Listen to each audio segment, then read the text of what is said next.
aha, ne. Jo, sorry, tamhle ten vpravo a ten Jo, dvojka, vlevo. jednotka. Jednička, dvojka. Jo, takže to je vypnutý teraz a potom já si zapnem tento.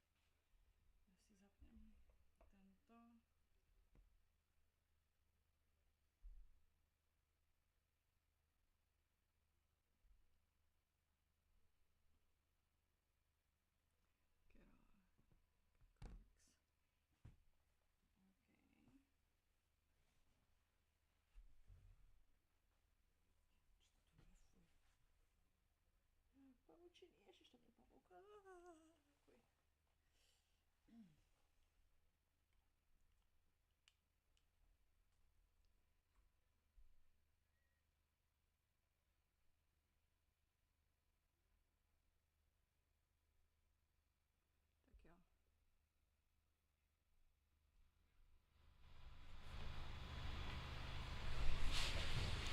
Good morning, cricket fans! Welcome to the second day of Prague Challenger Cup happening on Vinor's cricket ground. We have a sunny weather and 12 men's teams ready to fight for the grand trophy.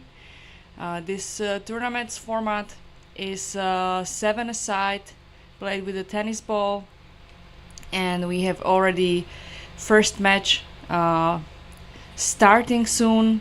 It's gonna be Kerala Cricket Club from Prague against the Cricahholics.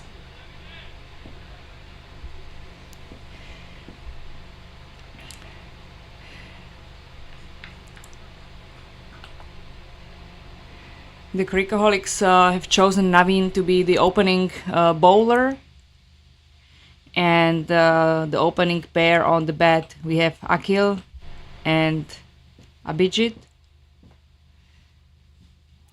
And so far, no success from Akhil.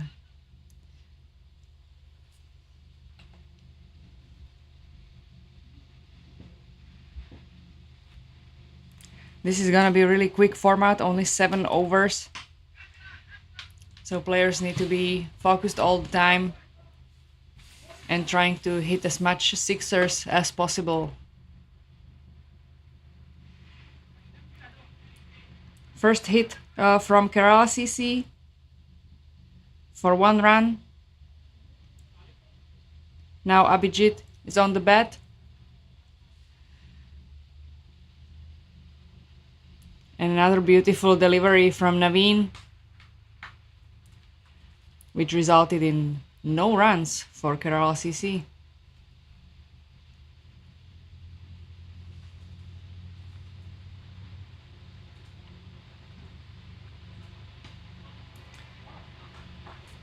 That is flying high, and unfortunately it wasn't the catch.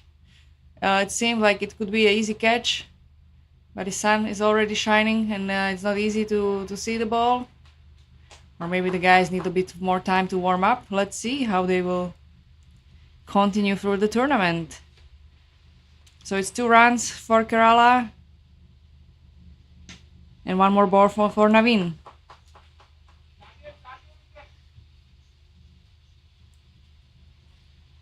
The ball was stopped in the outer field, and that's the end of the over.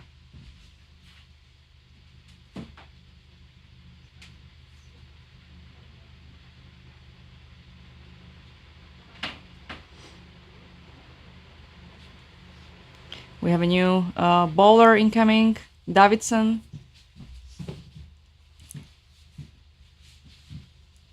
You can expect some great balls from him.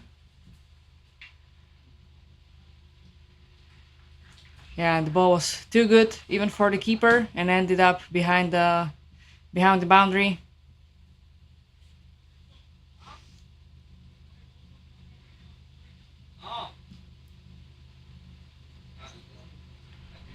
Doesn't seem really happy.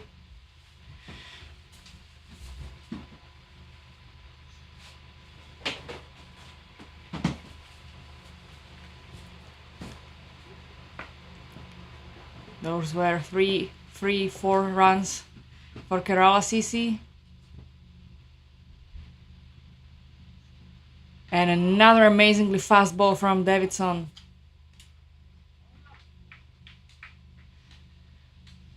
Abhijit stood no chance.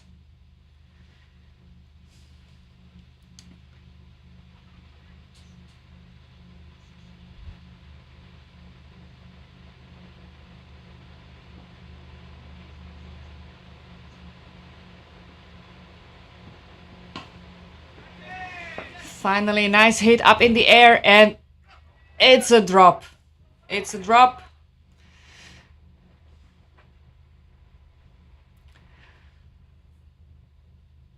Seems like the Cricahholics were drinking something different than cricket this night.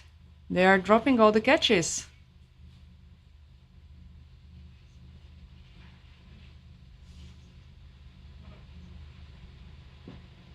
Three more balls from Davidson coming.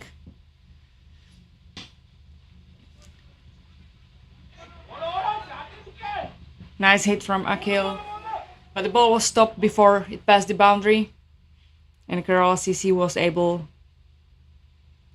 to score 1 run.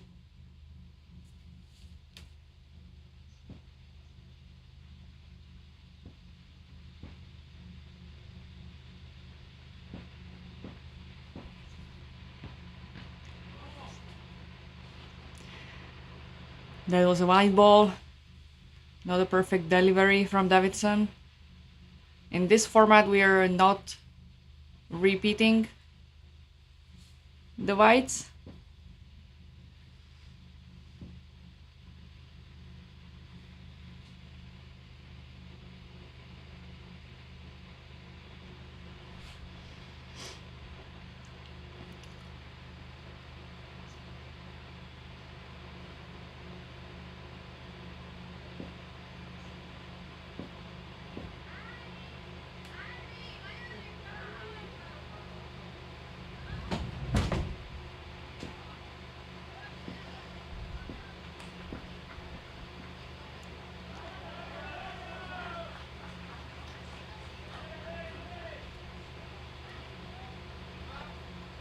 And another tricky ball from Davidson.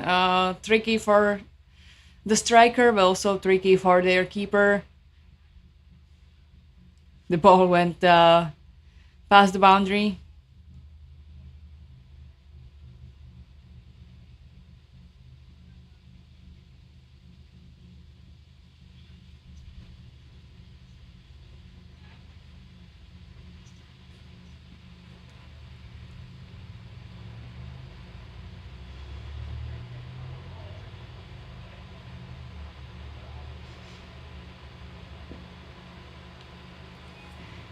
And the last ball from Davidson. And Akil managed to hit it nicely and score 2 runs.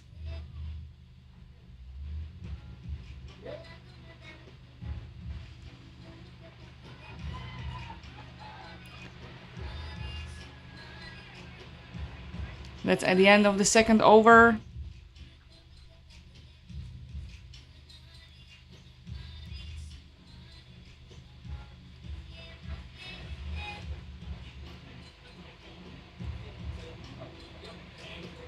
And we have a Sandeep coming to bowl. He has a right arm fast delivery. So yeah, I hope their wicketkeeper is gonna be really careful. He seems to be missing few of these fast deliveries.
3 more balls from Sandeep. Seems that the batters have a bit of trouble hitting hard these balls, and they always the balls are always stopped within the inner field by the fielders. So they're collecting run by run, which is not ideal for this short format of the game. If you wanna win, you need to be hitting sixes or fours.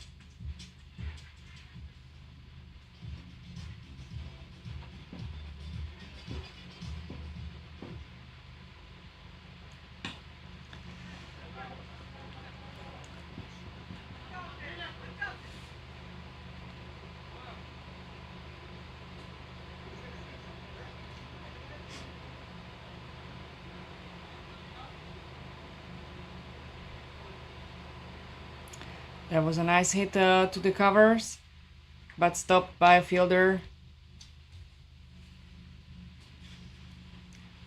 And at the end of the third over, the Kerala CC managed to score 23 runs, which is only 8 runs per over.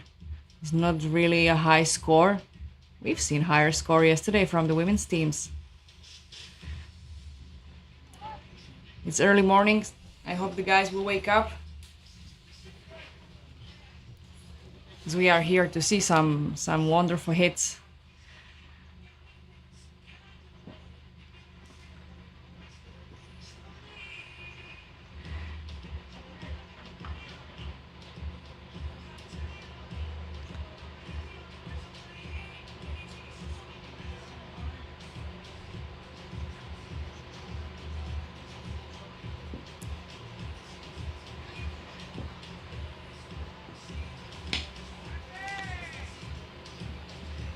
Nice delivery from Vinesh on Akil, left-handed batter, which is always difficult for both, for bowler and the batter to play this combo.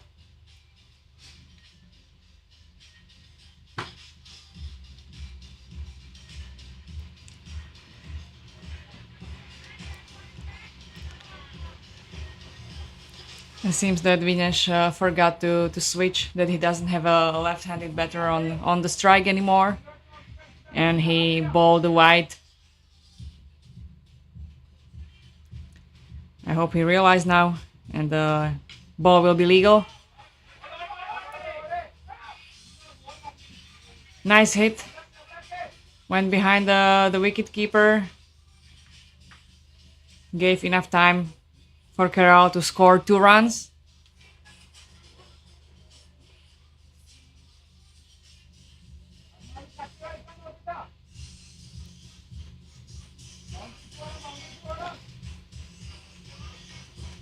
Three balls left for Vinesh.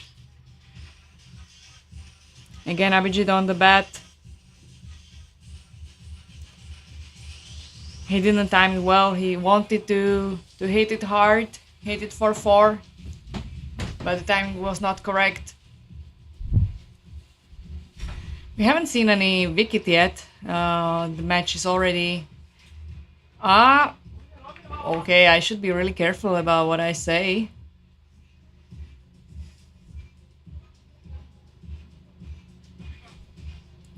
So we have a first wicket taken by Vinesh, bowled, and Abhijit is out. And I should not be saying these things anymore because it doesn't bring good luck to the teams, obviously.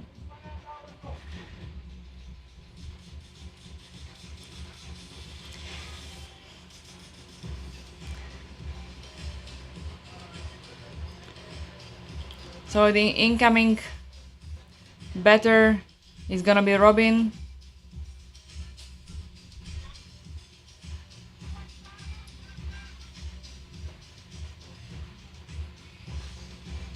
And he's gonna be on strike. 2 more balls for Vinesh. Oh, Robin connected immediately. And we have a four.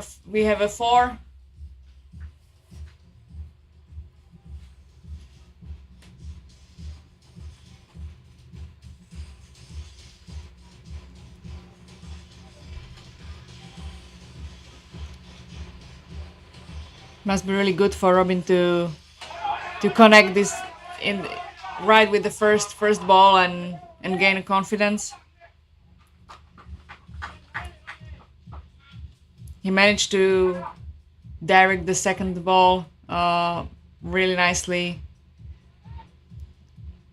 behind the keeper and behind the fine leg. Nobody was there.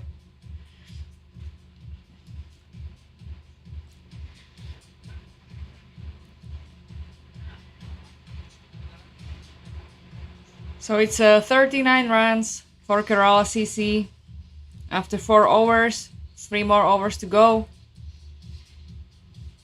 This is really fast format. Only 7 players aside, which is also making the fielding a bit difficult and batting a bit easier because there is a lot of space between the fielders.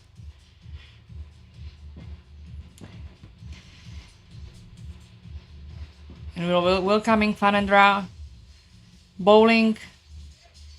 Very nice delivery. Akhil had a lot of troubles with that.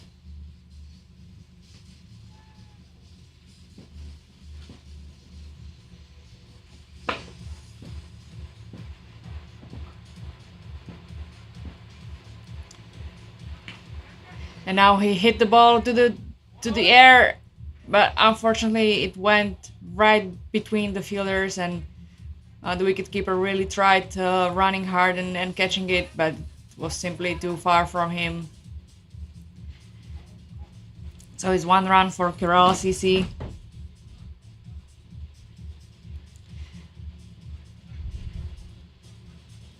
And so far successful over for Fanendra.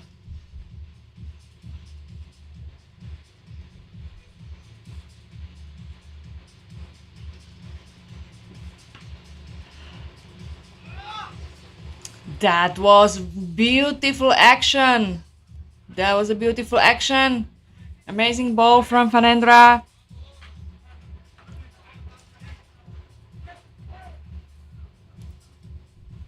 And Robin managed to hit the ball, but he didn't hit it properly in the middle, and the ball went behind, and the keeper catched it. So Robin is out, caught behind. That's a pity. That's a pity for Kerala because he seemed to be a hitter.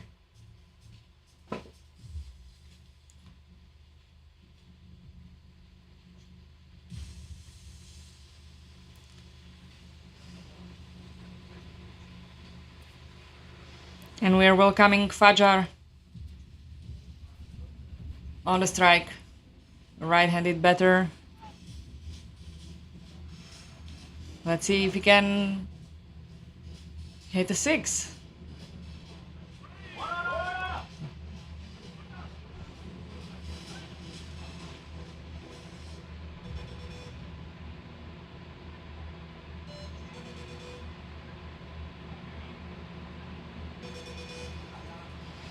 That was a wide delivery.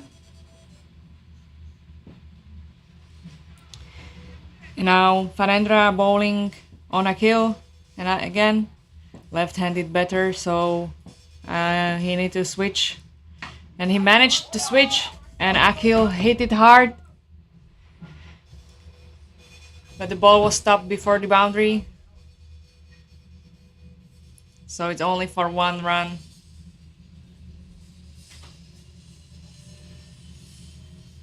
I think it's a good time for Kerala to start playing a bit more risky. Fajar seems like he really likes to hit it backwards. I mean, he's not wrong. Besides the keeper, there is nobody there. There is lots of space.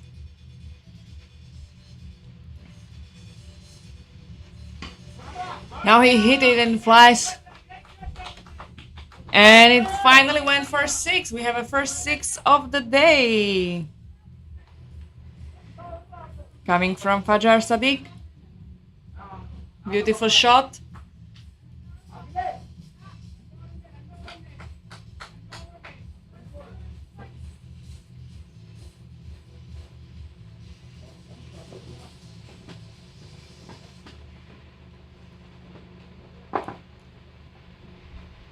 The bowler for the 6th over is gonna be Naveen.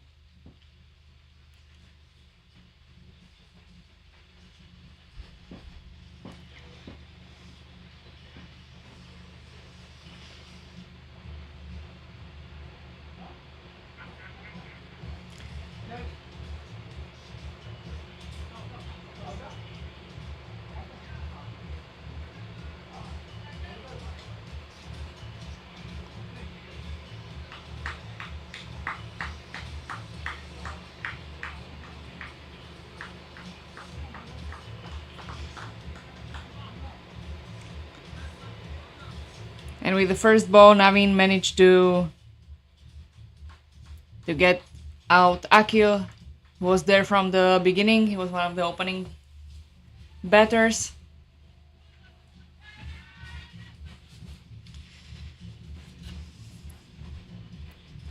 And again was caught behind by Cassie, the wicketkeeper. And we have now Usep on strike.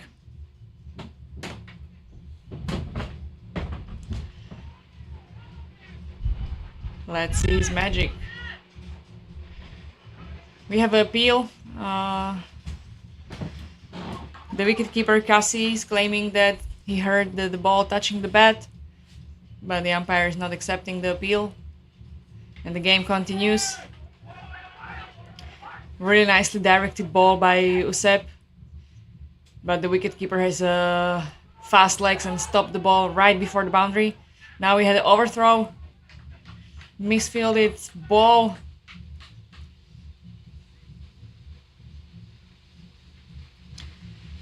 And this ball ended up to be 3 runs. Was a little bit of chaos on the field. And Cricahholics really got the full use of it.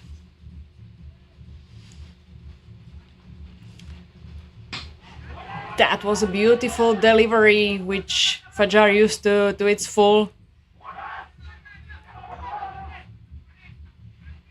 And now we have a dispute.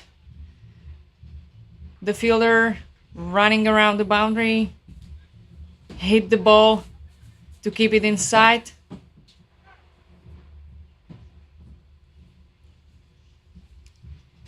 But it was all good, all good. The boundary was not crossed. And the ball was only for 2 runs.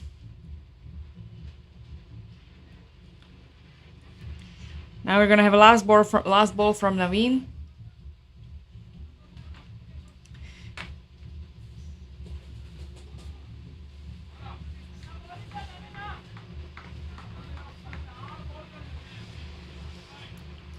And no run. So we're heading to the last over of the first inning of the match.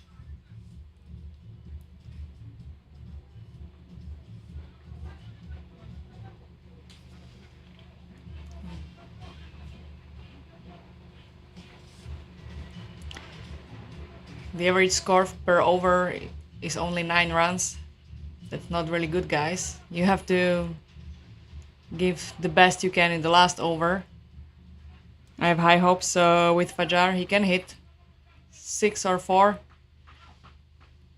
But let's see if Davidson on the ball will allow him.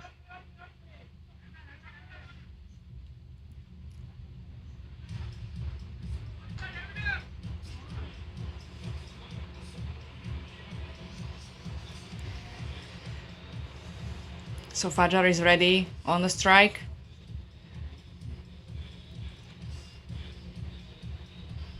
And Davidson is giving him a nice ball, but the timing was not right for Fajar.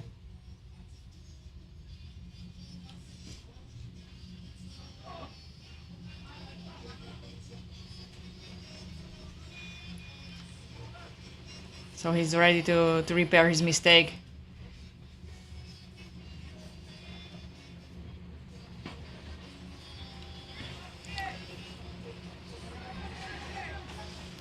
And the ball was running fast, but unfortunately was stopped right at the boundary by the fielder.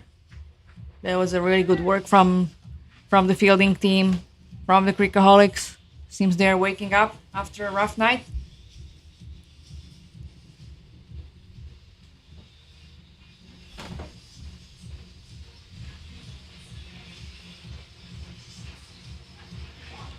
And Fajar decides to play it in the bag again.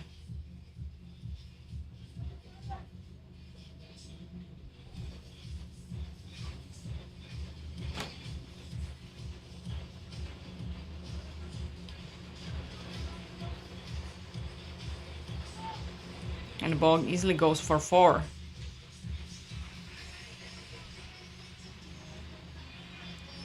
So we're gonna see last 2 balls of the first inning.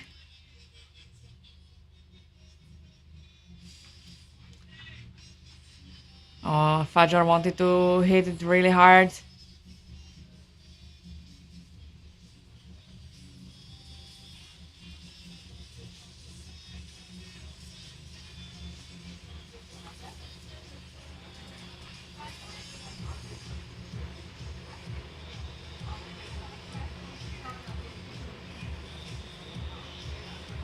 But was caught behind by Cassie.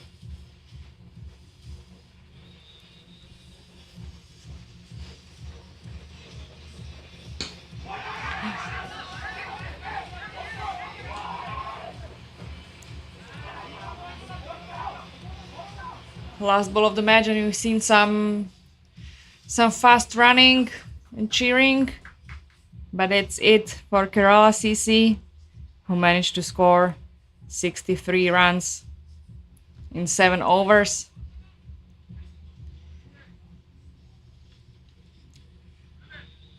Now there will be a short break before the Cricahholics will come on strike and will try to chase the score. They need 64 runs to win the game. With the smaller field and a tennis ball, it's really not unrealistic. So let's see how it goes.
Welcome back for a second inning of the game. In the first inning, Kerala CC scored 63 runs for 4 wickets. And now the Cricahholics are on strike, and then they need 64 runs in 7 overs.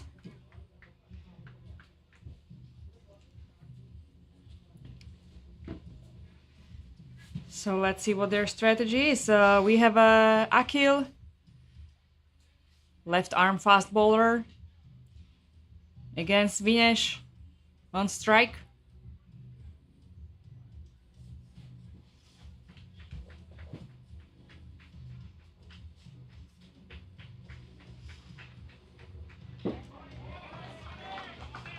And we have some nice bowling.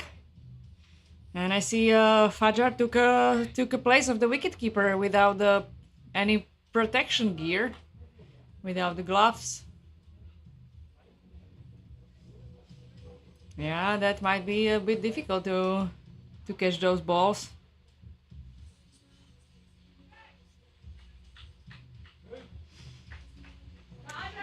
Beautiful ball by Akil, right on the stumps.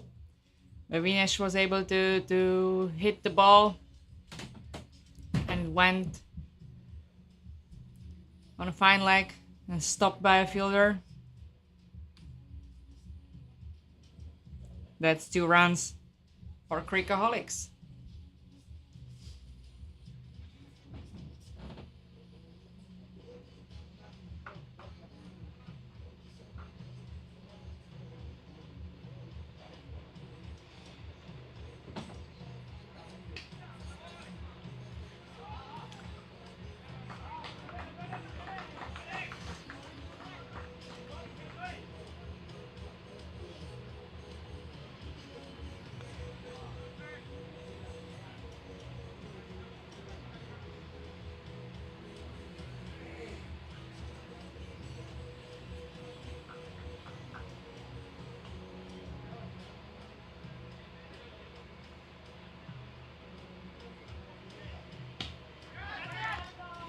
Another nice ball. And was saved amazingly by the fielder. Right when the ball was about to pass the boundary, the fielder jumped and in the air just played like a tennis ball. I mean, it actually is a tennis ball. He played like a tennis ball by his hand, right when in the air during the jump, like a jump man, and then fell, landed behind the boundary. So beautiful save of 4 points.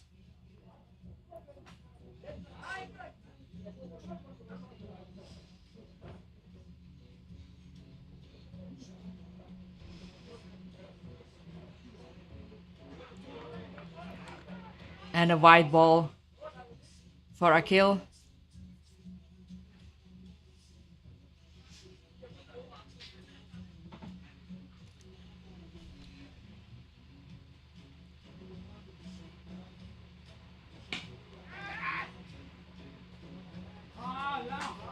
And a beautiful hit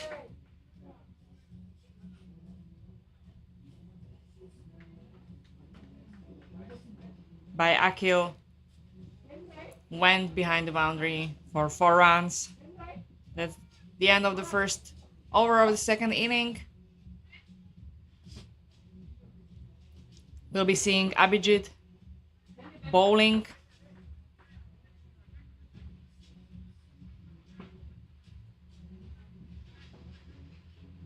So 10 runs in the first over. This is the tempo they need to be the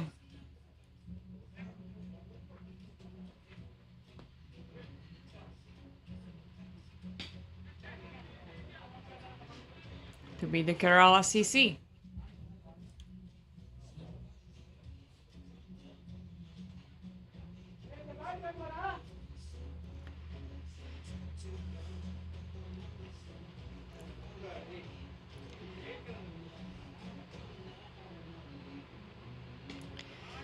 Nice bowling from Abhijit.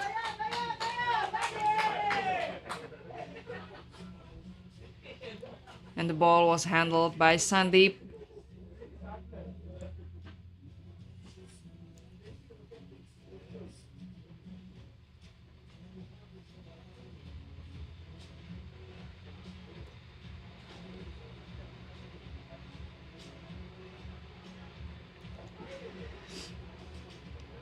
And we have a second six of the match.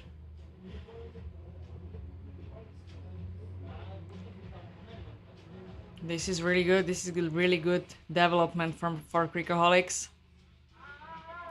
A white ball from Abhijit.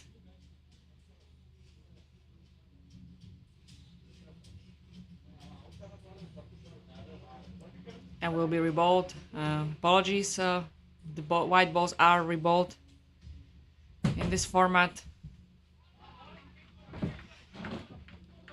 And now flawless bowling from Abhijit. He fixed his mistake and delivered the dot ball into the books.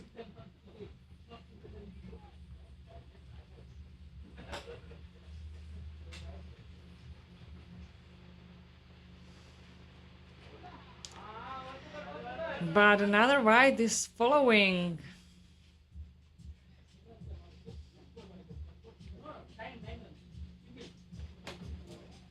This is definitely playing into Cricahholics cards.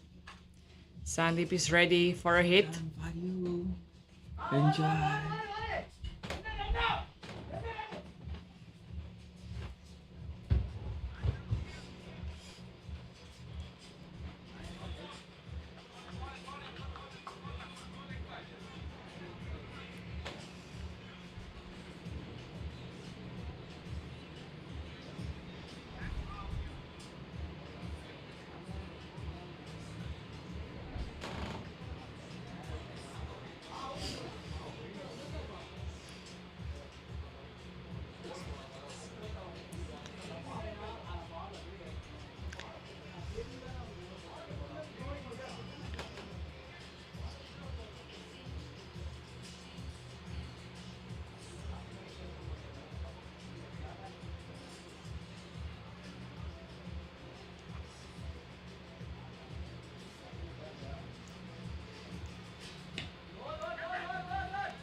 Yeah, the ball was stopped by the fielder.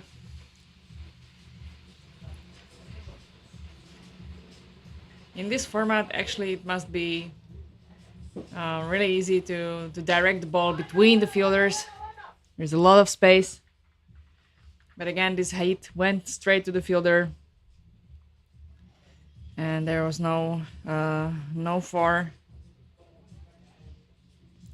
It's the end of the second over. 21 runs after 2 overs. Cricahholics, with this tempo, they are on a good way to win this match. But still, they must not lose focus and must not make too many mistakes.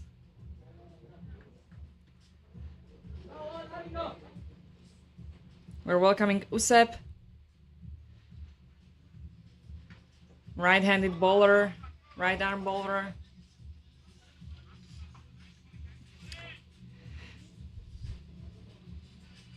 Allowing Vinesh just for 1 run. And now we have Sandeep on strike. He's a hitter. Let's see what he will show. This was a wide delivery from Usep. It's gonna be repeated. So Sandeep is having another chance to hit hard.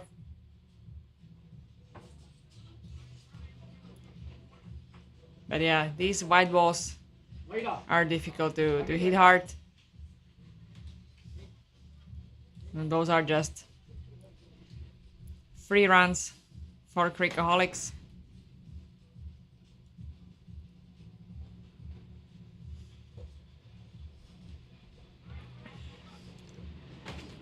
And Sandeep connected and placed the ball beautifully where no fielder was.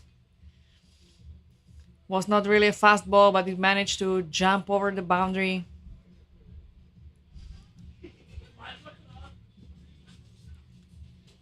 And Sandeep is keeping his high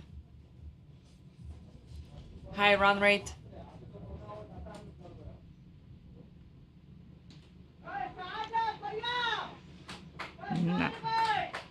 Now we're seeing another great shot from him.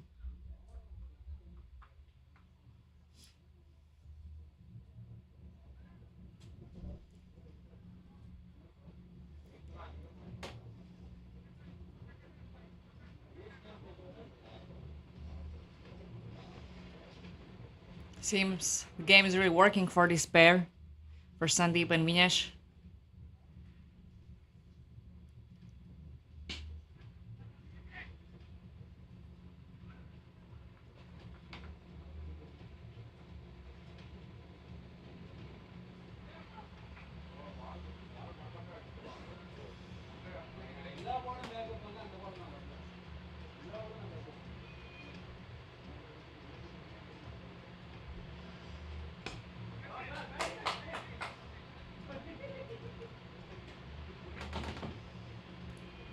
Yeah, Vinesh played the ball just to make sure that Sandeep will get back on the bat.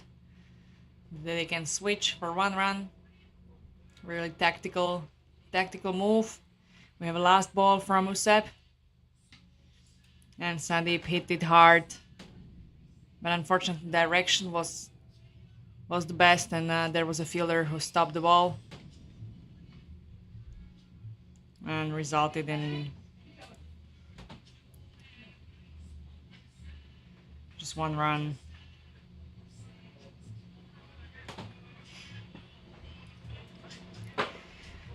All right, 3 hours behind us.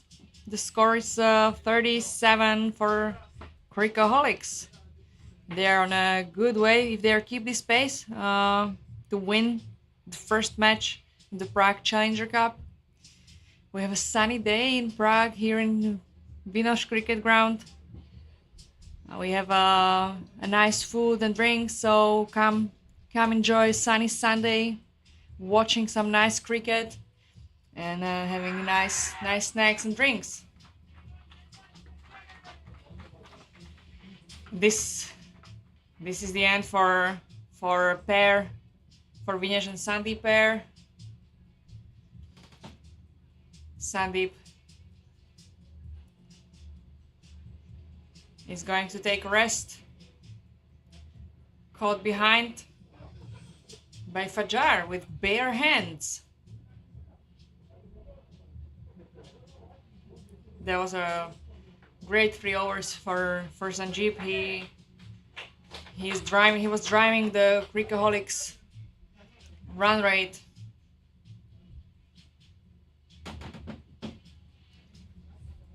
This can be a breaking point.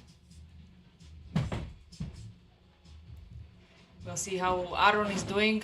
Right-handed batter.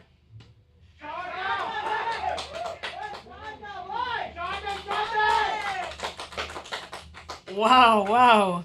The first ball for Arun, he immediately scored 6. Hit the ball really hard. Seems he's decided to continue in Sanjeev's legacy and increase the run rate. Now we have an appeal. The bowler thinks that the ball touched the bat, but the umpire did not take the appeal, and the game continues. Akil, a left-handed bowler, and it was an amazing ball. It looked like it could be a catch. But the fielder slipped and just missed the ball by a centimeter.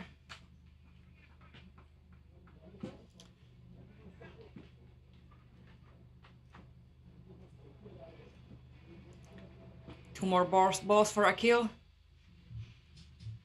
That was a wide.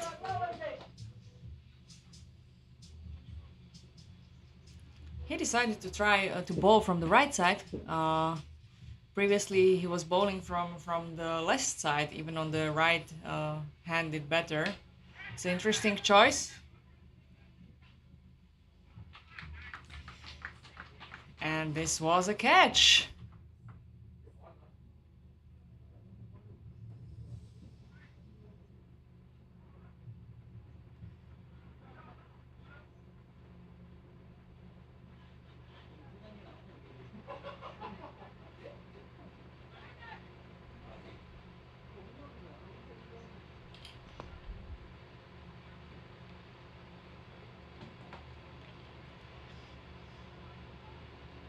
So that was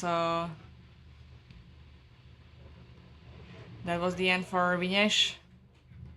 Was caught by Sulfi Kanjar. And we have Kasi coming on strike. Akil has still one ball left. Let's see how Kasi will handle this left-handed bowler.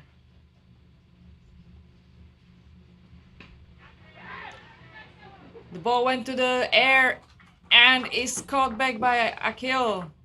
Amazing game, amazing game.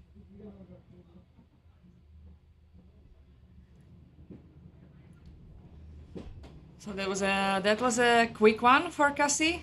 A bit unlucky. But this is how cricket can be. Sometimes you're standing on the sun for 20 overs, sweating blood, and sometimes you're out with the first ball.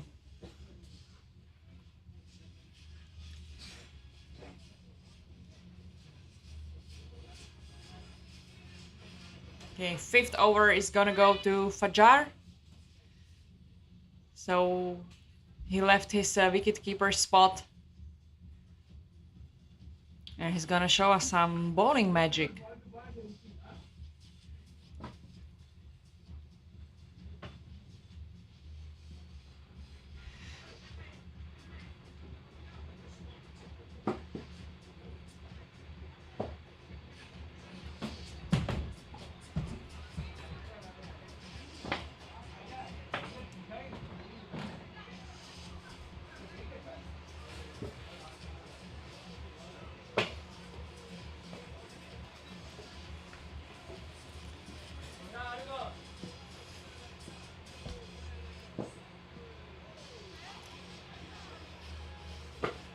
Seems the balls coming from Fajar are not really fit for Aaron.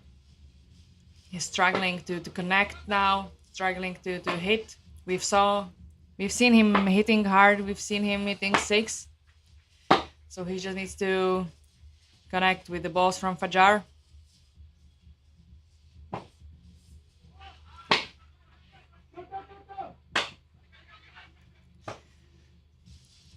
Yeah, the ball was fielded in the inner field. Only one run.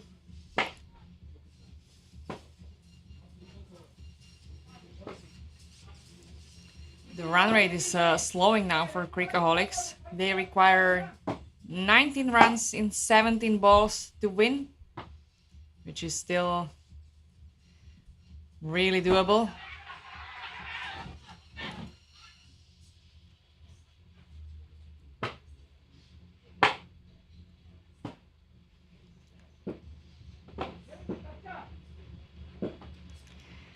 Another appeal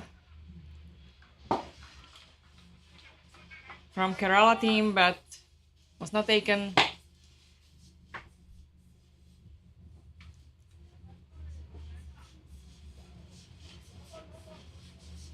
And we're seeing great bowling skills from Fajar. He's not allowing too much.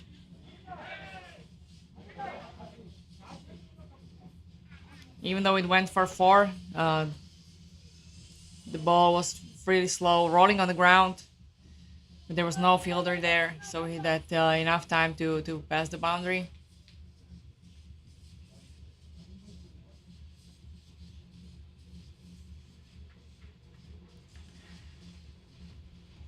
one more ball from Fajar.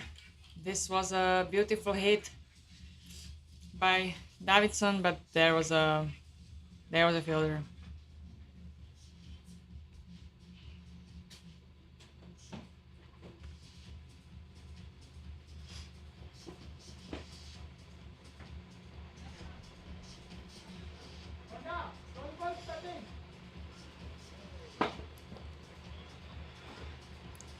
Two overs left, and the Cricahholics require 13 runs in 12 balls. We're gonna see Sulfi bowling barefoot. Sulfi is gonna bowl barefoot.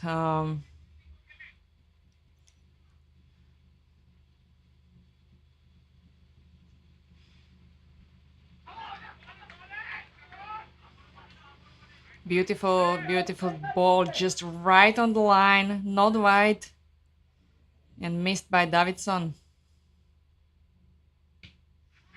Another ball was not a great hit. The ball just went a few meters in front of Davidson, but they managed to switch places to score one run, and he's leaving the space to Arun, who hopes to hit more runs.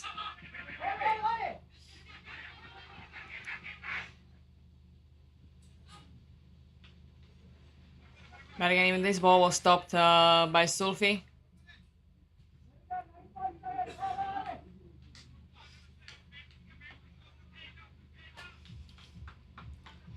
The Cricahholics are now struggling with Sulfi's bowling.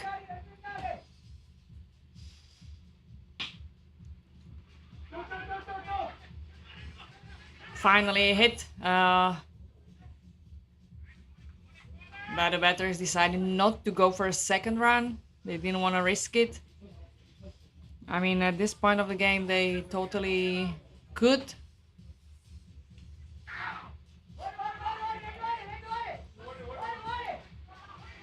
And the miss from a keeper was saved by a fielder in the back before becoming a 4. It's only 2 runs scored, and the last ball is over for Sulfi.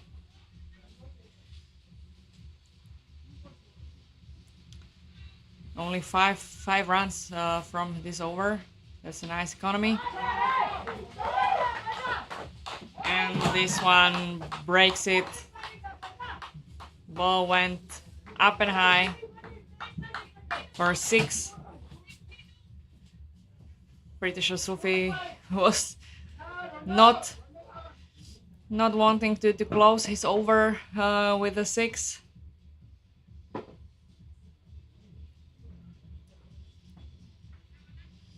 And we are entering the last over.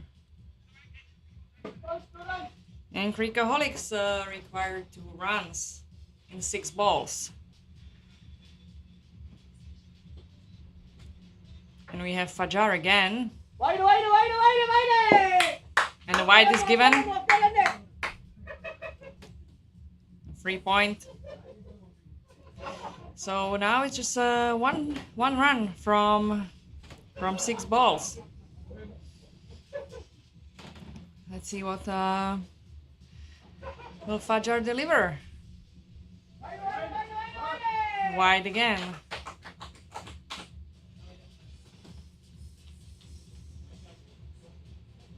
And that's it. That's it for the match. The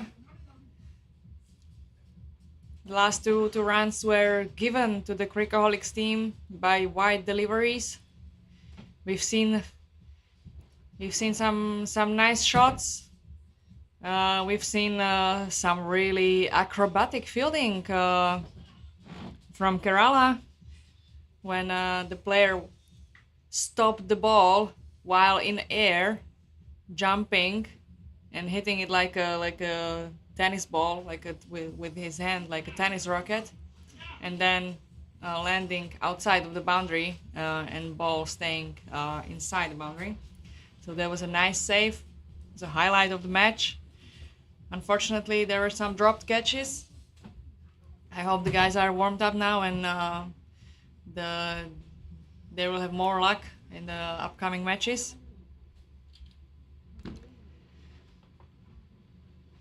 Winners of the first match, just to summarize, are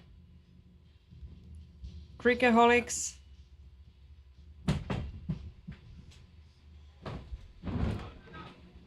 and we will be looking into the second match of the day soon.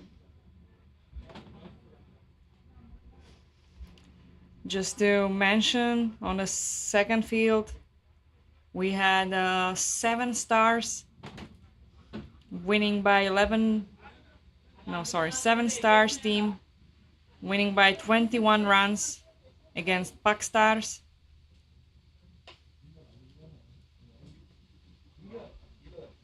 So stay tuned or come in person to Vinoch and watch some nice action. I'll be with you shortly.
Hello again, Susanna here.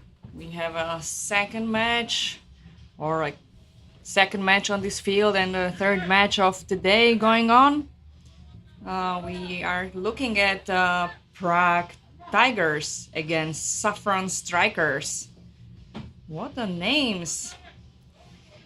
And Saffron Strikers won the toss and elected to field. So we can see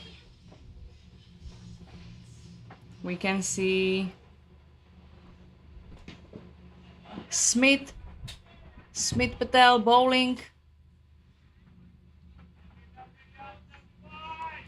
and there is Sazip and MD on the bat.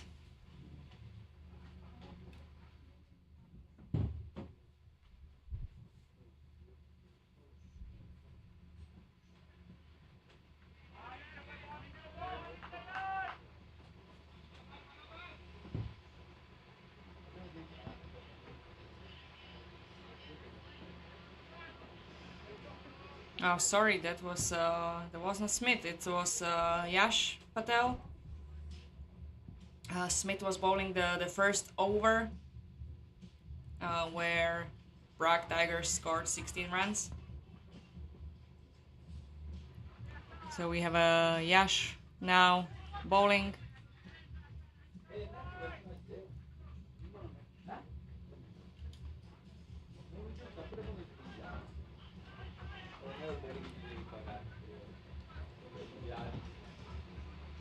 And we've already seen one wicket.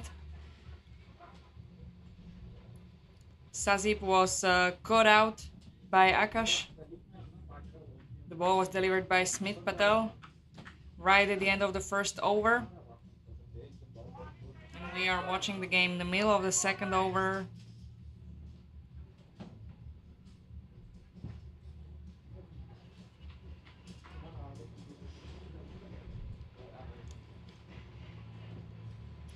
Adnan ready on strike.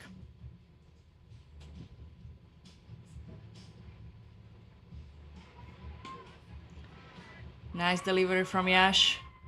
And the ball was stopped by a fielder. But unfortunately, the fielder didn't have enough power left to throw the ball back.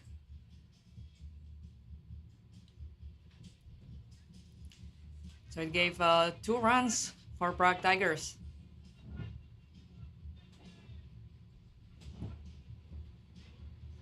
Last ball from Yash.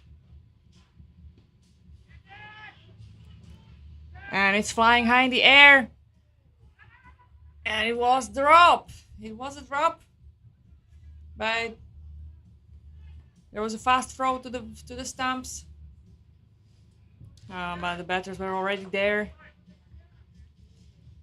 And that's was the last ball for Yash. He managed to keep the score on 9 runs. That's a good result for Saffron Strikers.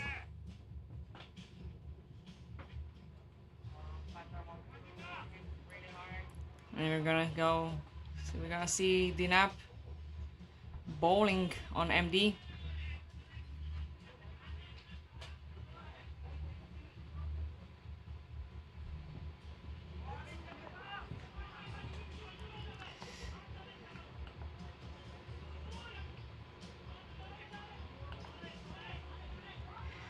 And the batters had enough time to run, because the ball went back behind the wicket keeper,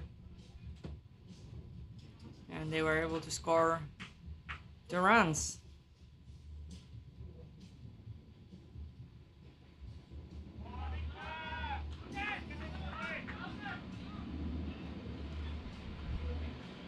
The Saffron Strikers are trying to appeal. They will probably have heard the ball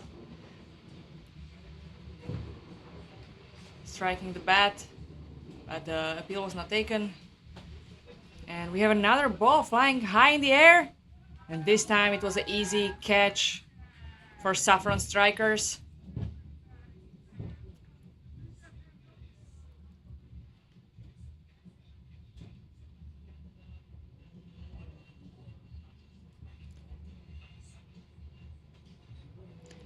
Caught by Akash. And MD is going to take a rest for the rest of the inning.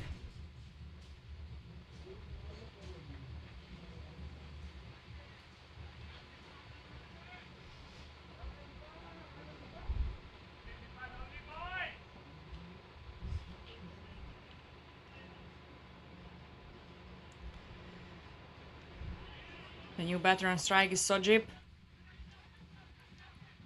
He decided to direct the ball right where no fielders were, and worked just right for him, just for 2 runs.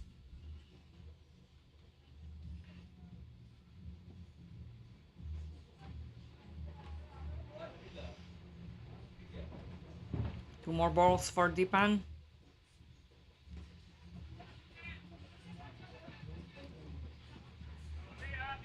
And again, easy hit by Sojip, allowing just for 1 run. And now Adnan is ready to hit.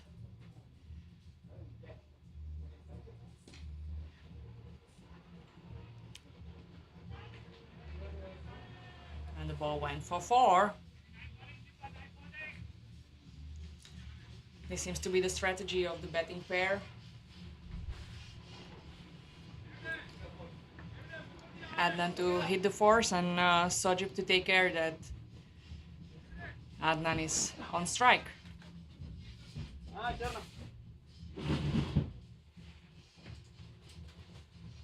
So it turns out, have you put money on us? We would have that. We won the game.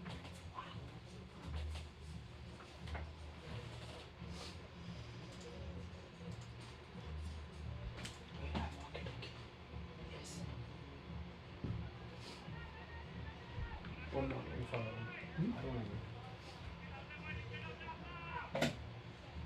He doesn't have a No, how can you say? Just put them. New bowler, incoming bowler is Akash Parmar. Delivering a wide as his first ball. But he fixed that with a second ball. And Sojip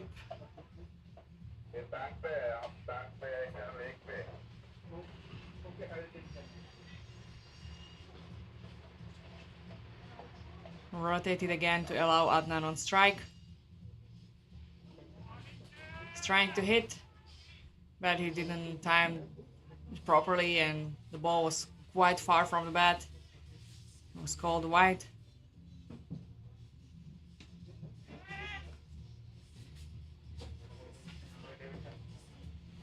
It went right behind the boundary, like really few centimeters, but it was enough for a 6.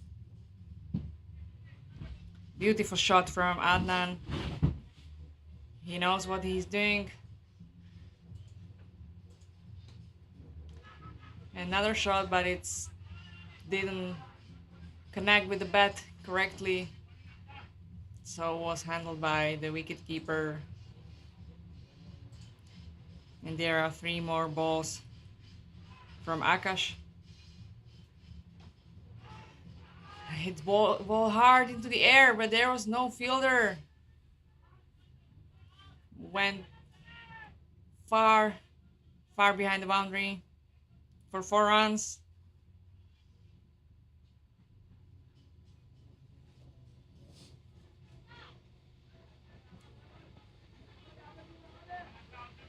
Six runs from Sojip. Obviously, this ball was considered really good from Sojip, so he decided to hit it hard.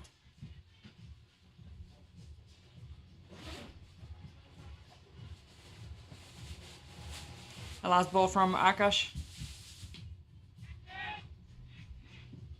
And it's gonna be a 6.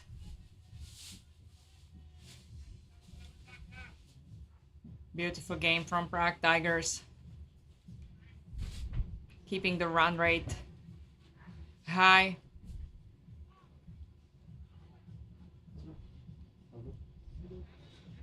Almost 60 runs, 59 runs after 4 overs. That's a beautiful score. If they keep the same pace, it will be very difficult for Saffron Strikers to chase that. And Part is coming to bowl.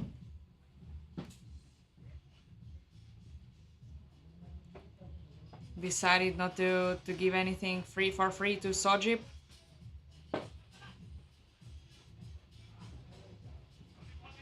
Sojip again played tactically. Short hit, just enough to switch places with Adnan.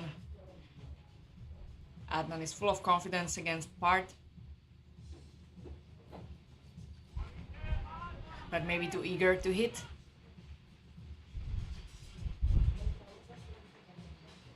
I'm pretty sure he will make sure that this time the third ball from Part, that he waits enough. And he hits it.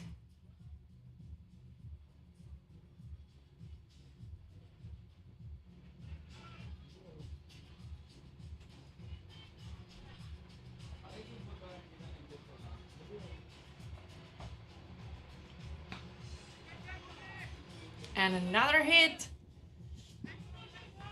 Stopped by fast feet of the fielders from Saffron Strikers.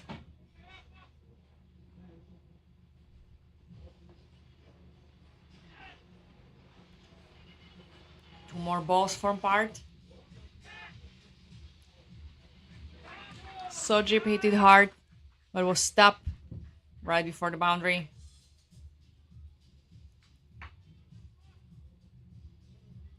Yeah, the Prague Tigers are not really, they don't seem to be into running. They want to be hitting 4s and 6 and just switching occasionally.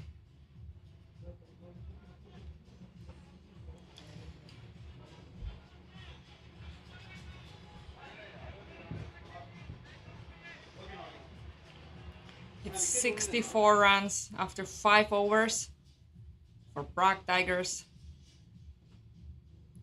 It is almost 13 runs per over.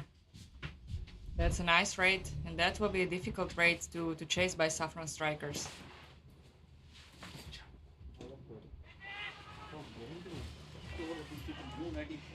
And we have a back Smithy, who was the opening bowler of this game. He's back for his second over.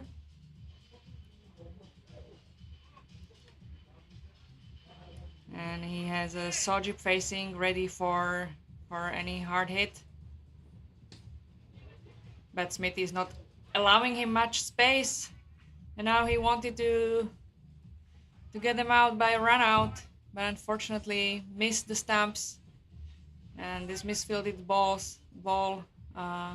allowed the batting pair to score 1 run. It was a really nice game for Smithy, giving 100% into the game. And amazingly caught behind. That was a great action. Nice ball from Smithy. Adnan tried to hit, but he just scratched the bat and was caught behind by the wicketkeeper. Well done.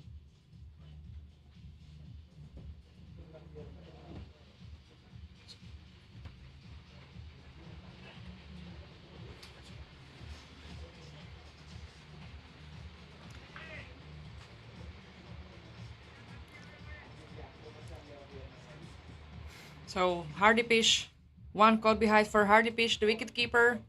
Really good job. And again, nice catch. Unfortunately, this time the ball did not scratch the bat.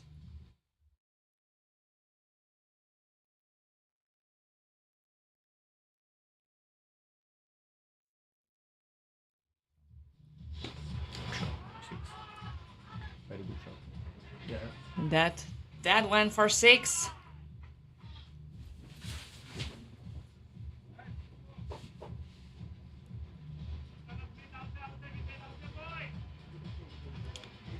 MD got use of the full power from Smithy's ball and booked another 6 runs into the Prague Tigers books.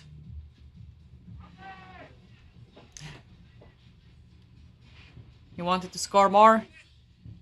He was too eager and did not time it well. So it was a dot ball as last ball of the over. Now we're having the last over of the game. The score is pretty high. Will be a challenge for Saffron Strikers to chase. We have Part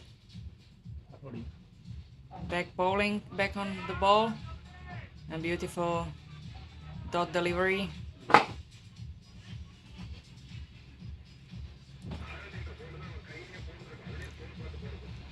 Sojib had some really nice hits this match. Let's see how he connects with these type of balls.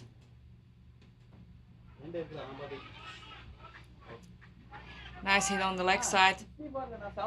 Was not enough power to go behind the boundary. Was stopped by a fielder. And only allowed for 2 runs. Last 4 balls of the match. I think Prague Tigers will be now running hard and trying to hit everything. Very thoughtful decision to hit the ball behind the wicketkeeper where no fielders are. And some good running from Prague Tigers.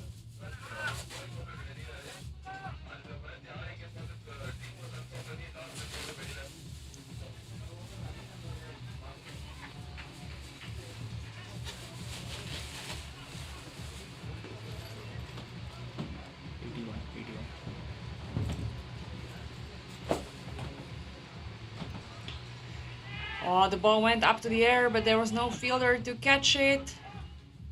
I was stopped before the boundary. An amazing throw back to the stumps. Fortunately, Soji was faster. He managed to get back into the crease before the ball reached the stumps.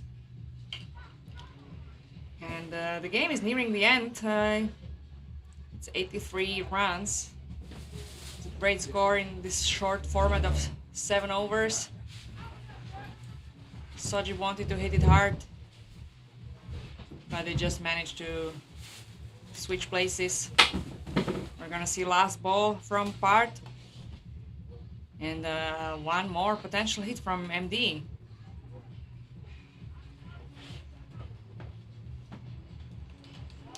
And amazing bowling from Part for dot ball.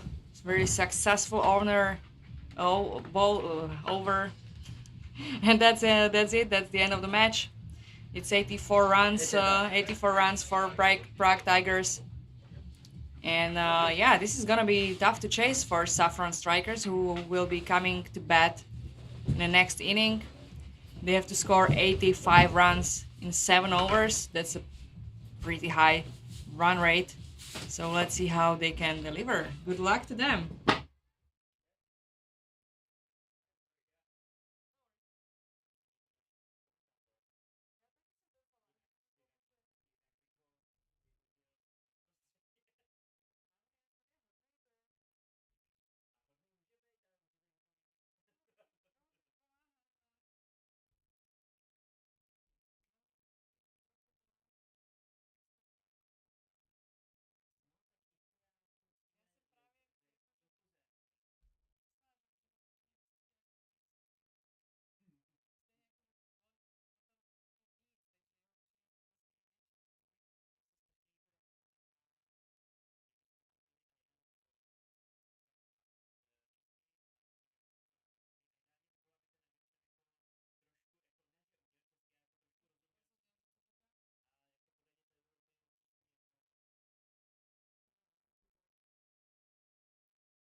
Welcome back to the second evening of the game. Prague Tigers versus Saffron Strikers. Saffron Strikers are now on strike. So let's see if striking is really their strong side. They have a quite high score to chase. They have to chase 85 runs.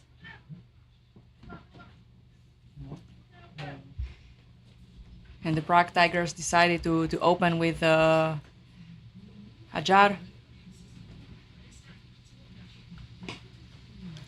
while the Saffron Strikers sent Vivek and Dipan as the opening batting pair.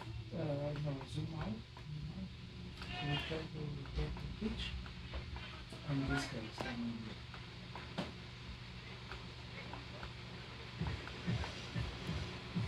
A bit more. So no run scores, only one given from wide by far, and now it's finally the game is starting. The Saffron Strikers managed to score one run. It's directly going to this is Who's calling? David. I have to register.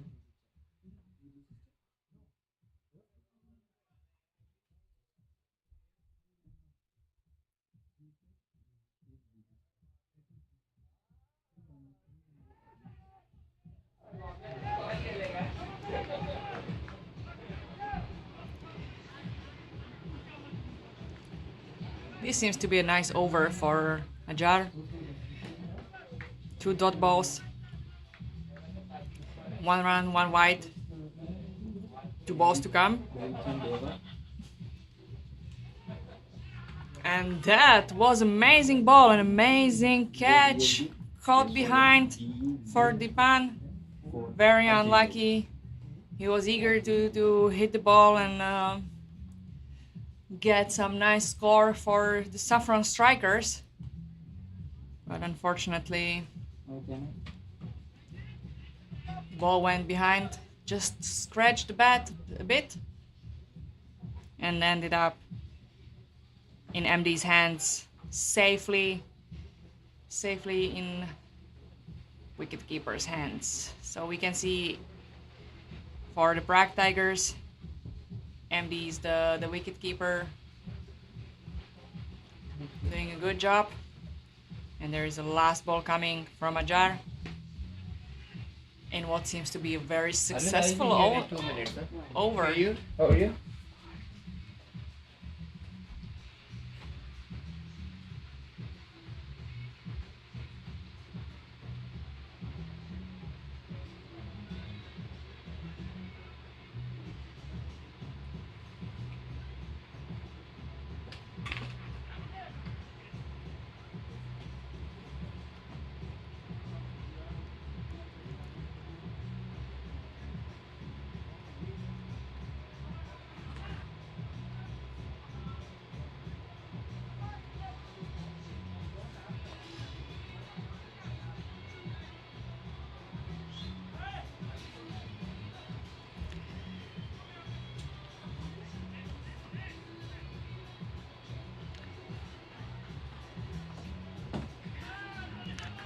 Now we have an MDR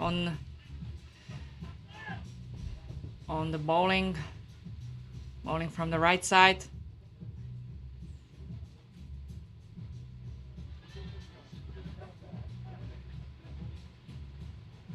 To the right-handed batter Hardeep Singh.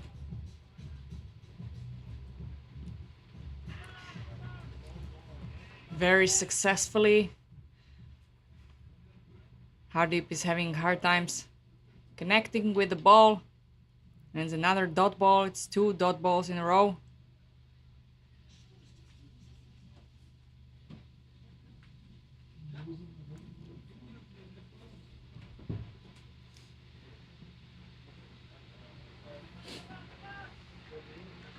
He's really having difficulties with the left arm bowler MDR. Delivering the ball across his body. It's a beautiful bowling, beautiful bowling. And finally, Hardeep managed to connect. And the fielders were aiming for the run out. But the batters were really fast and they decided not to risk anything. Went for the one safe run, allowing Vivek to come on a strike.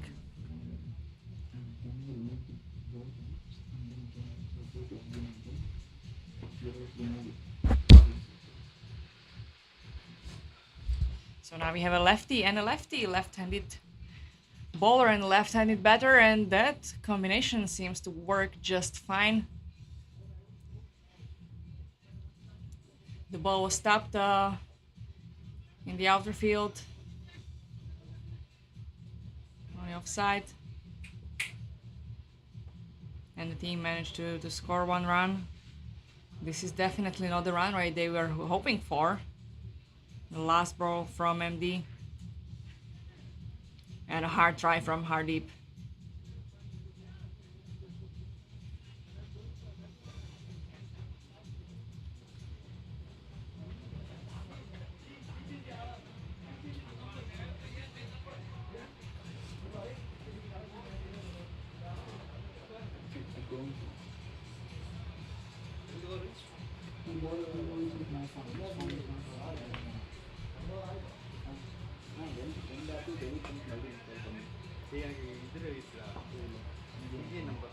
Sazib is getting ready to bowl. Right-handed bowler. And the ball just jumped over the boundary. With the fielder trying to reach for it, but the bounce was really high. It's a bouncing ball, and it went over the fielder for 4 runs. Nice shot from Vivek. Another shot up in the air. Is gonna be a catch? No, it's a 6. It's a 6. Beautiful shot from Vivek.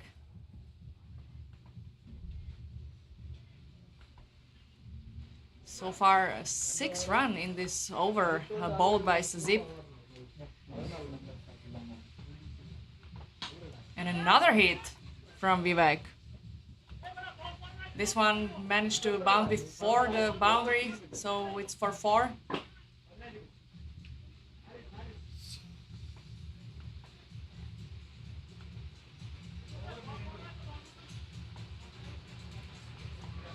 So finally, the Saffron Strikers are picking up the pace. They're lifting. Vivek is lifting up hopes high. This ball was grabbed by the fielder right before it was bouncing over the boundary. Beautiful action by the fielding team, by Prague Tigers. This is a really nice game.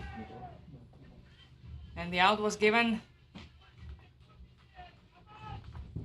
And now a nice way for Sazib to end his over. He has still 1 ball left, but after the 4s and 6 to finally get the wicket. That's very pleasing. So Hardeep is out, caught behind by MD Sahadat Hossain. Wicketkeeper, another one, another ball ended up in his glove safely.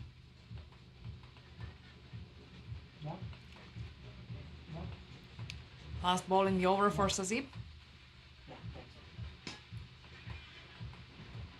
And the incoming striker Part managed the first ball for 1 run.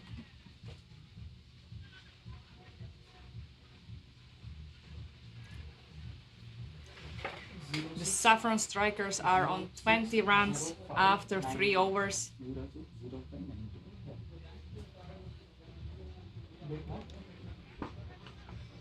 That is not the run rate they need to win. They require 65 runs in 24 balls, which means they would need to score more than 16 runs in every over, which is left. That's a lot. Let's see how they will fight with this.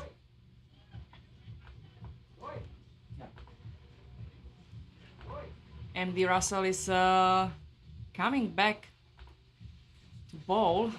He had a really successful his first over, but Part was able to handle his ball, and the ball was overthrow, and Saffron Strikers were able to score 2 runs. So one is extra from the fielding mistake. Second ball from MD. Bounced high, and Part had difficulties with connecting with the ball, timing it properly.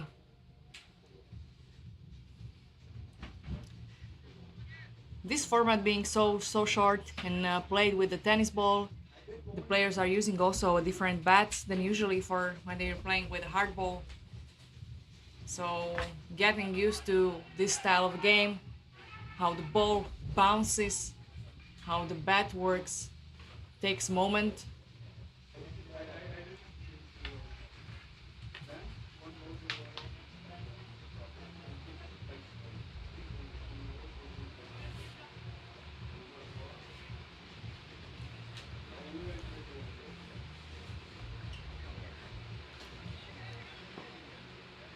And again, MD decided to switch the bowling side. He's coming from the right side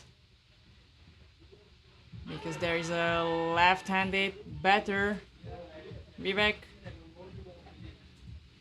The team tried to appeal, but there was no contact of the ball with the bat. So no wicket given.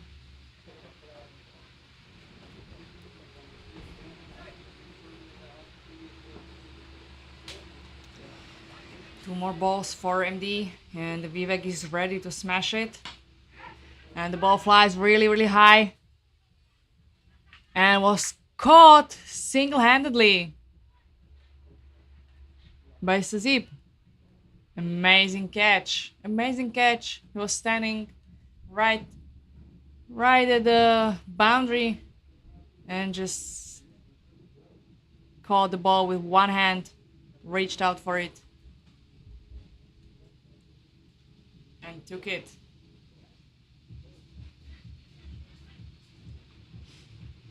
So we're gonna go see Smithy. Smith Patel is coming to strike.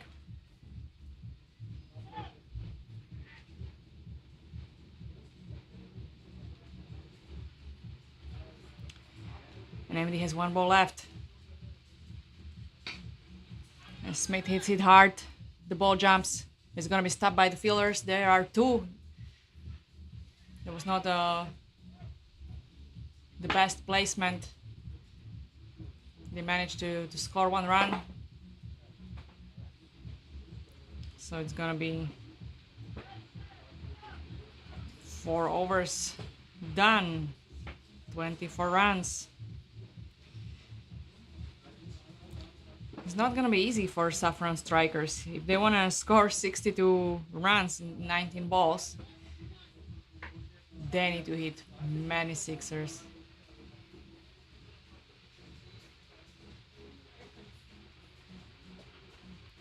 So we have a MD Mahadi coming to bowl.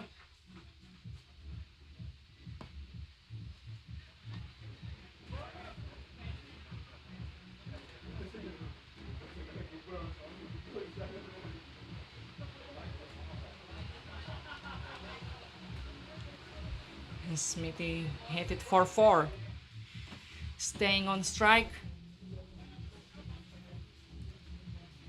Ronnie is getting ready for another ball.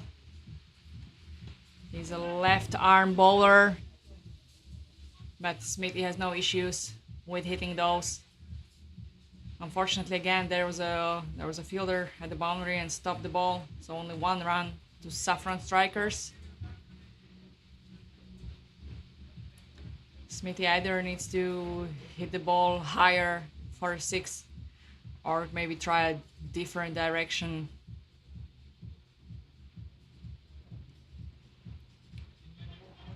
So Parth is now on strike. Did not connect with the ball well. The ball ended up in the hands of the keeper.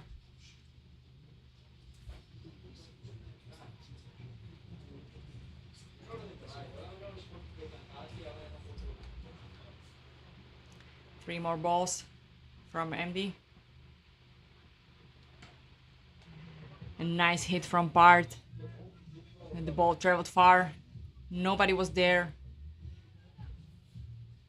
The ball passed the boundary and almost went to the parking lot. Nice shot.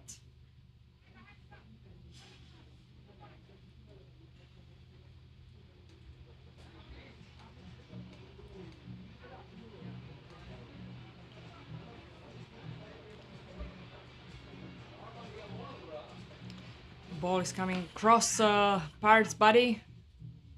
Yeah, but it hit it hard again for 6. Beautiful shot.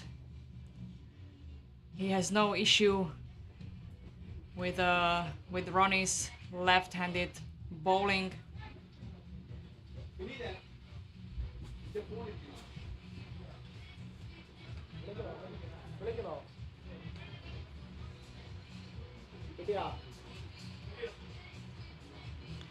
Last ball for Ronnie, and another hit from Parth. Went far, another 6. This is a run rate they need, and they need it from the very beginning.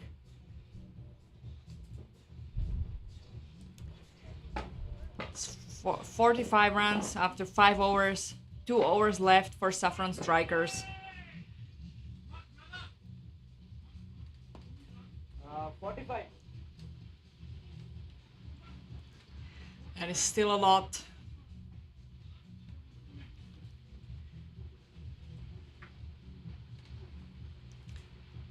Smith is coming on strike, and Ajar is delivering the bowling.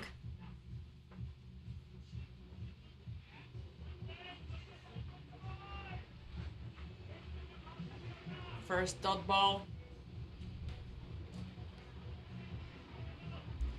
Seems Smithy would want to play the tactical and try to rotate the Parth back on strike.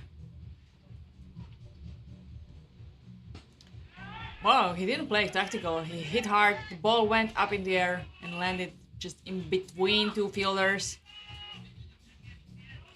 They are now chasing the ball. Nice hit from Smithy. Very well placed. Nobody was there. Saved 3 runs home for Saffron Strikers. And he even managed to give Parth the strike.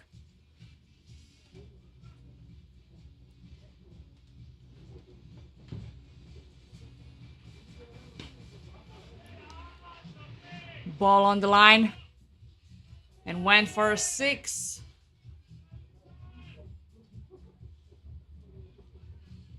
That's a great score for Parth.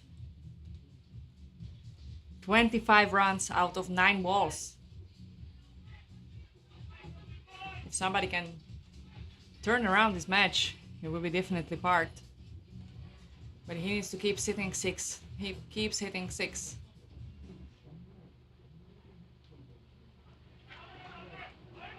The ball went to the back and bounced over the boundary. That was enough. That was enough for a 4. It was not any particular hit from Parth, but just enough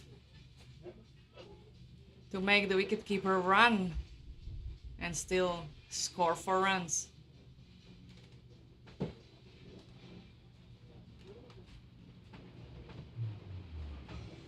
2 more balls from Ajar. And the Saffron Strikers need 27 balls of 8 runs, of 8 balls.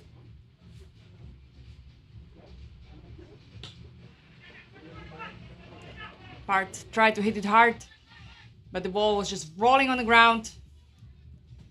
And the fielders were faster and managed to run out. Smithy was not fast enough. But that was understandable that they want to play it risky and score every run possible. That's why they decided to go for another run. They have enough batters. Really nice try and a good tactical thinking. It was definitely the right thing to do. Just did not work out. So Smithy is out, and you have Yash coming to the non-striking side with Part still on the striker side and one last ball from Ajar. Nice hit by Part, but the fielders were faster, stopped the ball. So it was just 1 run.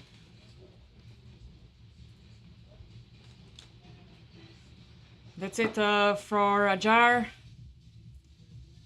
Last over is coming, and Saffron Strikers require 25 runs of 6 balls. That's very difficult. Not impossible, very difficult. Adnan is bowling. He's getting ready to bowl. Right arm bowler.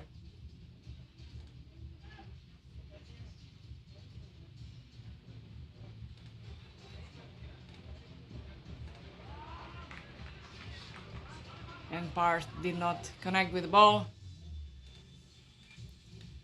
She's totally normal for the first ball of a new bowler to, take your time.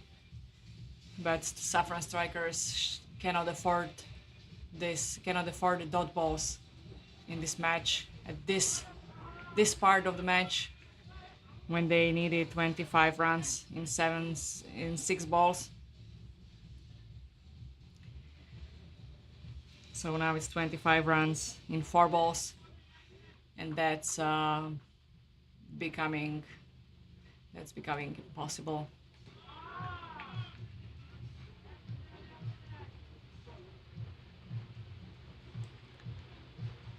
That would require a lot of white balls from Adnan. So Saffron Strikers are gonna finish the match.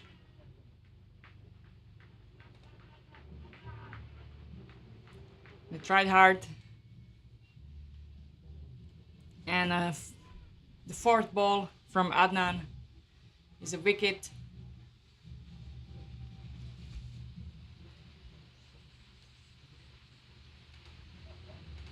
And that's the end of the match.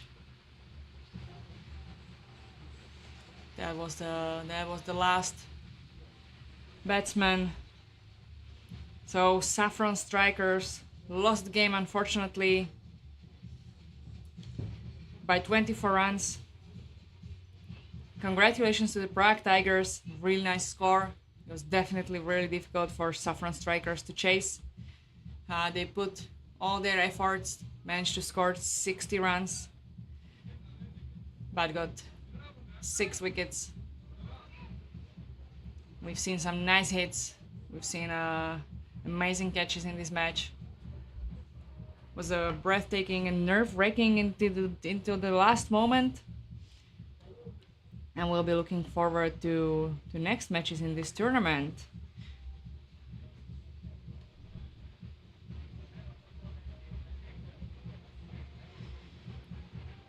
So we're gonna see Barbarians and Volha Boys very soon. So stay tuned, or come to Vinoch and experience everything live with the food, good drinks, sunny weather, and a lot of wind we always have on Vinoř.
Welcome back.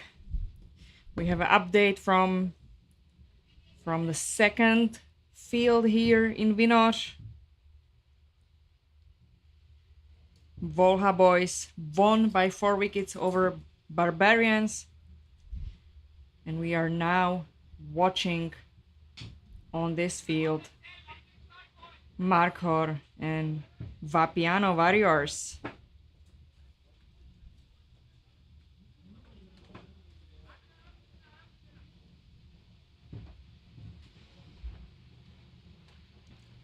Vapiano Warriors won the toss and elected to field. So we are seeing Ali Hamza bowling, opening the first over. And Ravi and Saklan opening on the bat.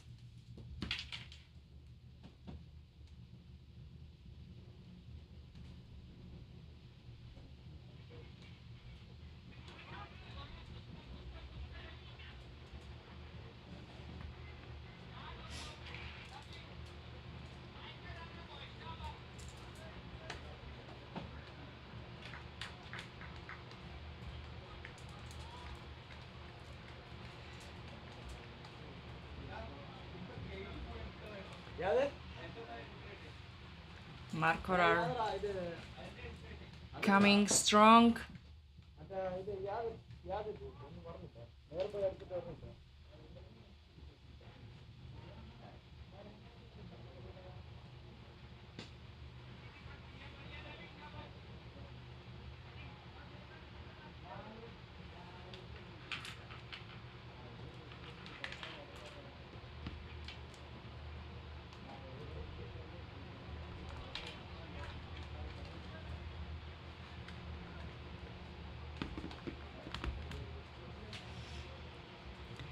Last two balls from Ali.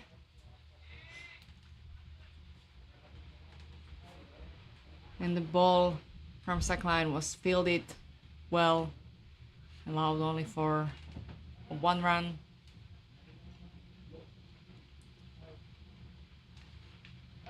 Last ball from Ali.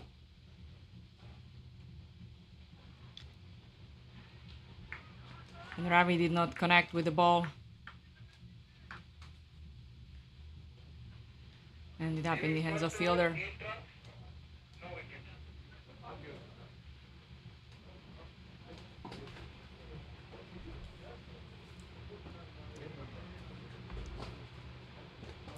The Markor team opened their batting with 8 runs in the first over.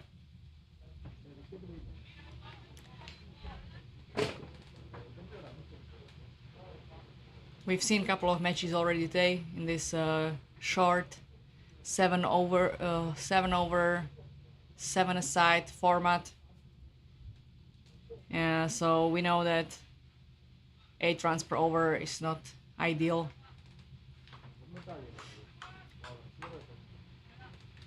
They need to score more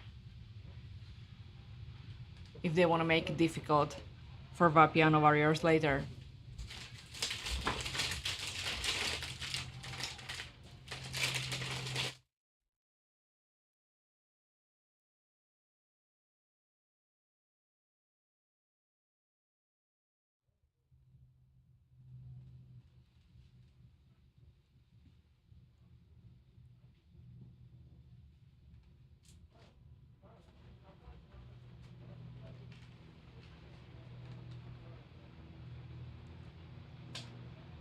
Second over is bowled by Sufan.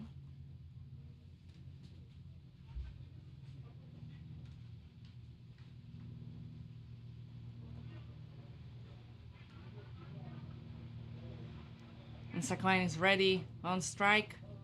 That's a pretty long run up. Can we expect some super fast ball?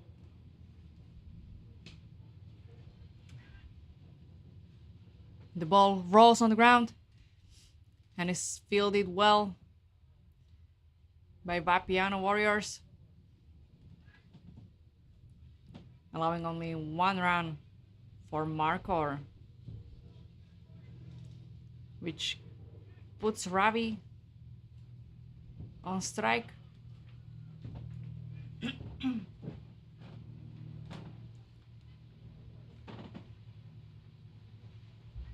He tries to pull a pull shot, but did not time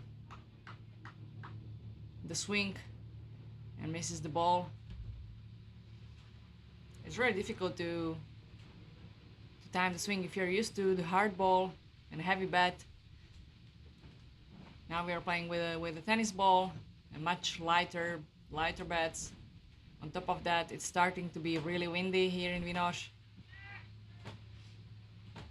And players need to get some time to get used to the entire situation and connect with the ball. But Ravi managed that and scored a nice 6 points for Markor. That's the first 6 of this match. See if he can deliver more once he connected with the ball. He's really eager. He's really eager to hit the ball. He really wants to score. He just needs to be more patient. He's swinging really hard.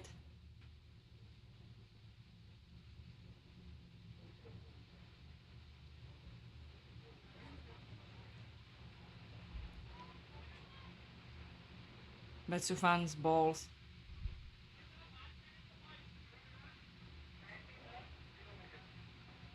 are precise and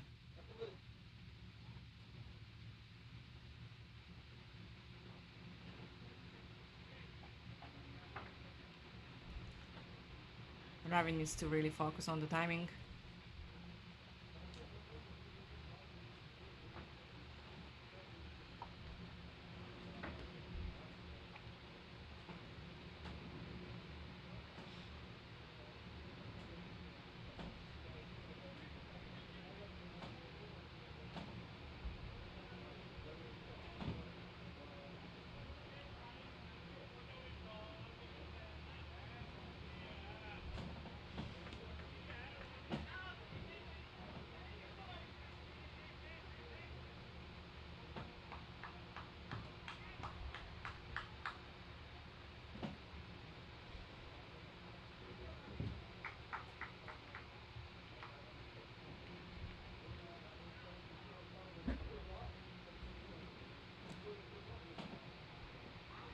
Now we can see Harpinder on bowling side, delivering really good balls. Ravi is having difficulties.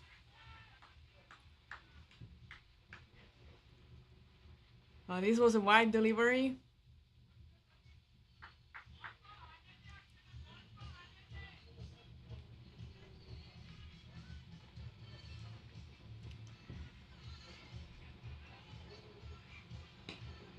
Finally, Ravi was able to hit the ball just a meter short from becoming a 6. It's a 4 runs for Markor.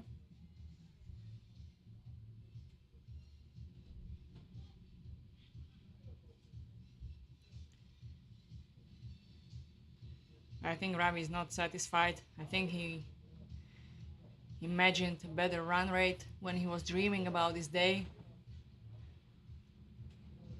3 more balls from Harpin.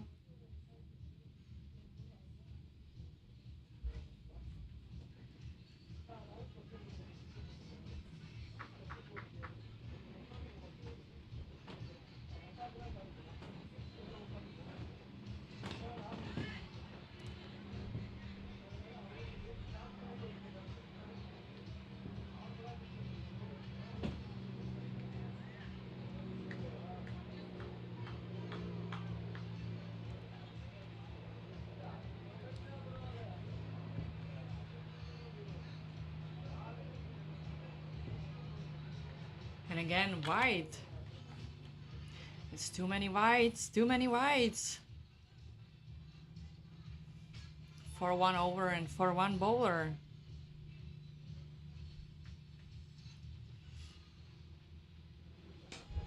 And a shot in the air by Ravi. And there was another Ravi from the Vapiano Warriors trying to stop it, but the ball was flying too high for 6 points. Even though he jumped, he couldn't reach it. It was a really nice shot.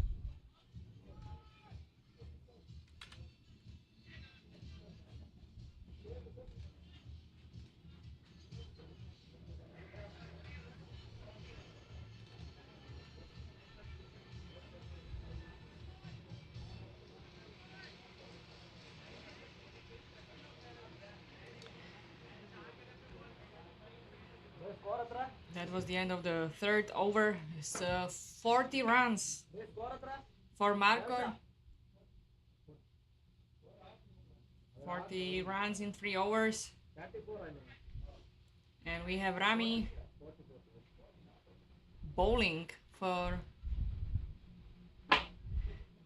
Vapiano Warriors.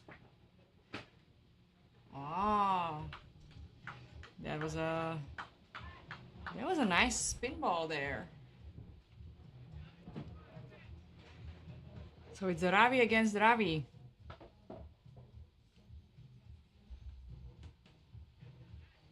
And he's still trying to hit hard the spin balls.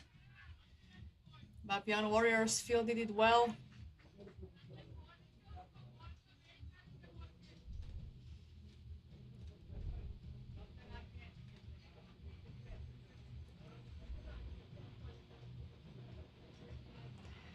Wonderful. Ravi is a very experienced spin bowler. He's giving hard times to another Ravi from Markor.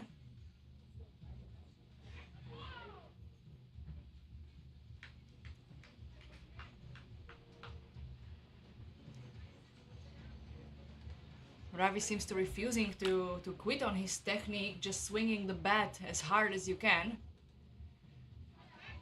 which is not the ideal technique for spin bowling, and this is how he got out. He tried to hit it hard, and the ball just like scratched the bat. It was caught behind.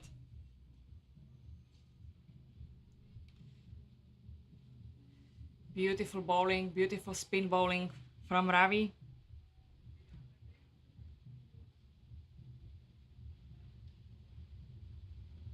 And a great catch.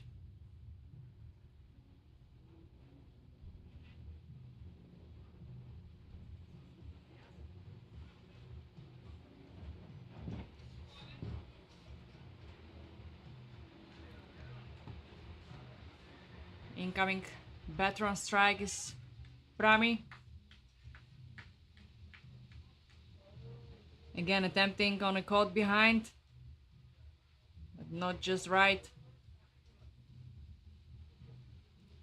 Beautiful over for Ravi.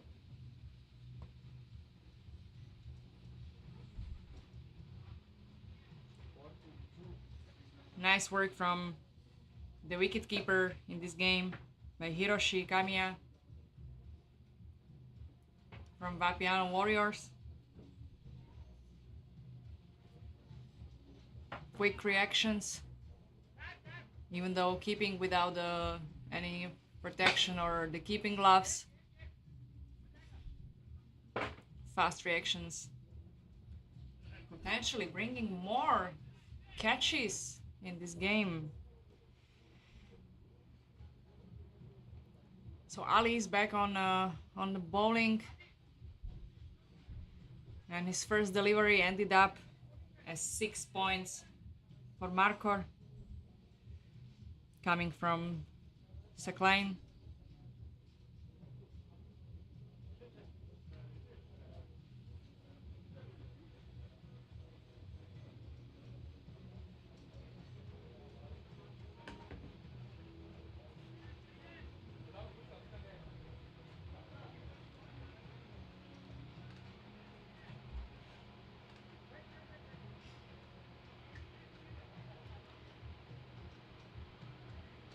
Sakline on the strike again, facing Ali Hamza and his right arm bowling.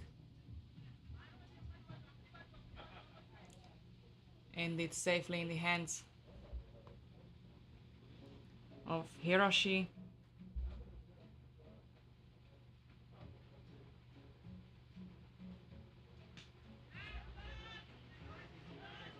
Now nice hit. Stopped before passing the boundary, but the throw didn't have enough power and allowed the batters to score an extra run.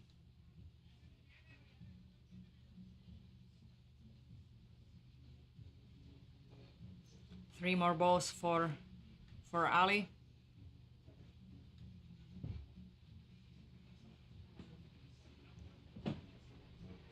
And again, the ball goes to exactly same spot. It looks like a replay actually.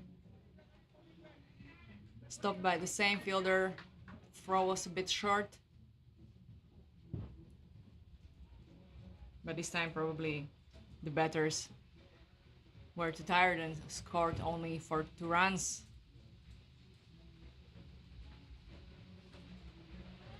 Again, same shot, same spot.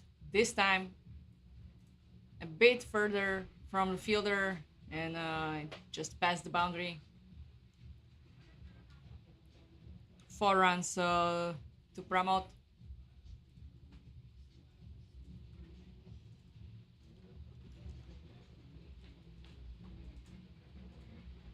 Stays on strike, facing the last ball from Ali in this over.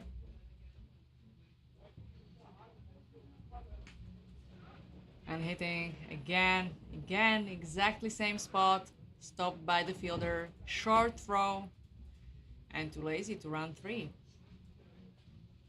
So it's 2 runs for Markor. Wonderfully played over, where 5 balls of the over went to the exactly same spot.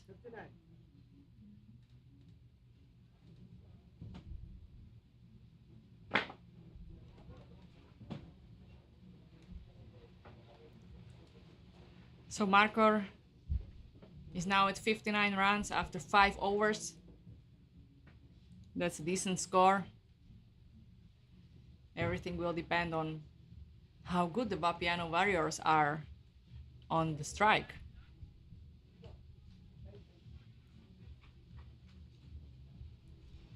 So we have Ali back on bowling. Sekline managed just to hit enough the ball, but they are running like crazy. They could have go for 3, but Sekline called no. Probably not he was not ready to run.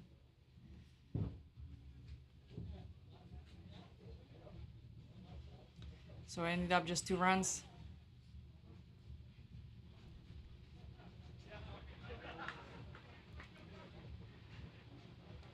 The second ball is a wide ball from Sufyan.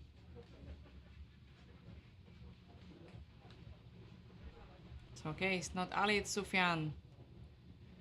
It was a later change.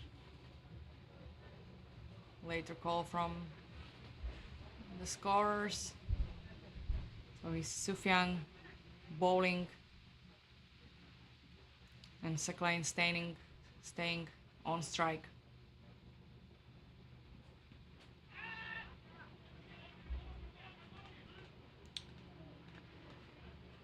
The ball was bouncing, but not enough to bounce over the boundary, but enough to steal 2 runs.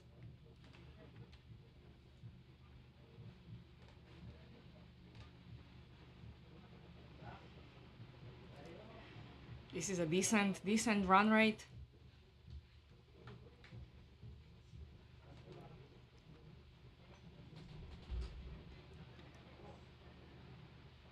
And Sekline is trying to hit hard. And the ball just rolled over the boundary because there was no fielder to catch it. It wasn't a fast ball, but it had enough time to comfortably roll over the rope.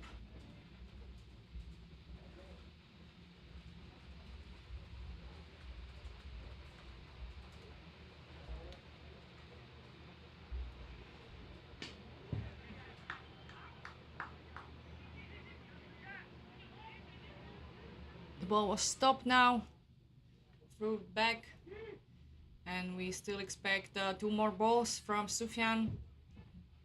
He's already bowled 2 wides in this over, so it's a long over for him, and extra points for Markor.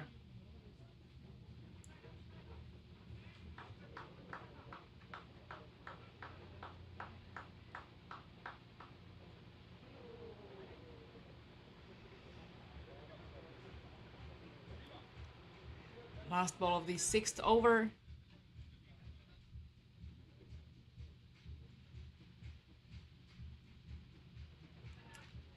And the ball just slide on the bat, slide down, and was handled easily by the wicketkeeper Hiroshi.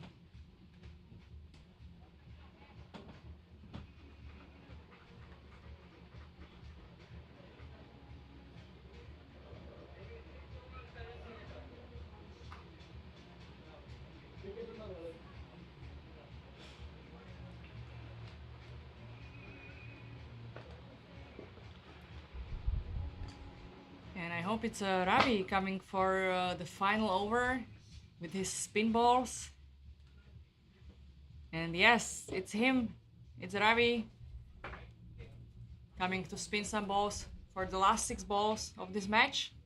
Sorry, of not this match, this inning. Wow, wow, what a delivery! First ball of the final over, the first inning, and it's a wicket. Ravi bowled Pramod out. What a beautiful way to open the final over. The great thing is that there is a new incoming batter coming on strike who is not warmed up, who hasn't connected with the ball yet. It's gonna be really hard for him to face Ravi's balls, especially these spin balls. Are we gonna see another wicket in the last over? Very well done by Ali. He got not scared by the spin balls. He scored 2 runs. But Ravi is definitely not gonna give it cheaply to Markor. And this one is just one run.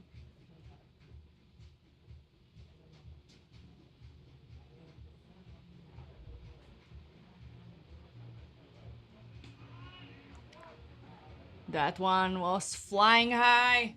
That's a 6.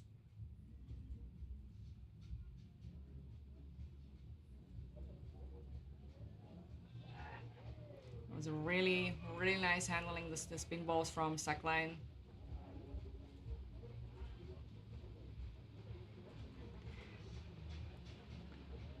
We're waiting for the ball to be thrown back from outside of the field.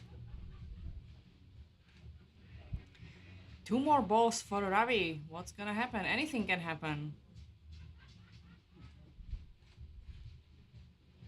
Beautiful spin.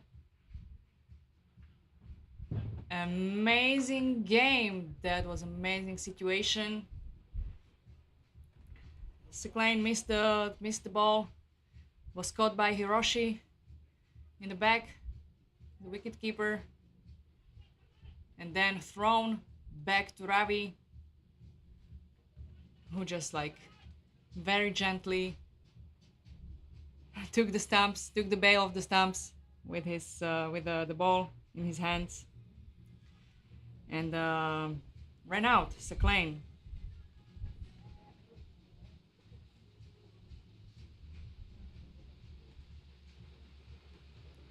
Beautiful situation, and well done from Hiroshi.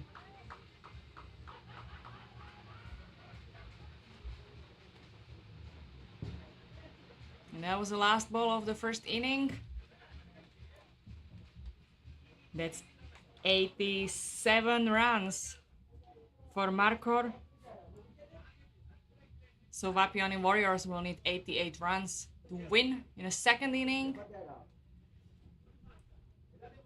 We'll be back after a short break.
Má povídat, že a co myslíš a něco, protože jinak by to fakt... Jo, myslím, To bylo takový strašně příjemný jako a ještě něco si Volha? Jo. To bylo v jiný, ale v jiný mezinárodní zápasy, takže on to jako dělá for living. To jako jo, ale i s tím hůřou jako byli... Jo, no, když ti umíš venkat to v tom sekundovat, tak najednou to jde. Jo, tak jako vidím, to je jeho job. Full time. On to umí. A on umí potáhnout i toho druhého. Taky bych potřebovala někoho, aby mě potáhl. Welcome back to the second inning of this match of Marcor versus Vapiano Warriors. Vapiano Warriors are now on strike. They will be chasing 87 runs. It means 88 runs needed to win the match.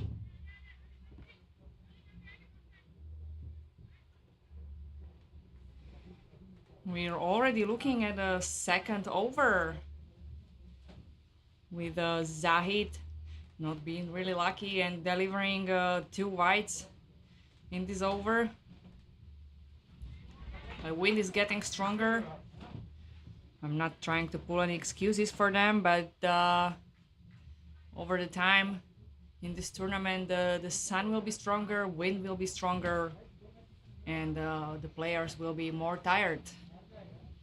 So it's gonna be definitely tougher situations. So far, no wicket taken in this game, and we still have the opening batting pair on bat, Sufyan and Ali. And we have a new incoming bowler, Taco.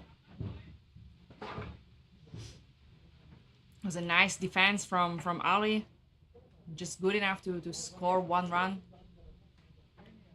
and rotate and allowing Sufyan on bat.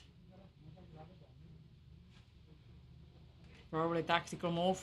He's ready to hit it hard. The ball is traveling on the ground.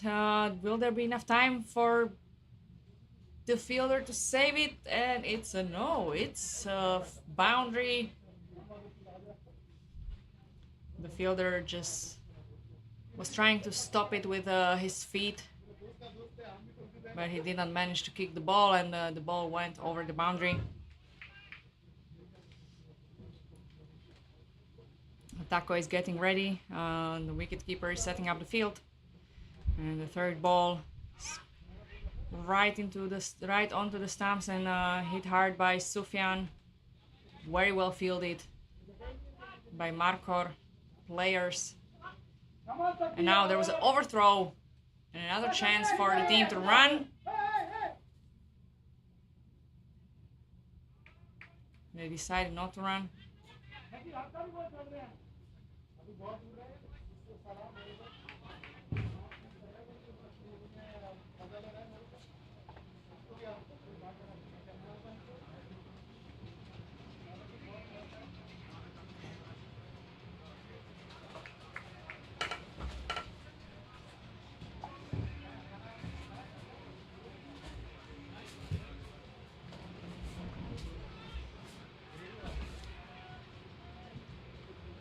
Two more balls for Taco. A right-handed bowler coming from the left side. And delivering a wide now. So giving some extra points for Vapiano Warriors. This ball is very nice, straight on the batter. But stopped by the fielding team.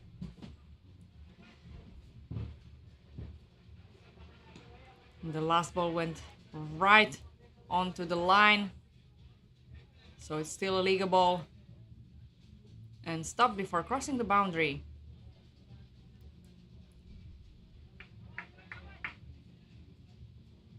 That was it for Taco.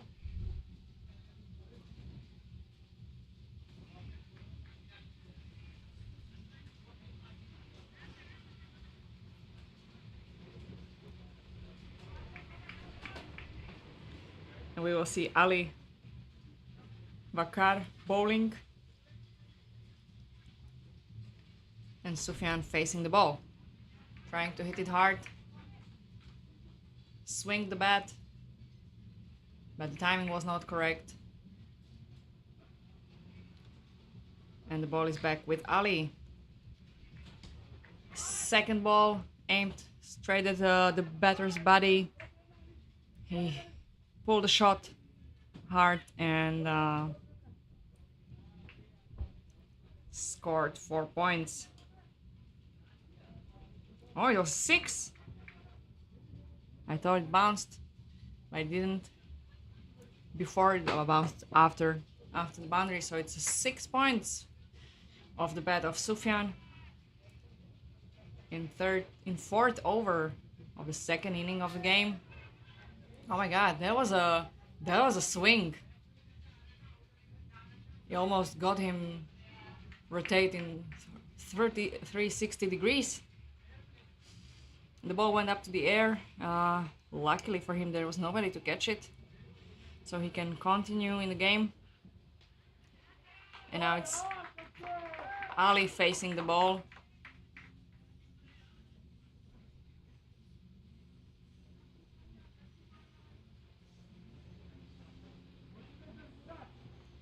That was a really unlucky situation for him. He got caught behind by Sakline, the wicketkeeper in this game or in this inning. I know it's a tennis ball game, but still, it's the cricket tennis ball. It's a bit harder than the regular tennis ball. And the wicketkeepers are keeping without any protection and without the gloves, which is kind of surprising to me. If I could have the gloves, which would give me a bigger space to catch the ball, like bigger surface, I would totally use them. Even though it might be tricky because the tennis ball is bouncing, might jump off the gloves. Still giving a nice surface to catch. Now obviously there is no issue for Sakline. Another ball caught behind by Sakline. Even without the gloves, he took a catch right of the bat. And another Vapiano batter is out.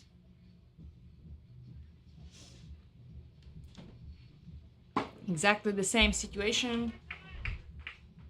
Ali Vakar bowled the ball and caught behind by Seclain. Same situations within 1 over. We are welcoming Harpin, but Sufyan stays on strike. And we have a new bowler for Markham. It's Ravi.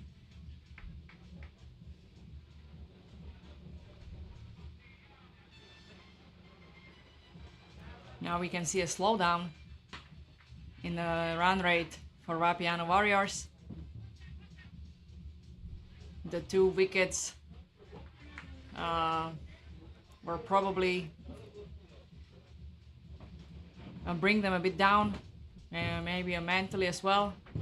And the new batters need to adjust to the entire situation and connect with the ball, which Harpin is doing really well. Great hit, great shot from Harpin.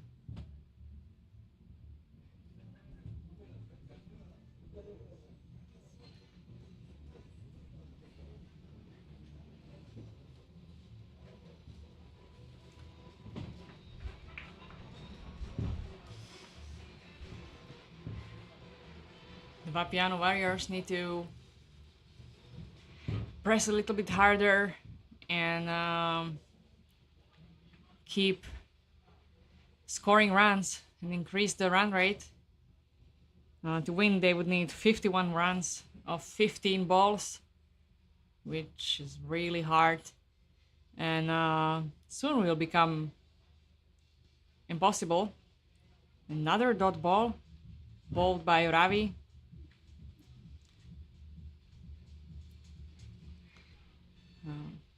In this short format, I mean, it's obvious throughout the day watching the guys.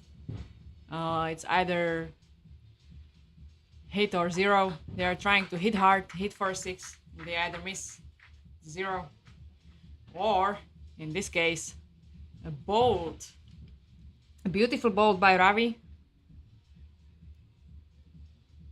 from Arkar, and Harpin is out, bowled. This is definitely not good development of the game for Vapiano Warriors.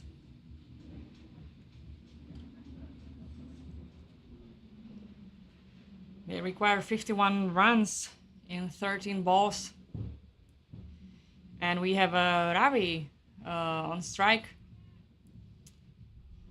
The skillful spin bowler. If you remember from the first inning, he's a left-handed batter. He managed to hit the ball in a tricky way. He jumped over the fielder and allowed the Vapiano Warriors to score 1 run.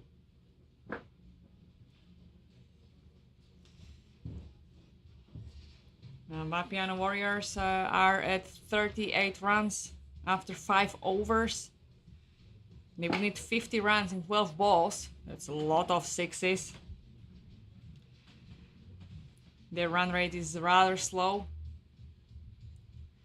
Let's see if Ravi can turn it around for Vapiano Warriors. Left-handed batsman hit the ball up in the air. Beautiful 6, went far behind the boundary. Couple of more needed, Ravi, to win the game. Like 10 more. 9 would be fine.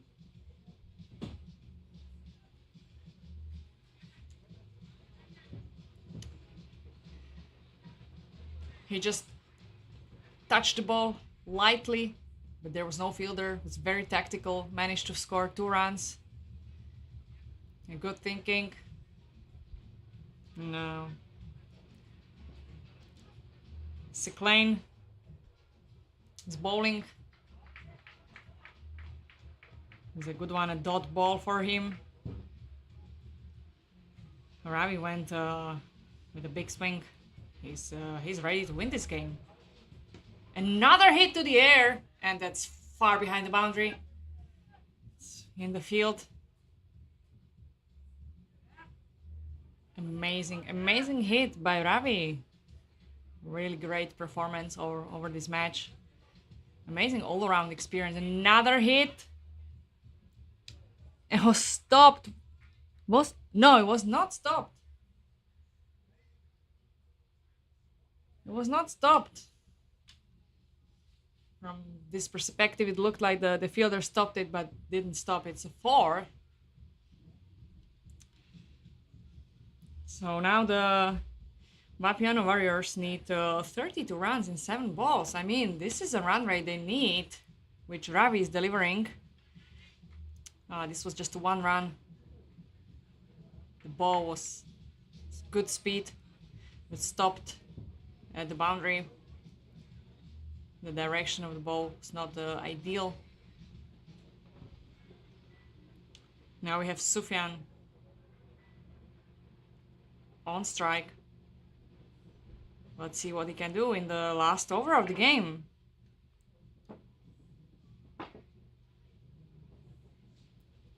Pramod is coming to bowl.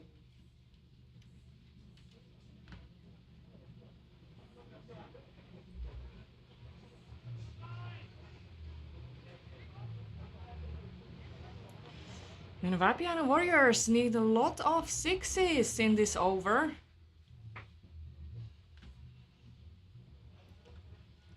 Oh no. The ball slipped off Pramod's hand.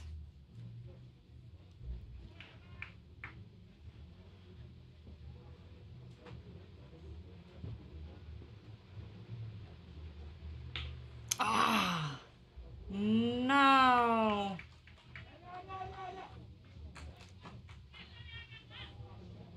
Ravi tried to hit it hard, but the ball went just off the edge of the bat and ended up safely in the hands of wicketkeeper.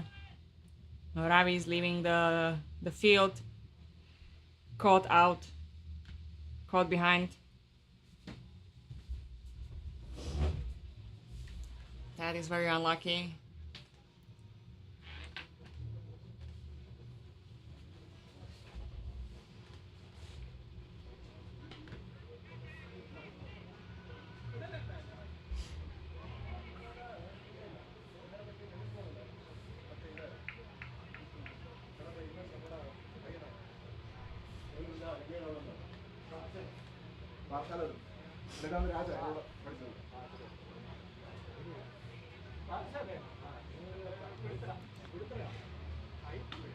Oh, that was a beautiful hit.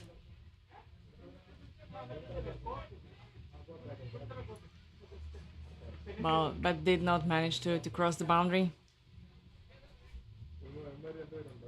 We have Hiroshi, the keeper, on the bat. Let's see what he can do on the bat.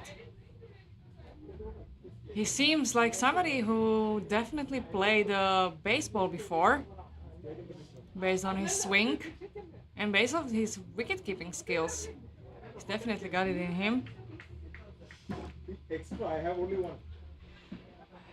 But now, Vapiano Warriors require 27 runs in 2 balls. That is what I call impossible. Even Pramod, if we bowl many wides, would not help. This was a dot ball, and one last chance for Hiroshi to show his batting skills at least. If not winning this match, he can at least show what he's got.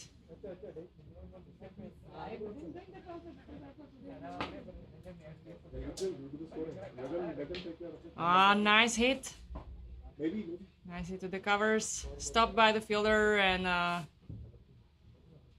Just 1 run, and that's it. That's it for Marcor and Vapiano Warriors.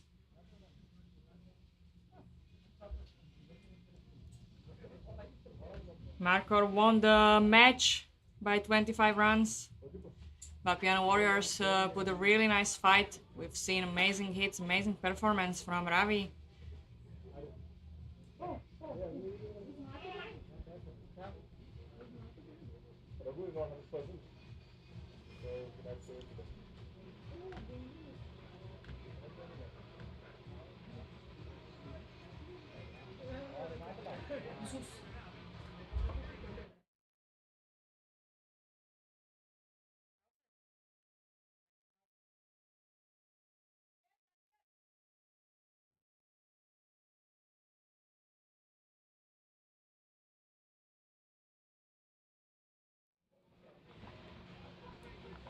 I have here also the results of the match from the other field in Vinos, from Hugo Banks. And RCD Dresden won by 5 wickets over Raptors. And we will be back soon with another matches in Prague Challenger Cup 2025. More exciting games, so stay tuned.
And we are back. This time I have a help here. I have Rohit here. He will help me with commentating this match.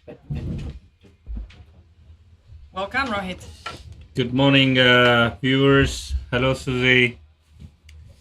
So we have Volha Boys Against Saffron Strikers. So the projected score here is 84. That's a good score in this short format of seven overs. We've seen during the day that after 80 runs, it becomes really difficult to chase for the opposing team. Smithy, PCC treasurer, is now bowling to Abdul.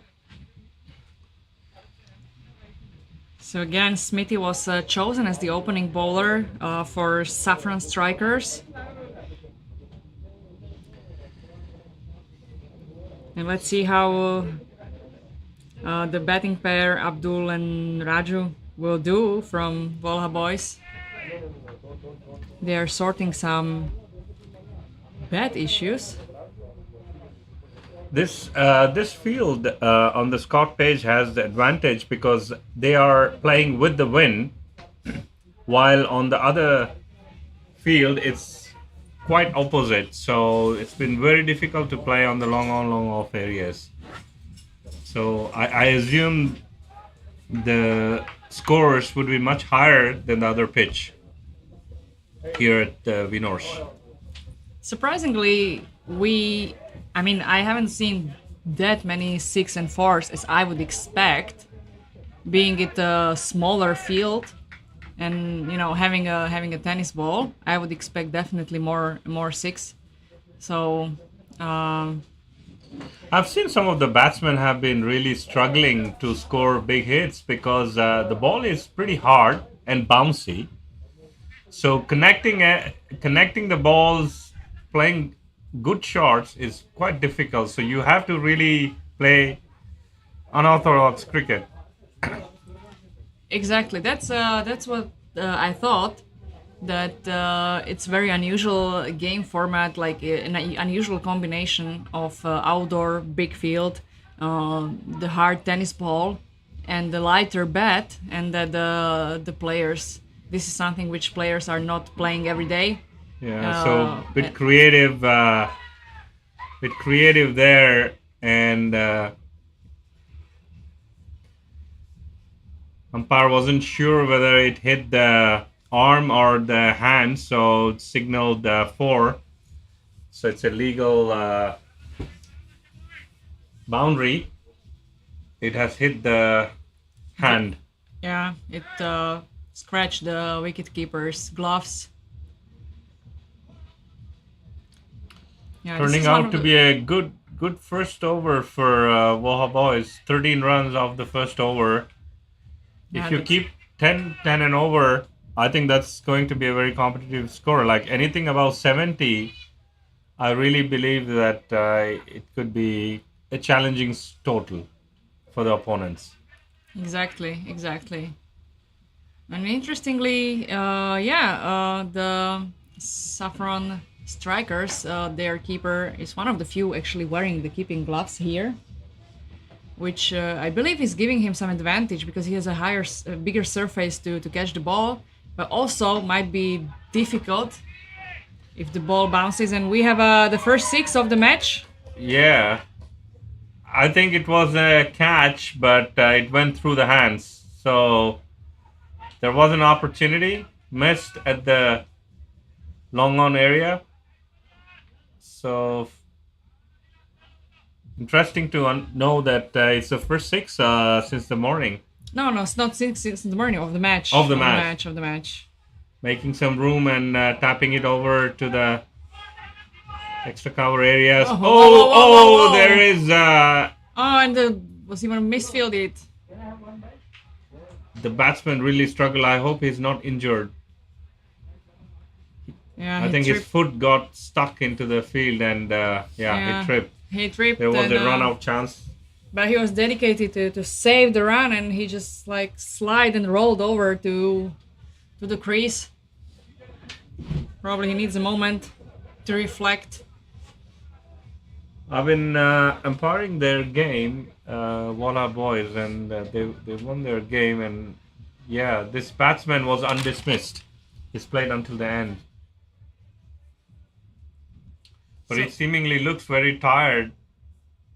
So yeah, and as the day goes on, it's going to get much hotter here at Vinorsh. But now, nice cool breeze today. Perfect conditions for cricket. And perfect condition for watching cricket and getting some nice drinks and food. Absolutely. A nice beer, some good snacks can keep you going for a whole day. So here we have a single taken.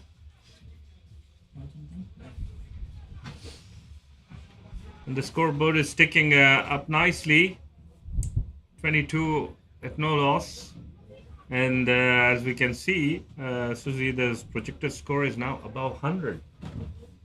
Wow, that would be the first 100 of the day if that will happen. So let's see how the game will unfold. Batsmen are really playing fearlessly because there's no leg before wicket. So that's been ruled out here in this tournament. And there are no leg byes. So Yeah, they are playing really fearless. They are going fully into it. I've seen people swinging at the bat so hard that they even like made a 360 rotation. I was actually scared for them that they might dislocate the shoulder. Happened to me. But yeah, this bat is definitely lighter than the hardball bat. So Yeah, these are like specifically designed to play the tennis ball. But I have seen some of the players are also using the regular cricket bat, Wow, the ball is now trying in to the air. be creative, but that's a Oh, wicket given that's a away, caught, catch. and Raju is gone, having scored 6 runs of the 3 deliveries he has faced. So the first wicket That was a nice catch, and it wasn't for an easy Yash catch. Patel. It wasn't an easy catch. The fielder had to move aside and watch the ball. It was coming from pretty high, so not an easy catch, but very well done.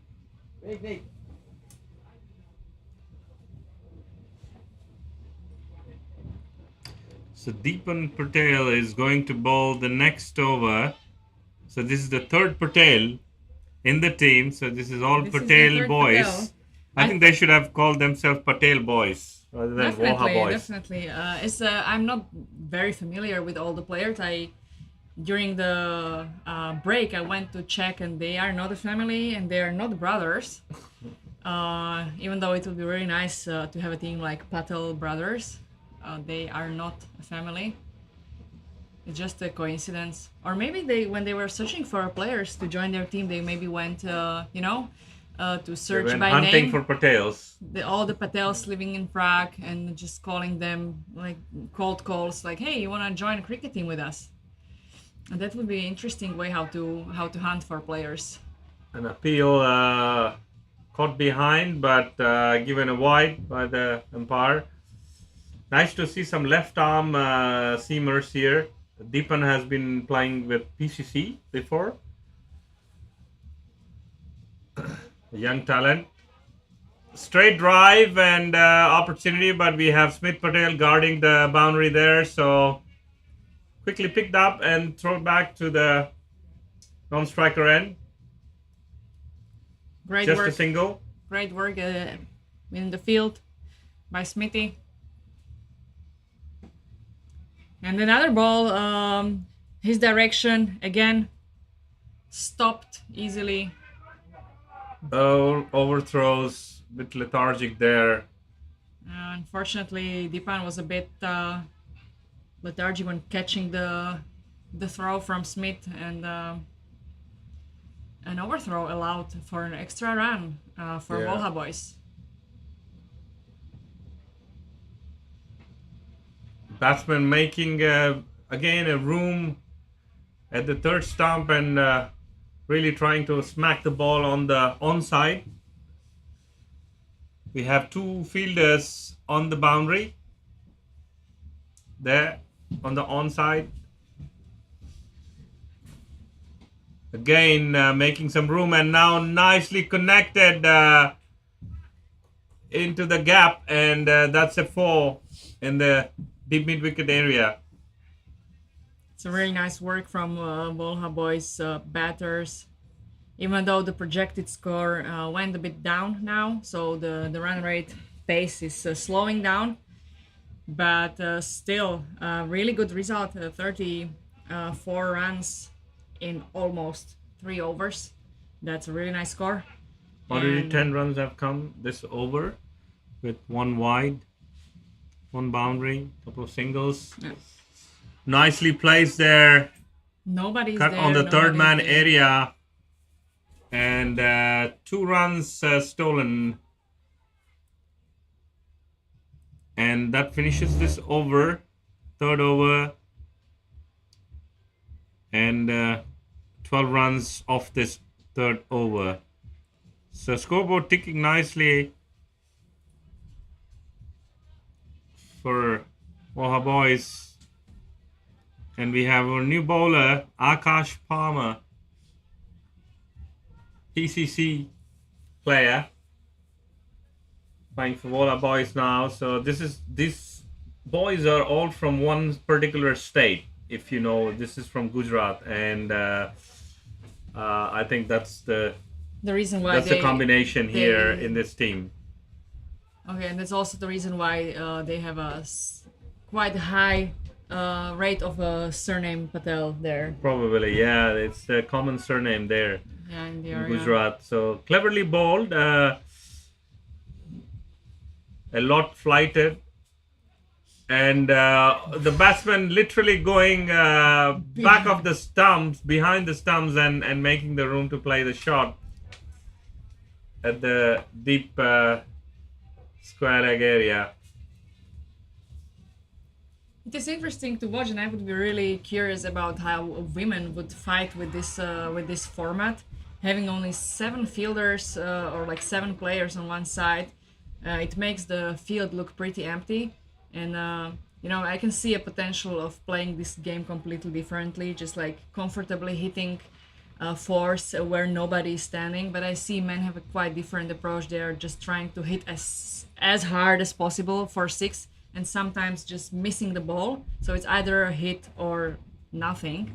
But with this low amount of fielders, I could totally see this game to be played completely differently. And I would be interested if how women would approach this. We should make a next year A 7 or 6 aside game. Women's Yeah, that tournament, could be yeah. interesting. We should try out. But yeah, this is a very dynamic, let's say, format. Physically, it could be a bit challenging if you have to play continuously games and with only few fielders guarding the boundary. Yeah, you will have to run a lot. Physical fitness will be, Yeah, women have that. yeah, absolutely. I mean, now we've just played the T10s yesterday, and this is 7 overs format. So yeah, why not? I mean, we've seen good run rates yesterday in women's T10s. We've seen scoring over 100 runs in a T10. So that's an amazing run rate. Yeah, And yeah. I actually in the morning I was expecting to see a higher run rate from this format, being it men and having a small field and everybody trying to hit 6. But actually, it's very similar to what we've seen yesterday. When you see the pitch conditions here, the only big difference here is that the ball, and with the hard ball, leather ball, it doesn't bounce much, But it travels. and the red ball is really bouncy, and people are not very used to a good bounce here on the Vinorsh pitches. So yeah, I mean, really difficult to connect the balls, and that's why the scores haven't been really 100 plus so far. Especially on the other pitch, it's been quite difficult to score because you're playing against the wind. So we have Part, the keeper, who has now. I think this will be signaled a no ball. It First is. ball above the waist height level, so that's going to be a free hit. So you're saying that the players it takes them time to connect with the ball. Do you think that later in the day we will see more high scores, or then the tiredness will come to play? I guess it's both. I think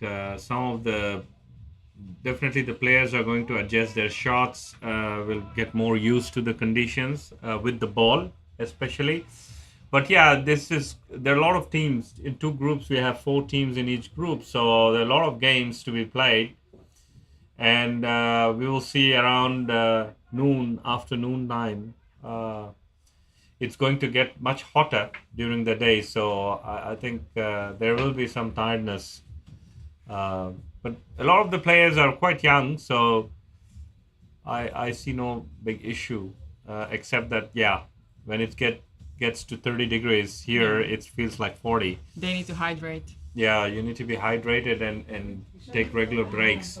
That's been smacked, and that's gone over the For long on 6. area for that's his big hit, 6. Yesterday the game went for quite long, and the last over was finished in almost complete dark.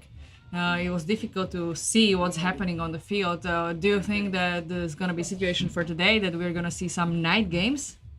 Well, I think it gets very difficult when okay, that's a big bounce bump at the boundary, so no chance for the fielders to stop that. So it's been quite expensive over so far. Three more balls remaining. Yeah, I believe that um, I believe that we have to be a bit disciplined, and the umpires have to really make sure that we finish on time. Otherwise, we want to avoid the situation that we have had yesterday, uh, because for batsmen especially, they can't see the ball if there's low visibility. It really gets difficult to connect and play, and yeah, especially when you're playing hardball cricket, you have to be a bit Very careful. careful, yeah. This is a less of an issue because today it's the tennis ball. It doesn't Yeah. injure you. But also But, the yesterday the ball was white, now it's red. So, I mean, at like complete dark, at least the white ball is a bit more visible than the Visible, red ball, absolutely. which you would probably not seen at all. Yeah. And yeah, I actually don't find Connected, and again there was an opportunity. This is the second time that this Wow, this fielder is has very- really not been able to position himself to take the catch. So Very this could have been caught, expensive. but it's been a six, and wow. this is turning out to be a big over for Volha Boys. This is a lot. So right in the slot for the batsman, and batsman is really smacking it all across the boundary here. Last ball of this over. For Already part- 20 runs have been conceded. So really getting expensive here. 2 sixes, 1 4, 1 no ball, 2 runs. And what we've been ensuring here, I can see, is we're keeping a lot of extra balls. So the moment a big hit goes into the fields, we are not really looking after getting that ball back, but sending someone else in the meantime, but taking a replacement ball and using it so that we don't waste the 5 minutes, which could be which could make Yeah. a big difference. Every time you lose 5 minutes Trying to searching for a search ball, for the ball in the field. it's Yeah. it's really gonna derail the whole schedule for the day, and you're gonna really miss the last game. So plenty of games to be played with so many teams around that you cannot afford to delay anything. So the umpires have been quite strict with that. Exactly. Yeah, I mean, you don't want to play in dark. Even though for me personally, betting in the dark is better than bowling in the dark, because like if you miss the ball while betting, nothing happens. But if you nothing happens from health perspective. But if you're a bowler and the batter gives it back to you, you have no time to react. And if there's a dark, oh my god. Yeah. We often practice till it gets dark, so nobody can see. And yeah, I prefer to be on the betting side when it's dark, because you don't want to be 10 meters from the batter when nobody can see anything. Yeah. So also for the organizers who've been here since day before yesterday organizing things, and then yesterday whole day, again a long day, more than 10 hours in the ground, and today as well.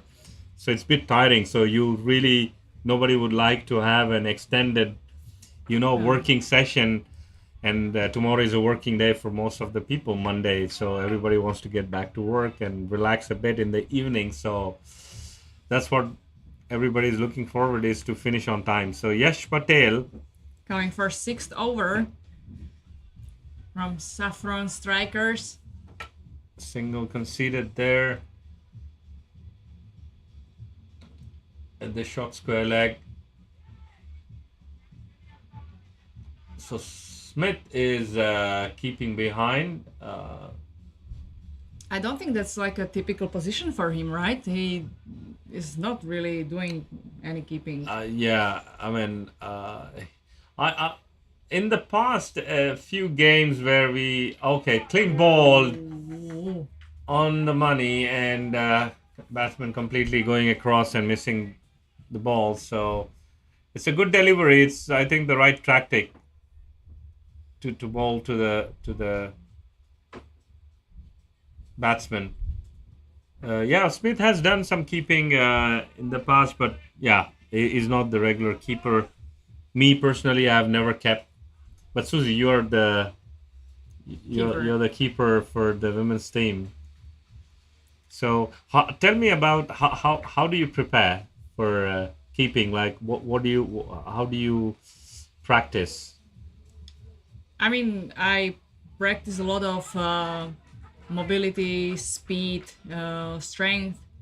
It's not really like a natural position the keeper has to be for the entire match, right? Like you're Yeah, really down, and it's coming to your back, it's coming to your knees. So you need to make sure that you have a strong core, that you have strong hamstrings, and fast hands. So doing loads of strength exercises, doing loads of physio. But I also like to run for endurance because T20 matches are quite yeah, long to squat there. yeah, And something which is hard to prepare for is the mental training because you have to stay focused on every ball. Be, oh, given a wide given a outside wide, off stump. that was a yeah. Wanted to be a caught behind, but it was a wide, Yeah, which happened before, right before catching the ball by Smithy. So yeah, you have to stay focused the entire time. You you need need to a lot of learn. flexibility also because you're diving to the right, you're diving to the left, Yeah, and you, literally there's no one behind you. So yeah, a lot of you need to do a lot of stretching as well to make sure that once you really dive somewhere, you don't pull a muscle. Um, And yeah, before the match, I also make sure that I stay hydrated because I'm usually the one who is the longest there and has the most movement during the fielding. absolutely. So how did you pick keeping as the profession or the Wow. your choice of keeping behind the stumps? Did you get inspired by something watching somebody? Well, What was your was inspiration? I wasn't really a good bowler. Okay, So somebody had an idea. Okay, like how about why don't you keep trying you in the back in the keeping because hmm you seem to have reflexes. good reflex? Yeah, that's important. A keeper, the most important thing I think, apart from the other fitness and flexibility, is yeah, your reflex. You have to be absolutely, especially when you are keeping behind and you're standing up for a spinner or even for a fast bowler. You have to be like Yeah. a speed rabbit. Speed rabbit, exactly, Yeah, exactly. Yeah, lightning quick. They're like the thunder. so I was doing quite in the field. I was like stopping a lot of balls. So I can run fast, but the bowling, it was not really good. So somebody had an idea. Probably it was Sudhir at the time, and was like, "Hey, go back and try that." And it went surprisingly well. And they said, "All right, this is something that really suits you. Do you enjoy it?" And I did enjoy it because like if you're in a field you can wait for half an hour to even like get into a game situation if you are not positioned where the ball goes and behind the wicket I got a lot of game time and I really like that. Very good. And what position do you play? What number do you go for batting? For batting, depends. The coaches really like to put me as an opening batter. um, I can do that for 1 2 matches, but if it's a like a long series, if it's a long tournament, I definitely am getting tired after if we are opening if we opted for fielding, and then after an hour and a half of keeping, I have to open. That's becoming really difficult. So I'm I wondering. prefer to go like a like a fourth or fifth down the line. Yeah, typically, if you see, there are very few opportunity there and taken. That's a wonderful catch Amazing catch. on the field, on the boundary line. So uh, finally, Parth has been successful here with the support of the fielder, so helping him. And That's a nice way to end the match. That was the last ball. and it was A a really match, good comeback where inning. we have seen in the middle where the projected scores were going above 80, 90, and even above 100, but they have pulled back. I think every dot and a single run conceded significantly brings down the required runs or the projected score. Exactly. And so 77 seems to be still a challenging score. You got to score 11 and over. So 78 runs in 7 overs for Saffron Strikers. So let's see how they would do. Yeah, they were struggling a bit on strike, even though they're strikers. They were struggling a bit on strike at the previous match. So I'm really curious to see how they will fight this one. Yeah, they will definitely need at least a boundary in an over, a boundary or two boundaries because it's 11 and over. So, and then hope that there are more extras coming through wides and no balls.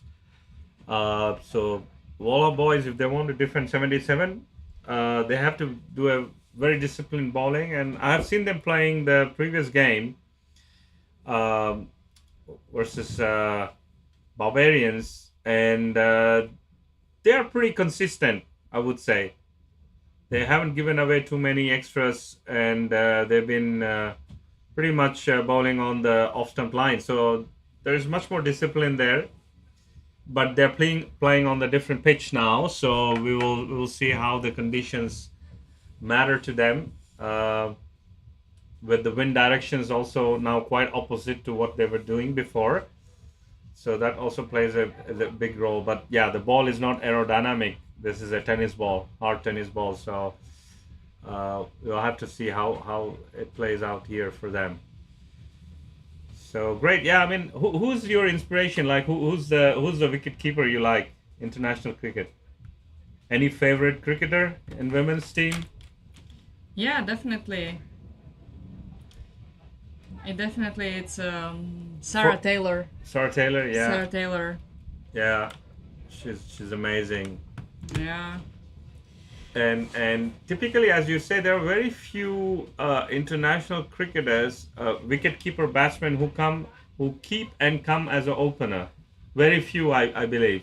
Yeah. And Gilchrist was one of the amazing keeper, and then he could be one of the openers. But most of the keepers that we see these days are a middle order batsman.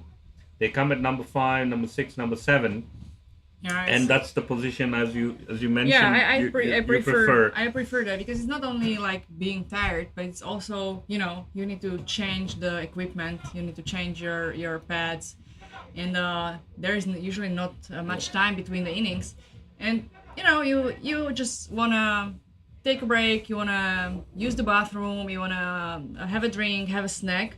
And if you are opening, there is no time for that. And I really like to have some, a protein bar and a bathroom break between I go on bat, which is usually if you are opening, you're not allowed to do that. Probably something you discuss during the sessions, and I think at some point you need to make them aware. Like sometimes your preference or your strength could be. Yeah. I mean, they could utilize your strengths more if you prefer.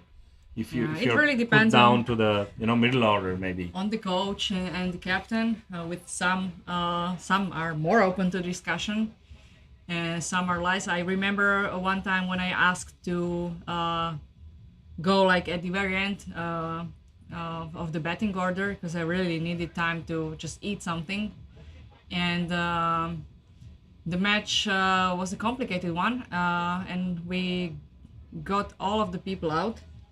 And I went there as the last one to bat, and I was able to turn around the score because the opposing team was expecting some weak batter. Well, yeah, And the no- tail ender. Yeah, The they were not expecting that many scores in the that many fours in the last over, and we actually won the match. Uh, and I think I delivered the highest score from the batters of the team. So I was happy for my decision to go last, and I was also happy that at that time the captain listened to me, and we made it work. Yeah, absolutely amazing turnaround of events. So here we have uh, The second evening of Saffron Strikers against Nisaf, Volha Boys.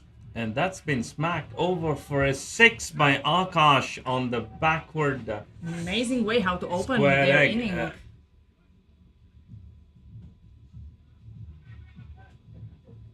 Umpire signaling for a few ball boys because we can't afford to lose any more balls. I guess our stock is depleting pretty fast. We've lost a couple of balls in the other field, and we couldn't find the balls back because the grass has grown really tall on the other side. And So I should have bring onto the the stumps. dogs. Should have bring the dogs to just let them out in the field and search for the balls. Probably. Yeah, I mean, if your dogs are disciplined and they give it back nicely, if you ask, then yes, why not? Sometimes. And my daughter loves dogs, so yeah, and so yeah, dogs could have been a good, but I have sometimes the feeling that you're abusing the dogs also make them work harder. And it's a little bit meaner, like, okay, go look for the ball. And the poor fellows would be more interested to go around, see new people, get patted by the audience here. But yeah, how many dogs do you have? Two? Two, yeah, we Two. have two. One is a Labrador. She loves Oh yeah, balls. it's a family dog. Yeah. It's a family dog, and the other one is a Whippet. She's Whippet. like a fast runner. So they are a great combination for a cricket match. One is an amazing fielder, and the other one could be a great runner in between the wickets. Nice. I think you can use them when you're doing net practice, probably at home. If you have a garden, you keep on hitting, and they can bring the balls for you. Yeah, that would be lovely. Don't have a garden yet. Okay, yeah, or maybe in the park, somewhere outside. If you're playing the Exactly. softball, obviously not the hard Yeah, ball. this is the difficult thing about cricket that you cannot just practice with a hard ball anywhere because it might get dangerous for people passing by. Oh yeah, absolutely. I mean, we had a funny incident when we were playing in Vipek. That's been hit really well, and that's straight over the top for Yeah, the no six. chance, no chance, no chance. Any fielder can jump that high to stop this one. That was like flying in the air. Not even like the tallest basketball player could jump that high to stop this one. So pretty good first over for Saffron Strikers. 16 runs being scored, and Akash is really on top of his innings now with 15 runs scored at a pretty aggressive strike rate with two big sixes. So that's another Oh, another big one, hit, another one coming. and this is six again. Wow. This was an amazing one because like it was impossible to stop, but it also fell just right behind the boundary. Absolutely in the gap, so there was no opportunity for anybody to grab it. So very nice hit on the mid wicket area. Another one, but this one doesn't fly that far. Oh, it's dancing Oh. everywhere. There was a spin on the ball, so It's a bit of chaos. but only one run conceded. So batsmen are really. So this is where you can see that some of the batsmen are getting more confident because they now know the conditions, how to play. They are able to judge the speed and the bounce. Exactly. So I think they're picking up their areas where they want to hit and maximize, and Akash is certainly looking to attack the onside and going across. That's exactly what Wow. Okay. I've been saying, and that's been really smacked onto the next field. So that's another powerful hit. Another ball lost. Should we go and buy some more? Yeah, well, these balls have come from India, I believe. So they've been bought by Arun while he was on his trip there. So I maybe we can buy few at the local stores here at Decathlon, but not these ones because we have more the tennis ball kind of a, you know. Yeah. What is the difference between like the regular tennis ball and this cricket tennis ball?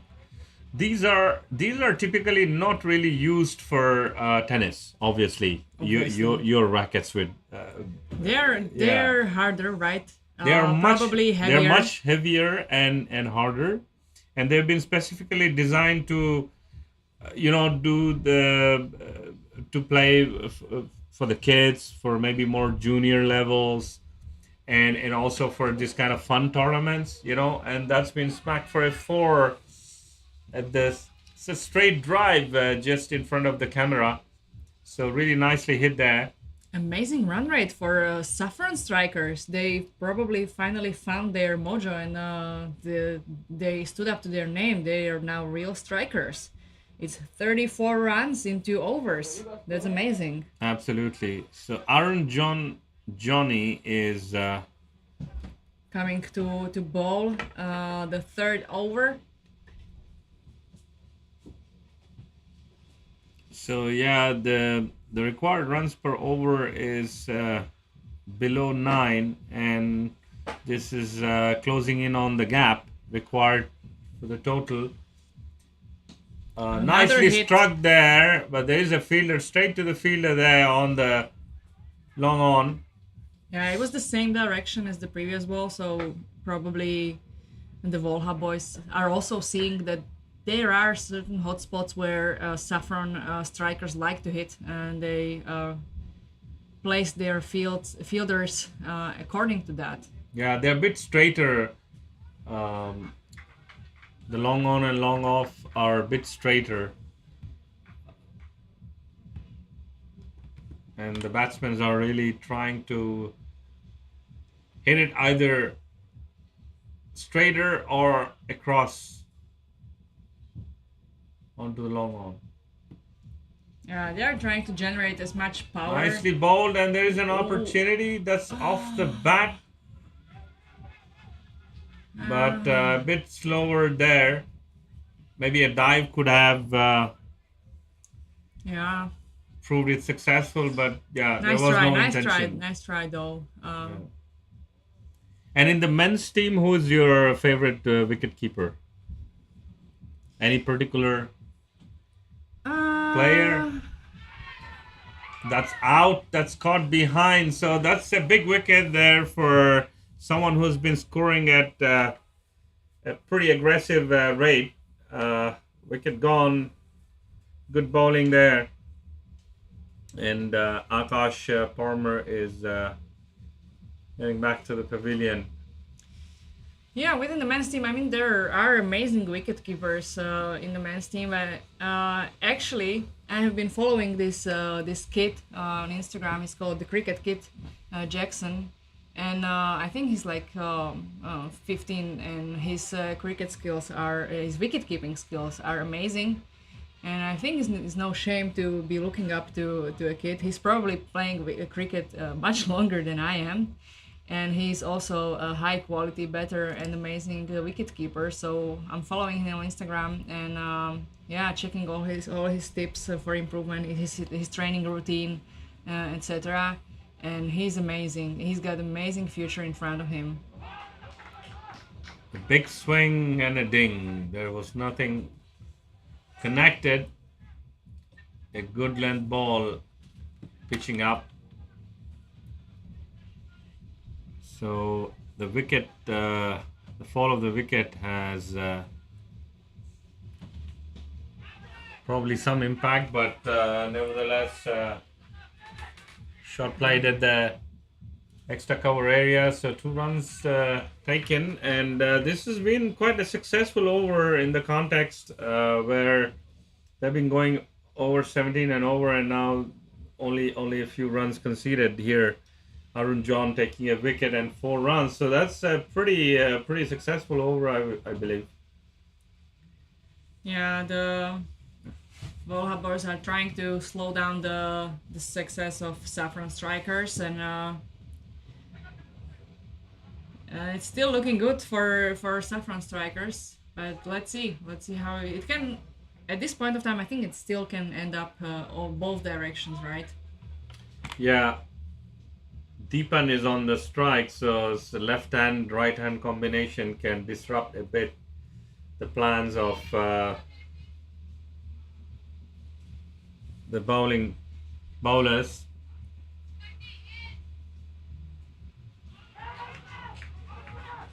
Big swing. There is an appeal. It's a little bit funnier that the long on is appealing for a caught behind. I mean, he's the farthest player on this whole ground. So I don't know. He must have the Batman ears. Wow, Nicely stuck, another and that's ball sailed across onto the uncatchable. onside, and that's a big hit. That's a big hit. Yeah, you know what? Like, me as a wicketkeeper, I'm really happy if people, even from the other side of the field, appeal, because my hearing is definitely not the hearing and quality of a bat. I'm rather half deaf, so anytime somebody tells me like I totally heard the ball like edging the bat, I'm like, great, please appeal. I couldn't hear anything, like anything. The only thing I hear is just like my heavy breathing. But really, I have a bad hearing, so I'm always telling my teammates like, please, if you hear something, say something, appeal. Like Absolutely. I hear mean, but yeah, you would expect that from the fielders closer to you. Point, square leg, slip, and that's an opportunity. And well, it was one-handed. Perhaps he could have gone two hands, and at least he saved the 5 boundary. runs for the team. So here, I think it's two conceded. I think so. Yeah. I think So 4 runs saved. It could have been easily a 6. he was in a position to attempt for a two-handed Absolutely. catch. That's another That's not a catch- good that's not hit. catchable. This is outside the That's 50-meter 6. boundary. So powerful hit Wow. there by Deepan. So really, again, getting back on track, and now the required runs per over is getting below 8 runs an over. So this is going well, and they really catch up in this over here. Yeah. Raju to Krish. And that's been given a wide, so extra runs conceded. Yeah, the Saffron Strikers now require 24 balls in 24 runs in 19 balls, which sounds Doable. Yeah, very much doable with just 1 wicket fallen. And this over so far has been so expensive, and this is going to be another 6. And that's been really hammered over, and the long on could just watch it sailing over his head. So this has been really expensive over for the Volha Boys, while Saffron Strikers have completely capitalized on the over pitch deliveries here, scoring 22 runs off this over. So this has been a very expensive over for Yeah, the batting Volha pair Boys. of the Saffron Strikers is doing amazingly. Both Krish and Deepan, they have a great Big hit and an opportunity there to take the catch, but there was no intention from the long yeah, they're- off-fielder to get under the ball, and 1 run conceded there. Arun John is an experienced bowler. He's also playing for PCC Kings.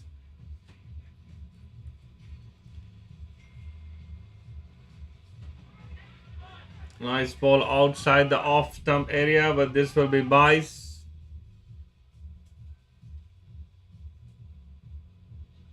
This is a great job, yeah. Has it been okay? That's been given as a bye, so 1 run conceded, but still a dot or a single is not gonna harm much, and they should do more of this line bowling. Now this is left-hand batsman here, and he has skied it, and this has been dropped. So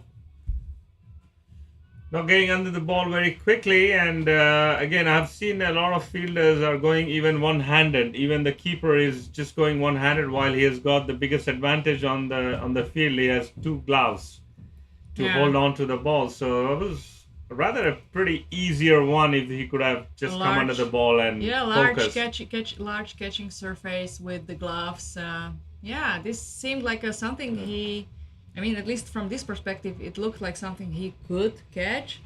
That it was possible. Unfortunately, didn't. And I think he missed a huge chance to get Dipan out. Like, he's doing really well. He scored 24 runs. 24 runs absolutely, off 12 balls. He's going on a 200 strike rate there. Yeah, and this the same is for a crucial wicket. And Krish is going on 300 strike rate. Yeah. They are both smashing it. Absolutely. Any wicket at this stage could turn the game. That was rather a bit lazy shot, I would say. Getting a single. But they don't have to do anything crazy now. The Saffron Strikers is almost run a ball. And 13 required of 13 balls. So, I mean, it's run a ball. You don't need to do anything crazy. I mean, just tap the ball, wait for the extras, and that's it. So, wow, this is an opportunity, and finally. Keeper is very jubilant because after dropping 2 easy catches, it's taken this one. So, as we said, he's happy. He will be allowed to eat dinner tonight. Yeah, he fixed probably a drink. He fixed all the drops now. So this has come at the stage when 2 settled batsmen have been going very aggressively on a very decent aggressive strike rate. So still, I mean, not a big damage in the context of the game. Just 13 required of the last 2 overs. So it really depends now how these 2 bowlers at the end are executing. And for me, I think this is a crucial over because this sets the tone for the finish. So the penultimate over, if you give less than 7 runs, I think the guys have the chance to win it back. Exactly. So that's been bowled onto the legs. Bowler really going across. So no run taken. Did not attempt to run even. So Krish doesn't want to give strike to Park for some reason. I think it could have been a run. I actually thought that will be the tactic, and that will be something which Part will play, because like it's just 2 overs left. He doesn't have enough time to connect with the ball, and I think his tactic will be to keep 2 Krish runs on strike. I think that's gonna be the. And Part is also a big striker. I mean, I've seen him playing, and he is very much capable of hitting the big boundaries, or he can bat sensibly and also take singles. So this is the 3rd ball of the over, and very nicely bowled. This is the smart bowling. I would say that the mantra or the tactic here has to be you bowl outside off stump line. That's it. There is no room for the batsman to play on the onside. So that's really another ball, and that's got behind. Wow, and that's nicked the top edge of the bat and taken by the wicket keeper. So this is turning out to be an interesting game here. Another caught by Raju, the wicket keeper. Seems that he finally found the rhythm and the tune of this game, and that's an out for Krish. He was very successful on the bat. Yeah. So this might be a very interesting moment in the game. where the Saffron Strikers require 11 runs in 8 balls, but we have two fresh We have two new Batman, batters two who new haven't batters. faced. Even Parth hasn't faced any balls. So Exactly. now we have the new batsman on, and just tapped on to back to the bowler. So no run given, and we have Vivek. Vivek is a hitter. I've seen him in a previous match, and he's definitely able to hit 6. But will he be able to connect with the ball? There are only 7 balls left. I'm just worried if it's enough for him. Absolutely, and that's been hit over, and that's exactly what you were saying. Yeah, commentator's curse for Saffron. Sorry, for Volha Boys, where on the cow corner you have a big hit 6, and yeah, this is now very close. As I said, Yeah, if they wouldn't have conceded the 6 in the last ball, I probably they were should in a be much better position. better position for the 6 balls that they will face, because I- now it's 5 runs in 6 balls, so Yeah. one big hit and it's all It's over. I shouldn't be probably commenting. You were not here the first match, but somewhere in the middle of the match, I said, "Oh, and we haven't seen a wicket so far." And at that moment, it was bold.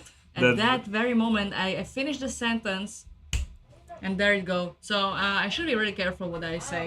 So we should bring you in to commentate when PCC is playing against someone in the. Now we are going for the top 5. We'll Yeah, be let's playing bring each other in- with the knockouts. bring me for So the yeah, finale. I'll bring you in, and that's all over. That's been smacked over by Port, and this game is all over. Very well played. It could have gone down to the wire, but the penultimate over was a bit expensive, and yeah, 77 chased down easily at the last over. Good game, quite interesting. Quite a large number of hits here. Yeah, we have seen a lot of 6s. Finally, that's why I'm here for. Like yesterday, I mean, in the women's game, we've seen a 6. Few, yeah, I But think very, one very few, or but two, yeah. very but- few. Obviously, it is a hardball tournament. It was a hardball tournament for women, so it's obviously a bit more difficult to hit 6 for women. We've seen a lot of Yeah. 4s, so I was looking forward to see some beautiful flying balls through the air, Yeah. some nice 6 in it. So now I'm happy after this match. I umpired the game yesterday. The girls won the game against Berlin Blazers, and some of the girls were like, "Where are you leaving?" Because I had to go early, and they were like, "You're the lucky umpire. You're the You should come back." you're You the lucky know. charm. Okay. But I'm really happy that you played some good cricket, and it was a good learning experience. Also playing T10 with a different set of teams. I think some of the teams you have played before, but some of the players have been new. Exactly. It was a little bit competitive. I think it was not one-sided. It was really a well-balanced kind of a group. So yeah, really enjoyed watching you guys playing, and quite impressive. The cricket is really improving. I see a lot of improvement. Unfortunately, we lacked some players. You were not there also, so 2 or 3 players, crucial players in the team, could have really made us more successful, I believe, because Yeah, I think we lacked the middle order, the lower middle order. We had to rely a lot on the opening partnerships, and we were very successful when the opening partnership did well. Yeah, every time we were batting. Missed Pooja a lot. I think she got And yeah, she got injured. she got hit into her chin by the ball Yeah. before even she was unable to bowl in the first match against the Molfetas yesterday. Yeah. And she is a very consistent and reliable bowler, and also on the bat. So she's a really great all-rounder. So that was a miss, and I think the match could have looked a bit different if she would not, be Yeah, she's a at the emergency very getting good checked. all rounder, very good fielder. I mean, I thought she was really brave. The ball came really quick at the square leg, and she attempted to catch it. I would have I would expected a get lot of ducked. girls would have left it go alone, Yeah.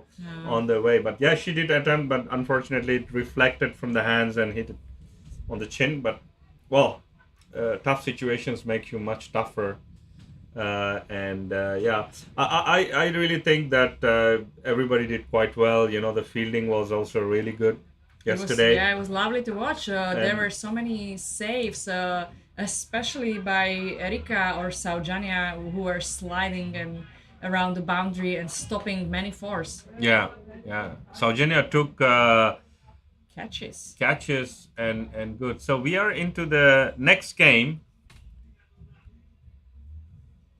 and this is a rapid turnaround because as we were just discussing, we don't have big breaks between the games.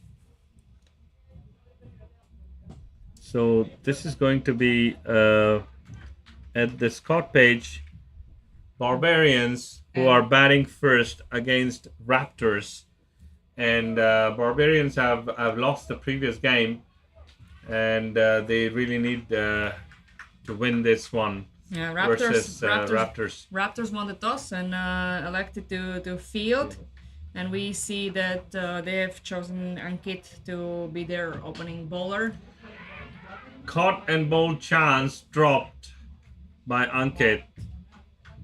So this is an opportunity given away and a single taken. So here we have Vaishak facing the next ball. From Ankit. It's been given a wide by umpire Kishan, wearing the jersey number 07, James Bond, missing a zero.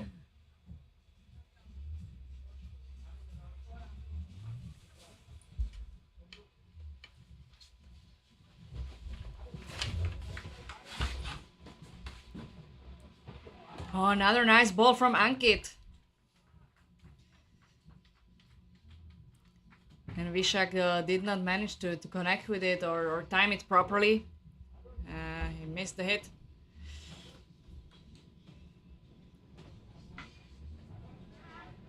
This one nice, but there was a fielder. There was not the best placement of the hit, and only allowed Barbarians to score 2 runs.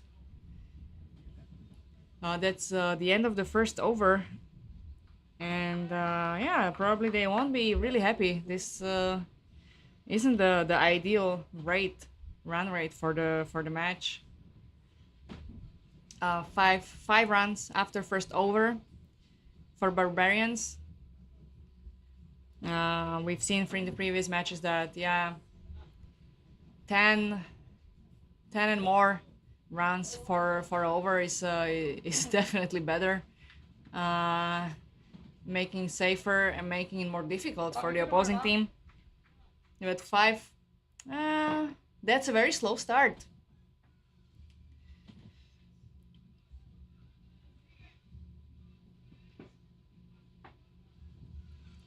We have a new bowler. It's Ruchit. Was bowling to Sahil. First ball was wide.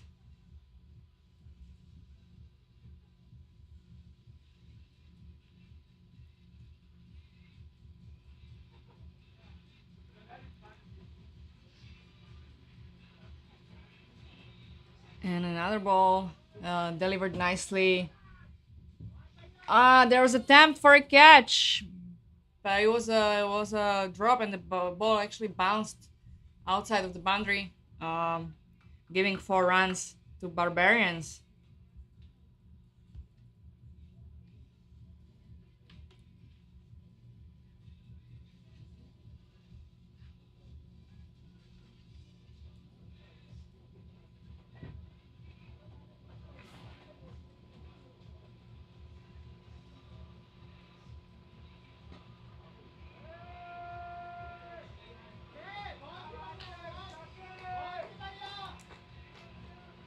And that was a 6 to the books. The Barbarians are finally increasing their run rate, and they will definitely need that.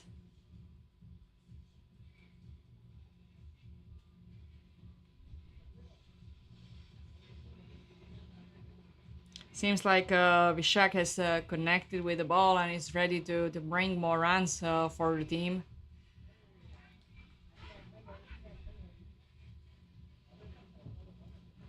He missed this one. But anyway, managed to run.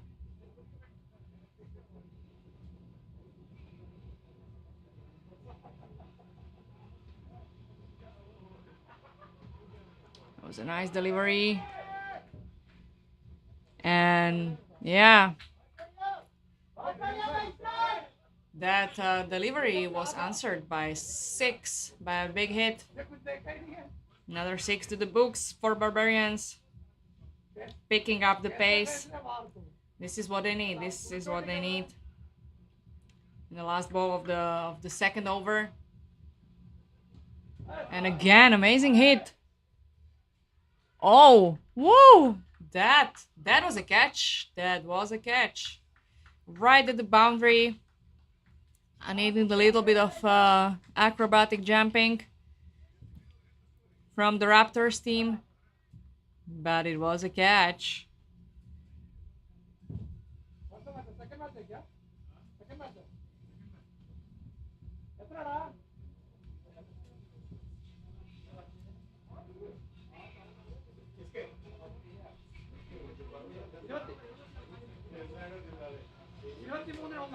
And Vishak is out.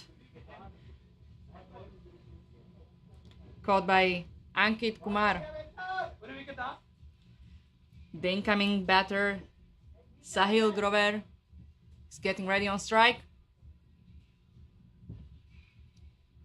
And leaving the first ball, which is wide.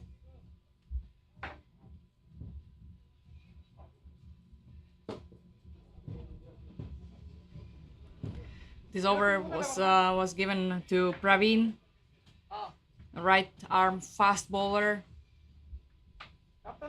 But so far, another wide. He seems not to be really comfortable with the situation, with the tennis ball situation.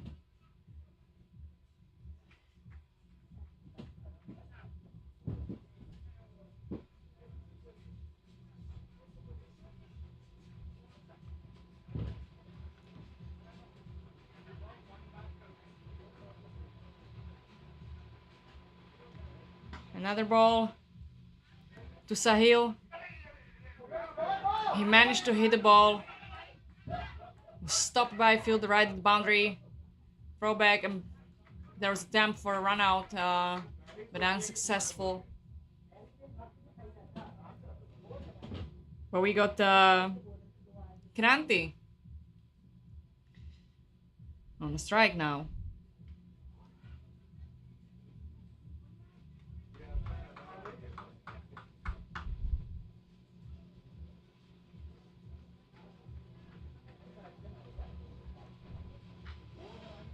And back to Sahil. Few more balls for Praveen. Oh, that was a miss. That was a quite bouncy ball. It bounced a bit higher than Sahil expected.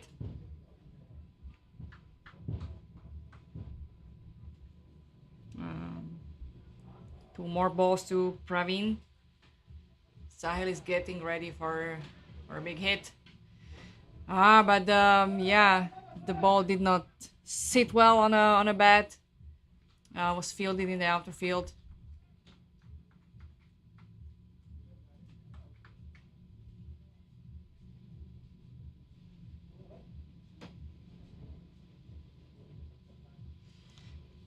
And now again Kranti on strike. Last ball of the over. And whoa, that was a situation. I was dropped by a keeper, and then he attempted to run out of the batters, but he overthrew the stumps So both the batsmen are safe. And it's 29 runs after 3 overs for Barbarians against the Raptors. 9.67 the current run rate. I think that's a solid pace. But they must not slow down.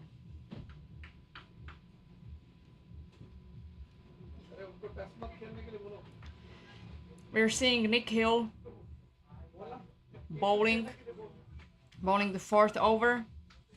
Again, right arm fast bowler from the Raptors team.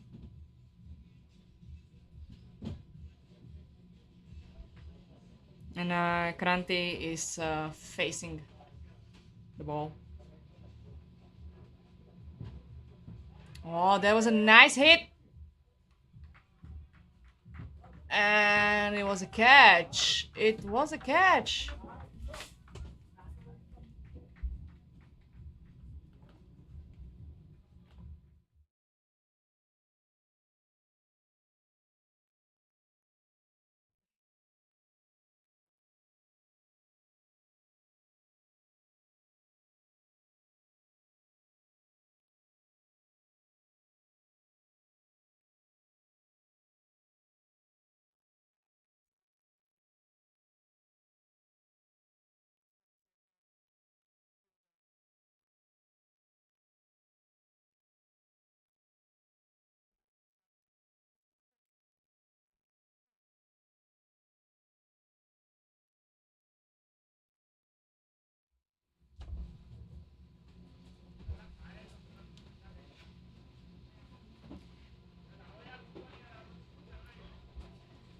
So now we have the up-to-date score on the screen. We have Nick Hill bowling and Birendra facing after the last wicket. Last ball was a wicket when Nick Hill bowled to Kranti, and the ball was caught by Ankit Kumar. Great fielding work there. Brilliant catch.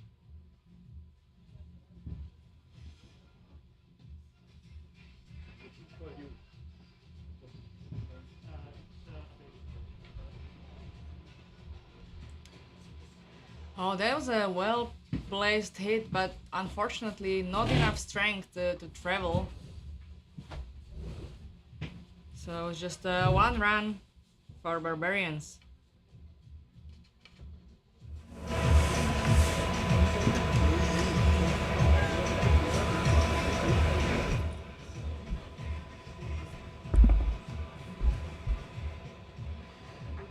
Going down the leg side, signaled wide.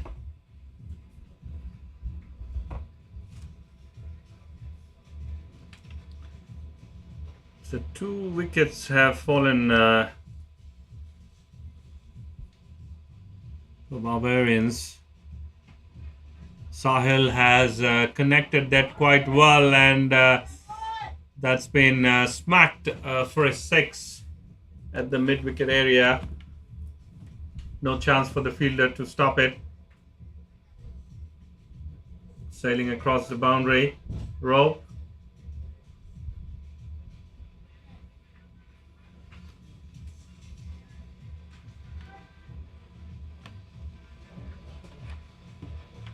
So going well over the 10 runs mark here.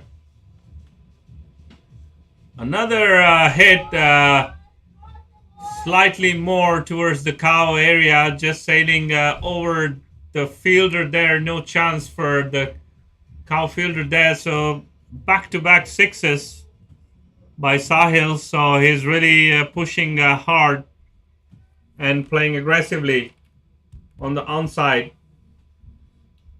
Scoreboard ticking nicely now, scoring almost at 12 and over. So 47 for 2 at the end of the 4th over for Barbarians. That's a decent run rate. I mean, that's something you can, you can start and hope to defend. We're talking about almost 12 runs per over. Nickel is bowling his second over. He's been quite expensive in the first over, and this is another six from the rain. So it's raining sixes for Barbarians now. 3 consecutive Yeah. sixes being scored, and this is where I was saying, like we were discussing, how would we see the games turning as we move towards the noon, and you can see that the batsmen are more comfortable now, and we haven't seen many big hits on the other field, but now it's turning out to be quite successful for Barbarians, who are going quite well. So there was an appeal, but this is off the tie and not given out. Yeah, we are seeing more and more sixes. Another as we bad go. ball put away, and that's been scored for a 4. Short ball put away, and batsman's asking for a no ball, but I don't think that's a no ball. It's just a bounce well within the reach of the batsman. Yeah, it was a legal ball. Another short ball, and that's it's a a drop. catch dropped. It's a catch drop. Backward, Drop deep catch. backward point area. So this is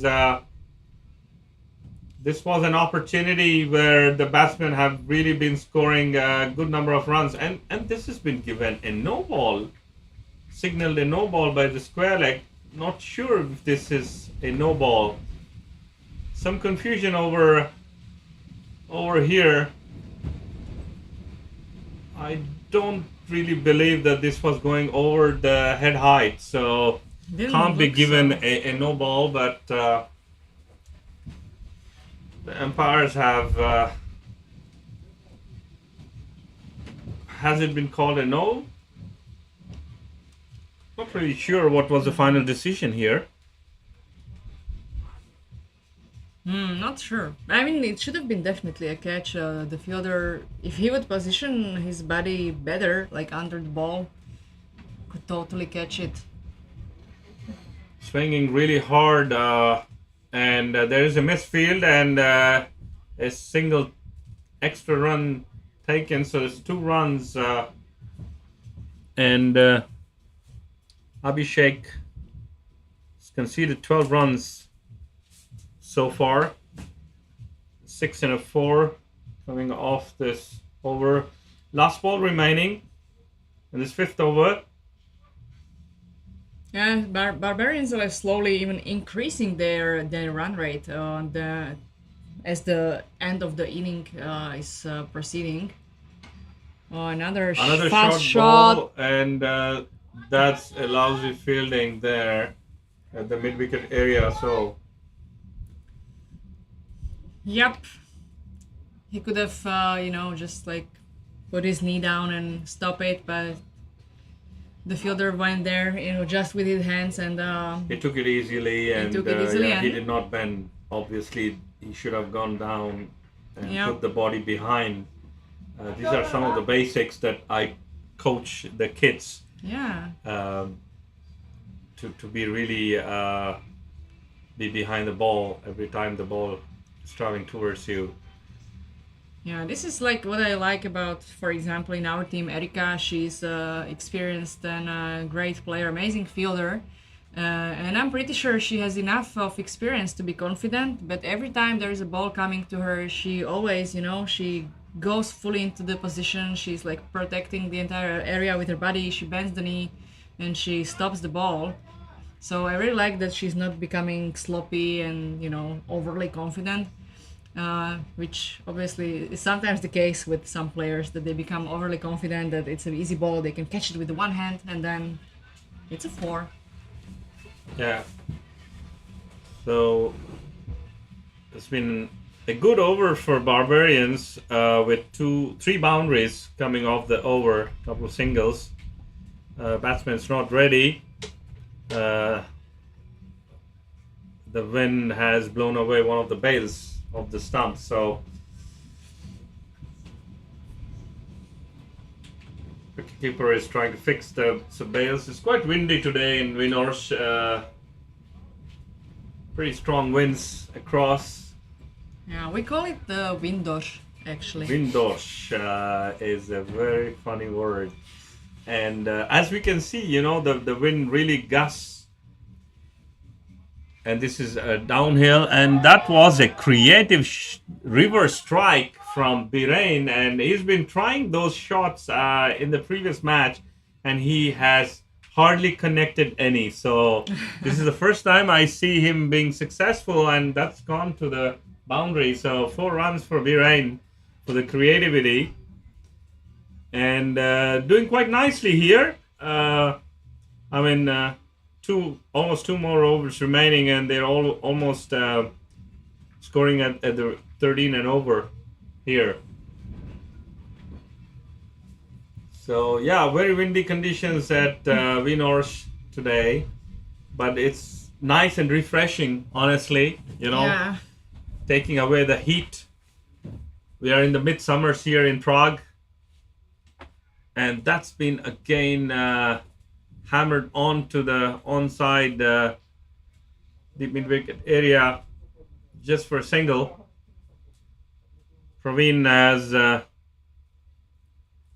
been quite good at the first over, but this has been smacked over to the cow area, sailing over the rope, and that's a big maximal here for Sahil, who is at a pretty good strike rate here. 27 off 13 deliveries faced so far, and Birain is also 19 off his 8 deliveries faced.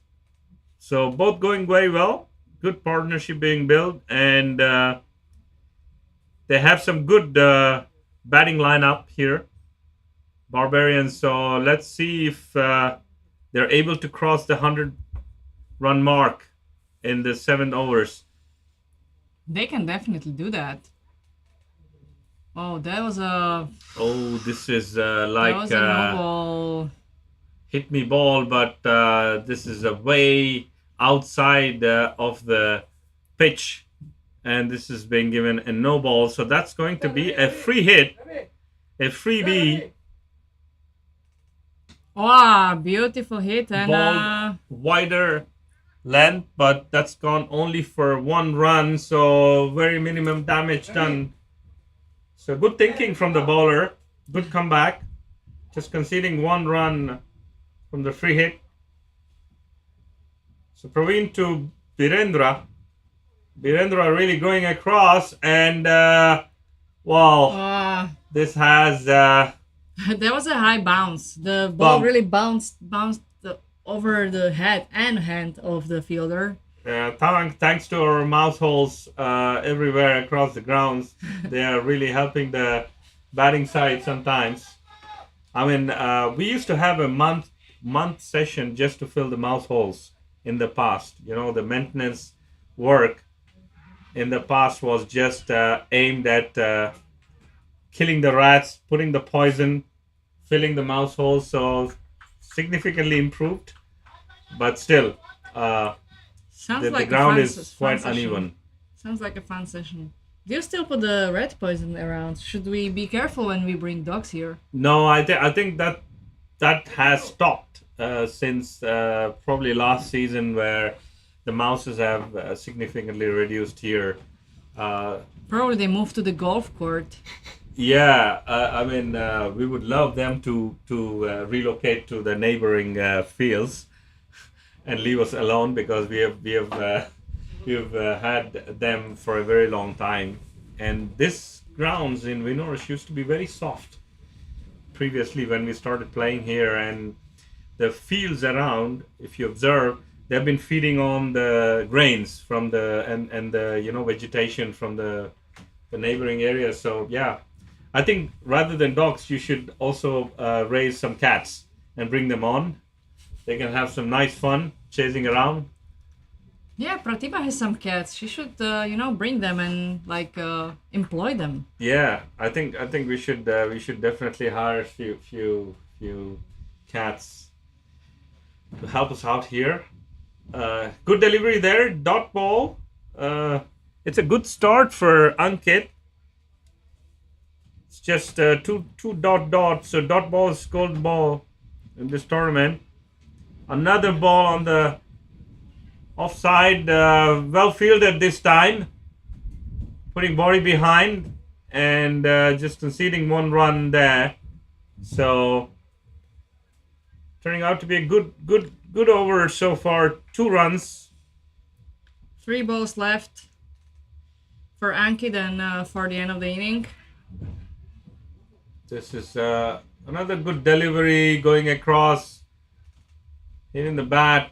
Not sure what the appeal is about because we have ruled out the leg befores and leg buys. So even if you have hit the legs, Well, you can there see is no wicket. you can see on the pants of the bowler how the wind. Nice shot wind is there. An strong. opportunity and could have been taken, but it went through the hands.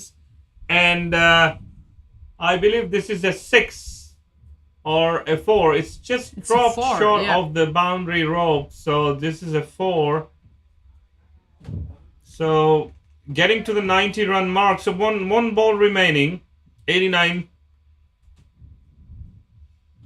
And let's see what That was a happens wide. here. Okay, this is definitely going to be a wide and extra runs. The wide has to be Oh, reballed, no. and this is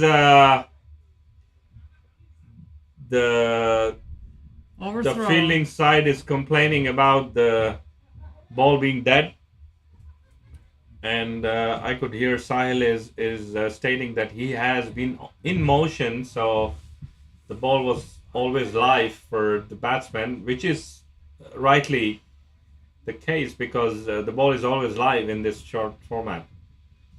So another ball to finish, and that's been smacked. There is an opportunity, but it's sailing over That was a the big cow hit. area. So that's a good finish for Barbarians, where slightly short of.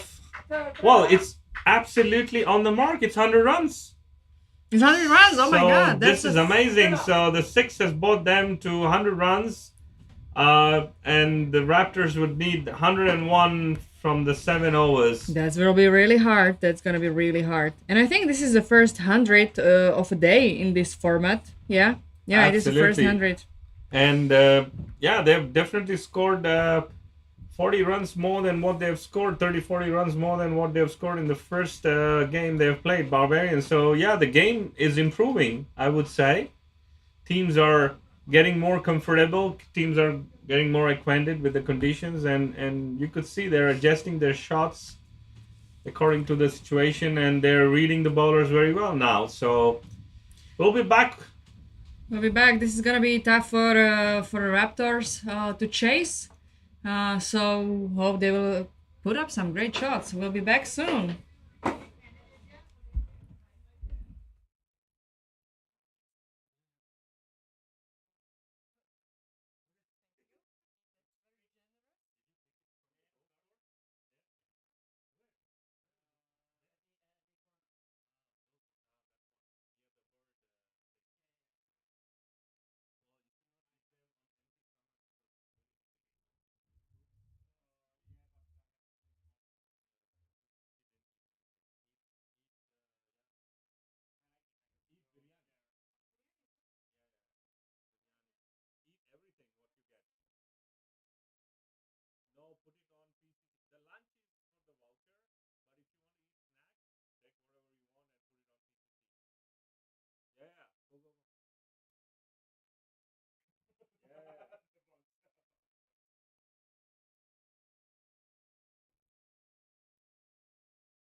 more tournaments?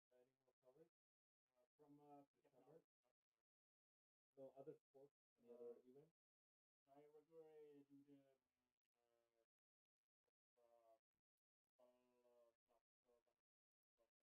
You do regularly? Like you have a contract with them?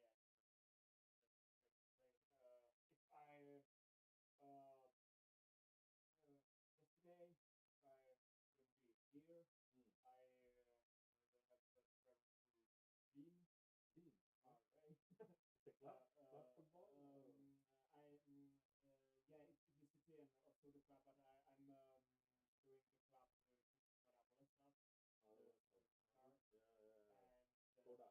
yeah, yesterday they were in, so normally I will go there, but Yeah. But other team is we're still covering them? Your company is still covering it, right? covering the Madame. You used to have another guy with you, but he's not required, right? This is a static one. It is static. It shouldn't be static because It's supposed to move with the movement? it's I will show you. It's like a gyroscopic. We have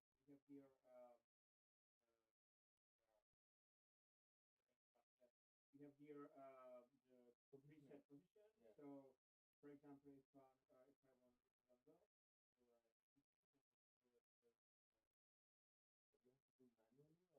But you have to do manually or yeah, automatically? you have to click, and there is two possibilities, and I say I can do it, or someone from the staff can do it, and you.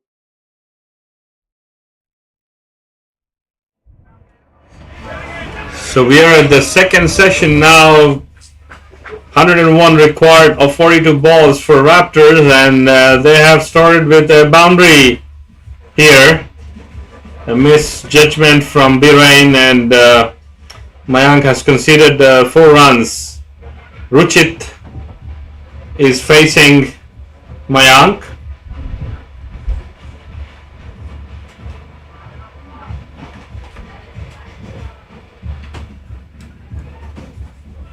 Nudged onto the short mid wicket area, trying to get to the second run, but that's a unnecessary throw, not collected by keeper, quite wider, and another run conceded. So this is 6 runs of the first 2 balls for Raptors.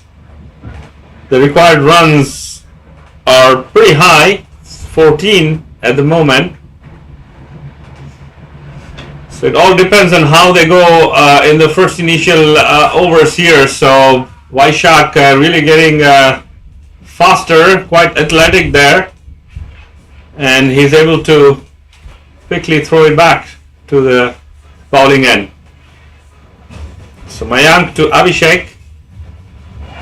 There is an opportunity, and but difficult for the bowler to get back to the under the ball here. So just 1 run conceded. It's a good comeback from Mayank.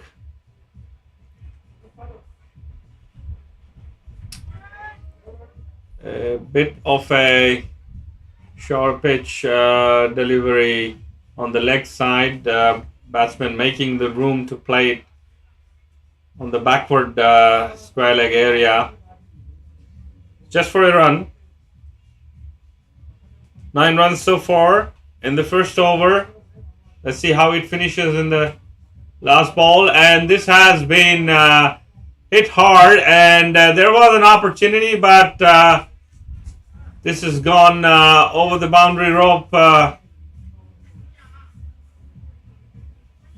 Fielder missing a catch. So this is a good finish for Raptors, scoring 13 runs of the first over with 2 boundaries.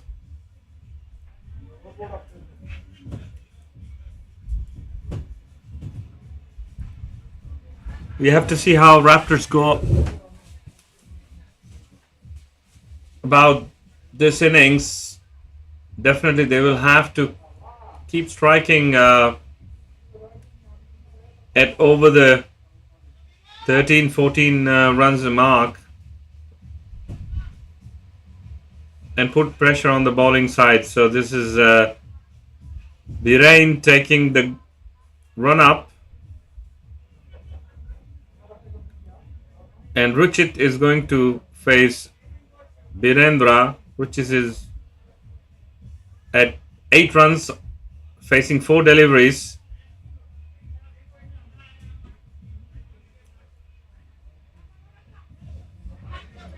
To Vaishak, and the ball has been quickly dispatched back. Good pickup and throw from Vaishak. Is one of the very athletic fielders, plays for the national squad here in Czech Republic.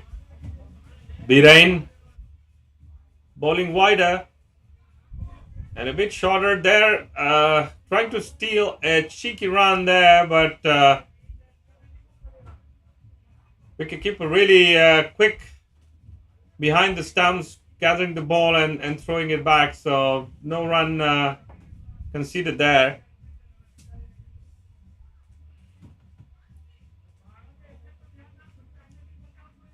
Virendra coming around the wicket, and this has been hit. Misfield and a 4. So that's something that you do not want to give away when especially you're defending 100 runs, and Raptors having had a good start in the first over. You definitely want to pull it back and be more attentive here. Has been put it on the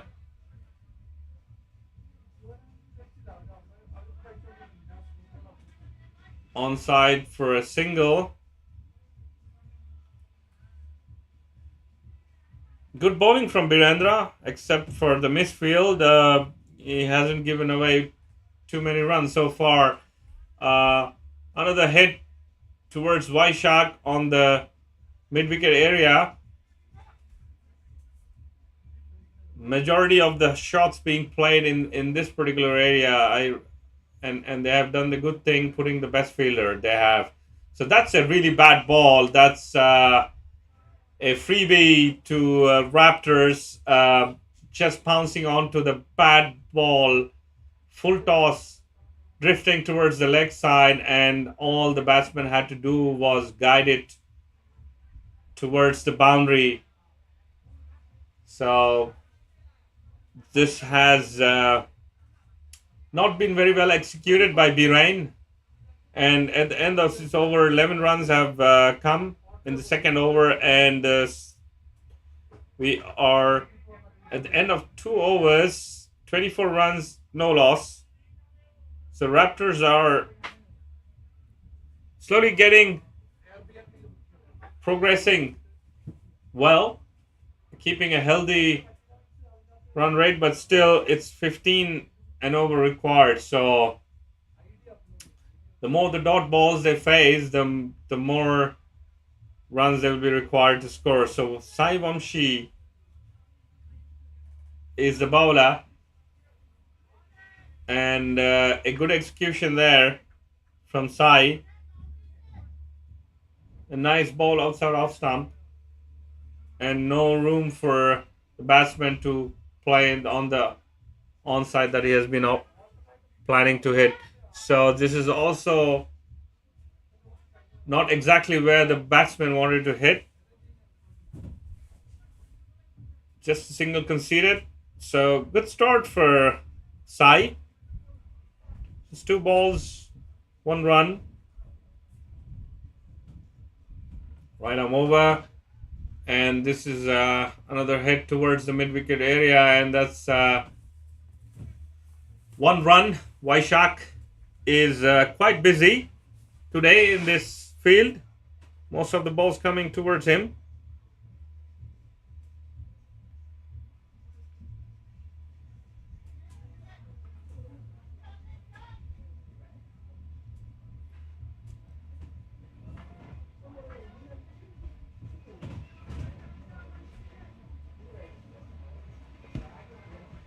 So just another single conceded Nicely put on the backward point area. Gathered by Viren and back to the keeper here. So it's turning out to be a good over so far. Sai only giving away 4 runs of the 5 balls he's bowled so far, and this is another good execution and good stop from Sahil behind the stump. So this is really good comeback from the bowling side, and Sai has been able to bowl in the right areas and not giving away anything extra to the batsman to be able to move across and hit it on the onsides. So good last over here. We have Piyush who's bowling round the wickets.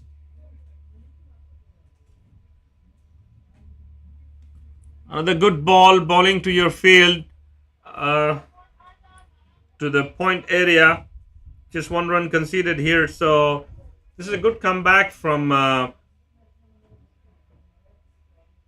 Barbarians, and Raptors now have a big challenge where they need to score at 18 and over.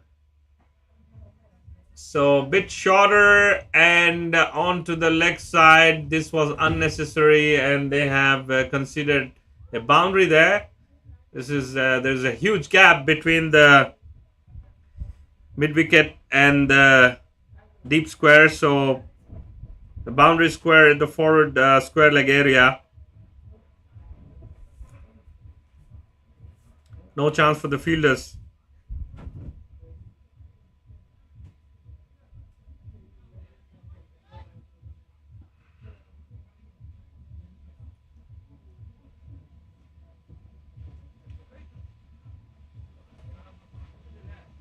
Piyush to reach it.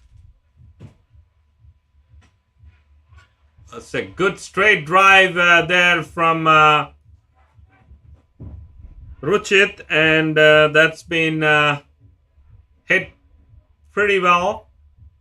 Really middled it, and this is another boundary. So back-to-back boundaries for Raptors here, and they're trying to catch up a bit, but still it's going to be a huge climb for the Raptors, where they need 64 of 21 balls. So this is going to be a task difficult. Good execution, just missing the stumps, going over the stumps here. So good comeback from Piyush. A dot ball. So Ruchit is on 20 of 13 balls he's faced so far. It's been hit over the covers, and there is an opportunity for run out, but quickly made it. So 2 runs taken. 11 runs have been scored so far in this over. Final ball of the 4th over, and this is gone to the mid-wicket area for a single. So 12 runs off this over, and Raptors are at the end of 4th over, 40 for no loss.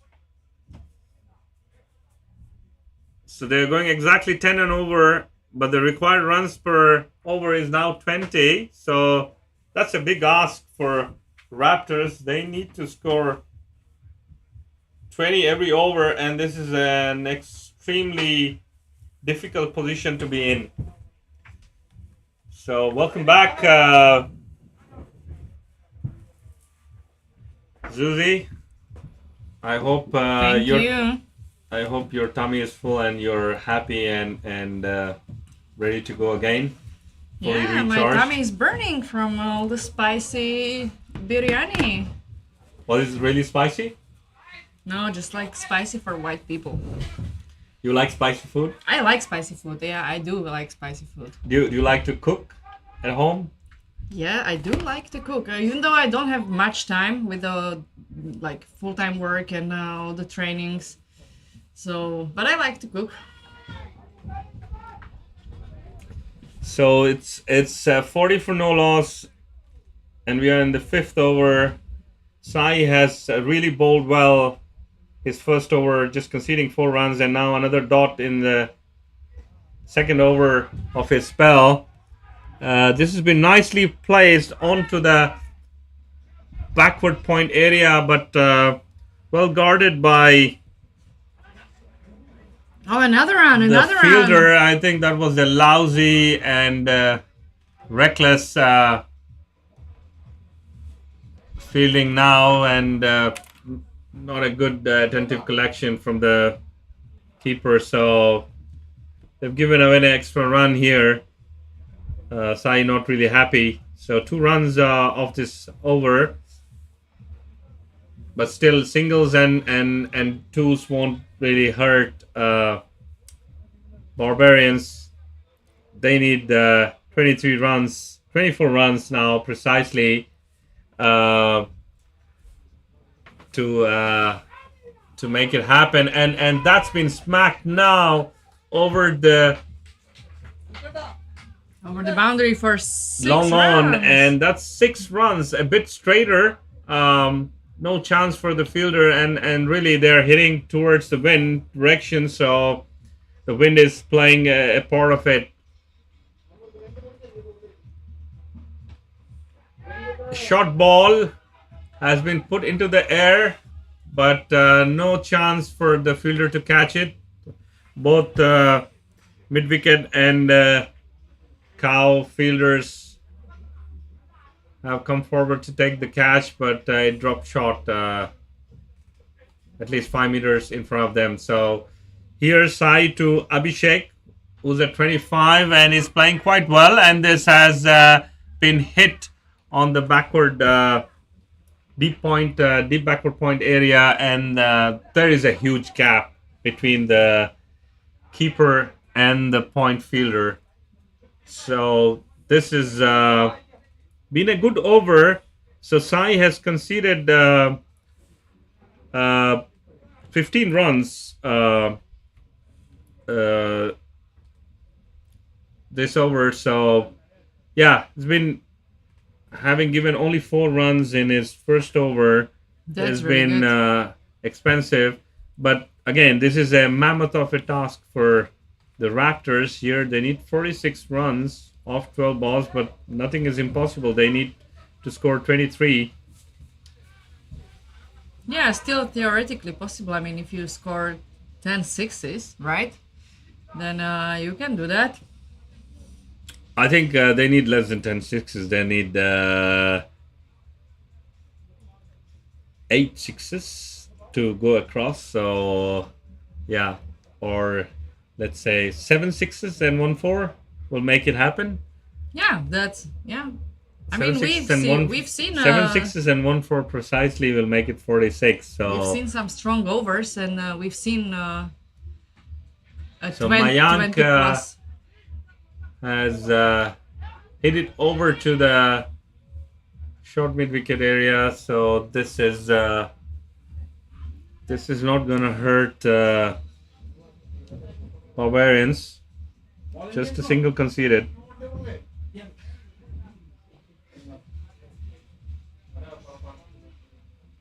Mayank to Abhishek.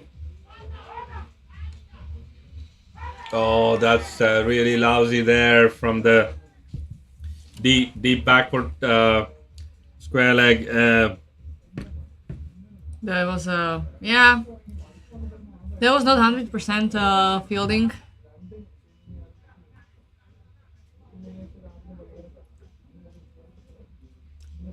Yeah, he just leaned forward to stop the ball, but just went across to the gap. Now, this is another bad ball, not very well executed. A bit of a shorter length, and batsman having already positioned himself to play it on the onside. You know, when you see a batsman moving across the stumps, what do you think should be the best ball? bowled. Well, If you there ask are me, many. There are if many. you ask me, it should be a fuller length on the wider off stump line. So this will not really give the batsman any room, and he will be really forced to play it on the offside. So for me, that would be a good execution from the bowler. But yeah, bowling it towards the leg side is definitely not a good idea. So this is a good ball. Just been played over to the long off, and just one run conceded. So yeah, two boundaries so far, but nevertheless,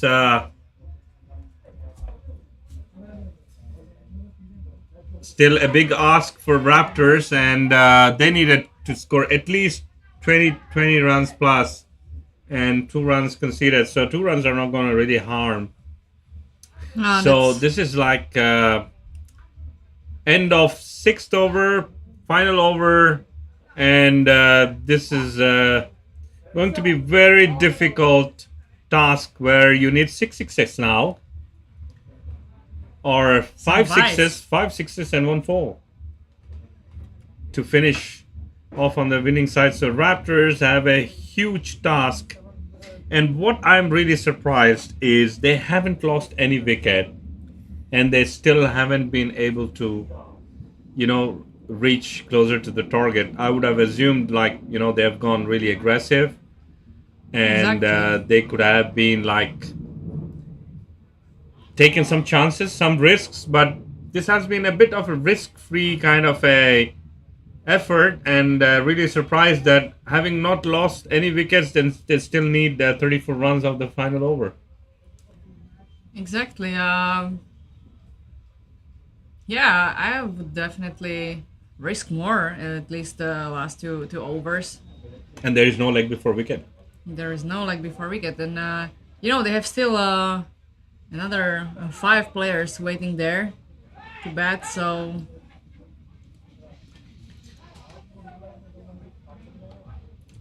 There seems to be some delay here.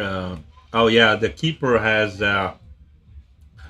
switched, and Birain is going to replace Sahil, who is going to take the ball and do the honors here. So he's going to do the final over for Barbarians, and ball towards the leg side, and there is it's a a four. big gap with no fielder on the deep backward square leg. So that's a four. Again, five sixes required now of the five balls. Hugely demanding task, and batsman really positioning very well, and playing with the field now. So he's hit it more towards the deep square backward square leg area. So this is back-to-back fours for Raptors. Which is nice, but not enough at this point of the game. Back-to-back fours, even for the entire over, will not help them. Yeah, Sahil should make sure there are no extras coming, and this is another hit towards the same Same area. deep square area, but only conceding one run. So this is now going to be really impossible unless there is a no ball or a wide. So good shot, and no chance for the fielder at the deep back of square leg. So batsman has scored three shots, three boundaries in the same area. So three fours, but it's too late now for Raptors. Two balls late. remaining and 21 runs required. So only a miracle can save this game for Raptors. Otherwise, this is all done, and Barbarians are going to finish this on a winning note here. Exactly. This is a very fast format, so I mean the games are very often decided within the first 3 overs, and then you're just building up on what you got, or it's probably too late to save anything. And this is the case for the Raptors. Even though now another four, which I mean is amazing. It's already 17 runs in this over, but it's not gonna be enough for them. Yeah, they should have pushed for it in the after the fifth over, but it's coming too late now. And if you remember, that six in the last over also has hurt the team. So here, uh,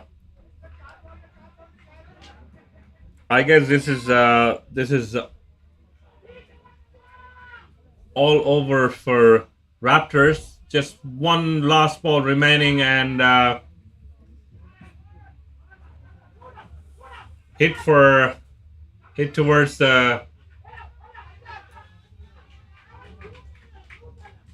long on area. The throw back onto the stumps. It's a good throw, but yeah, it allowed the batsman to take another run. Probably everybody is trying to catch up on the run rates, because when it comes down to the points, uh, the run rate would play into the motion. So, as expected, that was a huge task for Raptors to catch up on the 101 mark. So, really well batted by Barbarians, putting a lot of pressure there right from the beginning. And Barbarians won the game by 13 runs.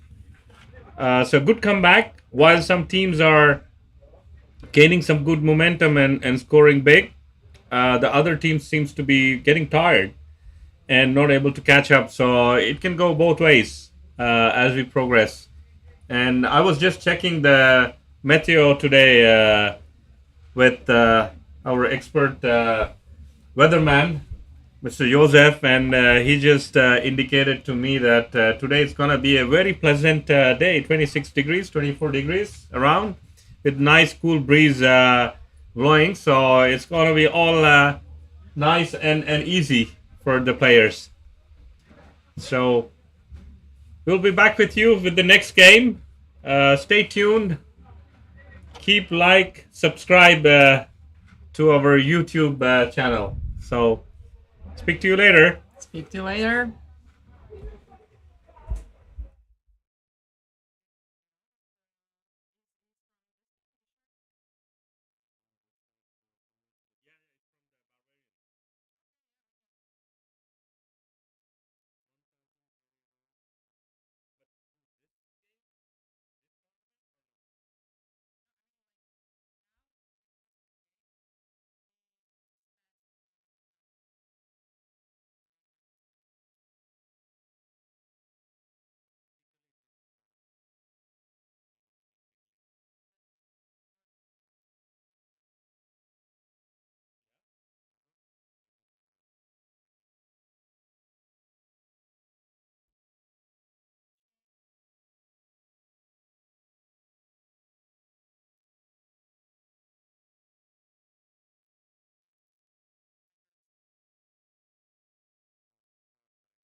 And we're back with another game. Today is progressing really fast, and there are lots of games to be played at the Vinosh cricket ground.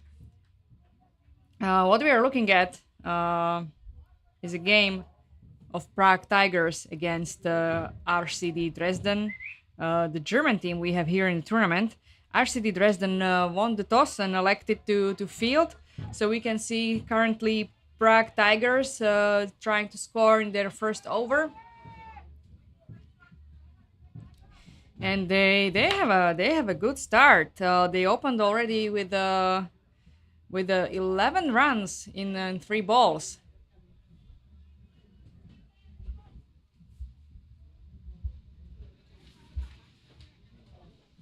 Which obviously making the projected score high at 150 runs, which is not going to happen.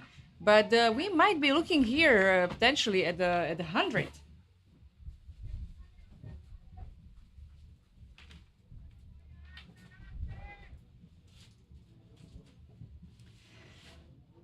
And, the fourth ball from Roshan from Dresden was a wide ball.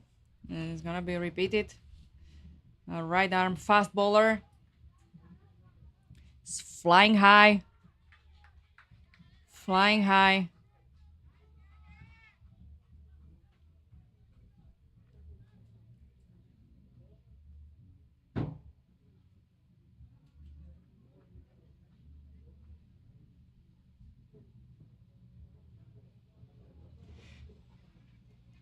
And it was a catch. That was a catch. Wow.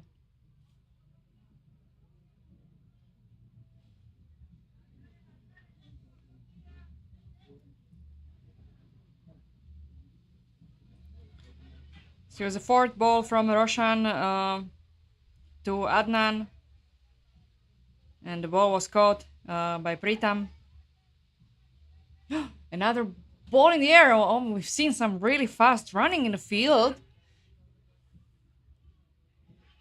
from the Dresden team.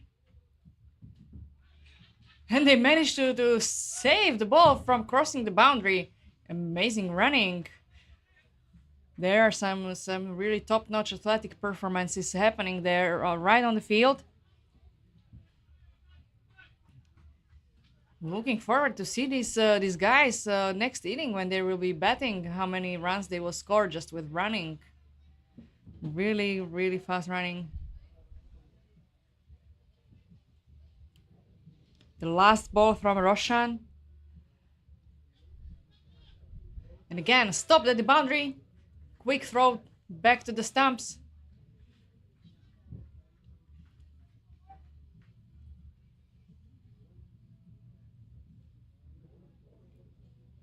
And only 1 run awarded to Prague Tigers.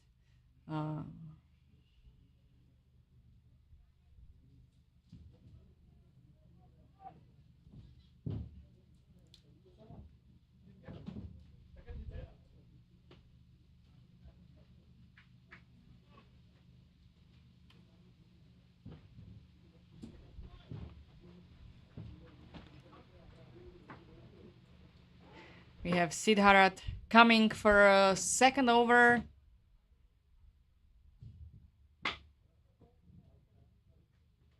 Right-armed fast bowler. The ball is flying high. And it's a 6 past the boundary.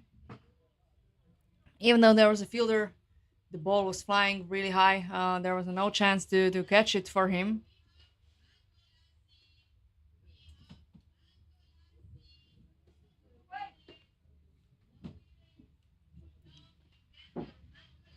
So far, I didn't spend much time mentioning the betting pair, which is doing great work there. We have Sazib Huyan and MD Sahadat Hossein Sagar on the bet from Prague Tigers.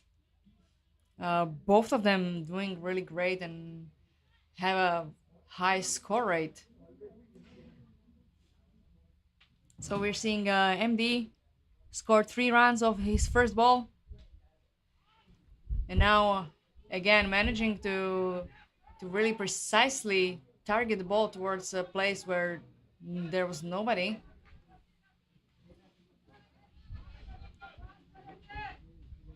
And switch the place with Sazip.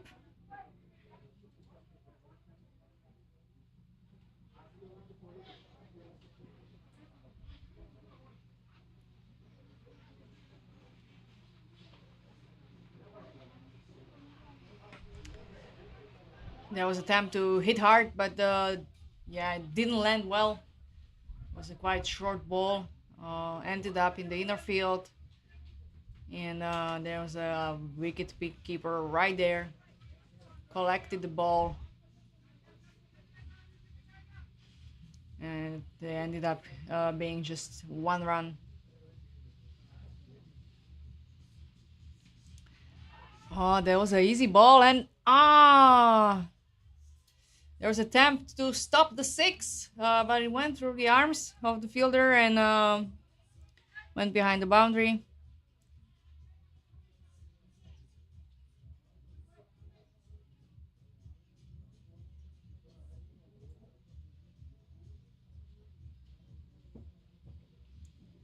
So now we're waiting for the last ball of this over for Sidarat. And MD is on strike. That was not timed well and resulted in a dot ball. That's a really nice run rate for Prague Tigers. Now 31 runs after 2 overs. 31 runs for 2 wickets. This is going really well, and if they keep this pace, it will be very difficult for RCD Dresden to chase.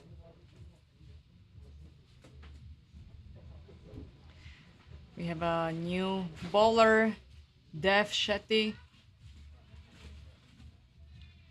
immediately getting awarded by 6.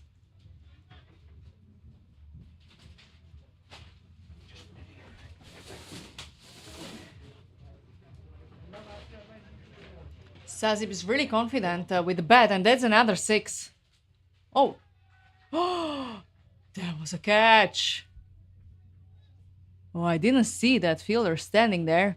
He was just right there, standing right in front of the rope, and caught the ball. I was just saying how Sazip connected well and how he's hitting 4 and 6, and again, it's the commentator's curse. Shouldn't be saying anything anymore. It was a nice catch delivered by Pritam from RCD Dresden. So we have a new batter on strike, Sojip. And some misfielded the ball, but the batters did not attempt to run another one.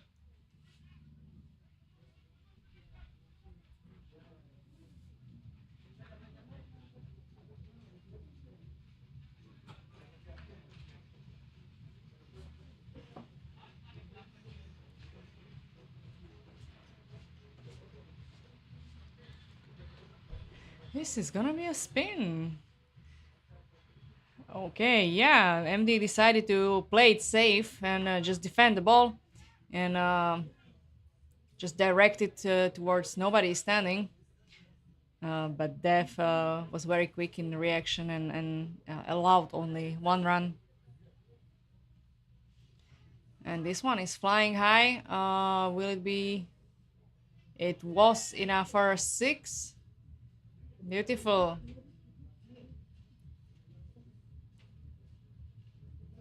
Luckily, the ball didn't end up in a field, so we have it back, and the game can continue with the last ball for Dev.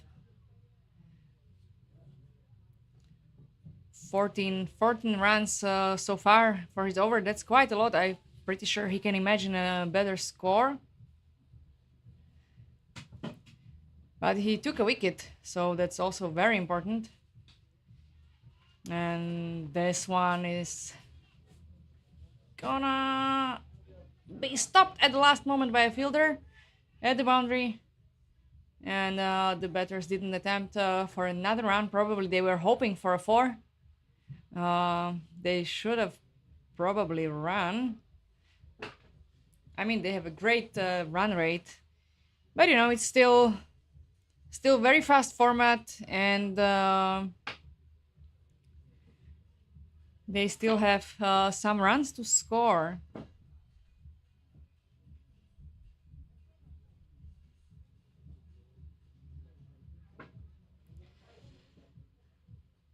We are welcoming Roshan,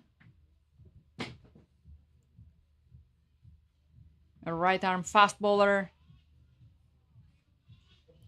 and MD hit the ball with precision and strength on the offside, and that was 4 points as the first ball of Roshan's over.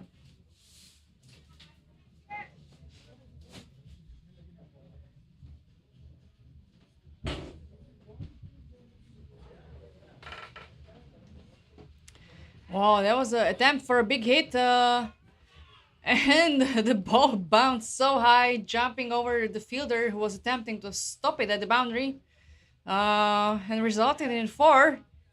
But it was definitely a good attempt to play it like a tennis with his hand, but unfortunately there was no connection, and the ball just jumped over the fielder.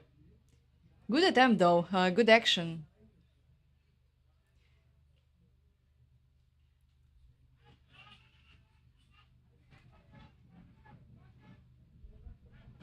Oh, that was the wicketkeeper ran the entire way back to the boundary. Struggled a little bit with stopping the ball, but luckily managed. So he saved Roshan from the third 4 with his over, and limited this one to be only for 2 runs. Again, Prague Tigers are keeping really great run rate. And yeah, it was an attempt to sweep the shot for 4, the square leg, but resulted into 4 behind the wicket. And again, good news, the ball is not lost in the field, we have it. So there should not be any major delays.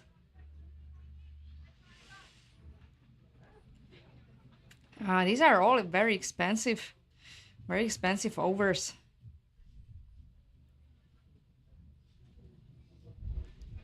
RCD Dresden will be having hard times chasing this. Nice, really nice drive shot, and misfielded at the end. There was an attempt for a run out, but yeah, the keeper didn't have the ball fully under control, and that gave just enough time for the batter to come back to its crease.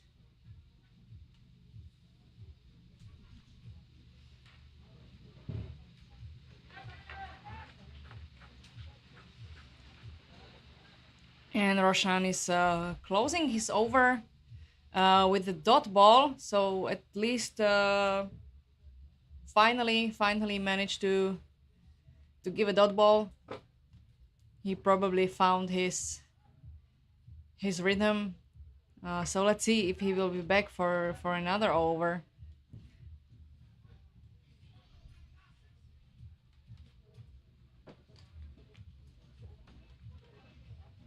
Now we're gonna see Nishant.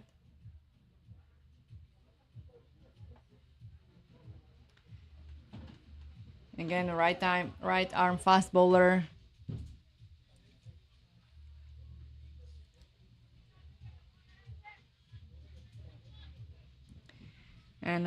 yeah, Sojip was not scared of him, and he went fully into the shot, hitting for four.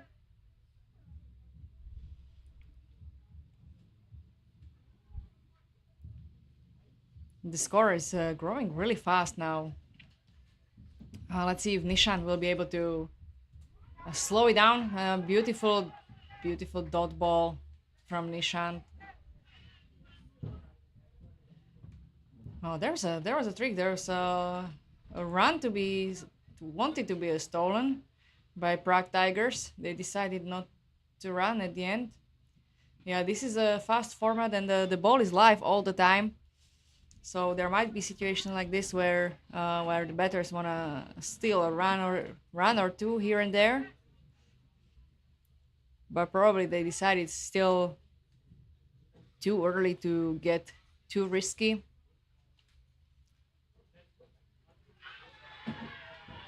And another great ball for Nishan. There's a peel. There's a peel for a wicket. It's not given. This is a very good over for Nishant, not for Prague Tigers, obviously.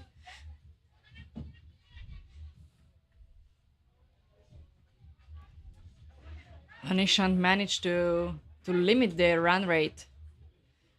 It's after 5 balls, it's only 6 runs in over, comparing to their average 16. That's amazing.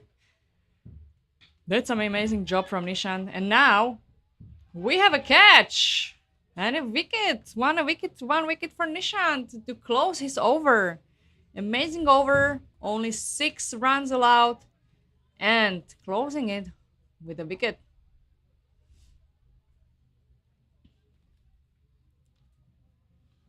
So we're gonna be saying goodbye to Sojip. He's out, caught by Dev Shetty.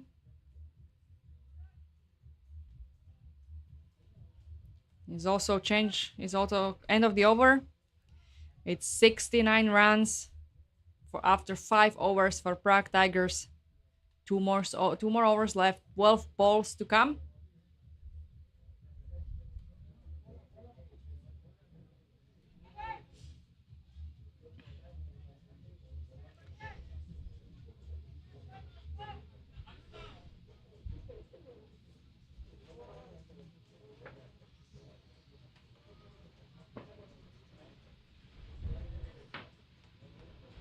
We have a second MD coming, also right-handed batter, and Godson will be coming to bowl.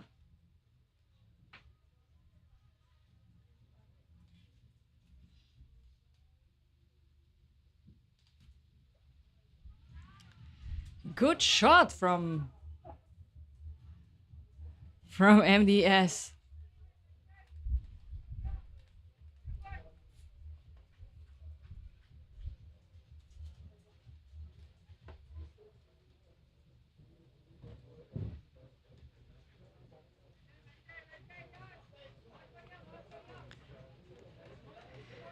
Will Godson be able to manage the run rate as low as Nishan previously? That's a big question, which will affect the final result of the match. That was a beautiful bowling, nice ball. A bit unlucky handling from the wicketkeeper, but the Prague Tigers were too careful to attempt for a run.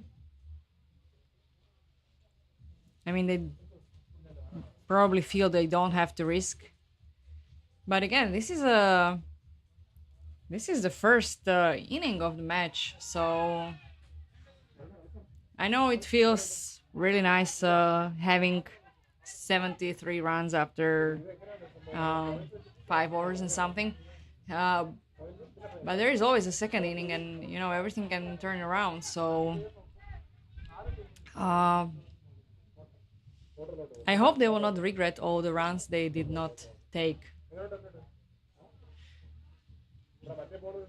Great placement of the ball by MDS.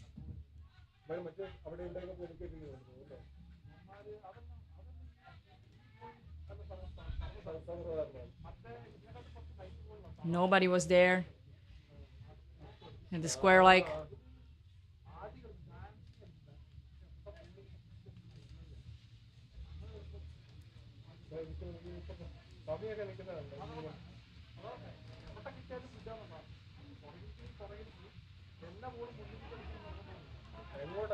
It was definitely an attempt to hit hard, but the connection with the ball was not perfect. It was not hit by the middle of the bat, so it didn't went far, just into the inner field. Stopped by fielders. There's gonna be last ball from Godson. So far 9 runs in his over. That's lower than average. So let's see if he will keep this good performance, or he will give it. And that's a caught behind. So it's also a really good performance for Godson, who is continuing Nishant's series of restricting the batting pair under 10 runs per over, and also taking some wickets. It was a great work by Akash, the wicketkeeper from the RCD Dresden team. And MD Russell Mia is out, caught behind.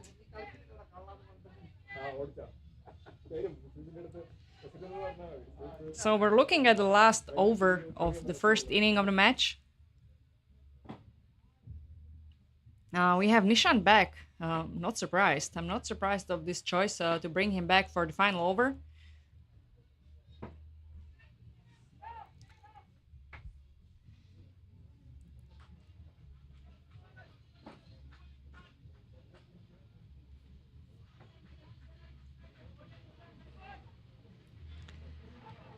Just 1 run. Yeah, that's what they need. That's what they need to restrict them. Dot ball. Amazing performance. Amazing bowling from Nishant. He's really lowering down the run rate for Prague Tigers.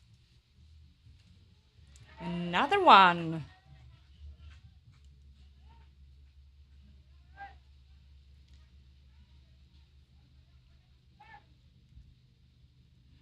Another one. I mean, if RCD Dresden are to win this match, they definitely own a mango lassi or 2 to Nishant.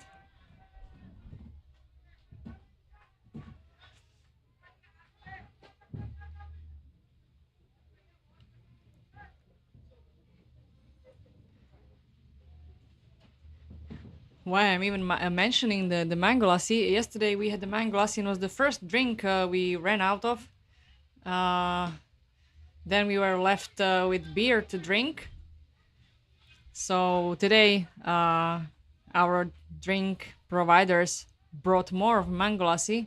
So there is still some left. If you're thinking about passing Vinosh Cricket Ground to have some refreshing mango lassi and watch some games, stop by, but be fast. It's really selling fast. It's really good. Final ball for Nishant. Amazing performance from Nishant.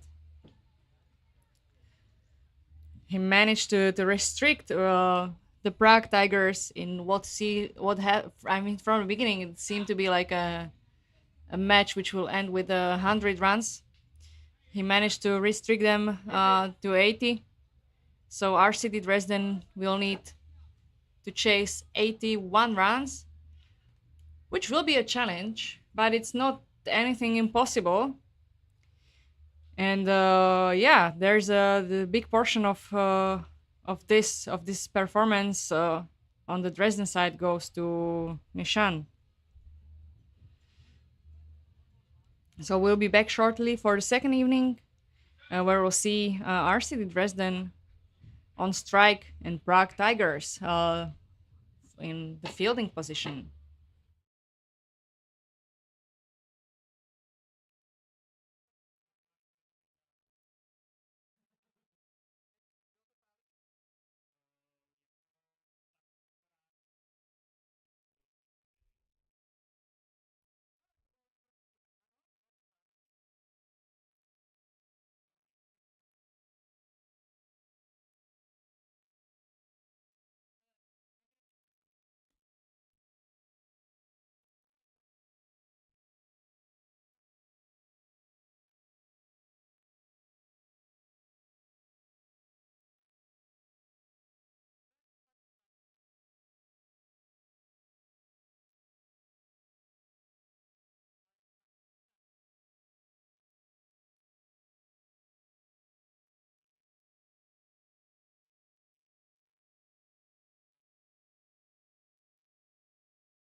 Tak jsem si včera představoval, že to teda nastavíme a budeme čekat, jestli to světlo.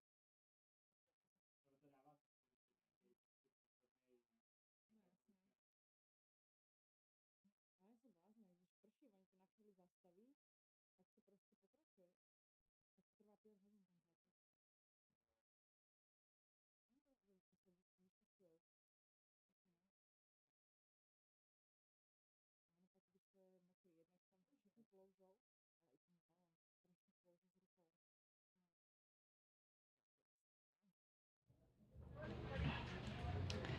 a i tím balem, strašně klouzou s rukou. Welcome back for the second inning. RCD Dresden are starting strong with a 6 of the first ball.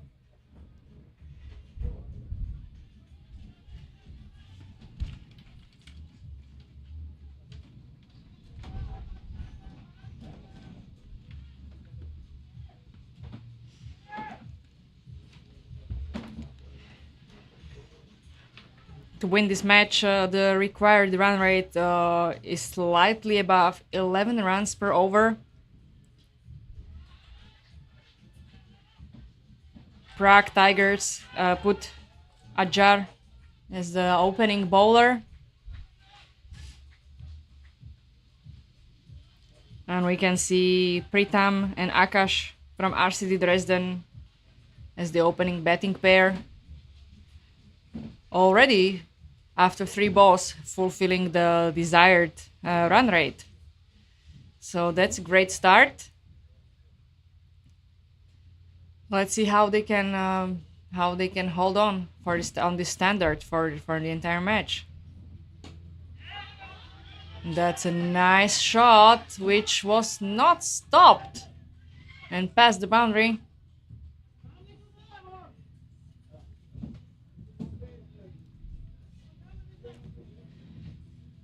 That was a really, really nice shot to long off by Pritam. There was a attempt to stop it from Sazip, but he was too far and couldn't reach the ball.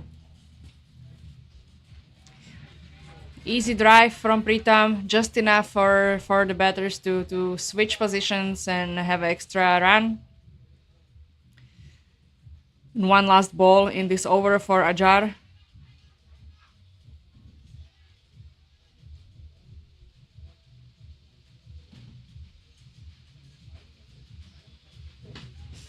And that's a massive shot.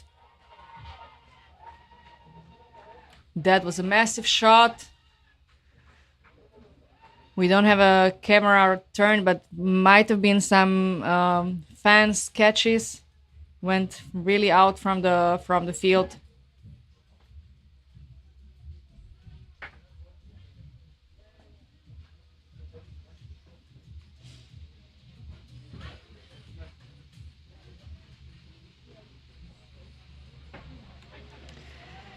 Well, that's a really nice opening over. 22 runs for first over.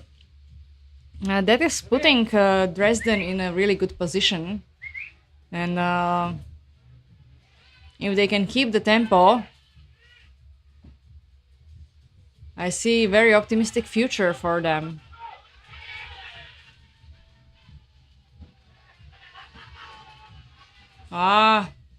The ball was stopped by the fielder, but then like he just stopped it, hitting by his hand, and then the ball bounced again off the ground and bounced over the fielder. So the batters had enough time to conceive 2 runs. And now we have seen another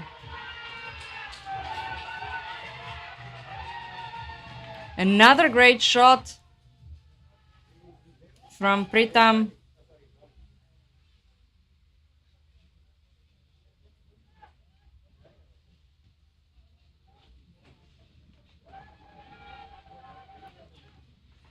It's probably too early to say, but this batting pair looks really strong. We have a second bowler, left arm bowler, MD from Prague Tigers. And the ball was flying high, and 2 fielders attempted for a catch, but unfortunately did not manage to get right under the ball on time. And both batters are safe in their crease.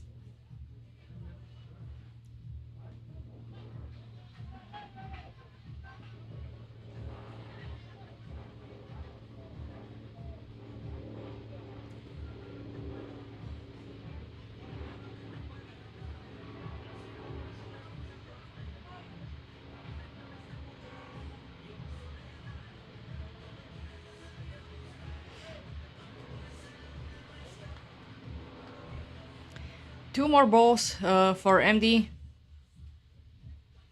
for Ronnie.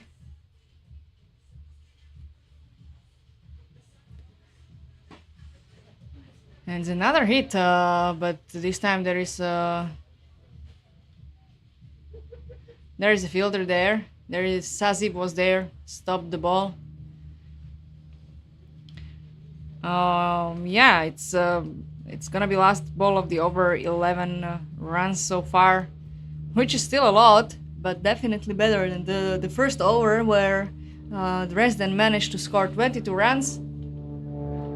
So we could say that that's an improvement from the eyes of the Prague Tigers. And now that was a 4 to close off the second over, bringing us to 37 runs in 2 overs for RCD Dresden.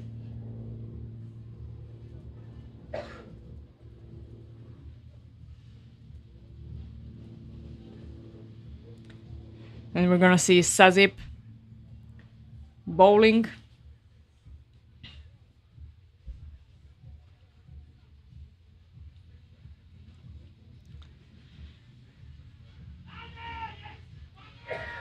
And he took a wicket with his first ball in this match. Wow, what a bowling! That's for sure a really unpleasant situation for Dresden.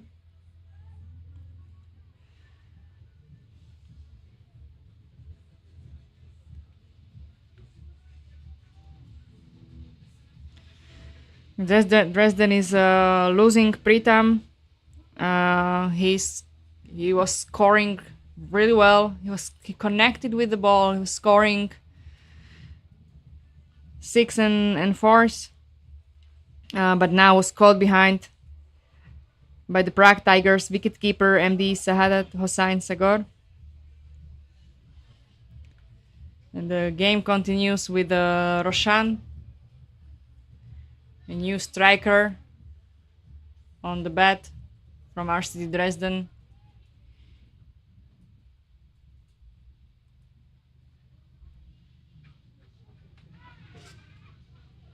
It's just enough for one run.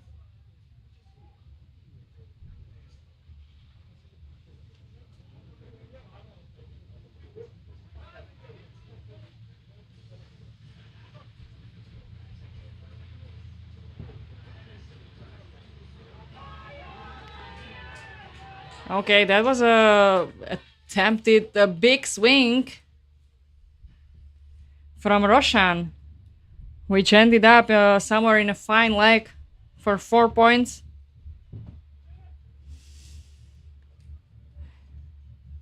Almost ended up in the tool shed, which is out of the field.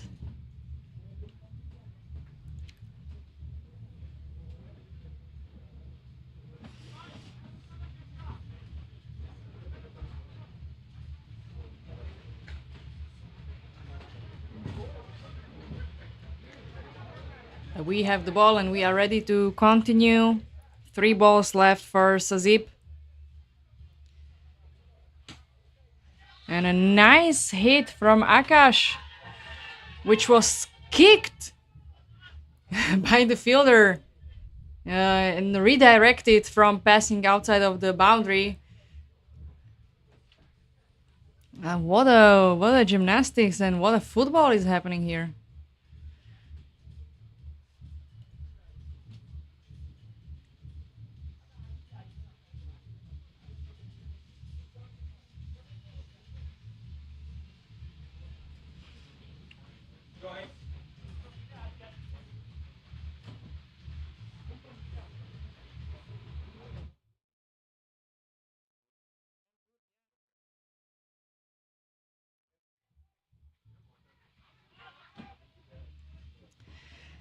Now we see the fast running which we've seen from Dresden when they were fielding, and yeah, that's exactly what I was talking about.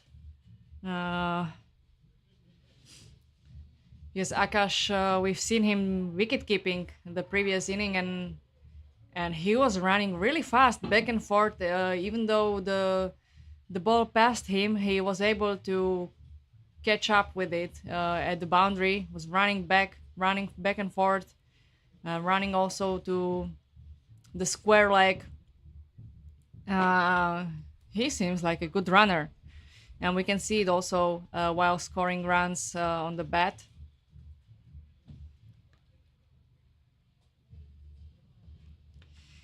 It's a 46 runs after 3 overs for RCD Dresden, which means they require 35 runs in 24 balls. Seems like a easy task. But you know, this is a fast format and anything can happen.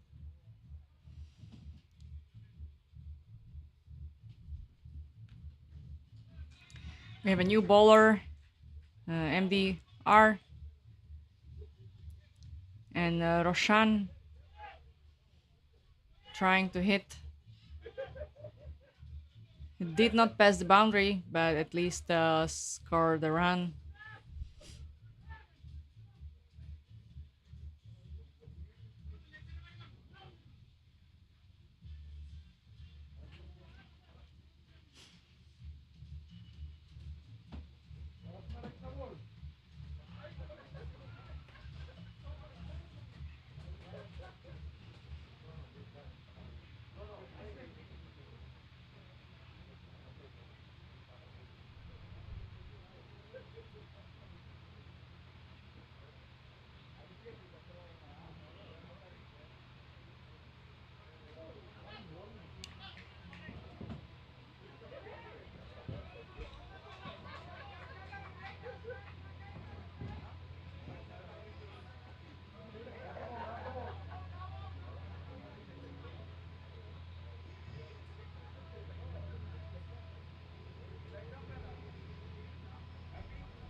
And we have a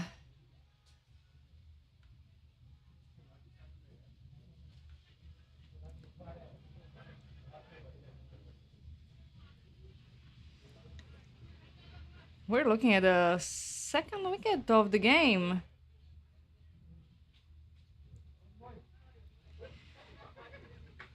Managed by Sahadat, who caught behind the ball from Razel. And Roshan is out. And now we are seeing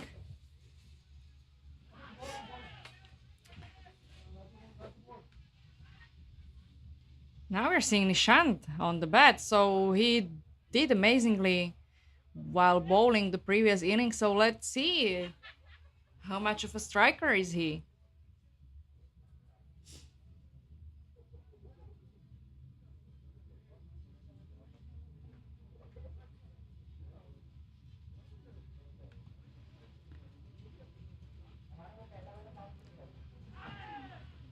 Dot ball.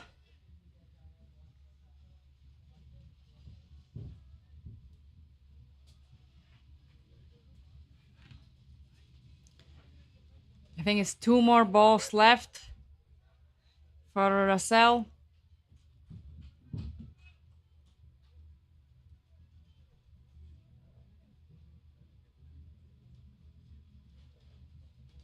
And Nishant is attempting to direct the ball where nobody is standing. And switch positions. He's giving Akash space.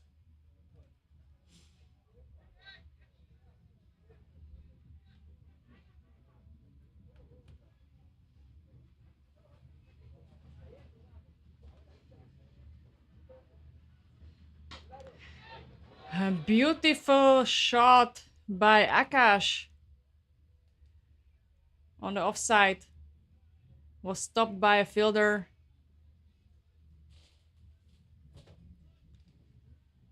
And that is end of the 4th over.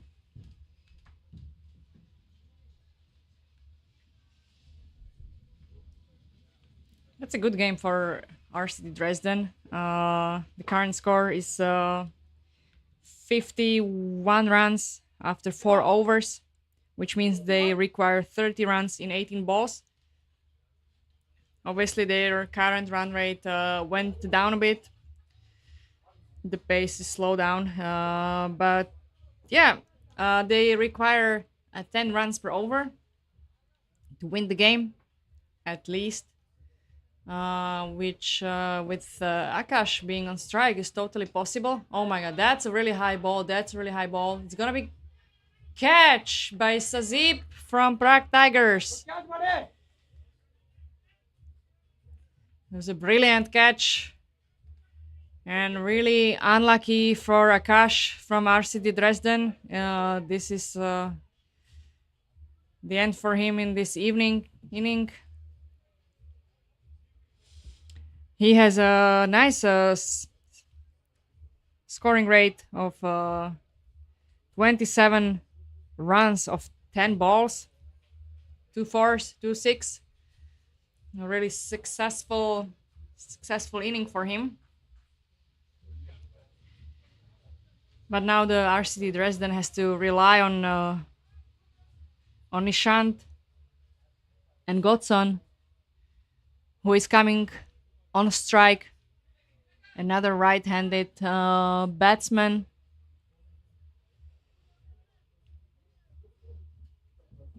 And 5 more balls to come for Adnan.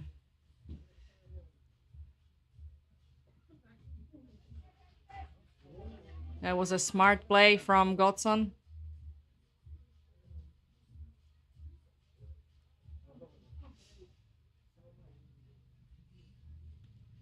One run, which is putting Nishant on strike. Again, let's see how he's doing with the bat. Very, very smart move. Played it square leg. Nobody was standing there. There was a easy run to conduct.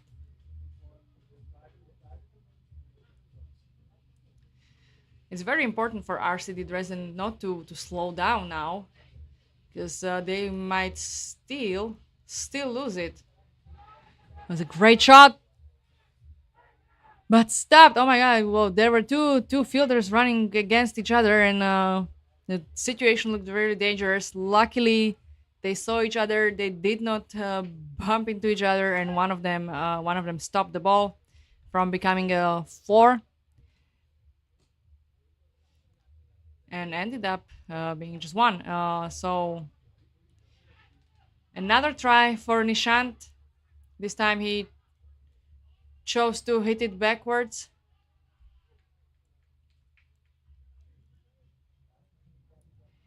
However, this won't be enough. It's 1 run per ball in this over, in the 5 over of the match, and the RCD Dresden required 26 runs in 13 balls, so this will not be enough. They need some big numbers. Yeah, thank you. 6 coming from Godson. This is what I was talking about.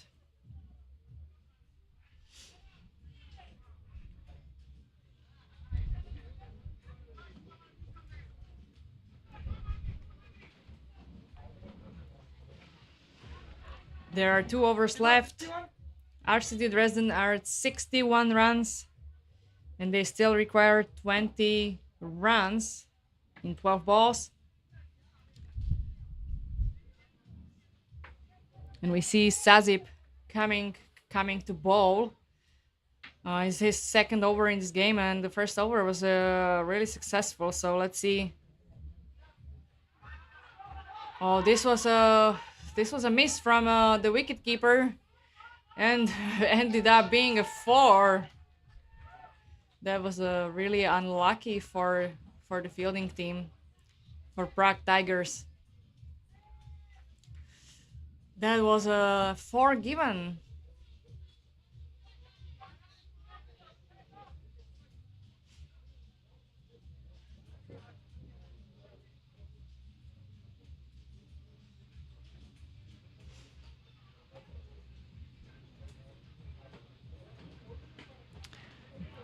Beautiful hit. But it's a catch. That was a really nice catch. Caught back by Sazib, if I'm not mistaken. He bowled it, and then he ran all through the way to catch it. That was a beautiful one-man show delivered by Sazib of Prague Tigers.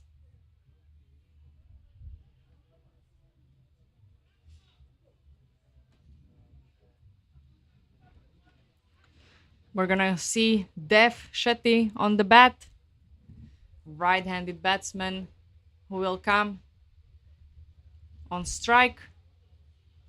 4 more balls to come from Sazib. That was a hit hard. Hit hard for 4.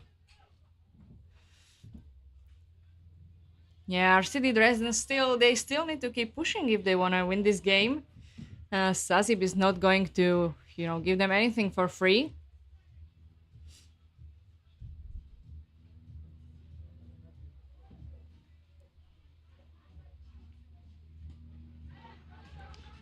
And Def, again, hit the ball hard. Nobody was standing there. They managed to score the run.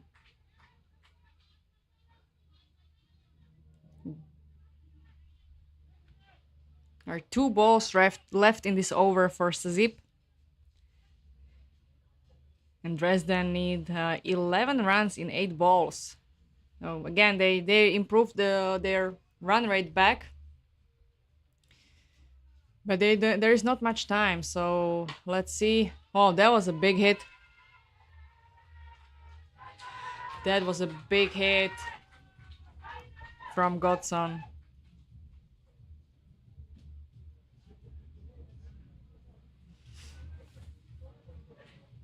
They're back. RCD Dresden is back. They had a weak moment in the middle of the game, the middle overs, but they are back again with full strength, and they're gonna take the win in this match.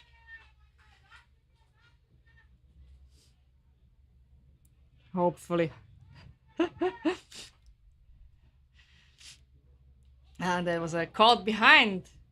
This is what I love about cricket. Like this situation can, go from one way to another really, really fast. And I think it was last ball for Sazib, and last ball for Sazib, and it's a second wicket in his second over, caught behind by Sadahat Hossain Sagor, wicketkeeper for Prague Tigers. And we're gonna see Sidarat coming to the non-striker side. And the last over, RCD Dresden need 5 runs in 6 balls. This is gonna be interesting. We're having Ajar Alam coming to bowl. I believe this is his first over in this match. Oh no, he was the opening one. Oh, Ajar was the opening bowler who allowed for 22 runs in the first over. So that's an interesting choice when RCD Dresden need 5 runs in 6 balls. That's an interesting choice from Prague Tigers to give bowling to Ajar, who already gave them 22 runs in first over.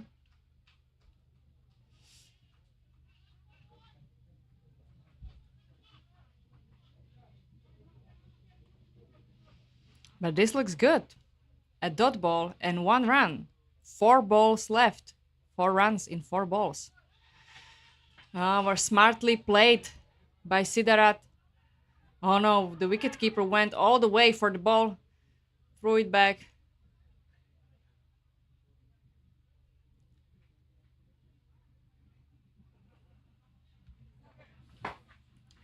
This is gonna be a really tight game.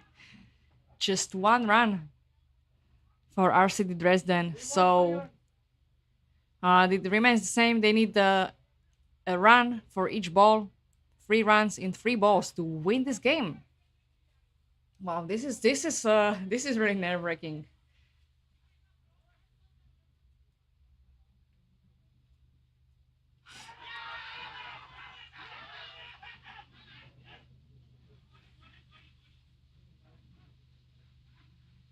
Oh, wow, we're waiting for the decision, and it seems it didn't go off the bat. It's not caught behind. It went probably off the hand of the batter. So it seems like it's not out.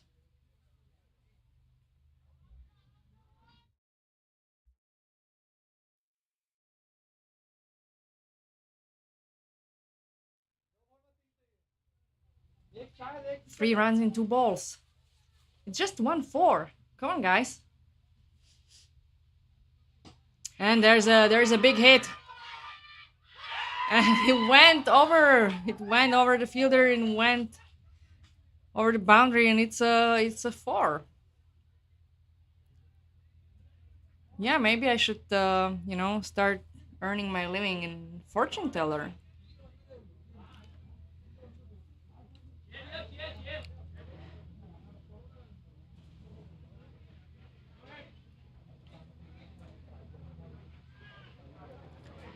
So that's it. RCD Dresden won by 1 wicket. Just 1 ball was left in the match. That was really, really a tight game. Amazing performances from both sides, from Prague Tigers and RCD Dresden. Dresden started really fast. Really were picking up runs amazingly fast in the first overs. 22 runs in the first over.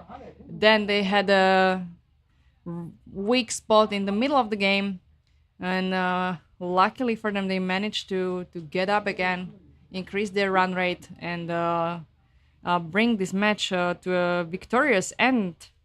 Great game from Prague Tigers. We've seen some good tactical game, some good fielding, wickets. Very well done, very well done.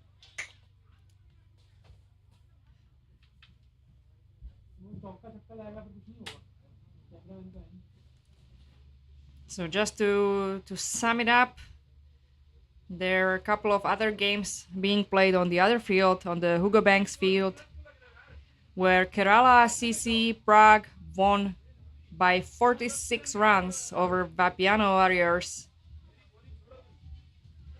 And we will be back soon with another match on a Scott Page field in Vinorsh,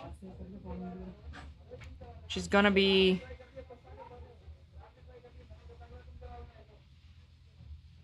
Makhor and Cricahholics.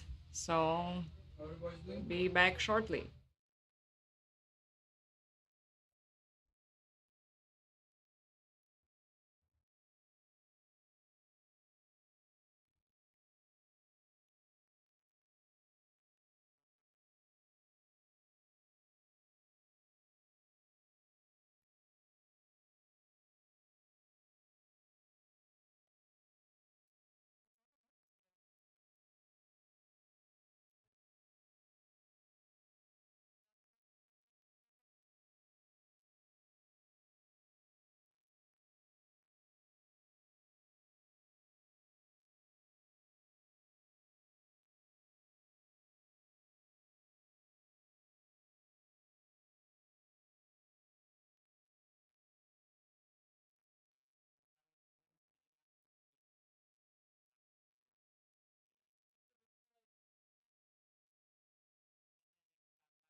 So we will be starting shortly with next match where we'll see Markhor against the Cricahholics. Cricahholics won the toss and opted to field. This game was scheduled for 1, so we already have a slight delay. I hope it won't be necessary to finish the finals when there's gonna be dark during the night. Would be really difficult to see this red tennis ball. Oh, that's some acrobatics from Ravi. And the game is already starting in a full power. The Cricahholics have chosen Naveen to open the bowling. And we can see Ravi and Sakline as the opening batting pair for Markhor, giving full power into the shots.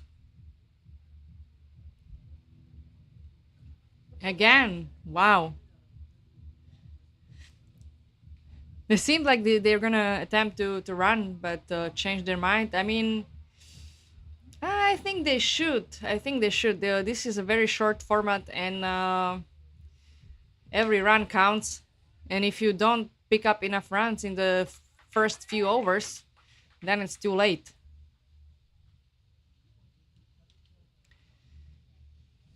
That's spot. Spot. So And that was enough of acrobatics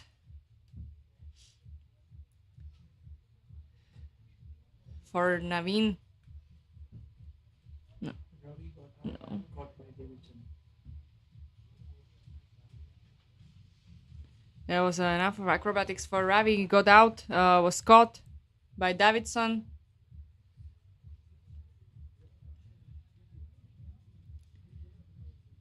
And we see Taco, the incoming batter on strike.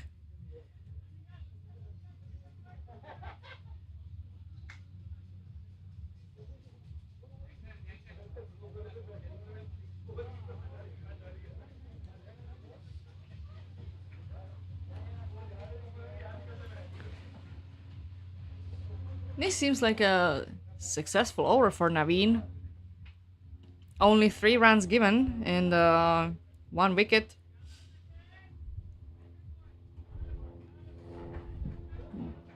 This was a 4.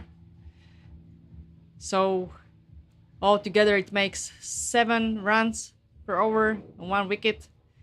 That's a really good result in this format for Naveen. That's a solid performance for opening bowler.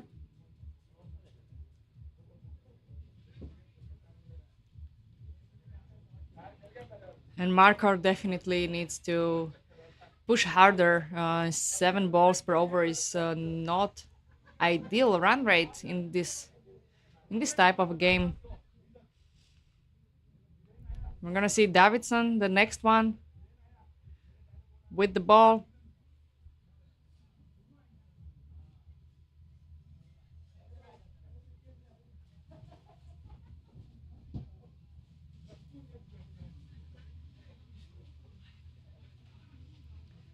Slight changes in the field.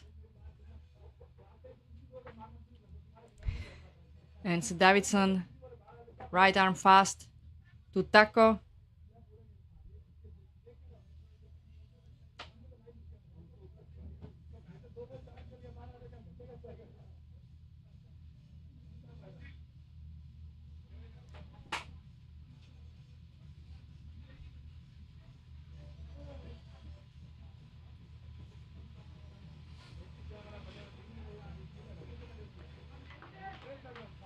And Taco struggles to connect with the ball coming from Davidson's hands.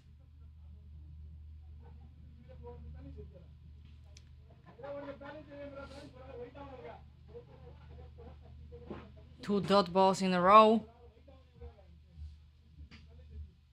And finally a shot for Taco, which is stopped on the offside by a fielder. And only 1 run for Markhor. This is This is not the way you have to play it, guys. You need to run.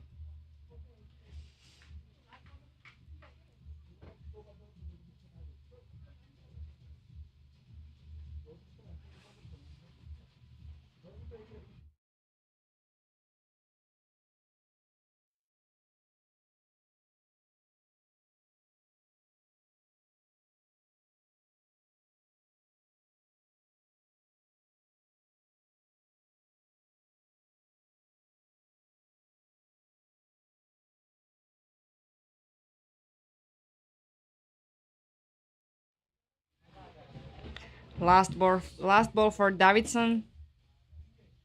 And it's over. Wow. Bold. Wow, this was amazing over for Davidson. 4 dot balls, 1 run, and 1 wicket. Bold.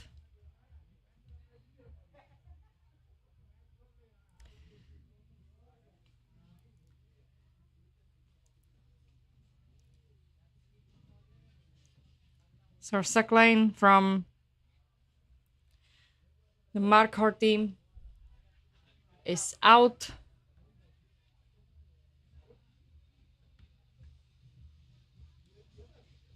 Bowled by Davidson. And we are seeing a new batsman coming on the non-strikers end. And that's Pramod.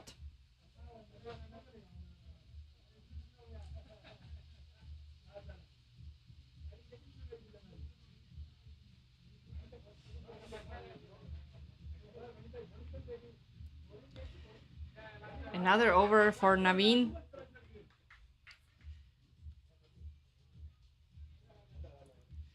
The second over for Naveen in this match.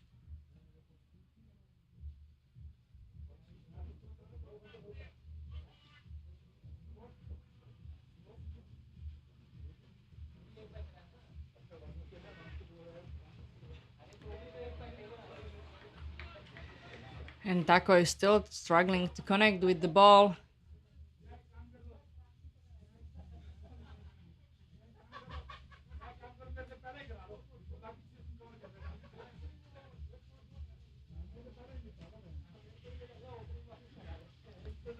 Nice hit, but not strong enough. Connected right at the end of the inner field.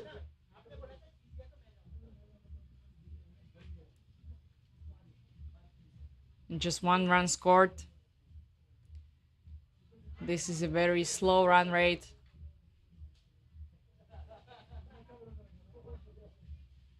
And it's gonna be tough for Markhor to defend this result if they don't improve their run rate.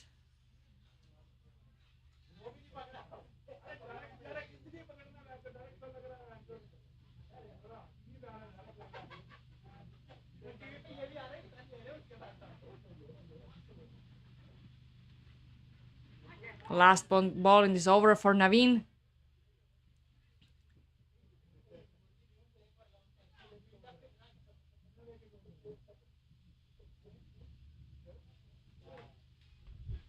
Again, great over for Naveen. He's keeping a great economy, 5 runs per over.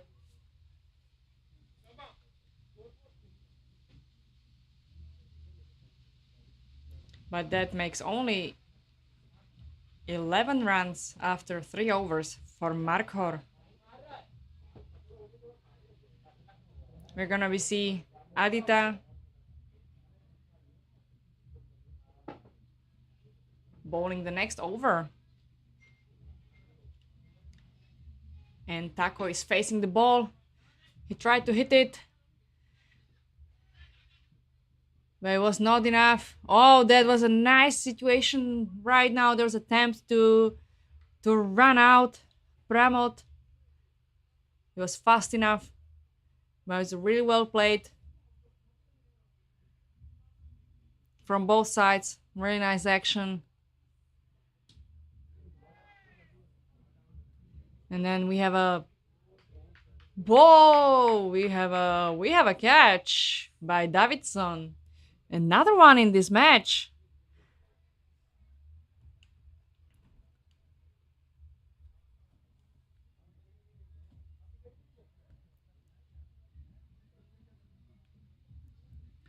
That is not looking good for Markor.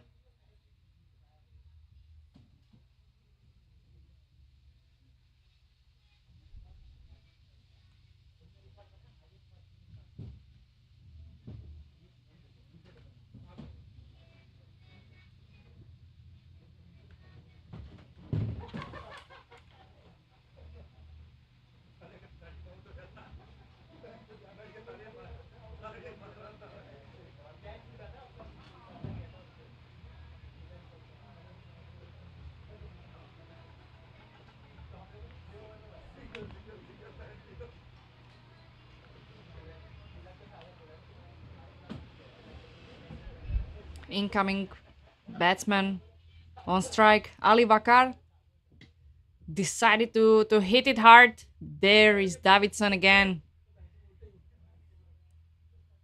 Oh, it was not Davidson. Sorry for my mistake, but there was a fielder from the Cricahholics team and stopped the ball. So another try.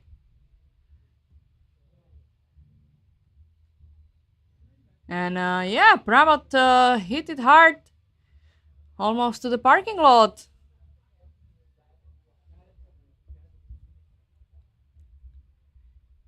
I think now all the visitors who are parking here with their cars, they're really happy that the guys are not playing with a hard ball. I think you can, break a windshield or two with a hard ball.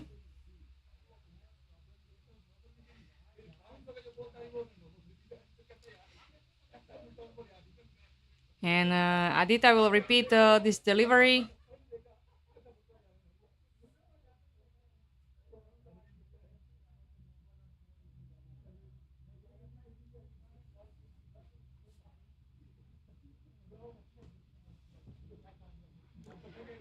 A nice defensive shot from Pramod. But there was a fielder standing, so not much of space for running.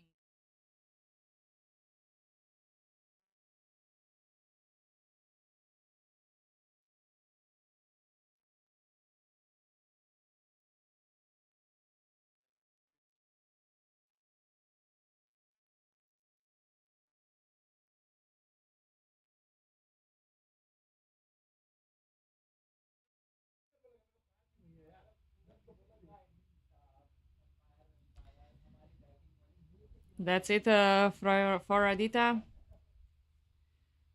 And we have end of the fourth over. 22 runs for Markhor after 4 overs. I don't think that's a score they are happy with, or they're gonna be happy with.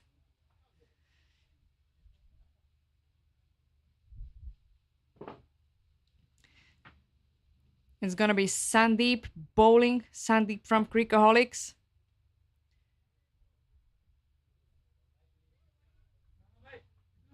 And it was a no ball. But also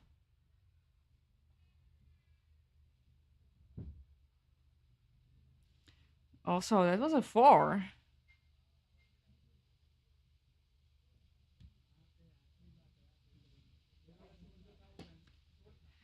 A nice hit from Ali. Ended up right before the boundary. The guys did not run a lot. It seems like they are struggling with conceiving the second run. They usually stop after first one and they don't really look for the second run.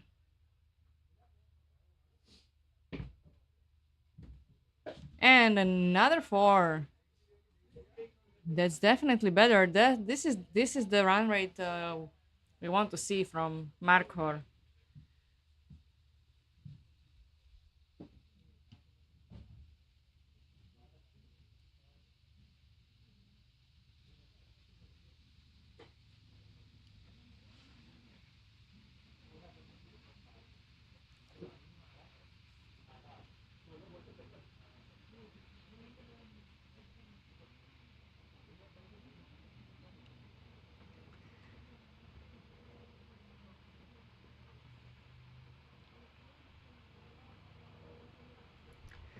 It's a white ball, white delivery from Sandeep.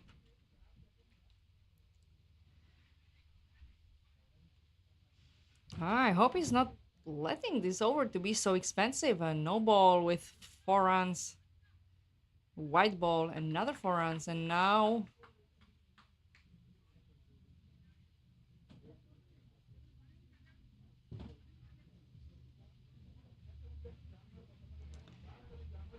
now it's a wicket.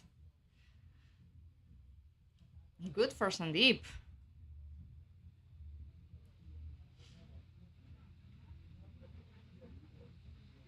So Pramod from Markor team was caught by Naveen. And the game continues.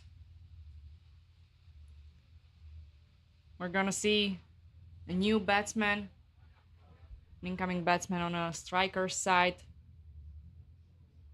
It's gonna be Sandeep. I'm sorry. Not Sandeep, it's gonna be Zahid.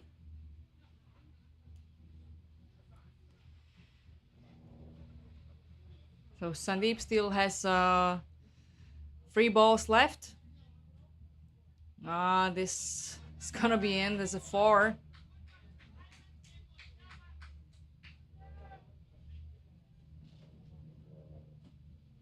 Yeah, it's really these balls are difficult if the bowler bowls fast and the ball somehow unlucky bounces off a grass and simply misses the keeper, and the ball has enough power to travel. It ends up to be a 4 because the field is also smaller than the usual field. It's very easy to give like free force like this to the batting team.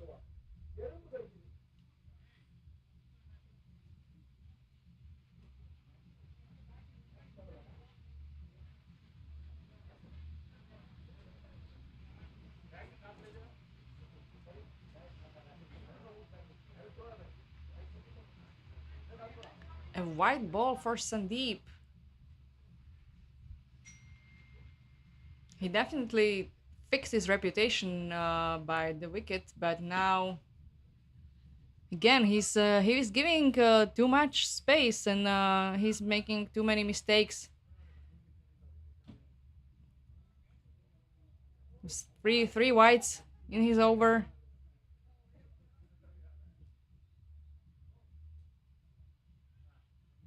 And a no ball.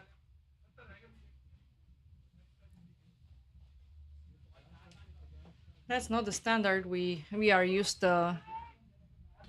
We are used to in these games, in the men's games.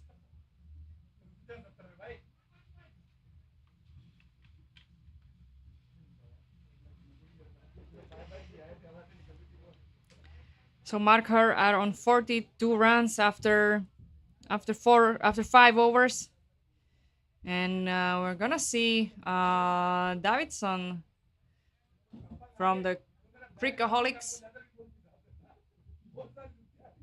He has a successful over already behind him. He's probably not going to allow much space for Markar to score.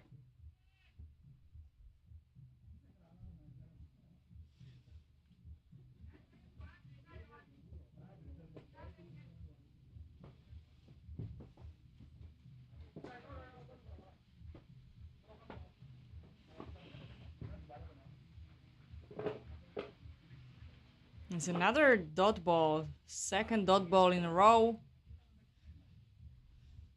I think that's the beginning of a good dream for any bowler. Starts with 2 dot balls and follows with a wicket.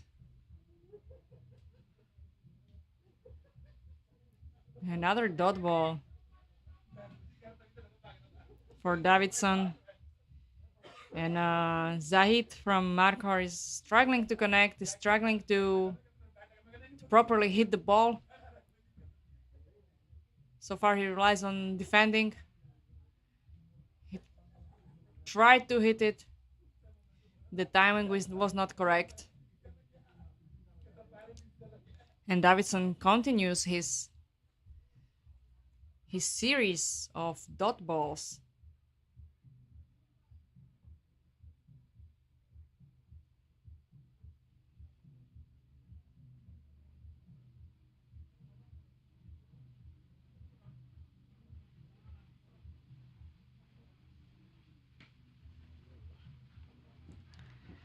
One nice hit from Zahid, and it's a boundary. Maybe he probably broke the spell and connected with the ball, and we're gonna see more from him. It's definitely destroying Davidson's over, which will not be a maiden over yet already. But what an amazing bowling from him. Last ball from Davidson in this over, and that's a wide, so was not the last ball, gonna be rebowled.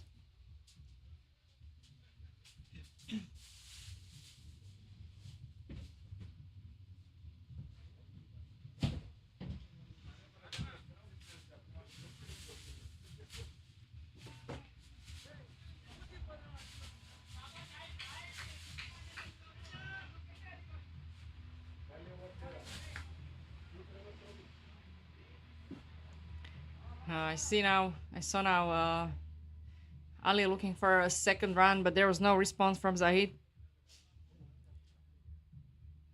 The Markor team is struggling with connecting with the ball, but also they seem to be not always looking for a second run. And that's gonna probably cost them the victory in this match. It's 48 runs after 6 overs. And there is one more over left, 6 ball left.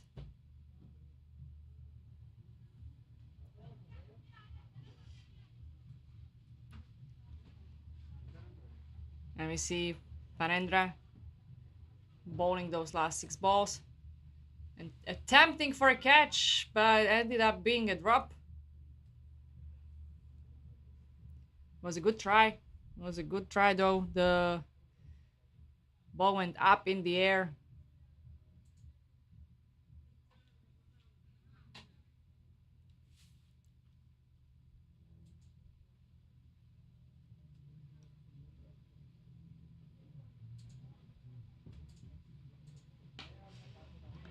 Oh, nice shot from Ali. That was a fast ball. Not even Davidson was able to stop it at the boundary. And went for 4.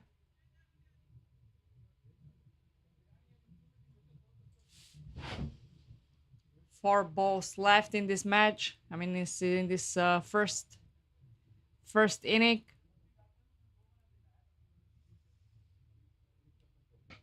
And another hit from Ali. And became a 6. There was amazing acrobatics attempt from Davidson to catch the ball, or at least prevent it from passing the boundary. We've seen a Jumpman in action. Really nice action. Fortunately, the ball passed and it was a 6. And luckily for Markor.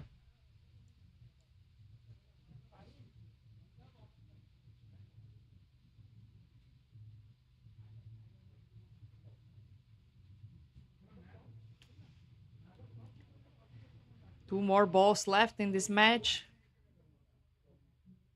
for Markor to score before they switch, and they will give the scoring option to Cricahholics.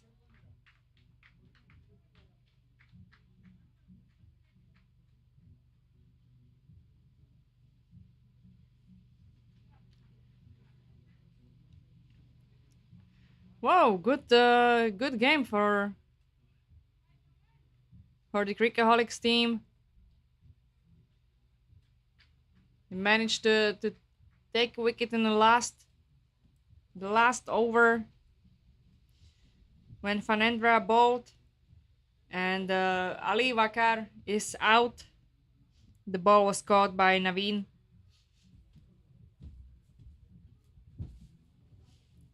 And potentially last ball of the match, of the inning. There was an attempt to run. Too late. Too late to start playing risky with the last ball of the last over.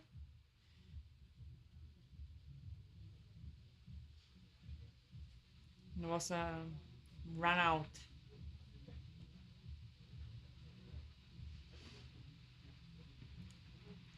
So we see 559 runs for Markhor. It's a 60 runs win for the Cricahholics.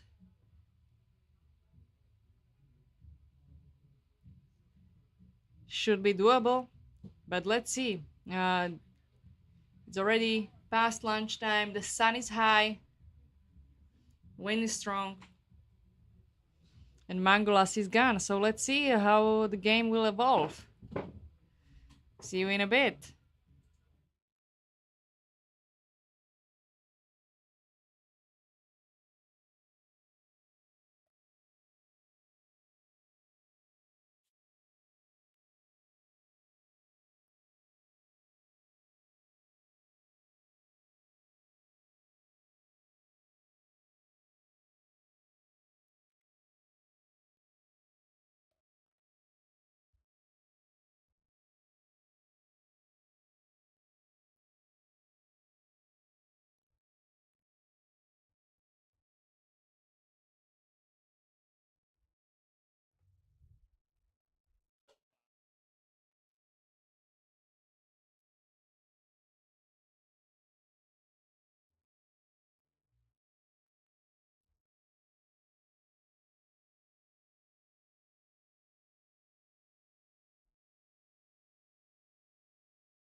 coming back right to the beginning of second over, where Cricahholics already set the pace of the game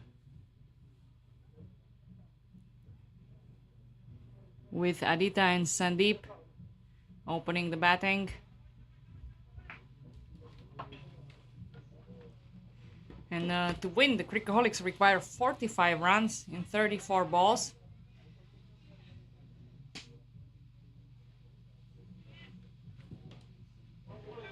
Whoa, that was a big fielding mistake.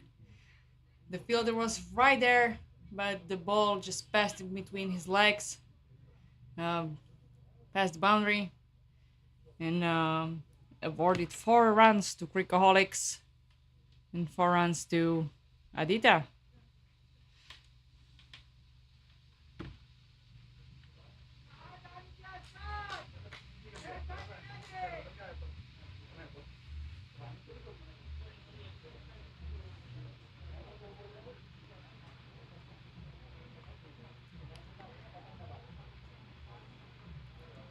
It's a third 4 in a second over, delivered by Pramod on bowling side. This is a good start for Cricahholics.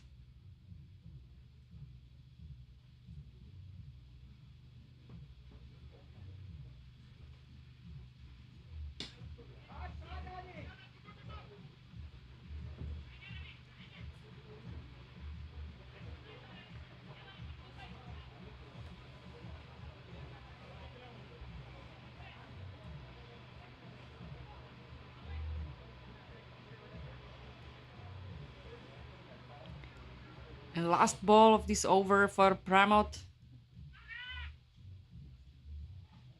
was wide. It's gonna be repeated, so it was not the last ball, but that's what happens sometimes in cricket.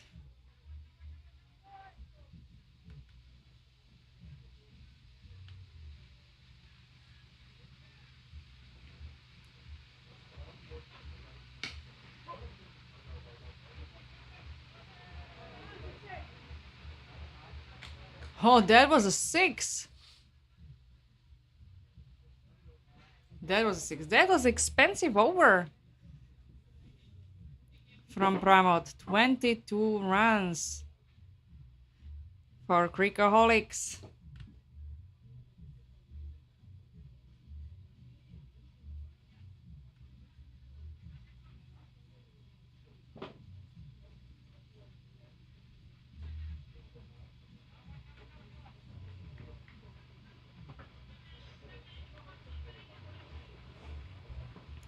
The next over is going to be delivered by Ravi.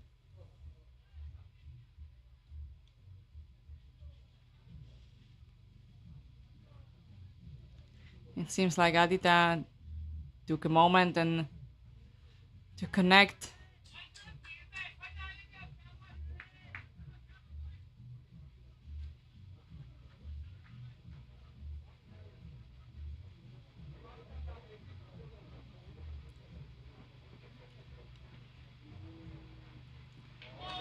Wow, what a ball! Aditya was bowled by Ravi. Amazing bowling.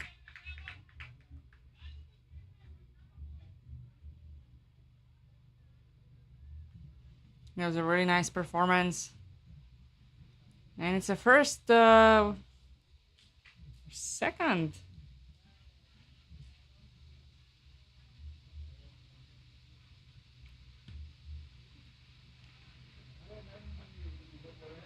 It's the first wicket of the match in the third over. And the Cricahholics need 29 runs in 28 balls. And we're welcoming Cassie on strike, with Ravi having 4 balls left in his over. That was a very well placed ball and allowed the Cricahholics to score comfortable 1 run.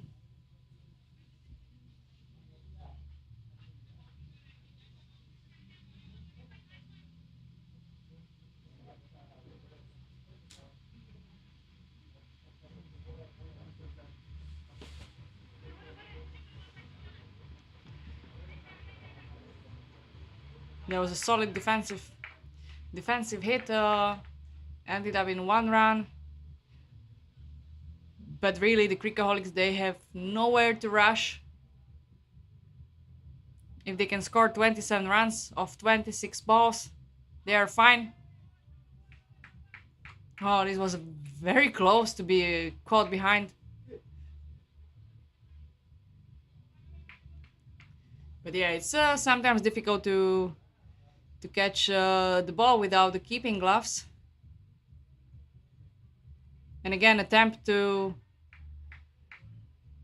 for a catch from the wicket keeper, Markor.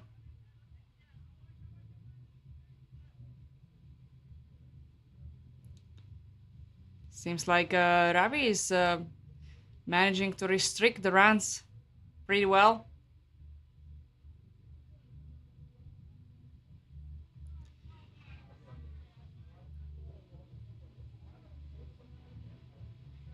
And closing with the 4.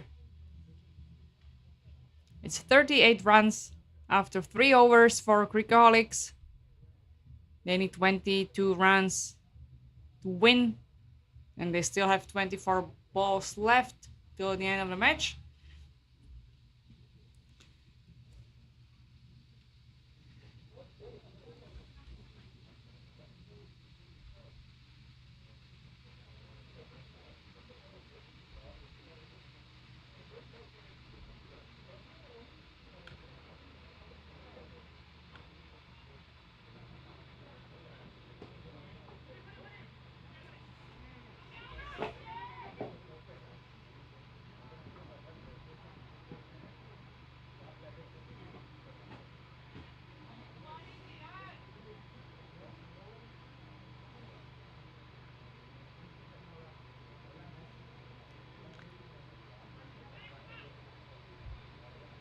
So it was 2 runs off the first ball coming from Ali Vakar. Second ball ended up to be a nice hit, but unfortunately didn't have enough power to travel far. And the Cricahholics had enough time just to conduct 1 run. But as we see on the score, that's fine.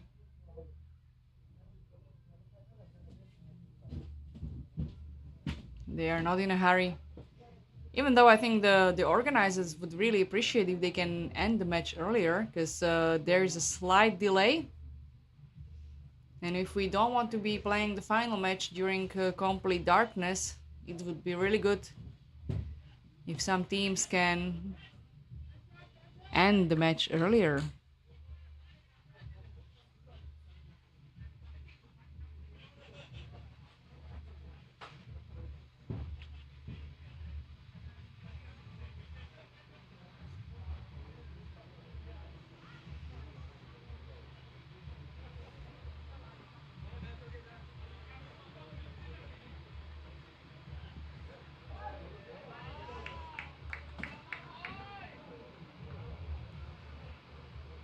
Amazing bowling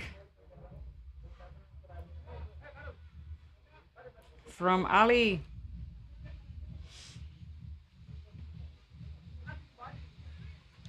And Cassie from Cricahholics is out, bowled.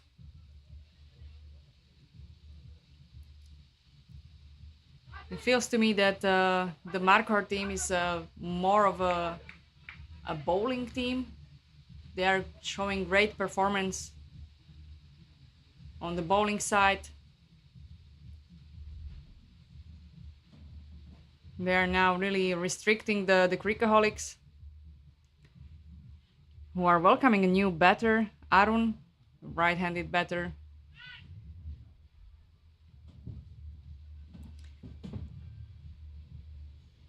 who is coming for a last ball in the over.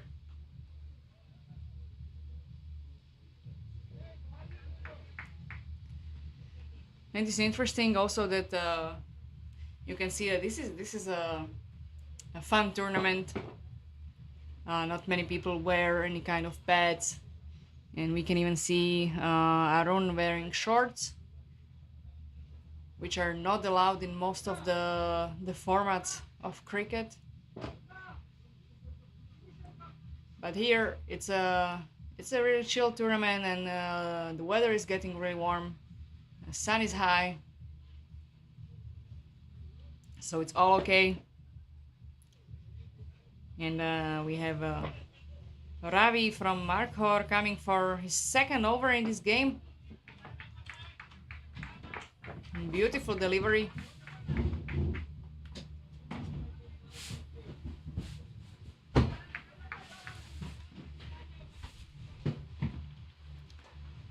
The three Cricahholics are taking really slowly. They still require 15 runs in 17 balls, so I think it's a good position.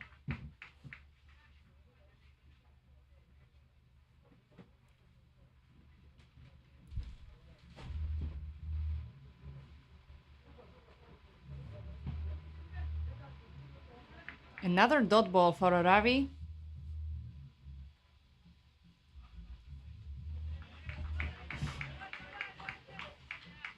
And another one. Seems like Ravi is on a roll.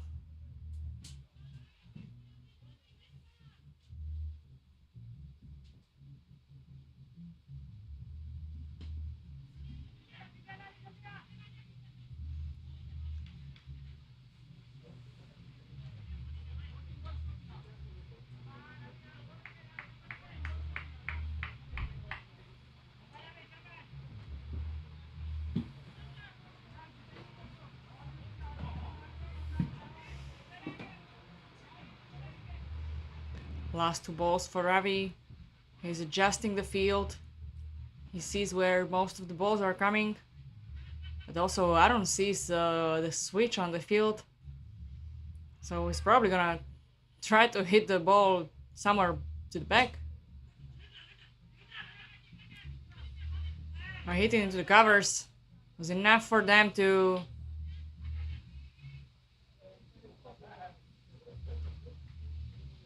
It's not for him to score 2 runs. That was a really good running. A simple ball, but good running. A last ball for Ravi in the 5th over of the game.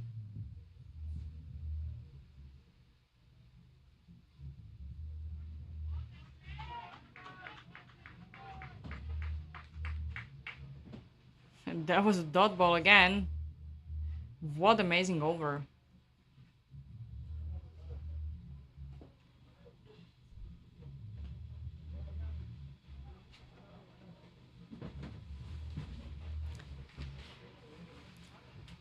"48 runs after 5 overs. Cricahholics need 12 runs to win.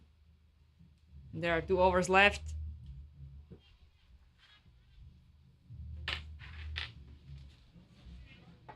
We're gonna see Ali Wakar bowling his second over in this game. In the first over, he allowed 7 runs. So probably he hopes to limit it even more. Because if the Markhor can limit the Cricahholics under 5 runs per over, they can win. And that was a catch! That was a catch. That was a piece of great work in the field. It was not an easy ball. It was not going directly to the fielder, but he ran quickly, positioned himself really well under the ball, and caught the ball.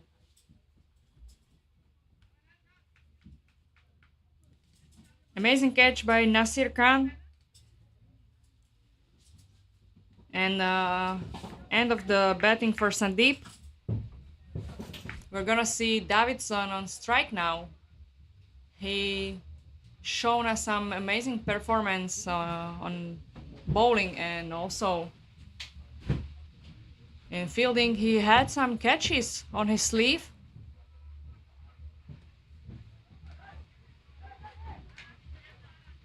So let's see if he's the one who's gonna bring Cricahholics to the winning end or not.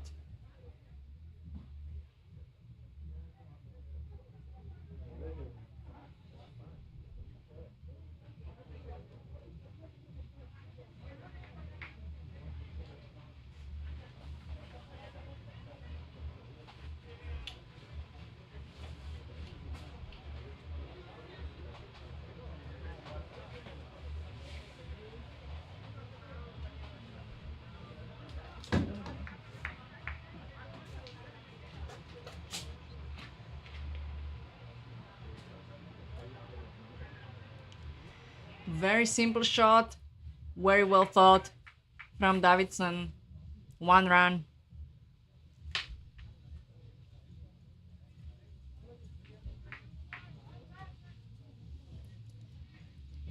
Looks like they don't want to risk it. I mean, they still have an over and half, and they need 7 runs to win, so it means just like 1-6 plus 1 run. So if they can hit it, let's see if Ali will allow them with his bowling. Oh, that was a that was a crazy shot. Oh, that was an amazing effort from Markar team fielder to stop the ball before it bounces over the boundary. Unfortunately, unlucky, and it went for 4. It's really great to see how some players are, able to pull out some great physical exercises and great physical performance even after a long day of playing cricket, being out on the field, being out on the sun. So we have 2 more balls from Ali and just 3 balls to win. And Aaron tried to pull it.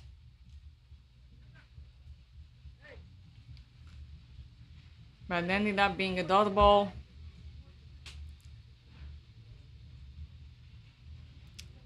And last ball is over. I mean, everything can be over in 1 ball, but is it? Oh, it's not. It was an overthrow.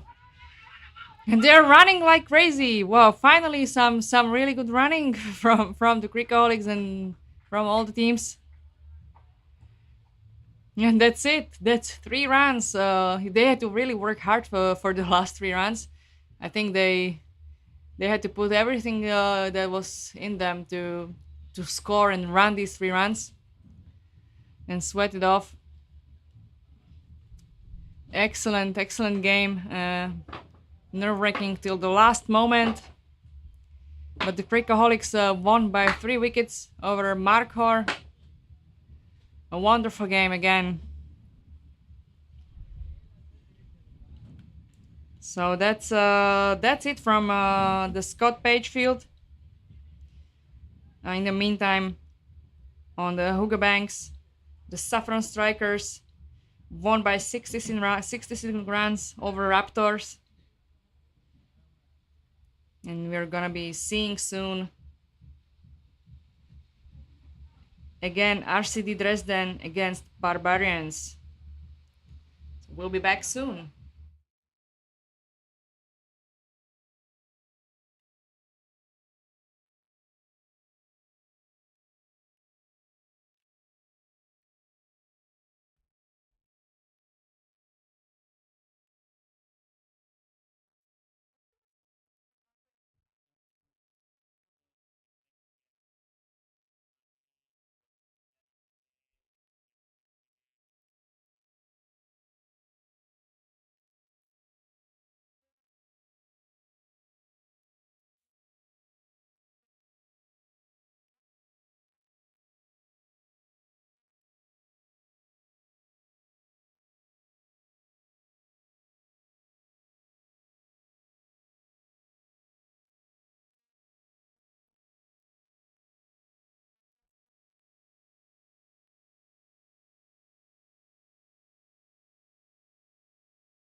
Welcome back.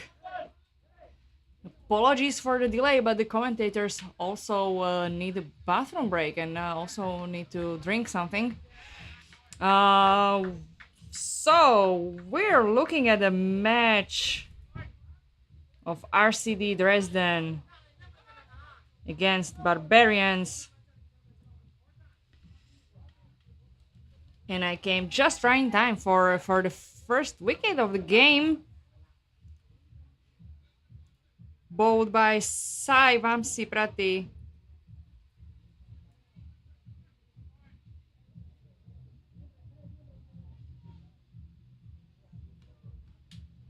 And caught behind by wicketkeeper Sahil Grover.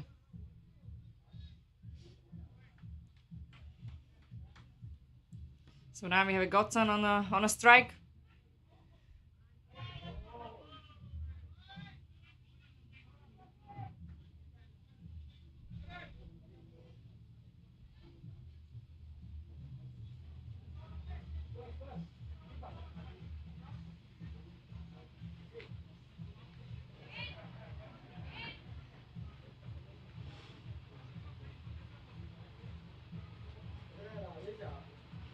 And that was it for Sai.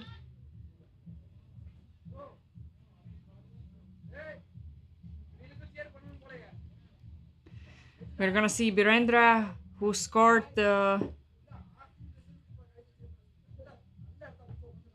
really well in last match.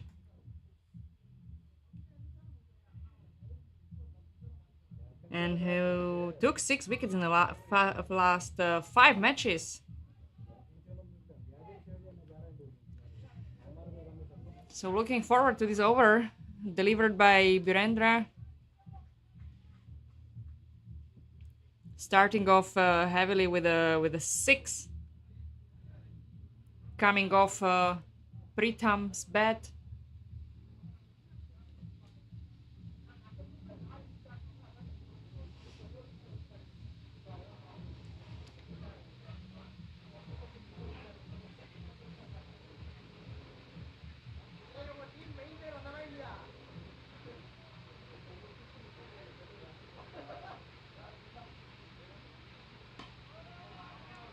Another great hit. And it's a 6. Ended up far behind the boundary.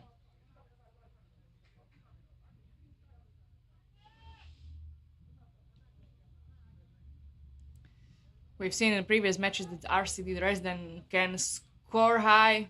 They have power hitters. They have players who can deliver those hits.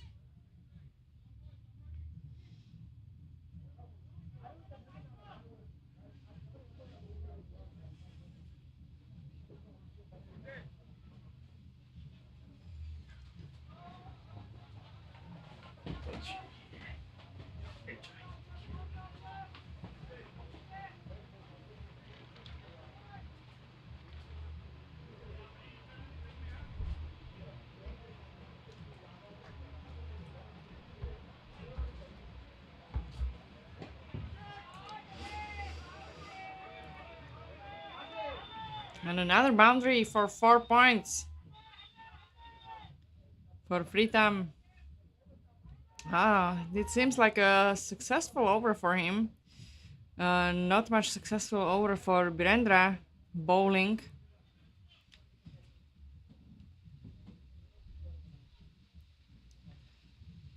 They're setting a really high run rate pace. If they continue, the projected score can even hit 100, which would be exceptional.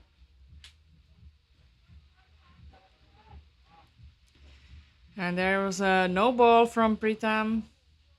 Gonna be rebowled. Oh, this was too much space.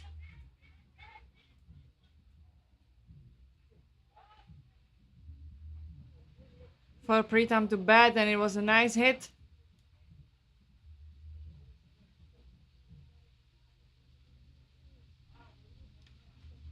But there was a bit miscommunication, and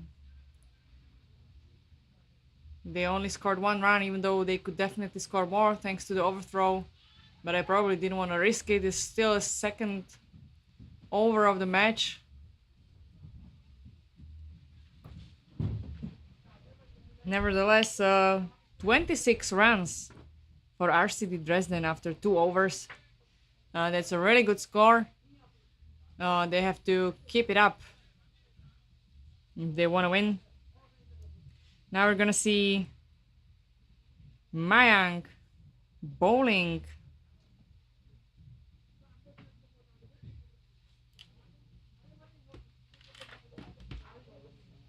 And we have a Pritam facing him on strike. He've already demonstrated his batting qualities. So let's see how he will adjust to Mayank's bowling. I think it went pretty well. It's a 6.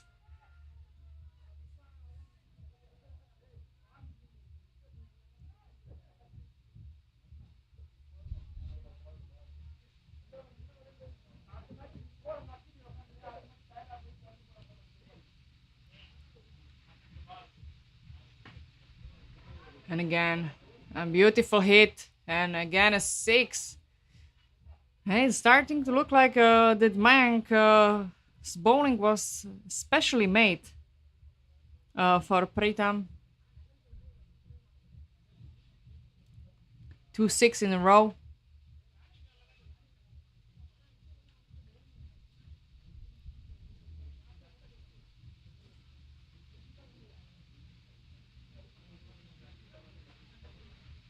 That is unbelievable. That is unbelievable. And that's a catch. This ball was going for a third 6 in a row.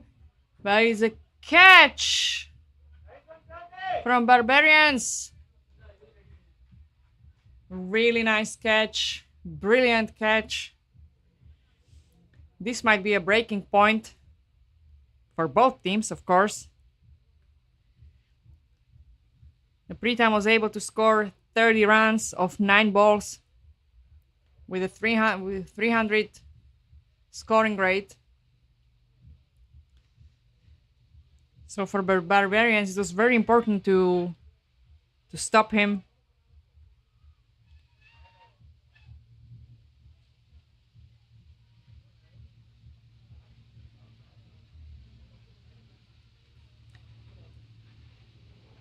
And they managed to do that.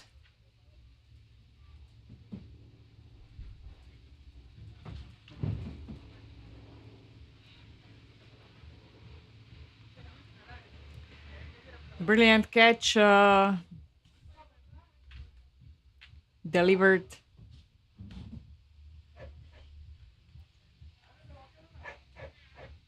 by Kranti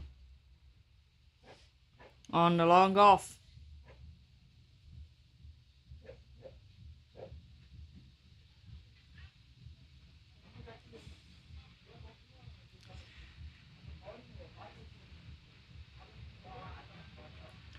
Oh, that was a funny hit.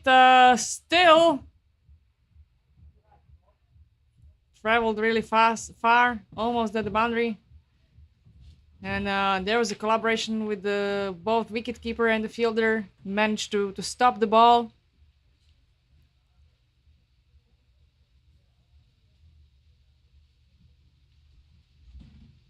Two more balls left in this over for Mayank.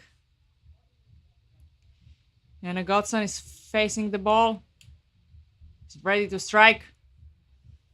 Did not connect with the ball properly.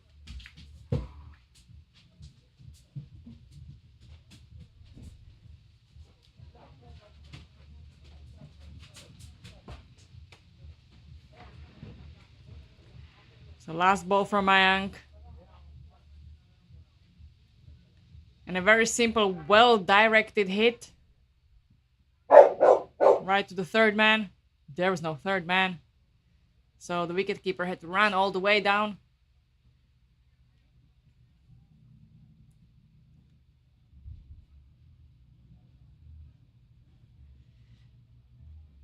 "31 runs after 3 overs for RCD Dresden. The current run rate is 13.6. That is a really good run rate. Let's see if they can keep it up.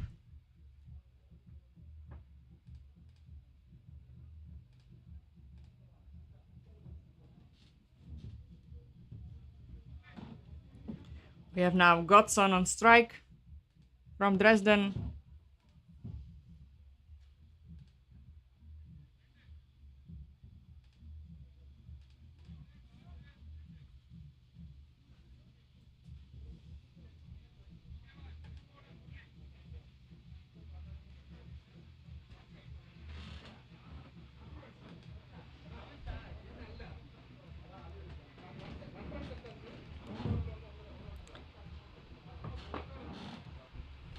And we have a Morali from Barbarians.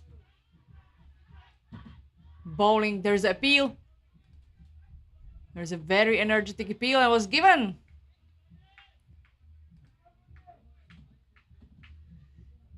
That was a very persuasive appeal from probably all of the players on the field.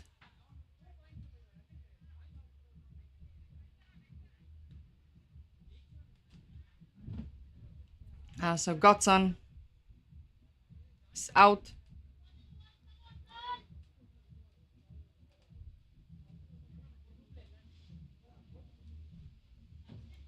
Was stumped.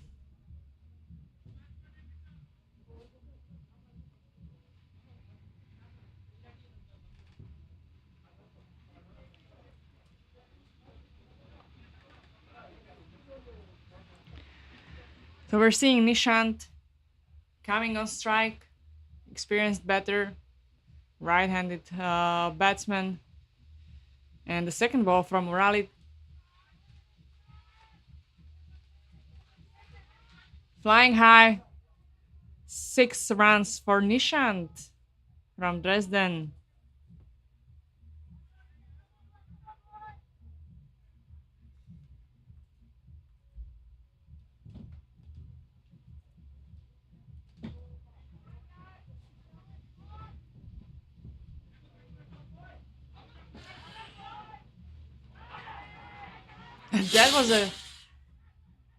That's gonna be a close call.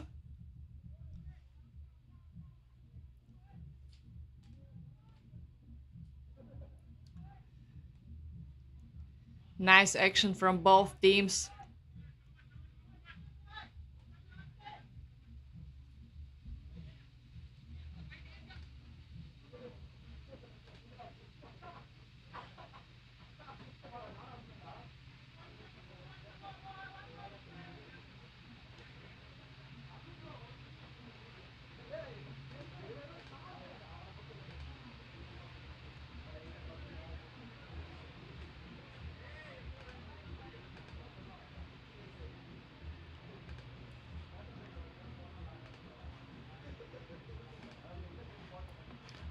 Probably waiting for the call.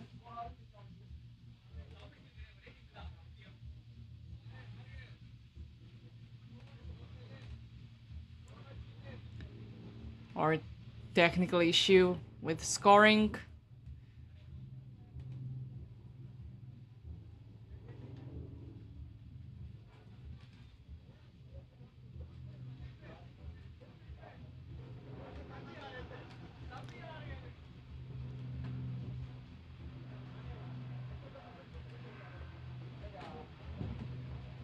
Interesting thing about cricket is that the teams can have completely the same uniforms and jerseys and nobody's confused.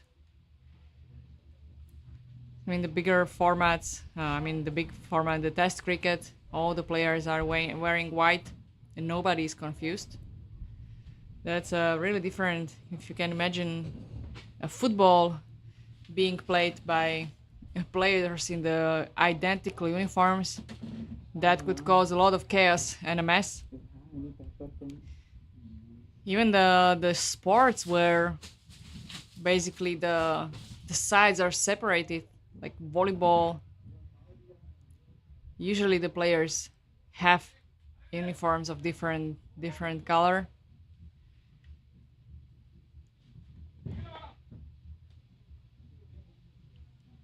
But in cricket, it actually doesn't really matter. So now we see all the players on the field are in the red tees.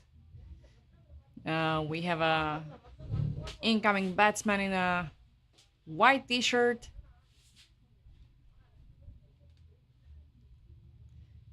But obviously, based on whether you are holding a bat or not, you are considered either the batting team or the fielding team.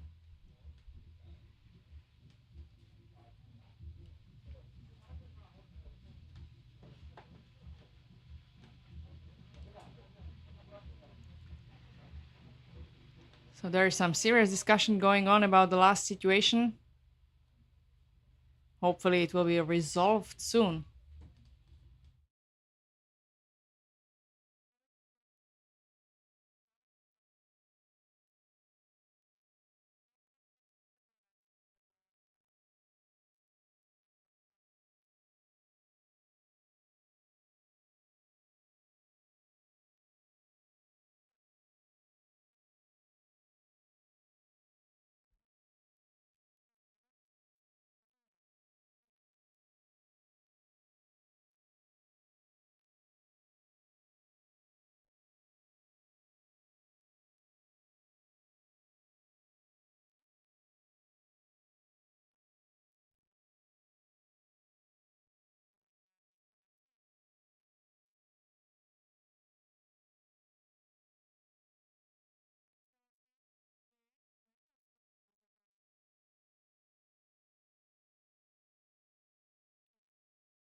The situation is solved. We're back in the game. Nobody's out.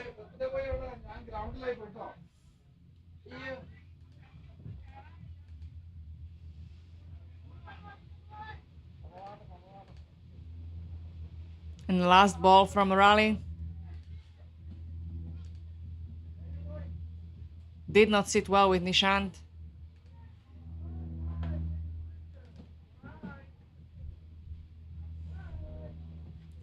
And it's 54 runs after 4 overs for RCD Dresden.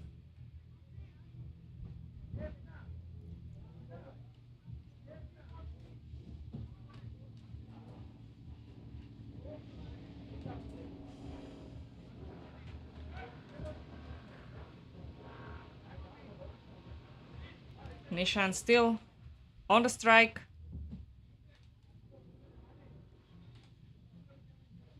And we're gonna see the 6th over bowled by Sai. He was the opening bowler So he's coming back for his second over.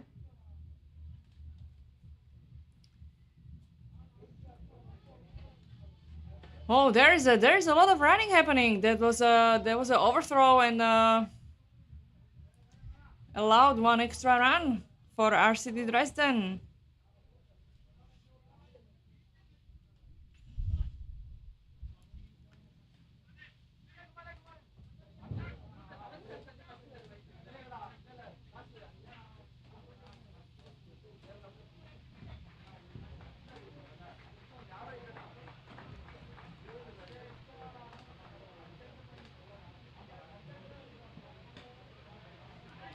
A nice, well fought hit from Nishant.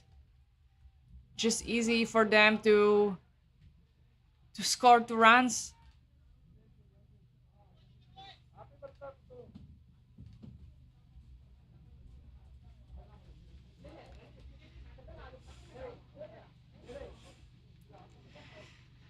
Their current run rate is still more than 13 runs per over.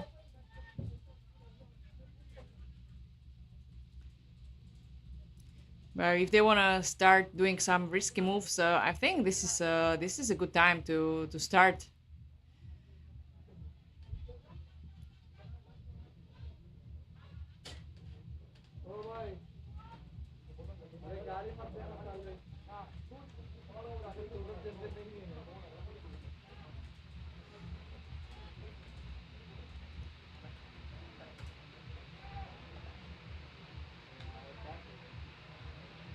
वो match तो जीतना था, वो तो जीतना था, लेकिन क्या ये लोग तो बर्बाद कर दिया। 7 लोग बैट के पीछे वो बिजू बॉय की था पूरा।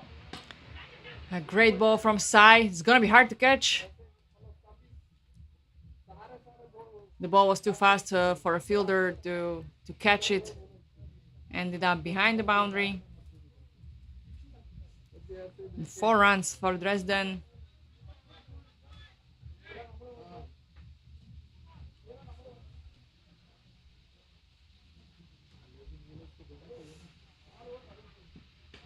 Oh, that went up in the air and it's gonna be a catch.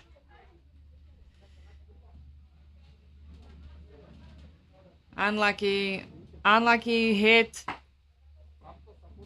by Nishant. Caught by the wicketkeeper Sahil Grover. 1 ball left from Sai, and we are seeing Dev Shetty coming to the strike.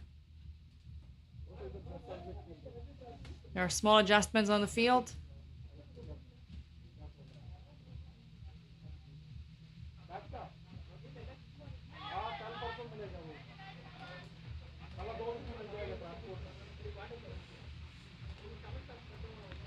And that's it for the 5th over. No runs for the last ball. It's 66 runs after 5 overs for Dresden. If they keep the pace, they might score 90 runs by the end of the first inning.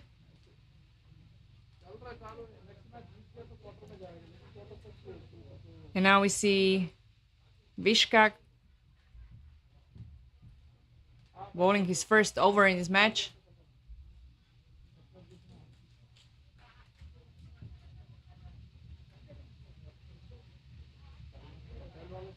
And went over the boundary.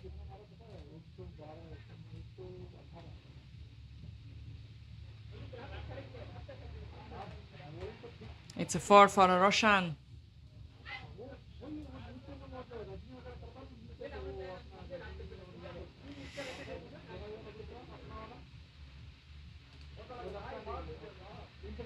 And we have a situation on the field. The dog wanted to help with help the fielding team to collect the balls.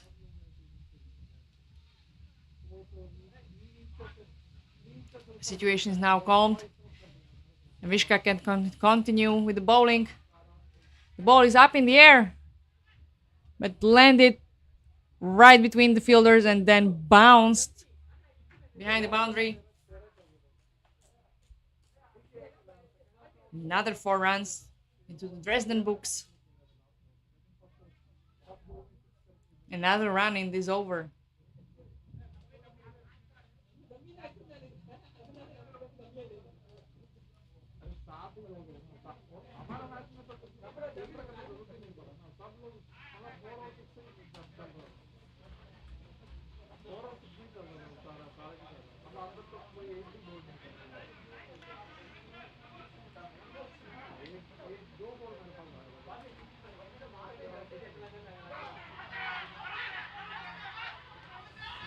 That's a massive appeal.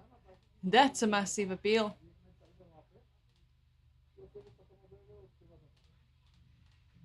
But it was a white ball.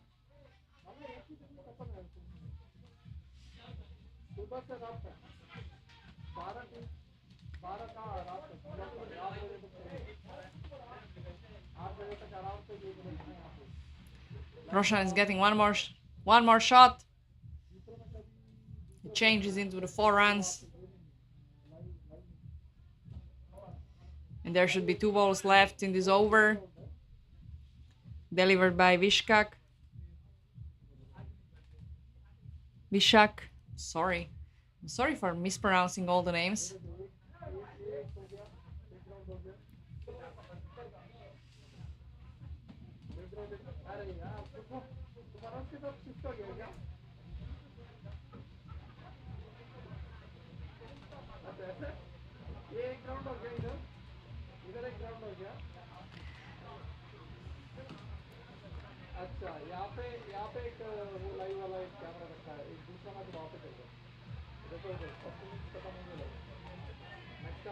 And it's a 6.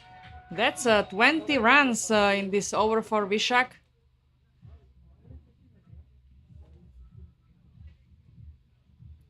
And 86 runs in total after 6 overs.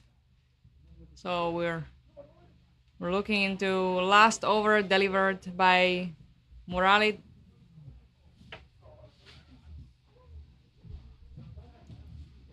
Six balls for Dresden to hit. And we have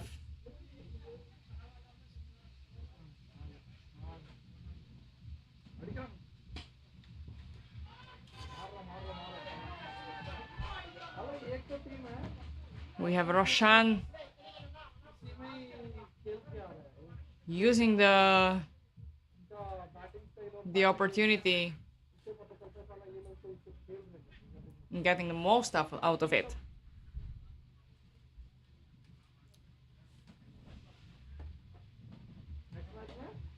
Another hit.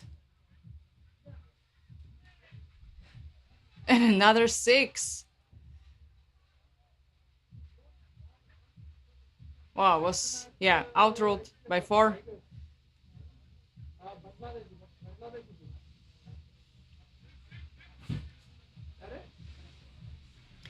Anyway, seems like RCD Dresden are aiming to reach 100 runs in this inning.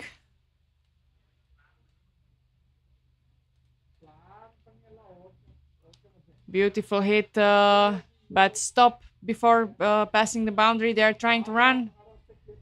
They scored just 1.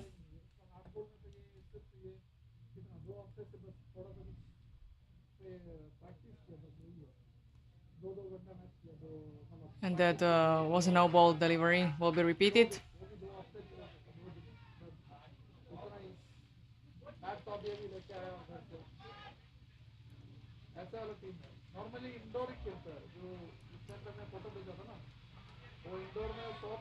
Oh, that was a massive swing, an attempt for sweep shot. That was a wide ball. Really trying hard to reach the highest score possible.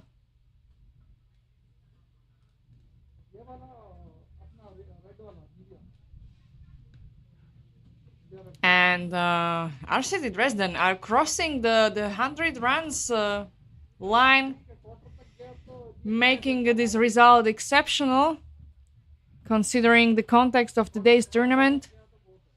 I think they are just the second team to reach the 100 runs and even adding a couple of more runs. वो पहले match था प्राग tigers versus raptors का वो जीत गए हाँ okay हाँ वो जीत गए So they are the third team, the third team to reach 100. Before it, before only Barbarians and Saffron Strikers managed to do that.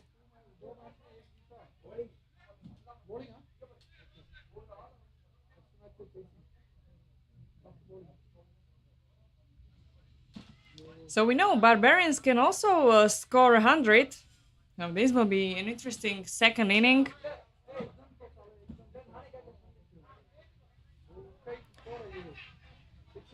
That was a swing by Sidarat. And they are trying to score as many runs as possible.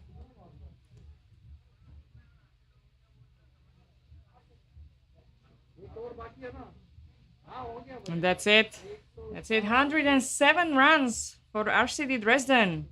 That's 108 runs to chase for the Barbarians. But as we have seen in the previous games, Barbarians are able to score 100. So this is going to be very interesting second inning.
Welcome back to the second inning of the match between RCD Dresden and Barbarians.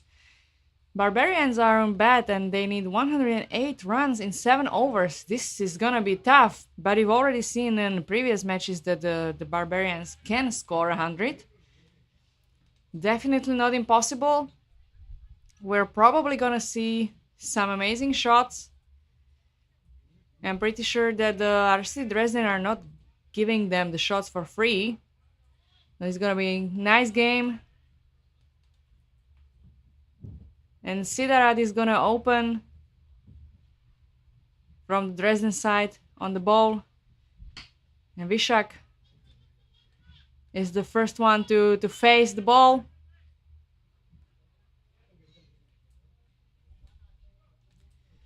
They managed to score only 1 run, but it was a really nice hit.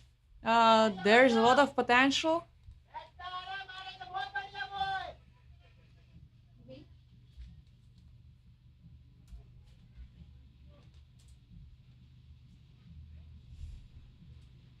So we have Sahil now facing the ball. The ball was stopped by the fielder.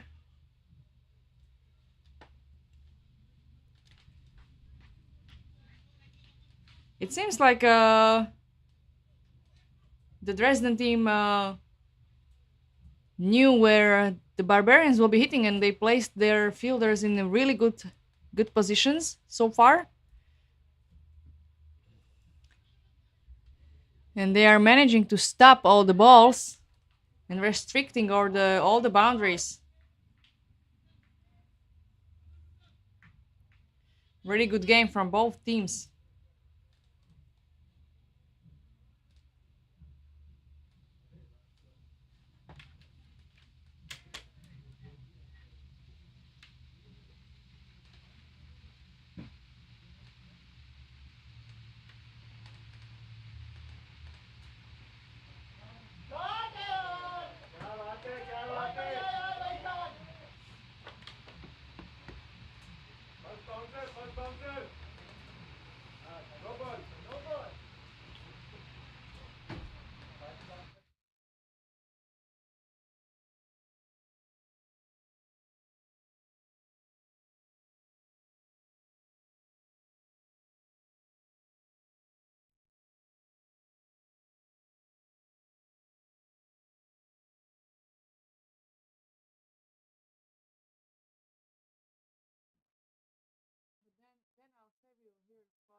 It's 14 runs after first over for Barbarians. That's a good run rate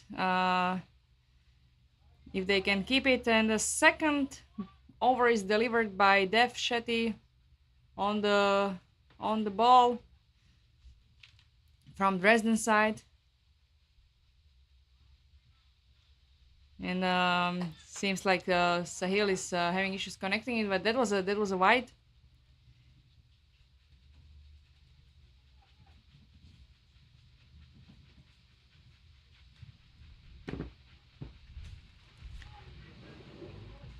That was a big swing.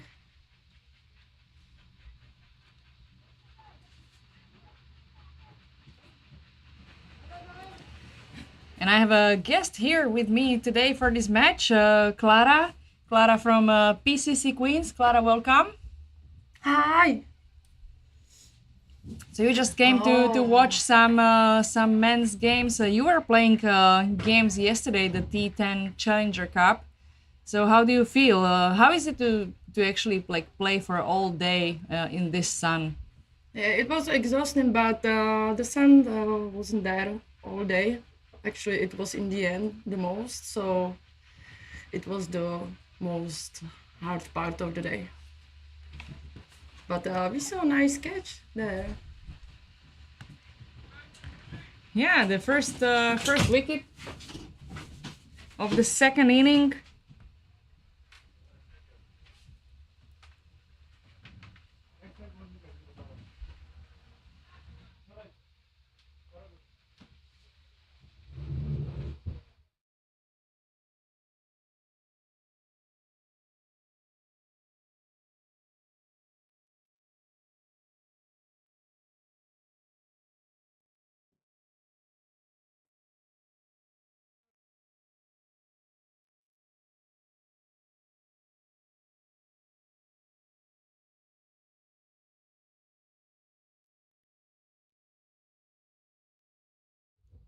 So the first wicket in the second evening was delivered by Dev Shetty, was caught by Akash. And we see another wicket right now. Again, the ball delivered by Dev. And Morality is out, was caught behind by Akash, the wicketkeeper of RCD Dresden. That's 2 wickets right after each other in this over. That's a tough. That's tough for Barbarians. So we're gonna see Birendra coming on strike.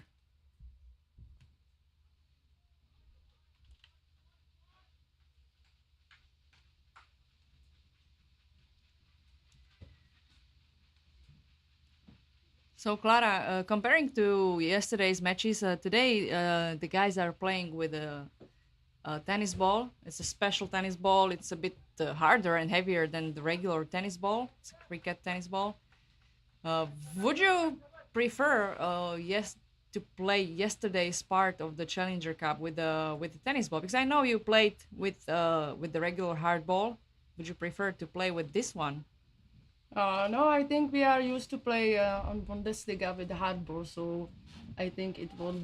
If we will play with tennis ball, it would be welcome from us, because you have to change all game, all bowling, catching. When you are used to it to hard ball, so it's easier to continue with this. Yeah, I think this is more a fun format with the tennis ball. Is allowing, also a less focus. Like it's probably not that dangerous if you get hit by by this tennis ball. Yeah, but it bounces so much, flies to the boundary so easily. So I think you cannot chase it.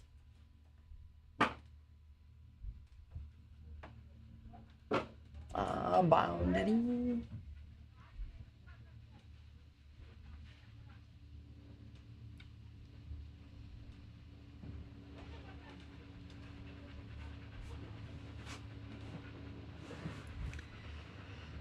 So Roshan has opened his bowling over with 4 runs given to Birendra.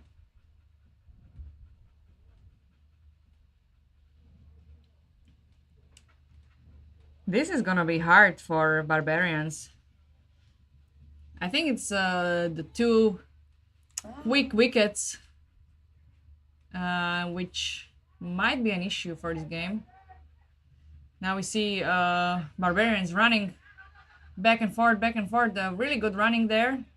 Even though I probably think they thought it's gonna go for a 4, but the ball was slow and stopped before reaching the rope. But still, really good running there. 3 runs, and also pretty exhausting. But still, Barbarians require 79 runs in 28 balls. That's a lot. That's a lot.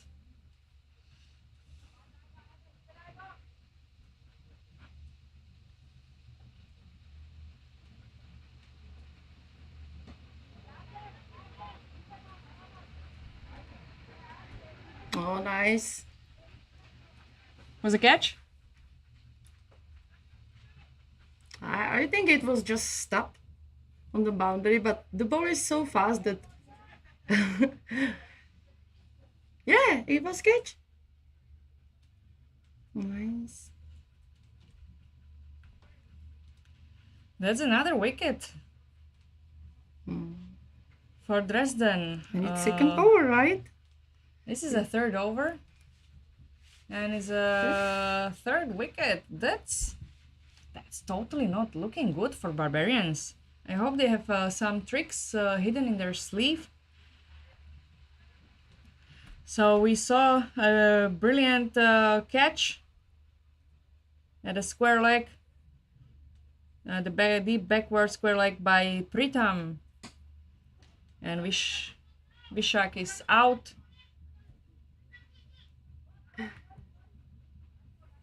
It's so much faster than the women's cricket.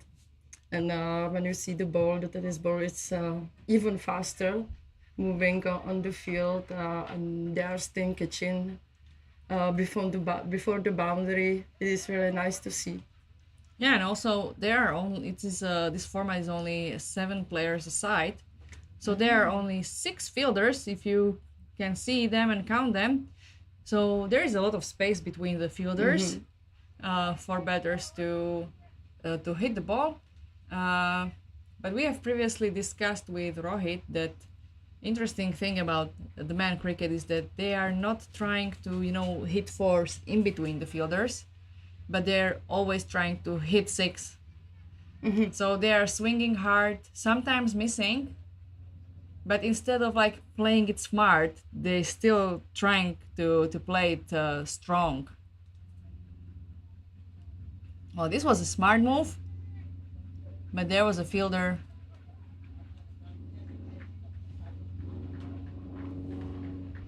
Maybe they are starting playing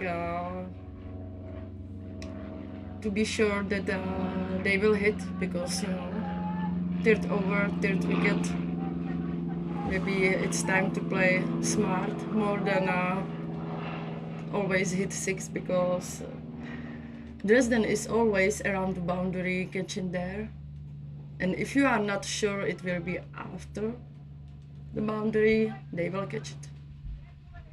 Yeah, but still, Barbarians need 74 runs in 24 balls.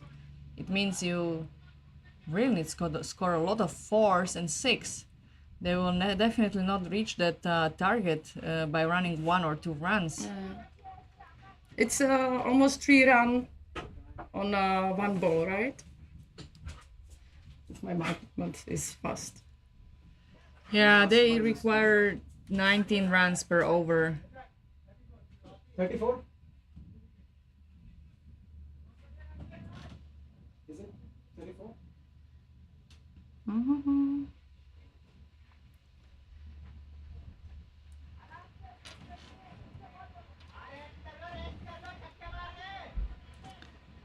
So for the 4th over, Siddharth is bowling. And we have Birendra on strike and Kranti on non-striker side. Let's see what this pair will be able to deliver. And whoa, that was a caught behind, like it was like from a big book. Yeah. Too bad for them. So there is 8 players, 8 batters. 7. 7. So 7 with wicketkeeper. And bowler. Wow. So amazing catch by the wicketkeeper, by Akash. This is another of his great catches in this tournament. He's shown a lot of skill, and he's a good runner. We've seen him running around. We've seen him running between the wickets, and we've seen some great catches from Akash.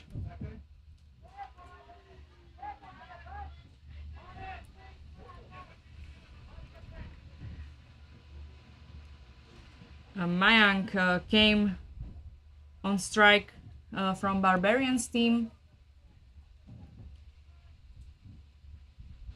and was lucky to receive a white ball, so he has more time to look around and see what's happening and realize that they need to score a lot.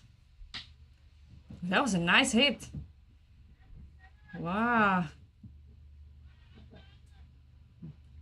The Dresden fielders are really fast. Yes.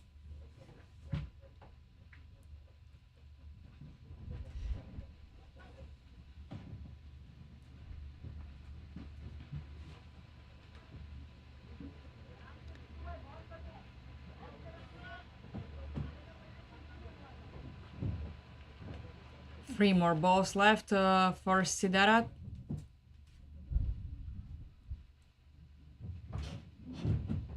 And that's a beautiful dot ball.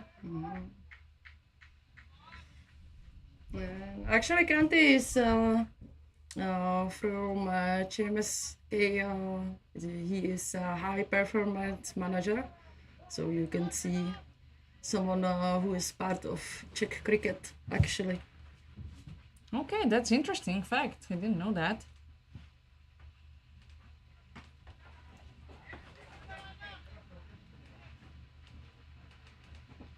Take the mobile. Actually, he is caring about the men's team, the Czech national team, and he is part of the picking committee for women's. So we can see who will choose us to Estonia with Jessica, the women's manager. So let's see. Okay. What is his game? Because I saw playing our coach.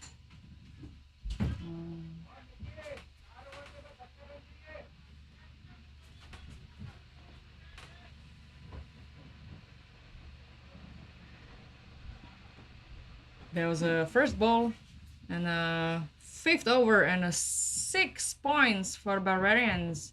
This is what they need. I mean, this is what they desperately need. The second ball coming for 4. If they want to score 65 runs in 17 balls, this is exactly what they need, but not the less.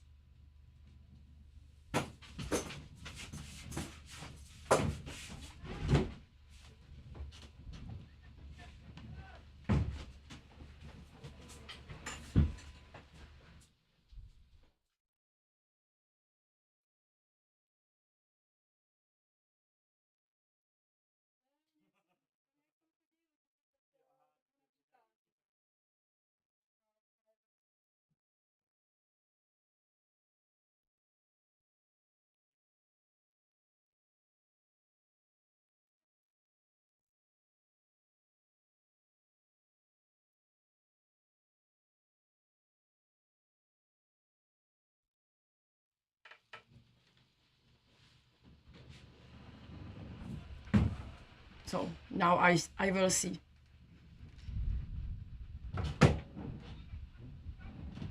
It was a nice sweep, but handled by a fielder, and only 1 run. Yeah, this isn't enough for Barbarians.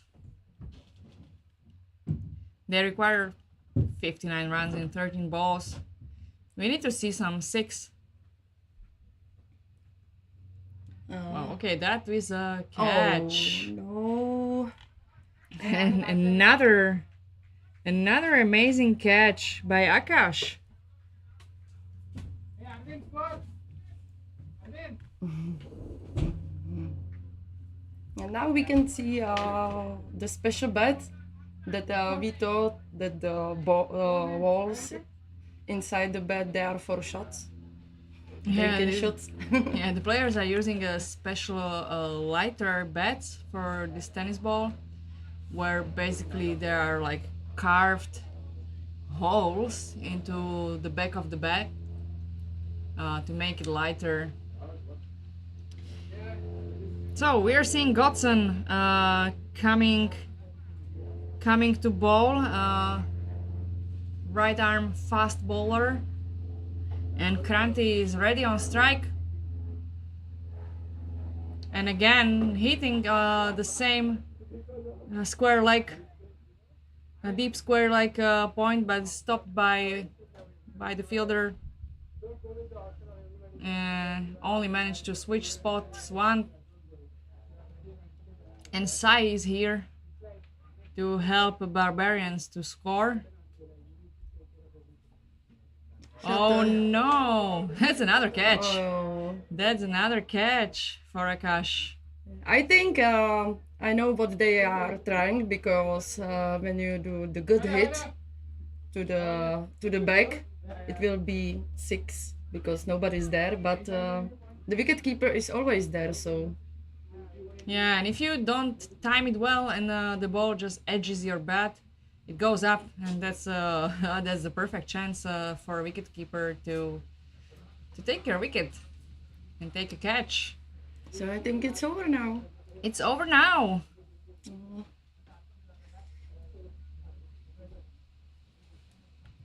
It's over now. No more players left in Barbarians. 6 wickets down. So the RC Dresden won by 57 runs. There was a amazing performance, mostly on a bat, but also in the fielding side. We've seen Akash not only when batting, but amazing wicket keeping work, taking I think 3 catches in this match. Really well done, really well done. Looking forward to the next one. In the meantime, on the second field, we've seen Kerala CC win by 3 wickets over 7 stars.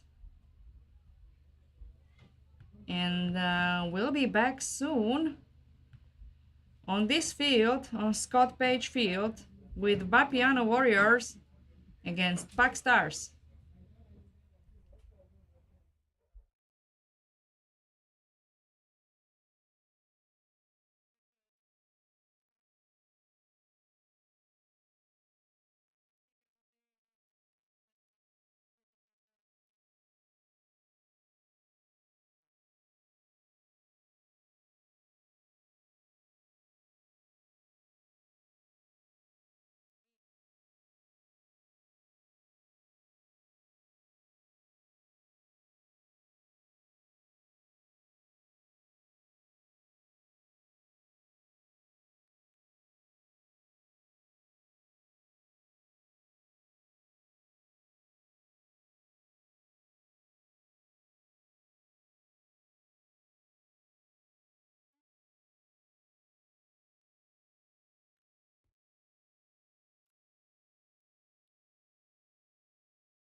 Welcome back for the match. Vapiano Warriors against Pack Stars.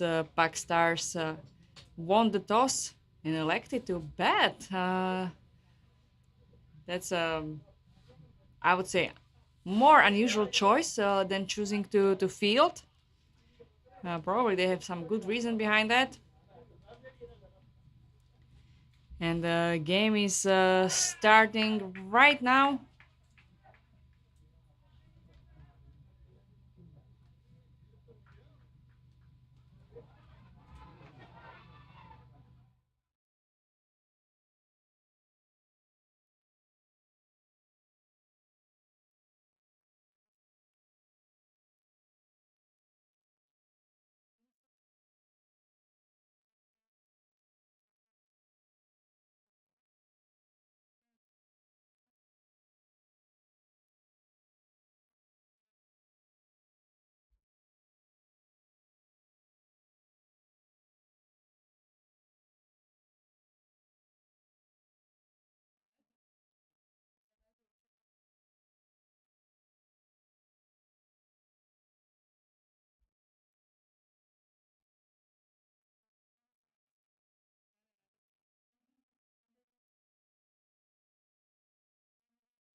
Oh,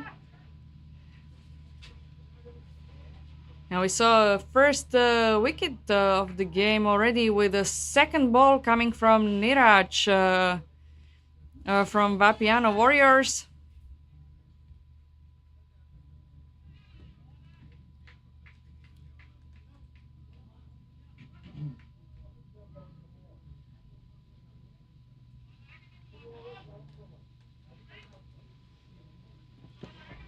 So the first wicket was delivered by Niraj, who bowled to Muhammad, and he was caught behind but wicketkeeper by Hiroshi.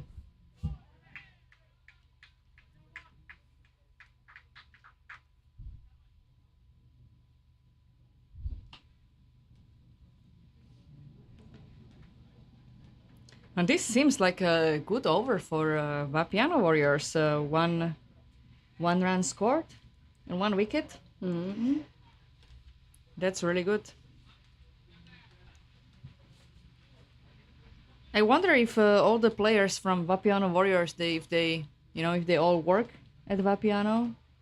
Probably. I think it's some word that maybe we don't know what does it mean, or maybe Ravi will know, because Ravi from PCC will work there. It is working there, so we can ask after that. Yeah, we should ask.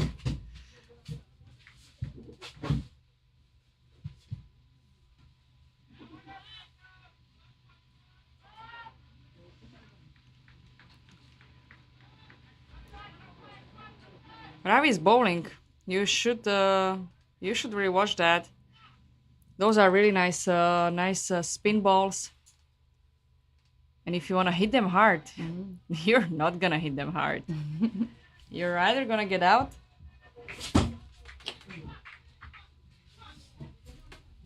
or you're gonna miss.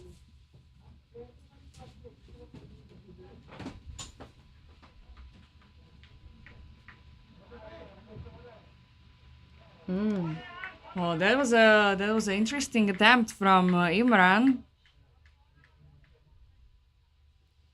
to play the white ball like this.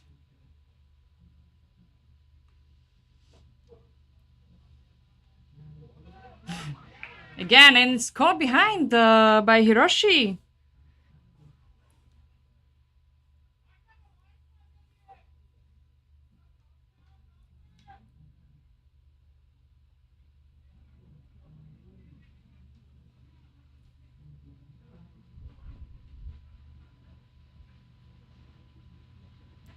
Three more balls to come from Ravi. Three more spin balls to come from Ravi. They are really difficult to play, especially if you want to smash them. Yeah, you have to be patient. Wait for it and find great timing for that, and it's not easy. And if I can see, he is a spinner and a left-hander, so it's for the better. It can be confusing, I guess, a little bit. But he's using the regular part of the Yeah, carpet. that is really tough. It's a rather not common combination, left-handed spinner, and that's what makes all the deliveries quite complicated. And I think the also big luck from Vapiano Warriors is that they have Hiroshi in the back, who has a really good reflexes Ready to catch. and he's ready to catch.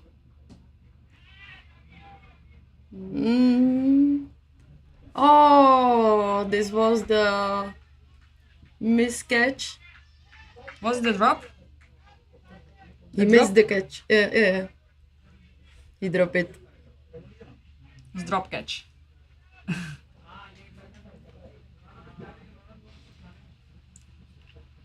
But seems like a good attempt.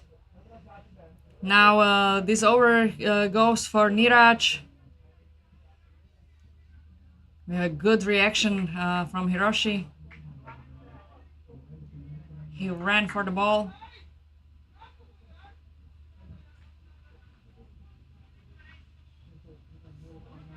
And another ball for Imran.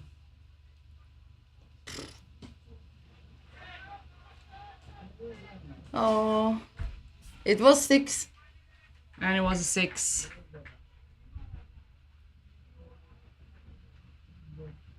The fielder just tried to jump, but it was so high. Yeah, the thing is with this tennis ball, it's so bouncy that even if it bounces in front of you, it can still jump all over you with no chances to catch it.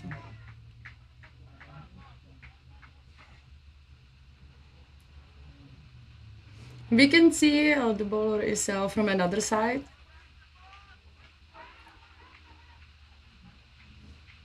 Oh, Oh, interesting choice.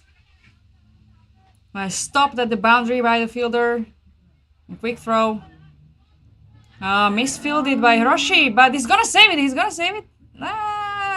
There was an attempt for a run out, but it was too late. Unlucky situation. This was rather a mistake. But I'm pretty sure Hiroshi is gonna fix it with some caught behind very soon.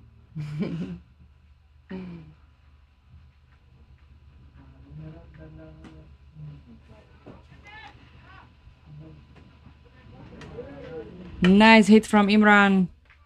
Went over the boundary for 4 runs.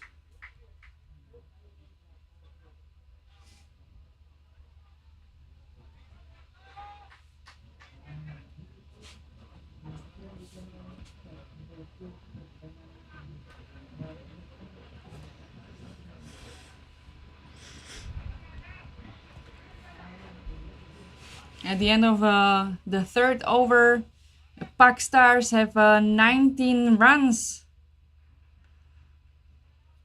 And the projected score is 44. That's not a lot. That's not a lot. And they are almost at the half for the match. They need to really increase their run rate. Otherwise, it will be very difficult for them to defend the score.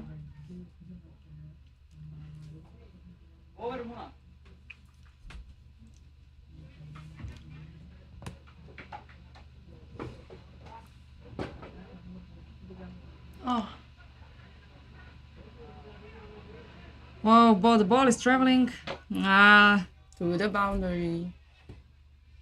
yeah, that was a bad luck. The ball traveled to fine leg. To the Sudir, I think he is there. Our PCC Queen's coach. Or? Doesn't matter. Funny things is if you have a left bowler and a left batter, it's I think lucky for team because it can be confusing for people who's not used to it, not playing for left-handers.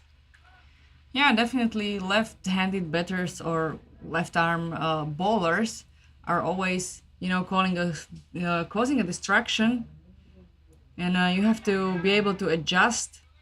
And it might be difficult for some of the players.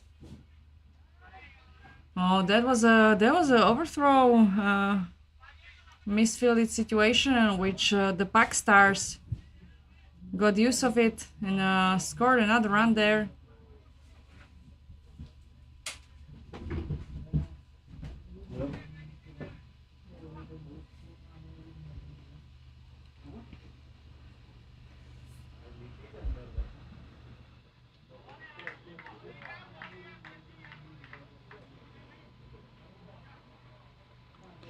I don't know why it's showing Hiroshi as the bowler, while Hiroshi is keeping On Kick Heroes, you mean? on Creek Heroes. Yeah.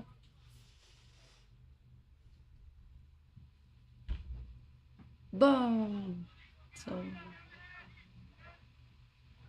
always there.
So we've seen the second wicket of the game.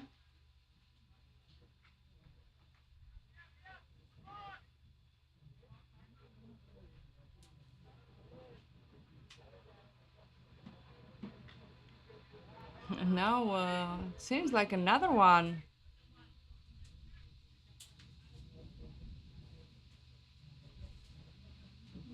It's been a bit chaotic situation.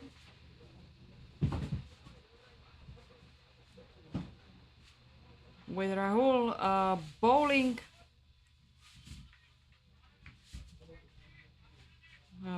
wide, and we're having a Muhammad and Imran on the bat. Muhammad is the new incoming batsman, but getting enough time to adjust with wide balls.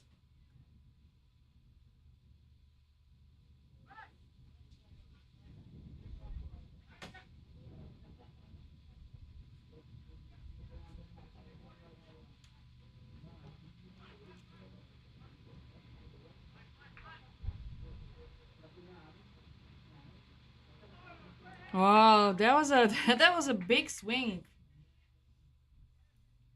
The guys are really swinging hard.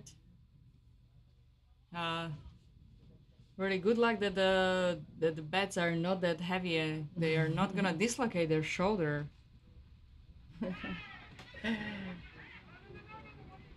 Oh, a bit of a running there.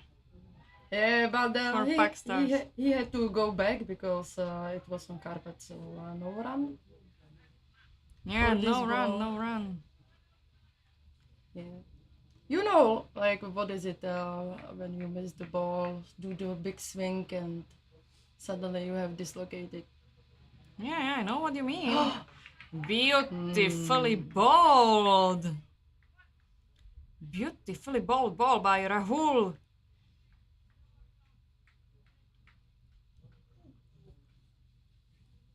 And Muhammad is out. That is a wow. That is a third wicket within this over. That doesn't really seem good for Pakstars. But it is look good for another team, Vapiano, so we can be happy for them.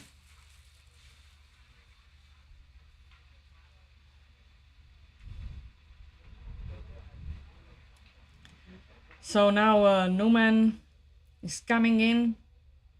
And the ball is coming in too. Just defense. It's just defense.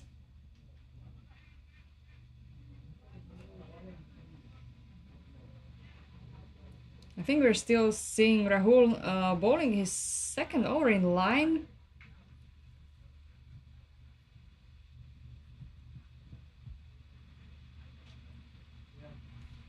No, he just finished the last over, and now we're gonna have Ajay. Again, sorry all the people for mispronouncing your names. Your names are all beautiful. It's my fault.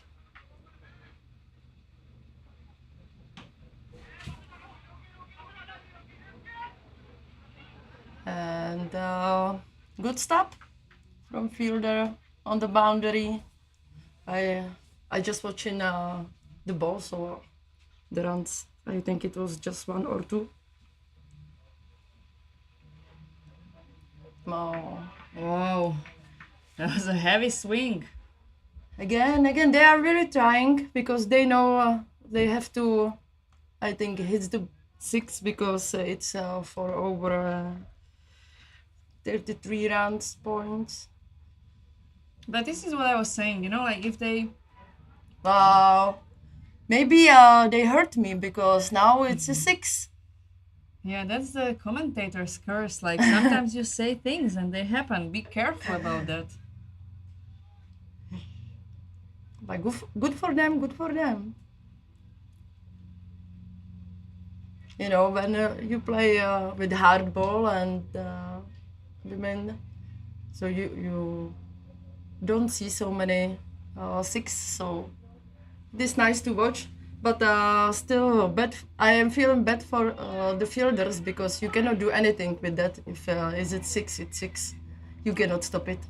You can still jump high and like smash it down and block it like it's a basketball game. I've seen some of these today. But yeah, it's if it's flying high, it's difficult. The ball is coming to us, and Ravi is there to stop it, and it's back. Oh, that was a that was an attempt for a run out. But Imran was there sooner. Nice over for AJ.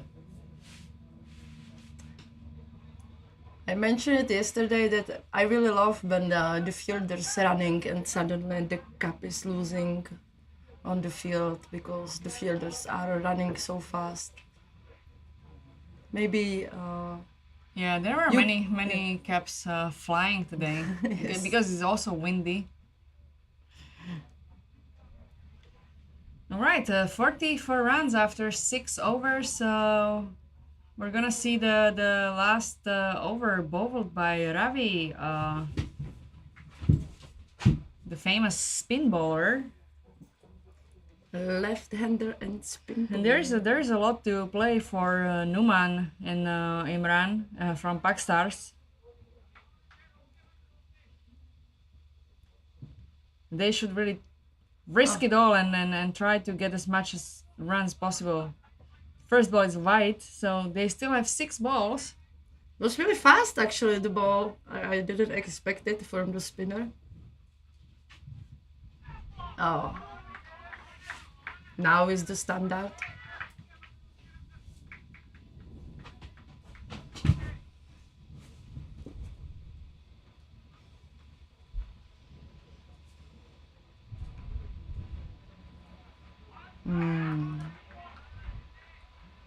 Beautiful delivery. Yeah, it will be very difficult for Pakstars to defend 45 runs. Smash. That was a nice hit. And the fielder is there, stop it. No running. They should have attempted for another run. I mean, He was it's the there. last over. It's the last over, but you should play risky if you need the runs. And Especially when it's last over. that was a wide.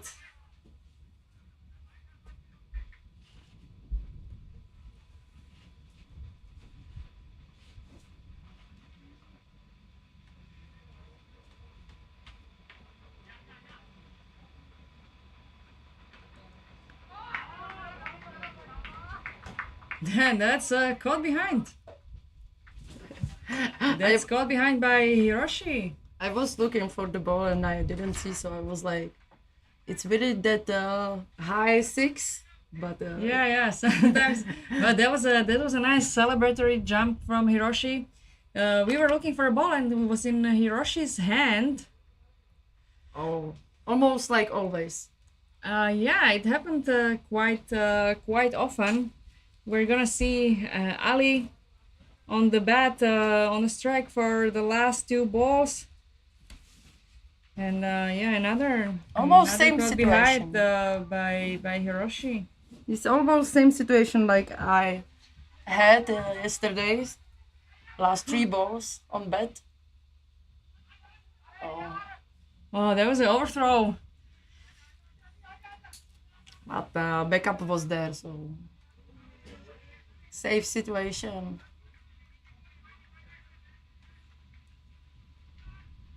You can see like everybody wants to bowl, to have the ball in their hands. All fielders.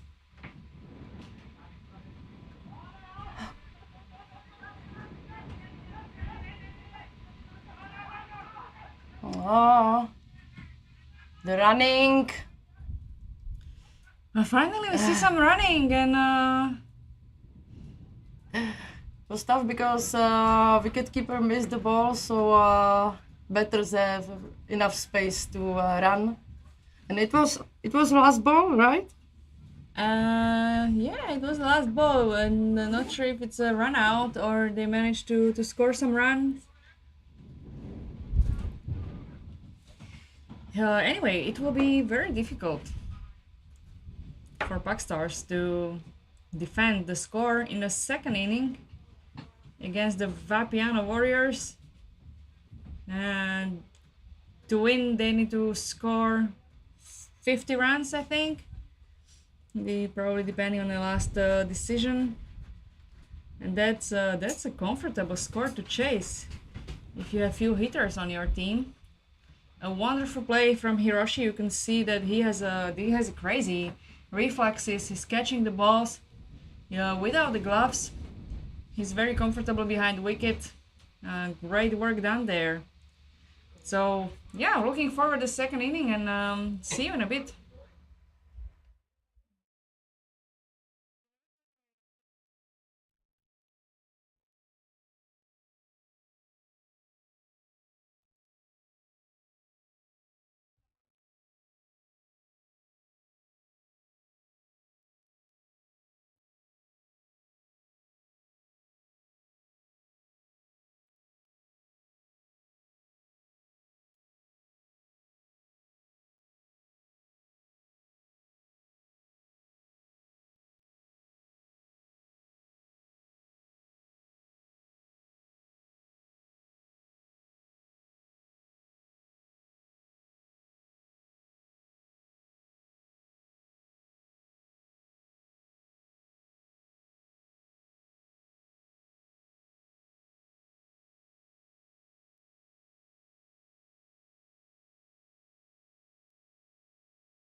So Vapiano Warriors are finishing their first over.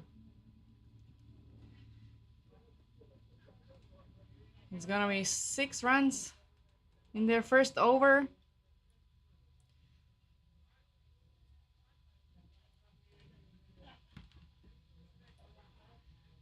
And we can see Neraj and AJ as the opening batsmen, which were chosen for this job.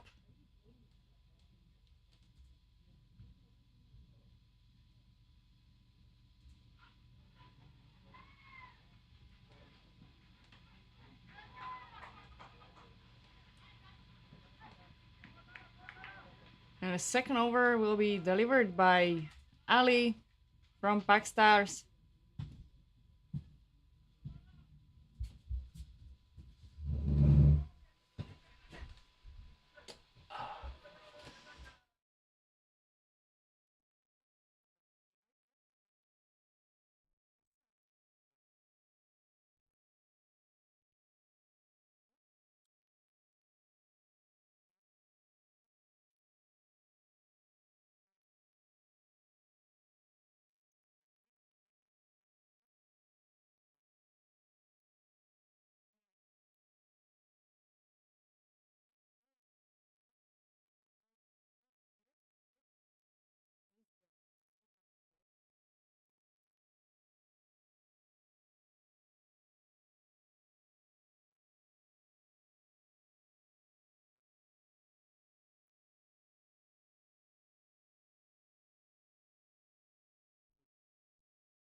Great hit on.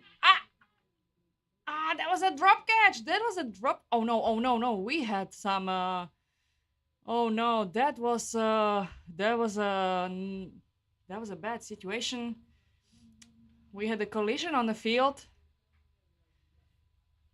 We had a collision of the batsman with the wicket keeper. So we're gonna take a short break for guys to collect themselves. It was a not nice collision.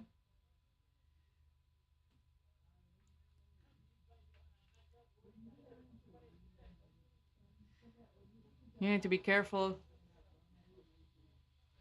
It's hard to it's really, I mean, it's hard to keep focus for a long day of tournament, and it's easy to lose focus on who is running. When you're looking at the ball, you're looking up and you're trying still to run or like make your position ideal. But seems both of the guys are okay and ready to continue the game.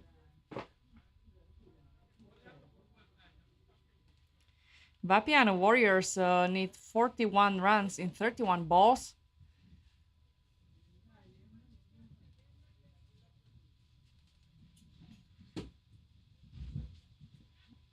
Oh, that was out. That was out for AJ. Caught behind by the wicketkeeper. So obviously he did not suffer by the collision. But we still see Niraj holding his nose. He's probably still in pain from the collision. I don't see any blood, so I hope he's not. There is no nosebleed. We would see that very, very easily on the white T-shirt he's wearing.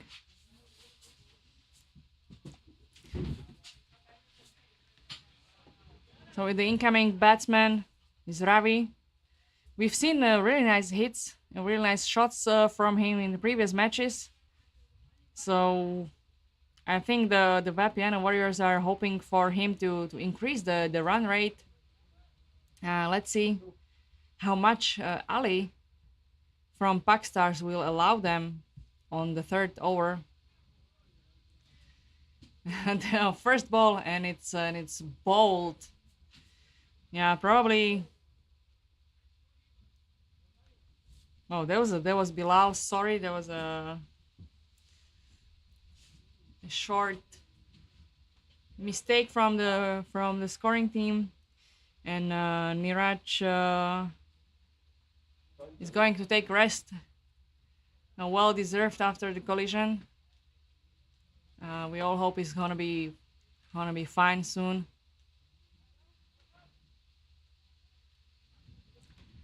So it's the second wicket of the game in the third over. And Harpin is coming to bat, is coming to strike.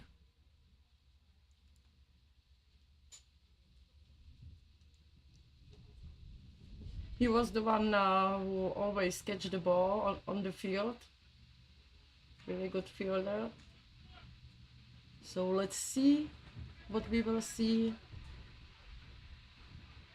from him as a batter. Yeah, I had the short chance between innings to chat to Vapiano Warriors, and obviously they all work at Vapiano restaurants, so they should be well-aligned team.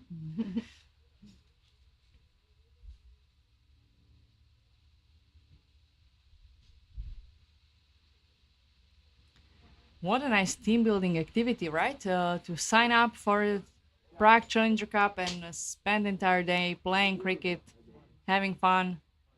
And this is gonna be a free hit for Harpin.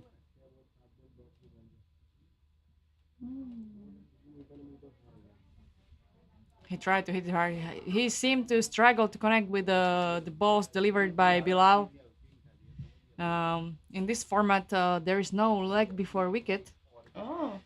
And that's also an interesting fact. I was surprised that nobody appealed. Yeah. No LBWs here.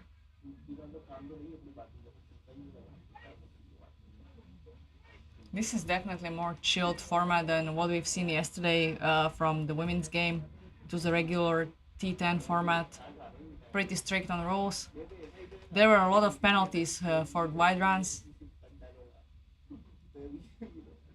Here the wide runs are repeated, but no penalty runs. Still not connecting. Harpin still not connecting with the ball. He took some time to reflect, refocus. I think he really needs to, try not to swing hard and not to hit hard and just smartly touch the ball and they do one run and change and give a strike to Ravi. Sometimes it's just not the right combination of batter and bowler. Now finally. So one more ball for Ravi coming from Bilal.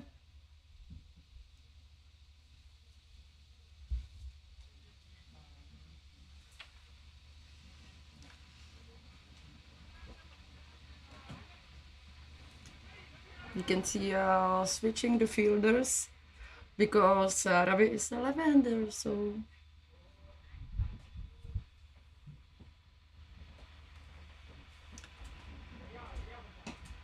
And a beautiful hit. And it's 4. And went for 4. Yeah. That was good. That was really good that they managed to switch and get Ravi on strike. Still, Vapiano Warriors require 33 runs in 24 balls. 3 overs are past us. 4 more to come.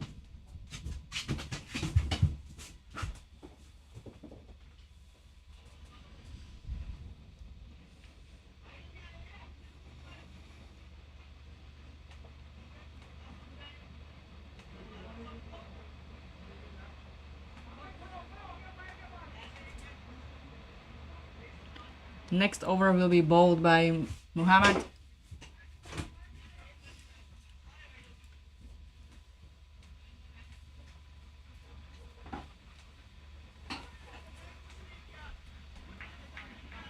And again, very difficult for Harpin to connect.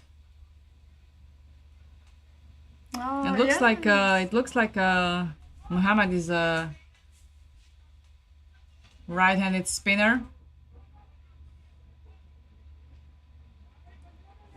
It was nice hit, but Nice hit, yeah. unfortunately fielder was there.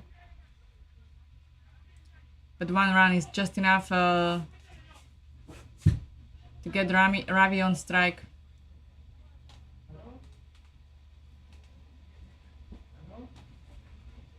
And as a left-hander, he's causing some discomfort. Well, that will be a 4. That will be a 4. The fielder was not close enough. It's really well placed in between the fielders. It was very nice placement because it was a hole there. Yeah, and the bowler has to switch the size because of the left-hander.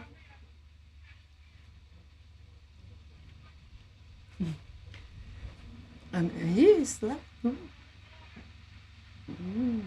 No. No, he's a right-handed.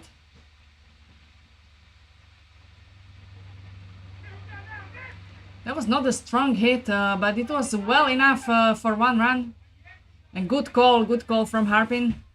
Another run would be too risky and would probably get somebody out. It was a good communication between Harpin and Ravi to stand the decision to not to attempt to score the second run. And the last 2 balls from Muhammad. No. And that was a leg by, but a boundary. So it's a 4. There are no runs scored of leg bys. But the 4, the boundary still counts. So another 4 runs to Vapiano Warriors.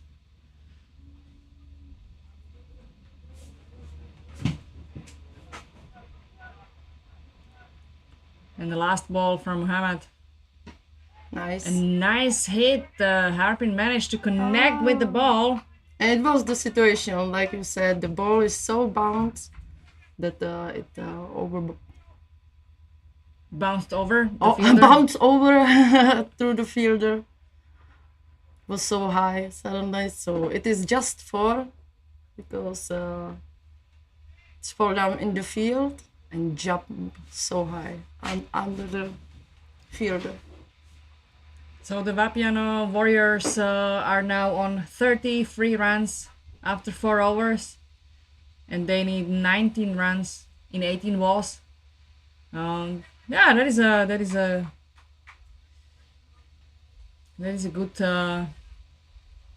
good run rate.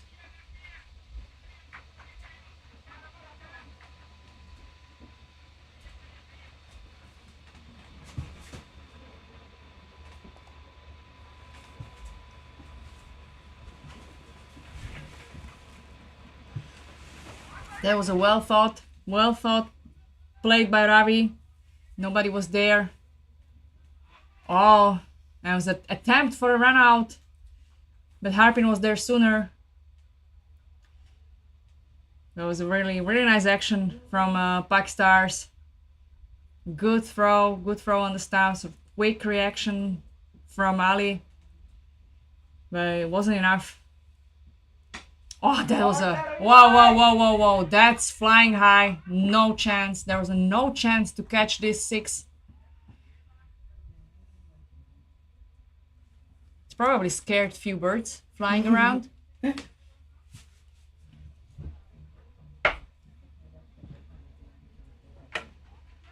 This is what the Vapiano Warriors need. And now it's suddenly 11 balls, 11 runs in 16 balls. And another hit by Ravi. And another six. All right then, yeah, this is the way to go. So if it will be another six, I think it's The match will be over, yeah. So one more six to go. Or, I mean, 5 runs to go. Let's see.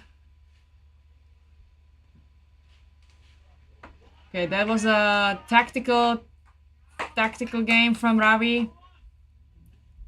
Played to the third man and scored 4 on the third man's side.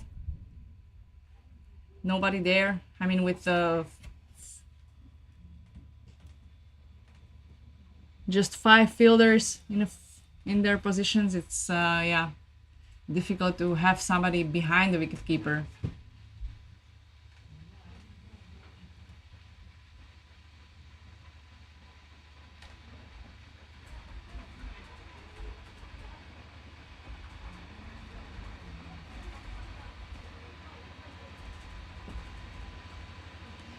This might be the last ball of the match. And Ravi decided to play it smart and go for a safe win. Amazing game, amazing betting from Ravi from Vapiano Warriors. And Vapiano Warriors are taking the win in this match against Pack Stars. Really well played, really well played. Vapiano Warriors won by 4 wickets.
Last quarter final with Kerala.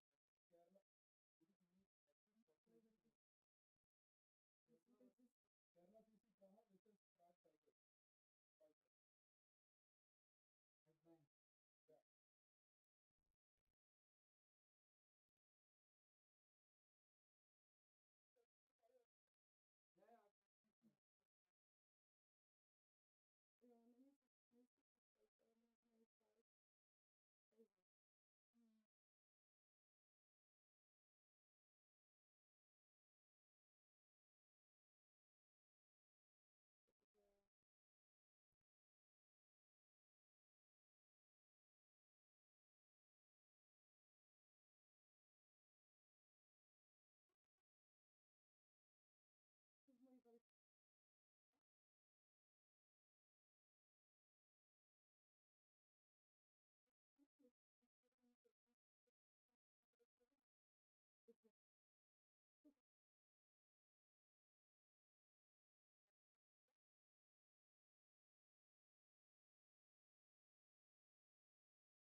A to mají na všechny, jako to mají dohromady.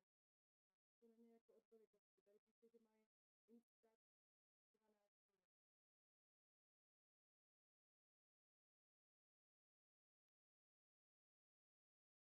A to nemají.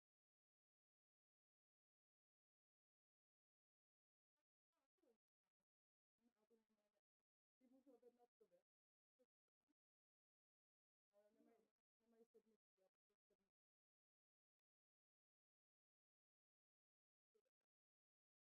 A ty můžeš objednat? Ne? Tyhle nemají sedmičky. Ve Vapiano nebylo asi ani to.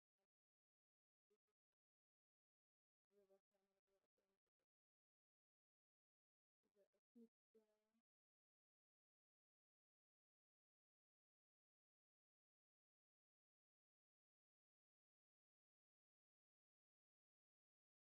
Osmička je 41.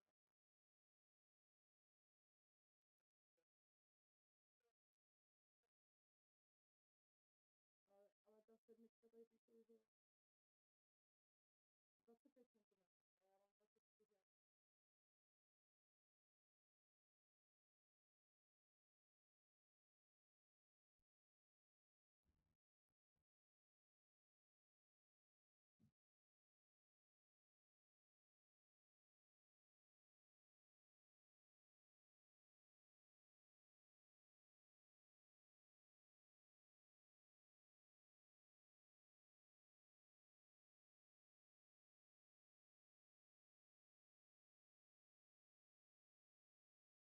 Aha.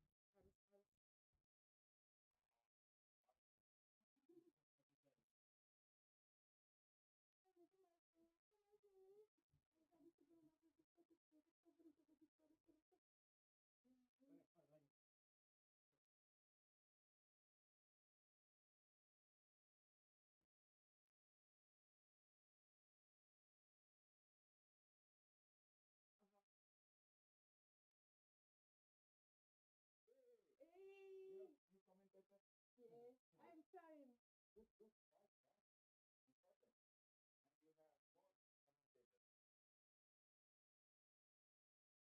Right. Important. And you have more commentators. Oh, I thought it's some bonbon. Yes. Very sweet. Yeah. Harry was there. Trying. Tak je to o centimetr větší.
So the final stage of the tournament was concluded, and we are coming into quarterfinal stage. The quarterfinals will be played in even shorter format. They will be shorter to 5 overs due to the time restriction and darkness being a factor. And we're gonna watch the first quarterfinal, the Cricahholics versus the Volha Boys, where Volha Boys won the toss and elected to field. So we're gonna be seeing the Cricahholics on strike. This is gonna be a fast match. So it's gonna be exciting. Yeah, anything can change. Anything can change the match. Anything can decide. Any small mistake, every run not taken.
A good start for Cricahholics.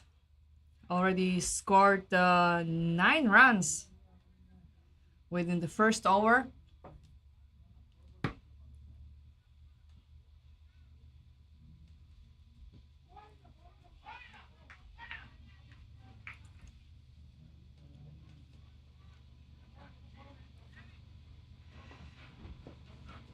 And we see Shah and Sandeep as the opening batsman, and Nisaf is the opening bowler.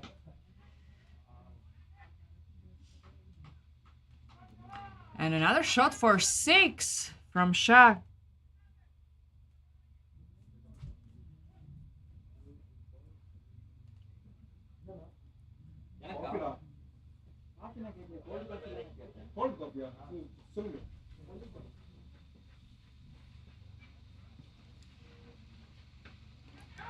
And the last ball is caught behind. Very unlucky for Shah.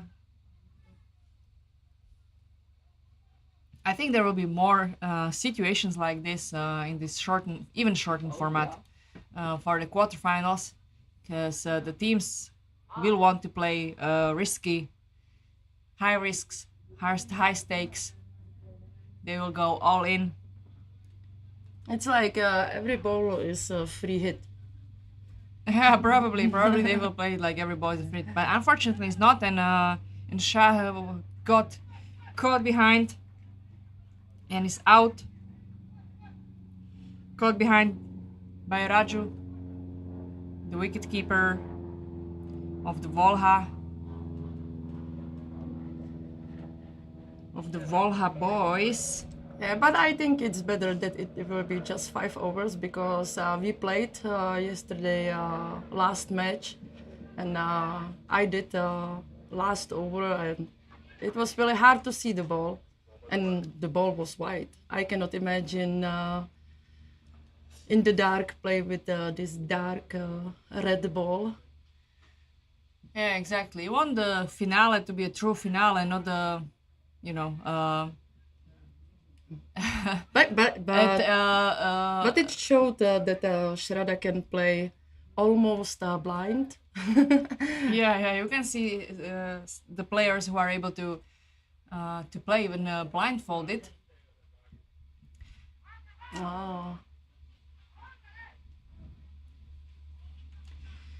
So 15 runs from a first over for Cricahholics.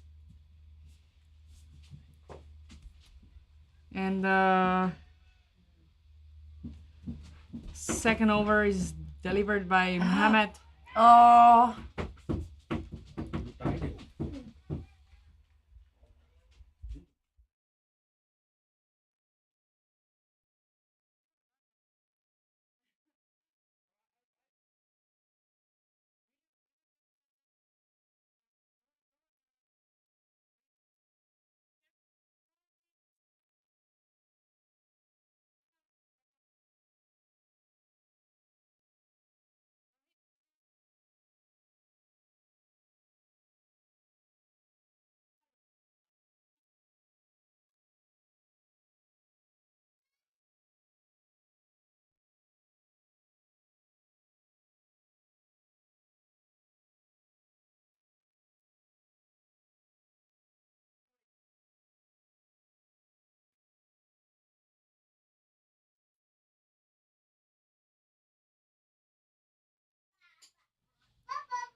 And that's 18 runs after 2 overs for Cricahholics.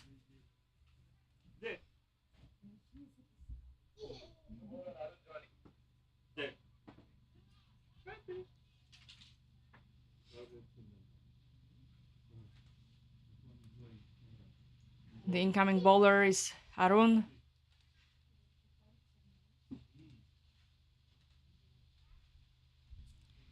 And Sandeep is facing the ball.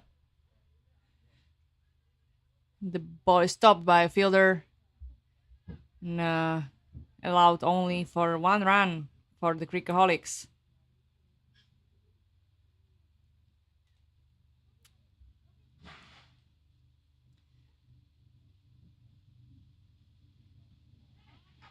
Nice delivery from Arun, and it's caught from the air by the wicketkeeper, who managed to travel and run quite a lot of distance to catch the ball. Really nice performance from Volha Boys.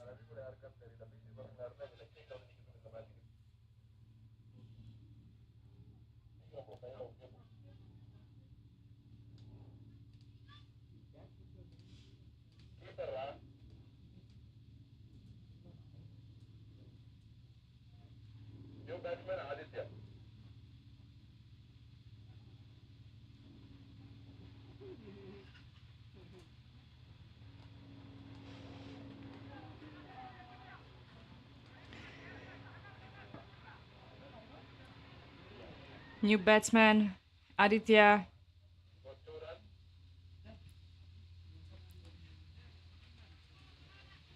Now gonna face the ball. Already scored 2 runs from the first delivery.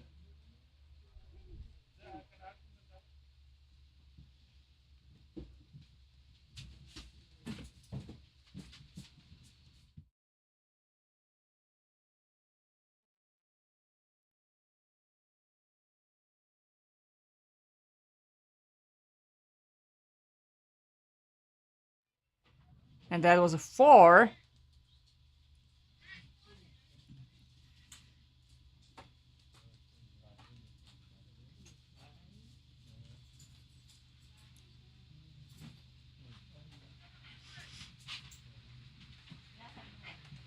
Last 2 balls coming from Arun from Volha Boys.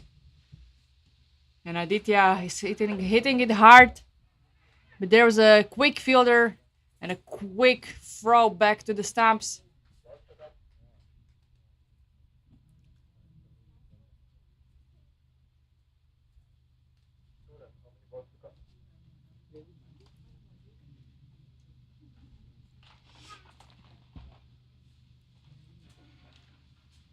můžu na chvilku s tam jít?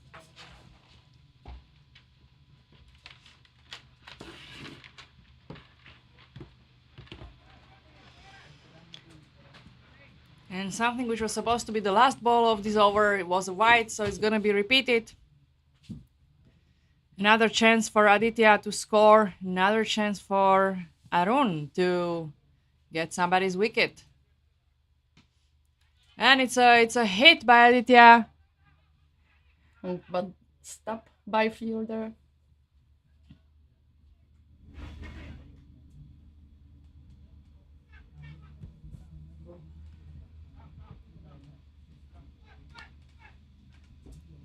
So it's 30 runs after 3 overs for Cricahholics, 10 runs per over.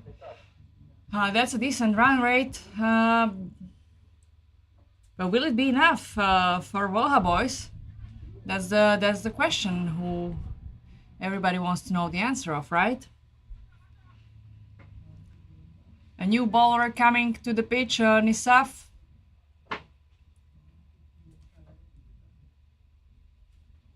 So just 2 overs, we will see.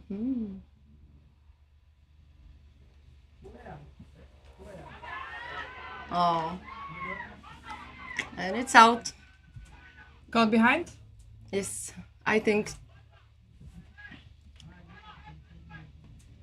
Another caught behind by Raju. That's a wicketkeeper's dream.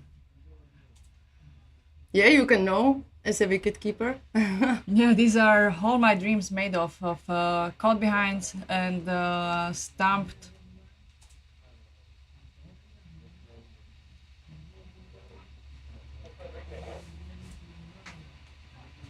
Yeah, it was on the C Cup last time you played, and last time you did a stump, right? If I Yeah, last time I played, I did a stumpings against Gibraltar, and I think it was one of the top scorers in the game. So it felt really good. It was a really nice ball bowled from Mansi, which allowed me to take the wicket. I think it's we're having a really good teamwork with Mansi and her balls. So I think that this is also tricky for the teams playing here in this tournament, that many of them don't practice together, and they have to adapt very fast to the game, not only to the opponents and to the format, but also to their teammates.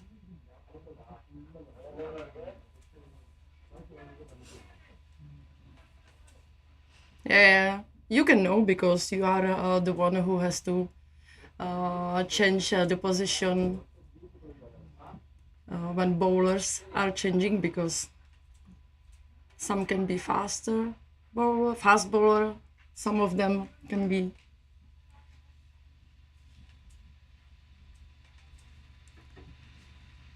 Yeah, definitely. The wicketkeeper. You can see the wicketkeeper is standing far behind the stumps. That he's expecting a fast delivery from the bowler, and if he's standing close to the stumps, it's either gonna be slow or most probably a spin.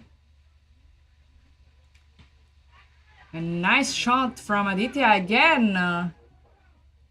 Still the ball is still bouncing, still time to run. But nice fielding game from the Volha Boys.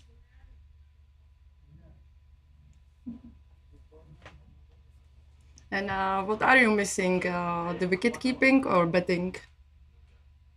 What is on your mind when you are watching the game and you are thinking about, yeah, I could be there? What is first on your mind, batting or wicket keeping? I think it's the wicket keeping. Oh, that was a overthrow. Another run for the Cricahholics. Yeah, these small mistakes can be very expensive at the end of this short match. Yeah, I think I miss wicket keeping even more than batting. Because, wicket keeping, you have the entire match to make your mistakes, learn from them, take some catches. But for batting, you do a one mistake and the game is over for you. Yeah. Maybe sometimes after one ball. And you're looking forward to the match sometimes a week or 2 weeks, 3 weeks. And then your entire role in the match can be gone after one ball. So that's very tricky about betting. So this is supposed to be the last over, I believe. We are starting with white. And we are starting with a white from Raju.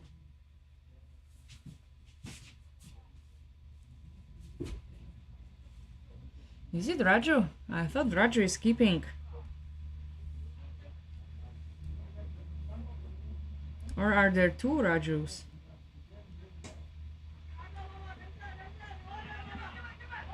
Another chance to F4, but the fielder was there and stopped it.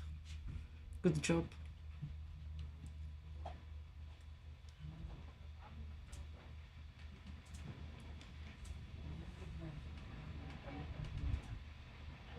Yeah, it says Raju is bowling, but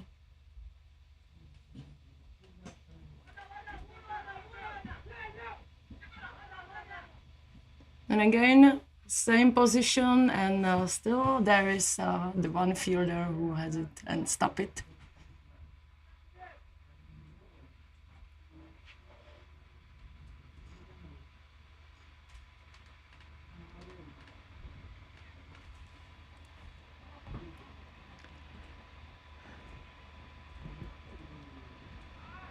oh, there was a ball right on the line. Was too far for Aditya to reach. But still legal ball. A dot ball.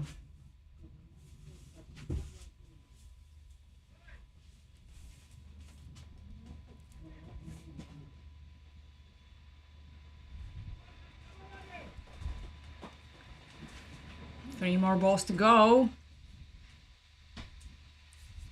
A nice hit from Aditya. Stopped by fielder, so it Was just one run. yes. Too bad, it was very nice hit. Supposed to be 4. Yeah, was a good, well positioned. The fielders are well positioned.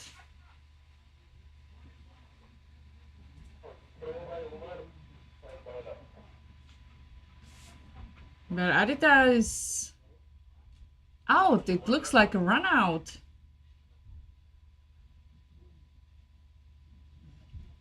The game is now so fast. Sometimes difficult to realize what is happening. Or was he retired? He might have been retired. Yeah, it's just 2 balls and Run out. no, it's run out. So it was a really good throw from Muhammad, from Volha Boys. So we see Davidson coming instead of him on the non-striking side.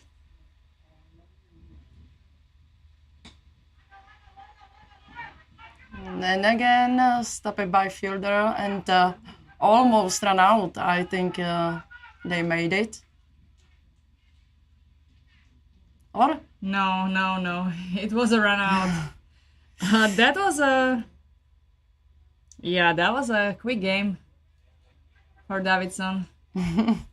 But hey, this is how you should play. If you have 5 overs, you need to make most of it. And they still have a batsman ready, right? There's still one more. You have to score as much as possible. Naveen is coming. On strike. No, not non-striking. We have Vinesh on the strike. And I think it was 6. Last ball. It was... yeah, there's a discussion if it was a 4 or 6.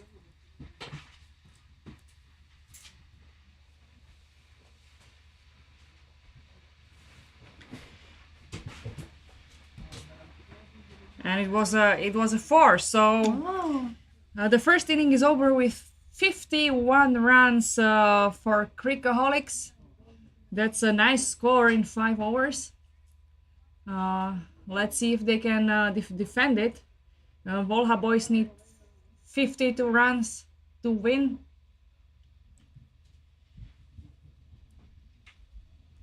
which is slightly more than 10 runs per over. I mean, that's a run rate we've seen quite often today. So yeah, anything can happen. You can do it with 2-6 and 2-6. You can chill. We will see.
The Volha Boys are getting ready to bat. And the Cricahholics finishing the setup of the field.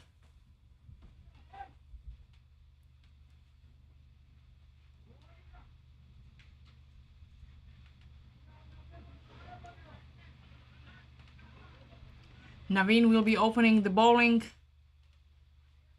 And Abdul and Raju will be the opening batsman, with Raju facing the ball as a first. Oh, it could be catch. And it is catch. Nice. It's the catch. So second ball and it's out. Really fast game.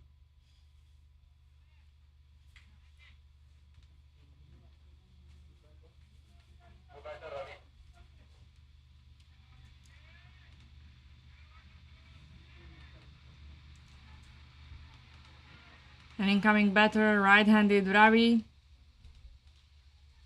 from Volha Boys. And Naveen is continuing his bowling order. Again, a big hit from Ravi for 6. That's a way to start your game. Yeah, definitely. And now they can chill for 1 over. First over. Well, we said they need 10 overs in 10 runs in an over, right? Mm-hmm. So now they have only 6. They still need to deliver a couple more hits. Oh, that's a fast running from the keeper. And fast throw.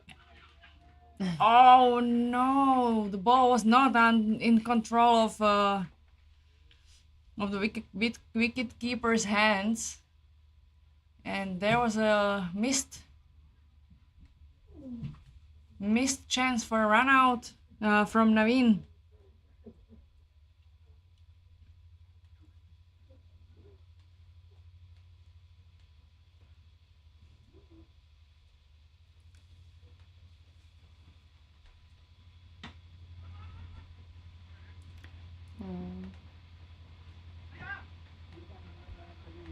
They have to run because these fours, they are. This is always top from some fielder, because they can be around the boundary. We didn't have this possibility. for T10. Yeah, definitely. In T10, there are the rules about how many players can be in the outer field, and here the rule is not considered, so all the players can be in the outer field. There is no power play in the beginning of the game. But I mean, it's required by the format. I cannot imagine how they could play if they would have, if they would need to have half of the players in the inner field. Davidson coming now for second over to ball.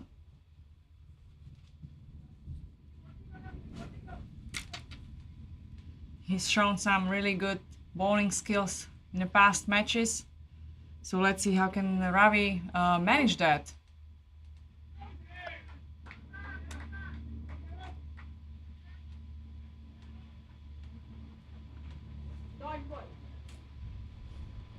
A dot ball. Great to open the over for Davidson.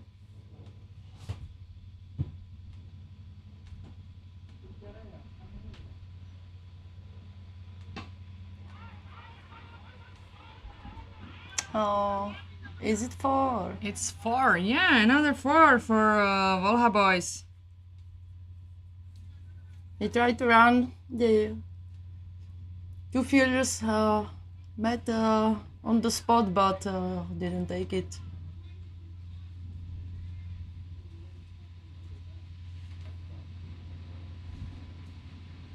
Oh.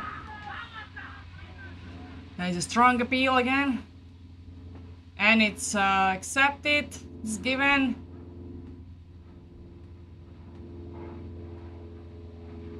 Or not? Oh. What was he signaling? I thought his I think it was no ball. It was a no ball? Because it was too high. Ah. I was looking at the, not on the screen, but live, and I couldn't see his hand clearly. Now I can see that's a 6.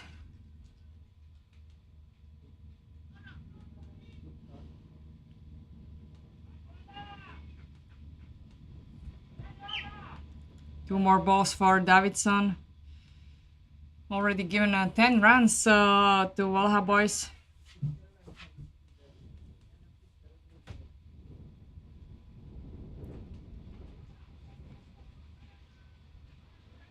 And that was a wide.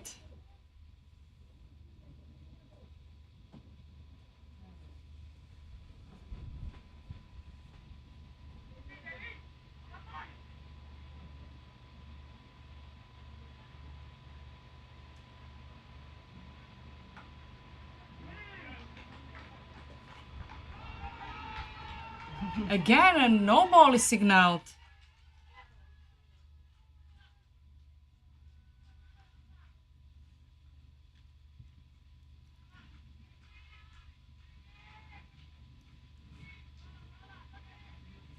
Yeah, it was again too high.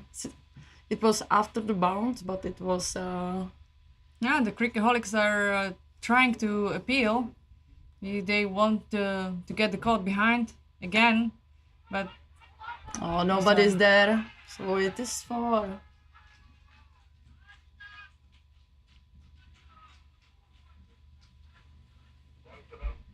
Yeah, I think this is again situation you have left-hander better.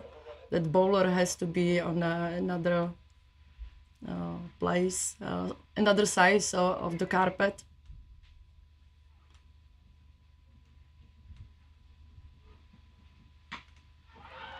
and the last ball from Davidson is traveling far, but is stopped by the fielder and really fast throw. Now for a moment the wicketkeeper didn't know where the ball is. But it was somewhere. But the Volha Boys were not running anymore, so it's fine. Nothing serious happened there. So 31 runs after 2 overs for Volha Boys, and they need 21 runs in 18 balls to beat the Cricahholics.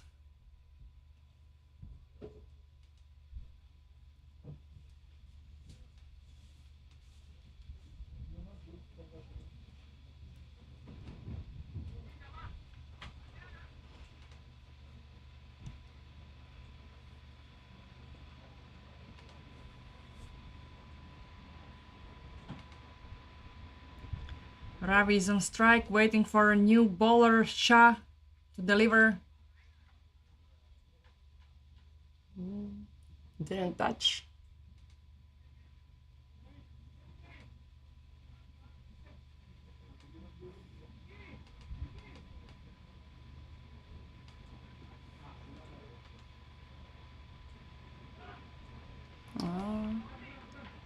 Yeah, very impatient, very impatient. I think it's just good bowling. I think he was impatient and he like did not time it properly. I think if he would swing slightly later, it would be a hit. But this was a wide. This was out of his reach, out of Abdul's reach.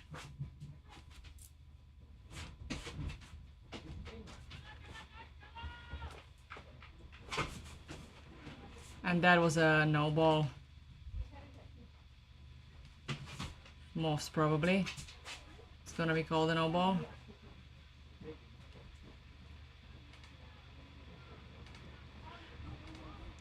Oh, some No fighting there. With umpiring. Yeah, it was a no ball. Yeah, it's a quarterfinals, you know, the adrenaline level is high, Yeah, the you have to fight stakes for are every high. ball.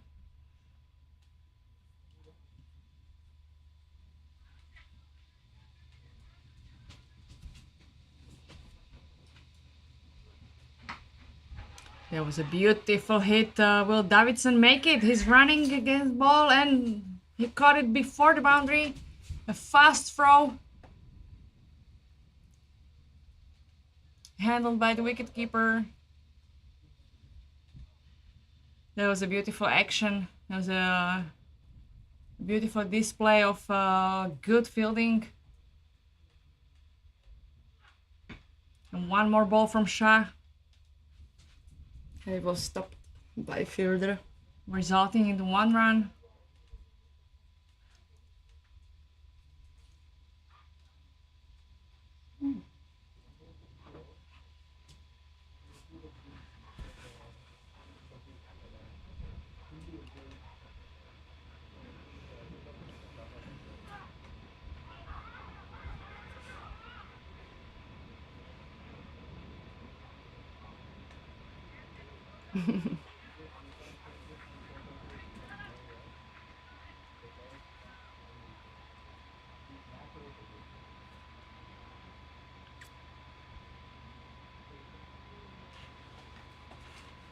One dot ball to Shah's books. And probably last ball of his over. It's hit hard. And there was a catch before the boundary. Not catch for out, but stopped by fielder.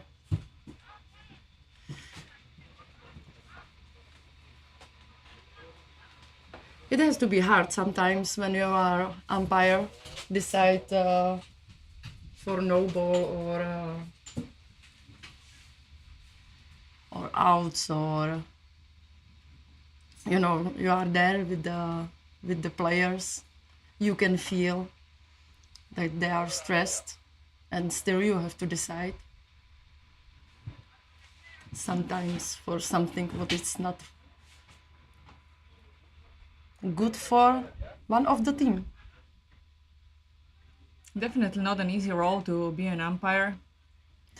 We discussed this the last time with the girls. If what we will enjoy, what if we will be the umpire. What we will enjoy more, if not out or out. And you know, when it's not out, just you give them really disappointment in your eyes, and not out.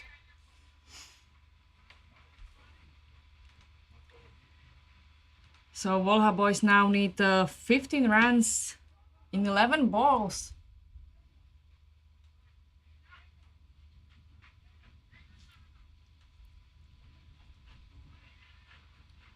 And Aditya is trying to restrict them.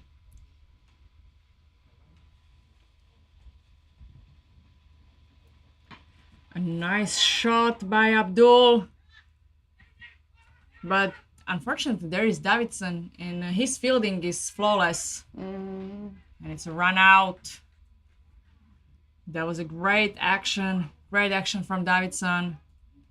Stop the ball, fast and precise throw to the wicketkeeper.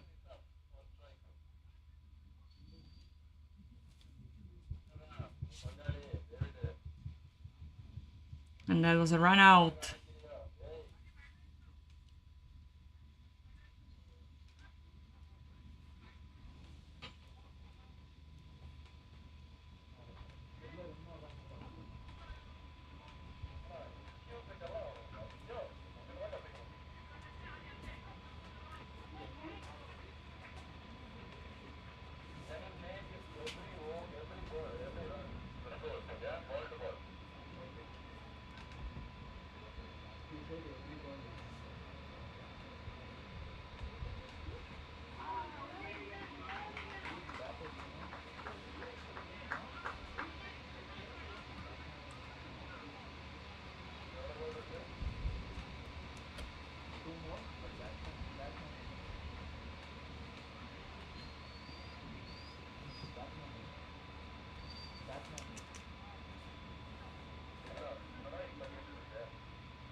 There is a bit of confusion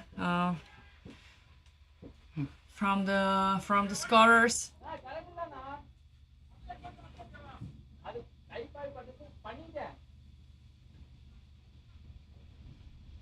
And the incoming batsman Nisaf is on strike, facing the second ball. Stopped. At the deep point.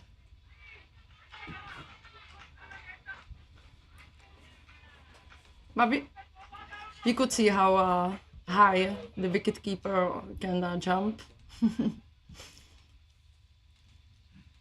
Yeah. That was a thoughtful hit to the square leg. There was nobody there. The ball was not there to catch the throw. Yeah, in this format, players really need to be flexible and be able to, take the position of each other. And the wicketkeeper is running long distances here.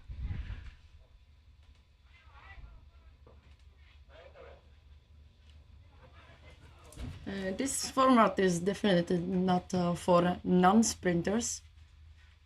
You have to be really in good fit. Yeah. Last over is ahead of us, and the Volha Boys need 9 runs in 6 balls, which is totally doable. But will they be allowed by the Cricahholics? I'm pretty sure they're gonna do everything they can to not let them proceed to the semifinals. Yeah, and you can feel that they are really in stress and trying to find the best position for fielders. Because you want to, like a bowling team, you want to be there and catch every force. First ball from Shah was wide.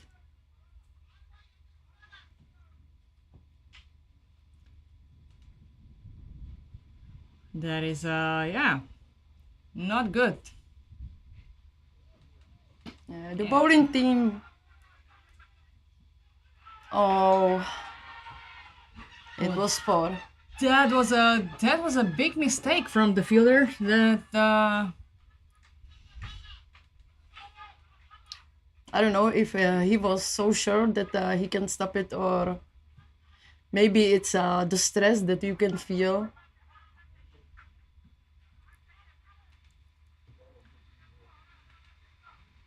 Uh, it's only 4 runs in 5 balls.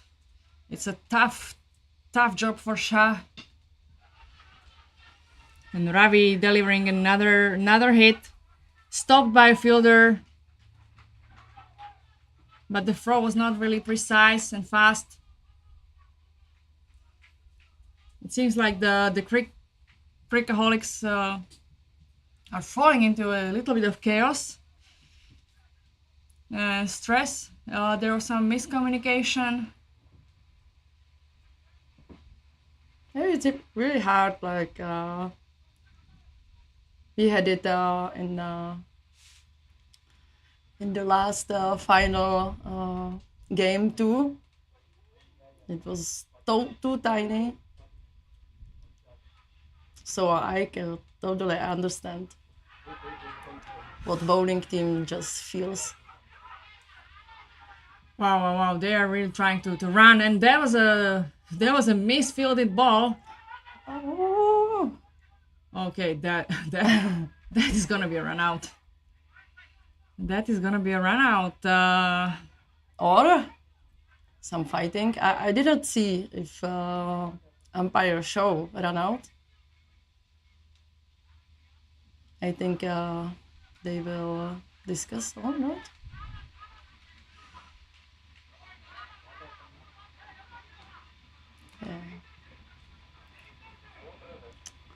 I'm really starting to like this short format. It's full of action, full of emotions. Yeah, Maybe there will be a fight at the end.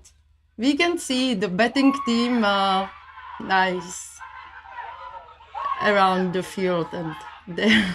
Okay, seems like it was a not out, and the Volha Boys won the match.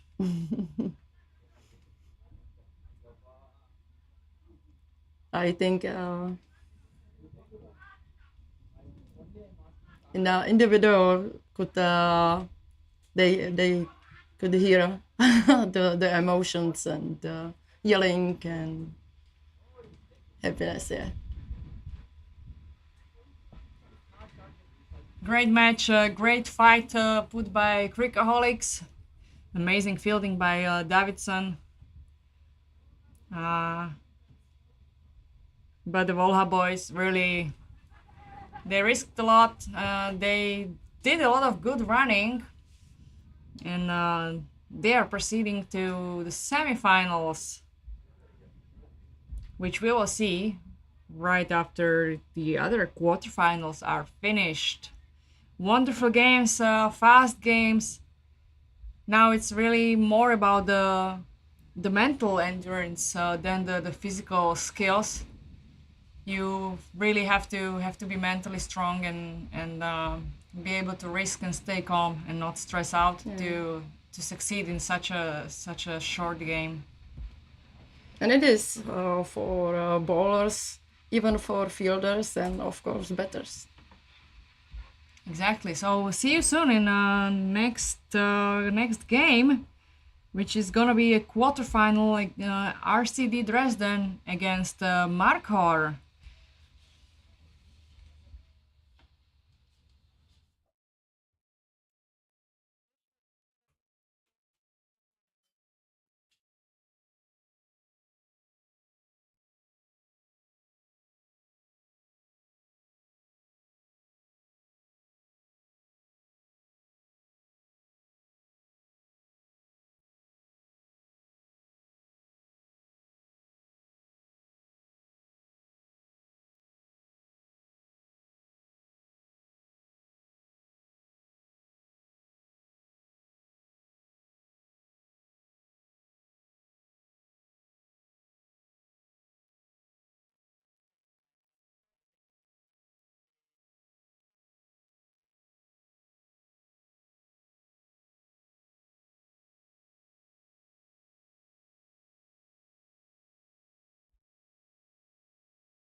So the result from another quarterfinal from Hugo Banks Field. 7 stars won by 6 wickets over Saffron Strikers. And we'll see 7 stars in the semifinals. Now we have another quarterfinal round. Starting at the Scott Page Field. And we're seeing Markor on the bat.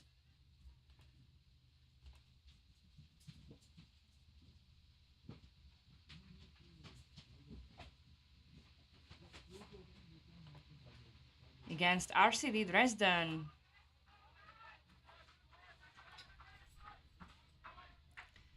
So RCD Dresden won the toss and elected to field, which probably most of the teams would do in this scenario and in this short game. You want to know what are you playing against, and Sidarat is opening the bowling with a fast ball. And Ravi's hitting it, but it was stopped. It wasn't a 4, so at least they took 1 run. But they could have run more, but obviously they were almost convinced it's a 4. But you shouldn't assume anything if you have 5 overs.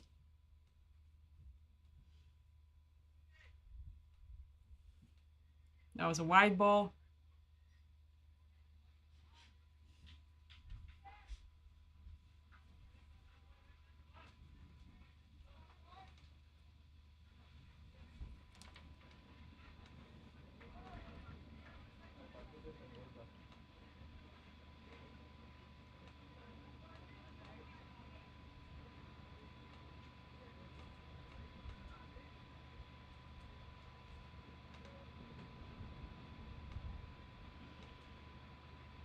This long run up. And it's 6. 6 points for Sackline.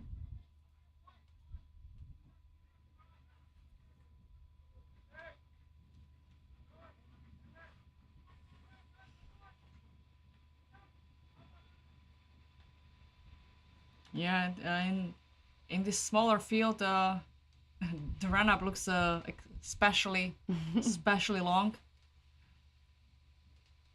Yeah, like if I have this long run up, I would be definitely dead after 1 ball. You would be tired by the way you arrived at the stumps.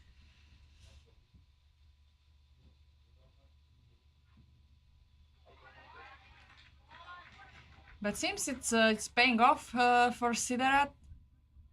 A dot ball. There's 1 ball left in his over.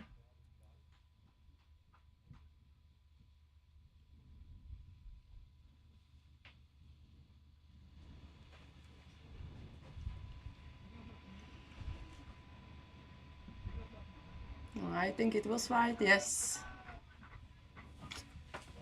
And it's gonna be repeated.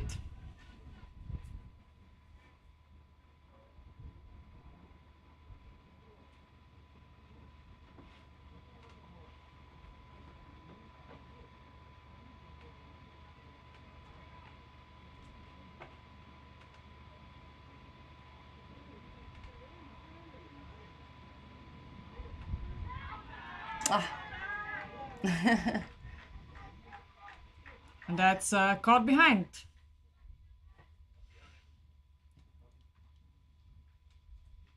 It's always good to have out for the batters when you are a bowling team, because suddenly you feel so much good energy that I think every time it has to be like almost birthday party. It was a really nice ball from Sidarat, and good job behind the wicket by Akash, the wicket keeper. We will now see Pramod coming on a non-striker side, and Dev as a new bowler. The keeper is working.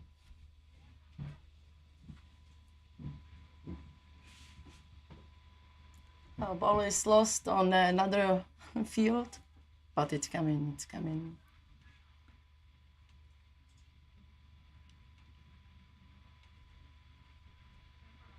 It's shorter run out, but still good bowling.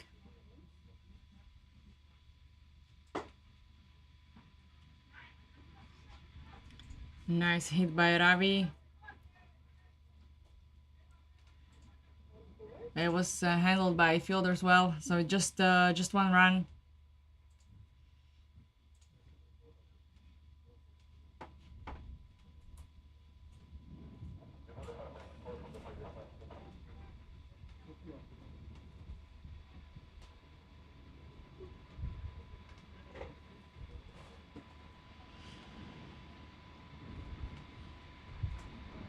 So it's a first ball for Pramod in this match. And he decided to play it smartly. Direction to the third man, and yeah. Nice.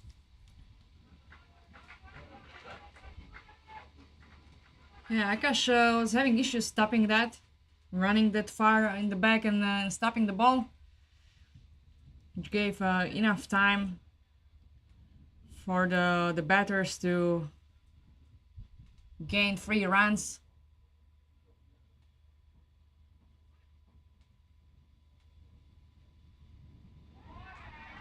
But every run, it's count when you stop it or you have it. So it was good that the wicketkeeper went so long way to boundary and stop it. Yeah, you're right. I mean, he has no choice. There's nobody behind him, right? Yeah, it's true. And that- now this it's was a- 6, I think. Exactly. Yeah, there was a 6 for Pramod. Or was it Ravi? Yeah, Ravi. Yeah, it was Ravi. Ravi from Markor. And again. Another hit. Oh, and There was attempt to stop the ball by Dresden, but it went past the fielder and went for 4. like I can just hear our coach from national, like he said, use the technique, proper technique, and you can stop the ball. Yeah. So it's 33 runs after 2 overs for Markor, and we see Roshan bowling the 3rd over. That was a beautiful delivery. Again, same spot. But Pramod, And yeah, again always- played it nicely.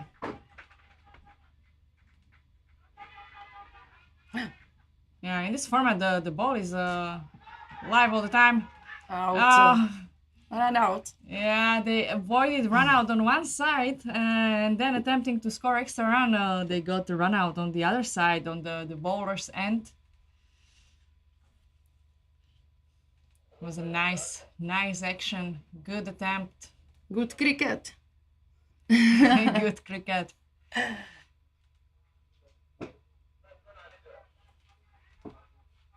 No, for me, it seems like T10. It is very short that you cannot do anything. But these 5 overs, it has to be very big press on every of each them. Yeah. So coming back to the last wicket, wonderful throw by Sidarat. And yeah, Oh, Pramod was run out it was very great bowling. from Roshan.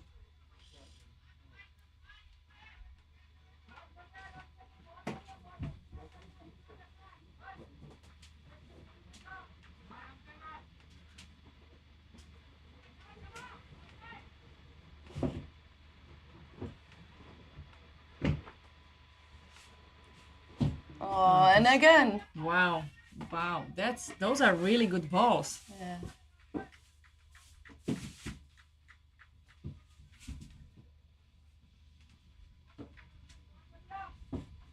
Very fast bowling.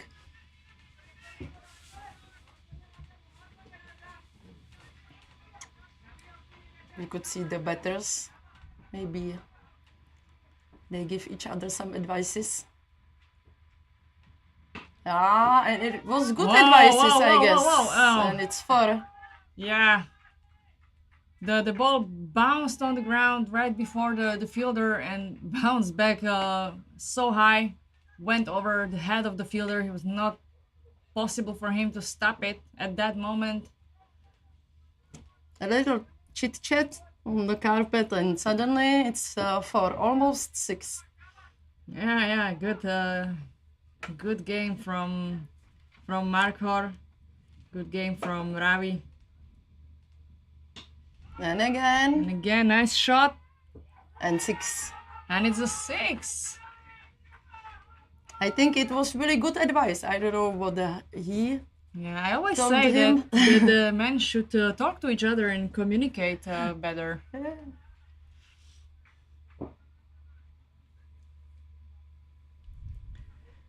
So last ball in this over for Roshan. Let's see how he can finish his over.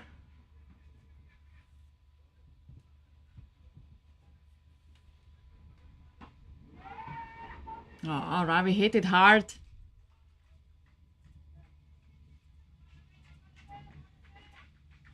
But it was stopped and they didn't attempt for a second run. They wanted to play it safe. I totally understand. It seems like it is good partnership there. So you don't want to risk it. Yeah, once you got the partnership working, you're trying to stay there as long as possible. And 46 runs after 3 overs. That's a good result. So Godson bowling. Right arm fast bowler. And a hit from Ravi. And 6. He's laughing now. He found his rhythm, found his mojo. So yeah, let's see if Markor can. It's always important to have the rhythm when you are on this good way. Oh, that was a wide ball. That was a wide ball.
Really nice batting from Ravi, from Markor. He continues his streak. And Godson is really trying to give him some difficult balls. But again, it's a 4.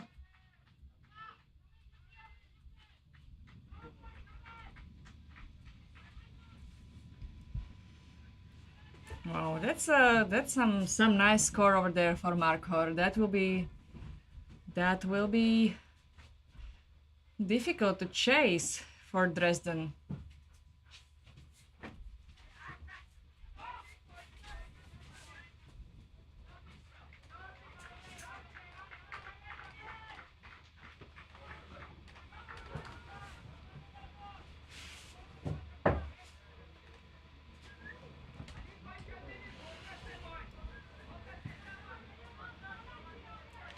So Godson is getting ready for the last ball of this over. Nice. And that's a nice hit. This time from Ali. It was caught. Very unlucky. This is the end of the successful pair, but the successful betting pair. And I hope they will have another partnership. yeah, let's see how Ravi will work with Taco. We've seen Taco in previous games that he can also hit hard, hit 4s and 6. And there are still 2 overs to go, 12 balls to go. So the score can go really high.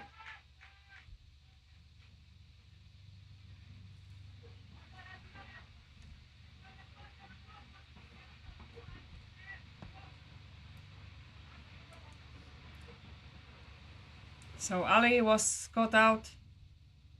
Nice catch by Pritam from the Dresden team. Now we're gonna see Siddharth bowling.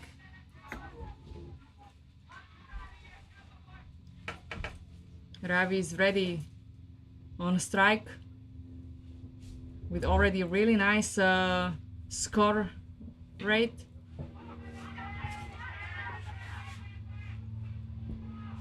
Attempting for 2 runs. That was a risky running, but it was worth it.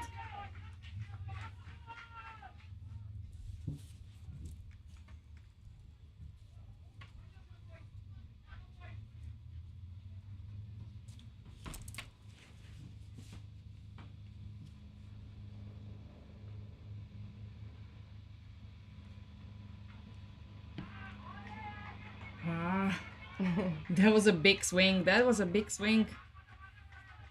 Really good bowling.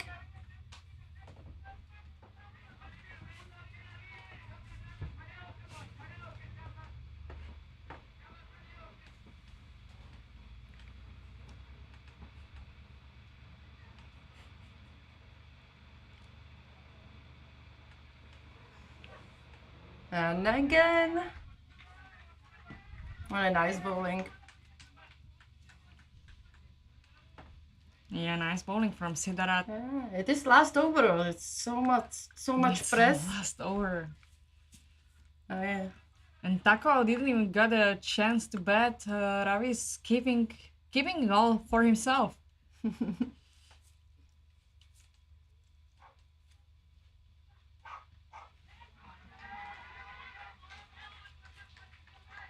Another dot ball.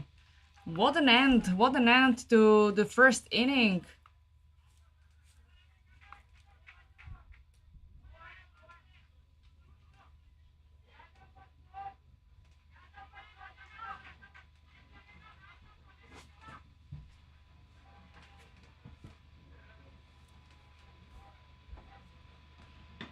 Finally. That's a hit from Ravi for 6. 6.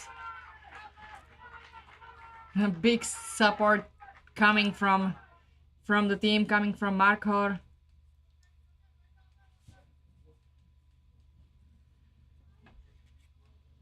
And yeah, this is gonna be probably the last ball of the first inning coming from Sidarat. One more chance for Ravi to score. Wow, that was a... I mean, it sounded like a nice shot, and it was a six. What a way to end the... I mean, really nice bowling from Sidarat, and amazing batting from Ravi. 81 runs in 5 overs. Can you imagine that? That's a lot. That's a run rate. If we could score 81 runs in 5 overs, we would totally win the T20 match. You know, but they have tennis ball. Yeah, but it's You still always pretty play with hard the hard and ball. pretty heavy. Yeah. So the RCD Dresden now need 82 runs in 5 overs. That's gonna be a big challenge. We'll be back in a minute to see how Dresden will fight this challenge.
The second inning is on, and it's already over for one of the betting pairs from Dresden.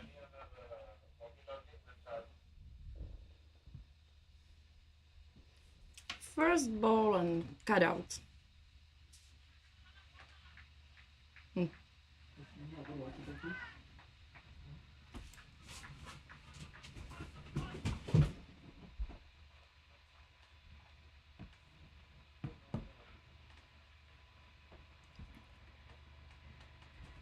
So first ball from Nasir. First wicket. And second ball from Nasir is a 6 for Dresden, delivered by Nishant. I'm pretty sure the Dresden team relies on Nishant quite a lot. He was one of the top scorers in the tournament so far.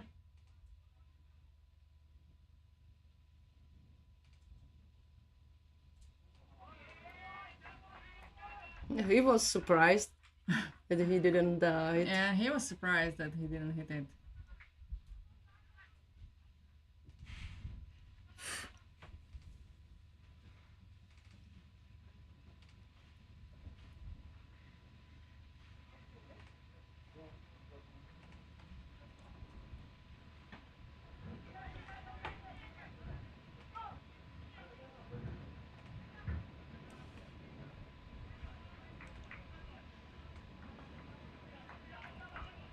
What is on your mind when you are better and someone is ball at you? Like, wait, now. Yeah, it's a lot of things. That was a catch. That was a catch. Yeah, when you are betting, you are trying to think about how you're standing in front of the wicket, what is your position, and you're trying to get as much information as possible from the bowler. If it's gonna be a fast ball, if it's gonna be a good length, or if it's gonna, what will be the length of the ball, if it's gonna be a spin. And you especially have to be very careful in the beginning when the ball is new and shiny, which is not the case here with the tennis ball. But with the hard ball, you need to be careful because the ball swings for a few first overs.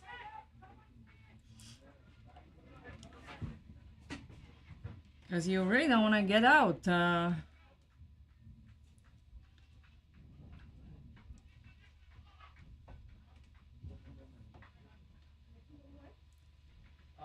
In my mind, it's just scream. Ah!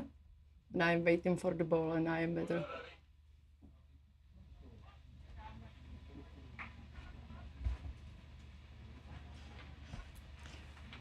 Yeah, I mean, it sounds like a like a scream in my head as well, but it's just like a lot of calculations happening at the same time. So new bowler Ravi.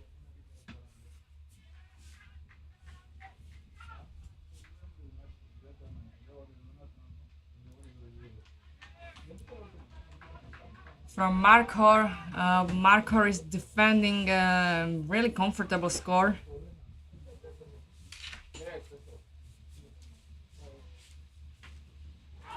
And Dresden will have tough times chasing that. That is a 4.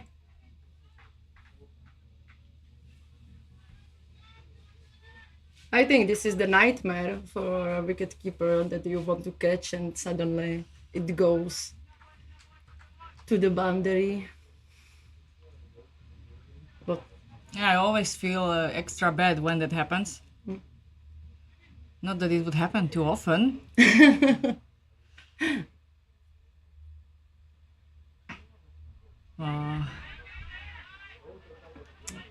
That was a short ball was lucky for him that nobody was there to catch it.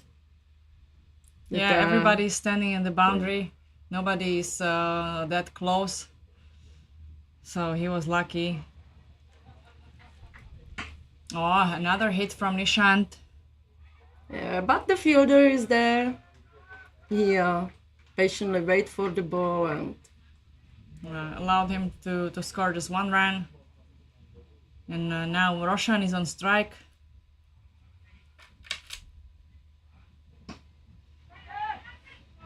He's hitting hard, but that was a catch.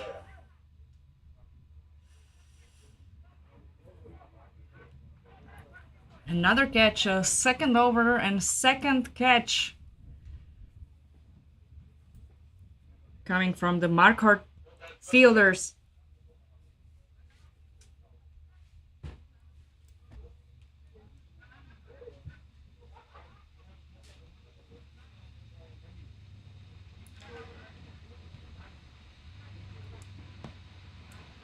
Catch delivered by Ali Vakar. And we're having a Def coming on a strike, right-handed batter for Dresden. Wow. it's high. He did a small run up for the batting and it was worth it. It was totally worth it. 6 runs for Dresden. And it's end of the second over. 22 runs after 2 overs. The Dresden team requires 60 runs in 18 balls to win.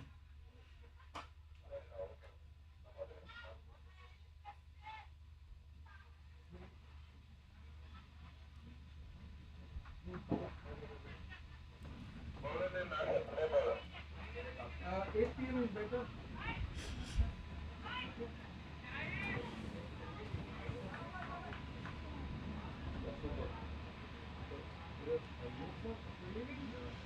A new bowler, Nasir, coming from right side. It's yeah, I think this is what they need if they want to win. Change every ball to 6. That sounds like easy advice, Yeah, you know, I can say that but from here. difficult to execute.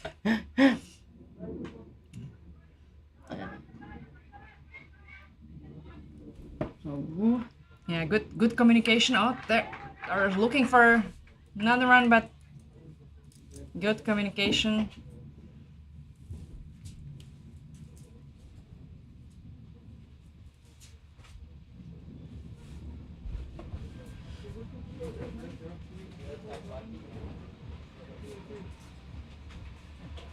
Hey, Wow. I think he hit it while he was jumping. Oh my goodness! The fielder managed to stop it. It was a no ball. It was a really high ball. Very intense game. This looks like a very intense game. It was a no ball plus 2 runs. But what a fielding! The ball was about to fly over the boundary, and the fielder just like jumped and smashed it by a hand down while in air. So we had 2 players jumping. We had the batsman jumping while hitting the ball, and we had the fielder jumping while hitting the ball back with his hand. This is becoming really intense game.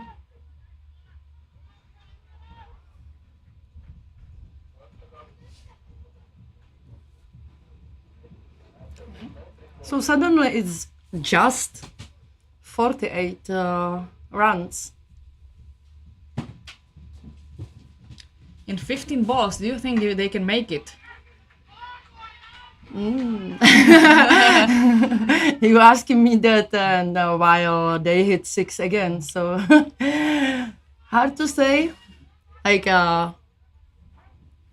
for me, it's good to see good cricket. I am not favoritize any one of them. Yeah. We're here to cheer for a good cricket. Nice. Stopped by the ball, stopped by the fielder.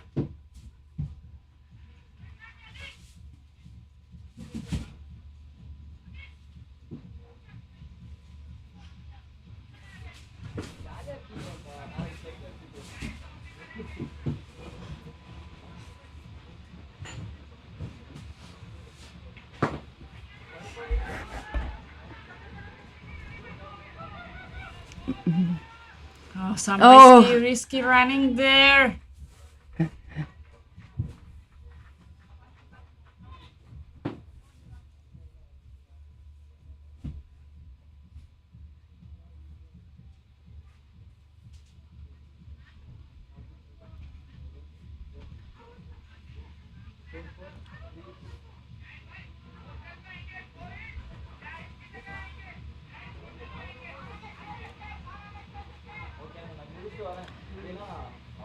Yeah, RCD Dresden still need 38 runs in 12 balls.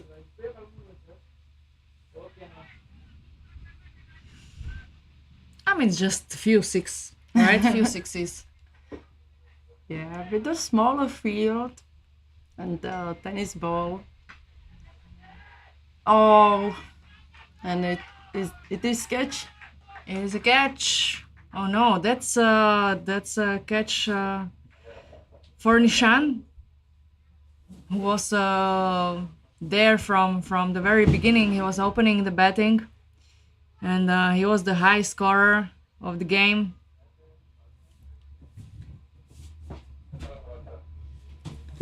Was caught behind by Sekline, the wicket keeper. Yeah, that's not good. We're expecting Godson to come on strike. He needs to connect with the ball really fast. He has just 11 balls, so not too much. Exactly. We can see he can hit. It wasn't 4.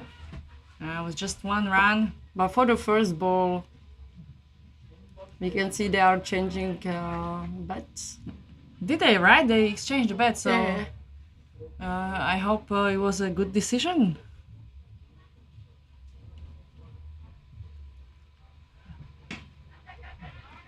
A nice Yeah. hit by Def, It is 4. and it is a 4. So obviously the switch of the bats was working. We should try that sometime.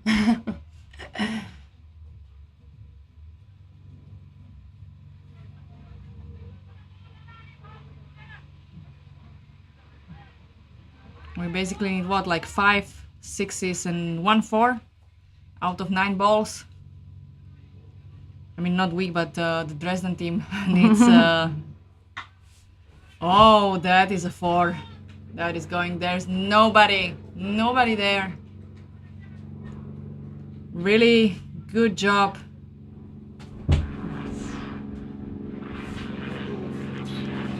That was a good job from Def. He saw there was a no fielder there, no fielder on the offside, on deep point, and he directed the ball right there.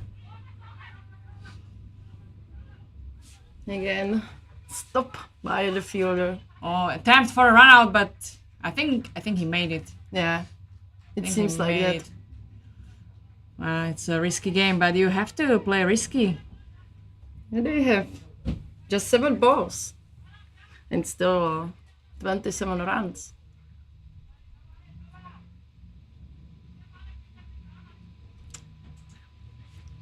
I'm just feeling that it's starting to be intense.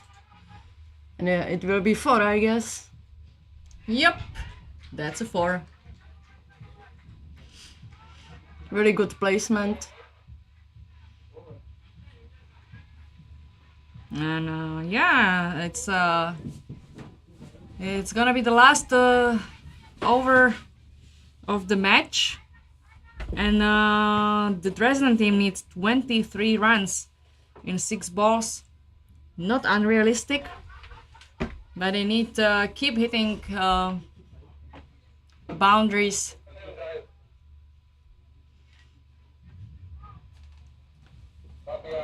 It's just 4 time hit 6, and it is win. It's easy math. All right, let's see what Zahid has ready for them. Yeah, And first that's a 6. All right, now it's with every ball it might become more or less realistic. you can imagine the press on bowler now. On both of them, on bowler and also on the batting side. But I think like a bowler, you have to more control yourself and your movement. Just to be perfect. Whoa, okay, that was a miss from the keeper, and at least 1 run scored.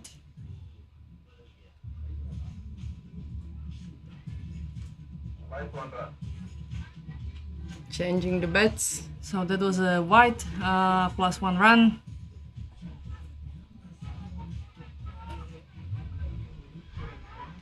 So 16 rounds in the 4 balls. It's really nerve-wracking just Yeah. watching it. Very intense. Oh, that's a hit, but it's up in the air. It's up in the air, and yeah, that's a 6. That's a 6 for Dev again. The birds are lucky that they wasn't there. It was really high. 10 runs in 3 balls. Okay, that's a lot of pressure. Bam! Oh, he And hit it another hard, 6. and another 6. Oh wow! Wow, I think Dev needs pressure. I think he works good under pressure. So for them, it's just 4, and it is win for them. Yeah, I hope Dev's employer is not watching this to realize that Dev needs a lot of pressure and stress to perform. Wow! Oh, and it's 4. Wow! That's unbelievable! That was an unbelievable finish. The ball, there was a fielder expecting to catch the ball, but the ball bounced so high off, there was no chance. Even the fielder was jumping high, trying to reach for it, and went over the fielder, right behind the boundary. Score for 4 runs, and that's the end of the match. You cannot see, but the happiness on the field now, yelling, jumping on each other. Wow, what a match! What a match, and what a performance from both sides. Amazing game, amazing performance, especially from Dev Shetty, who stayed calm, and he even speeded up under pressure and started to bat 6 after 6 after 6. Yeah, he listen to me. I can be his coach. Yeah, you can definitely, So for I told any him. viewers, Clara is open. You can book her for some coaching lessons and game advice. She gave really good advice to Dev. Just score a couple of more 6, and that's it. And he did that, and you see, this is how you get into the semifinals.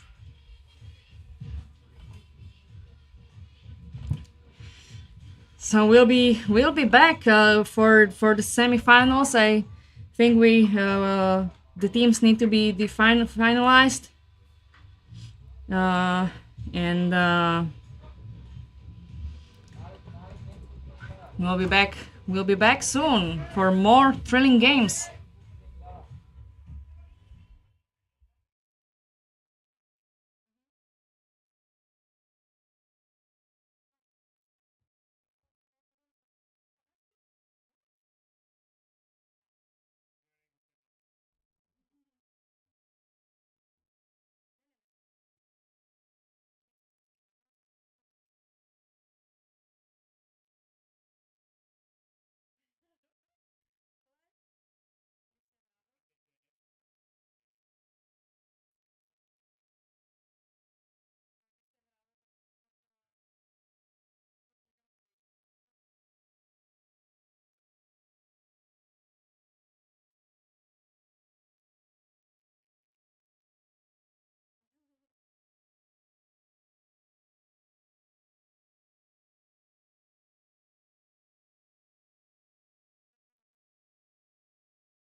Welcome back for semifinals.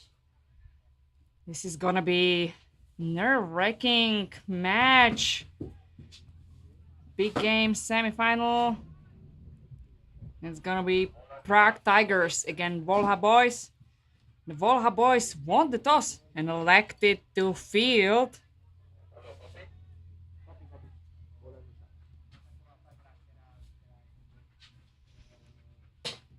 This is also gonna be a 5-over match. Very fast game. And we see Nisaf is the opening bowler and Sojib with Adnan together on the bat. It's the first ball for Sojib and it's a 6. Beautiful hit.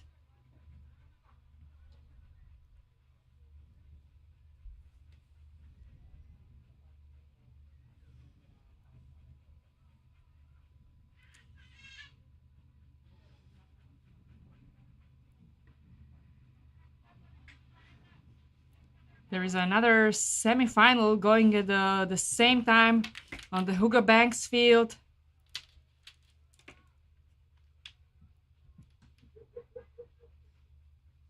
And the winners of these two semi-finals will go to final together.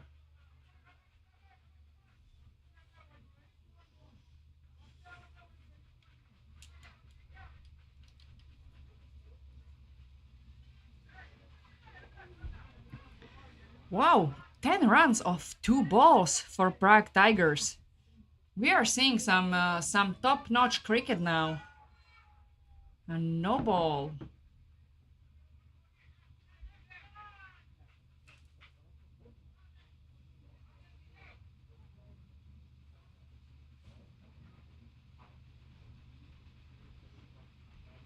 And it's gonna be a free hit.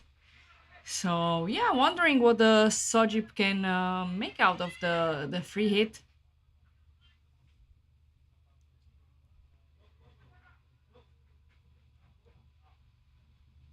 Oh, that was a bouncer from Nisaf.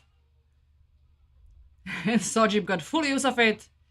6 runs for Prague Tigers.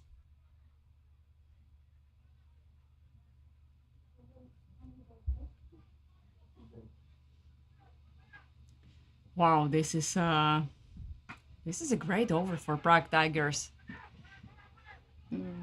But the fielders stopped the ball, looking for a run out, but it was too late.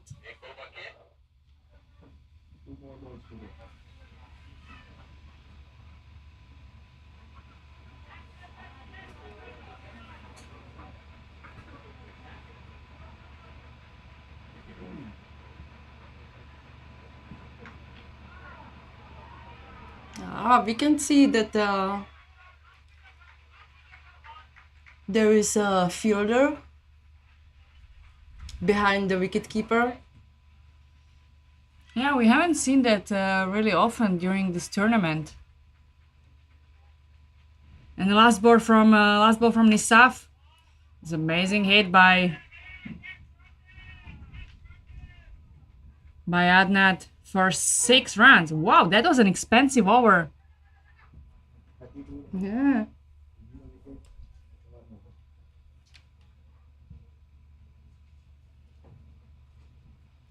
"32 runs in first over." Oh my god! I wish that when we are playing Bundesliga or any other T20 match, we would score 32 runs in 1 over. What a dream!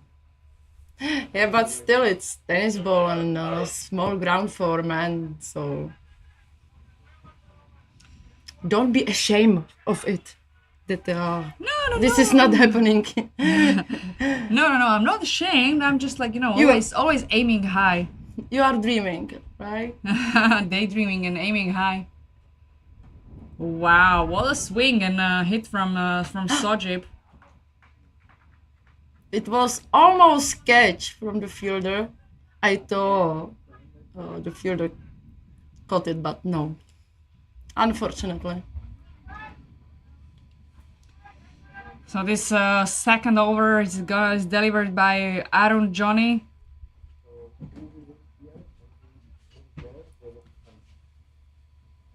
And yeah, both Sojip and Adnan, they have a great run rate from the first over. What? No! Oh, what? I mean, this time the fielder, he even did bend on down on his knees. He did the right thing. Still, the ball somehow bounced off his hands, went outside the boundary for 4 runs. It was very unfortunate. But I mean, we cannot say anything bad because he did the right thing, right? But something went wrong. Obviously.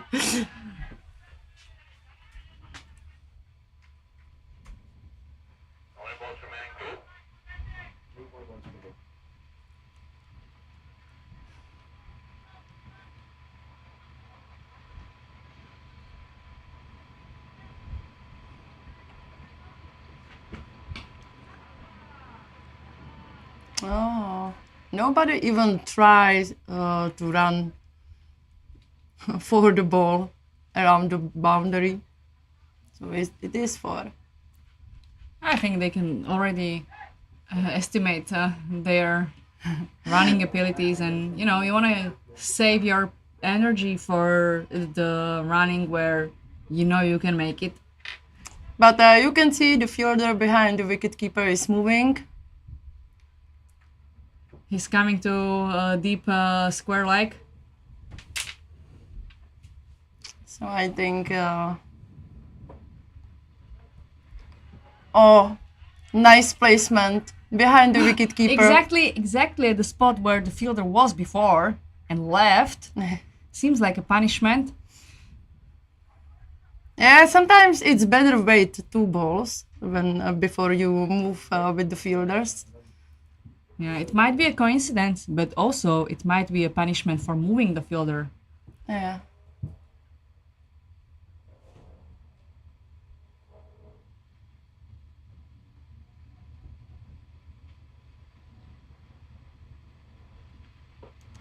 Oh, what a swing.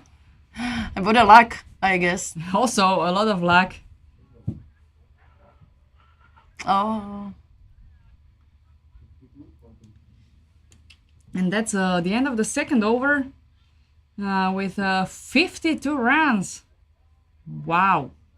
Can you imagine? Now the projected score, if the Prague Tigers continue this pace, the projected score is 130. Can you imagine a team scoring 130 in 5 overs? What would that be in T20? Yeah, but what I'm saying is it's not tennis ball in T20. I know. Well, that was a good approach. The ball was flying towards the boundary, and the fielder did not wait for it to bounce over him, as we saw it happening so many times during today's tournament. And he went straight against the ball and just stopped it from bouncing high. 6. Wow, this went far. Yeah, this was a really good work from the fielder on deep cover, because this crazy tennis ball can jump high, so you cannot wait for it to bounce. You have to attack it before it bounces off, because it might jump over your head. Yeah, it's tricky.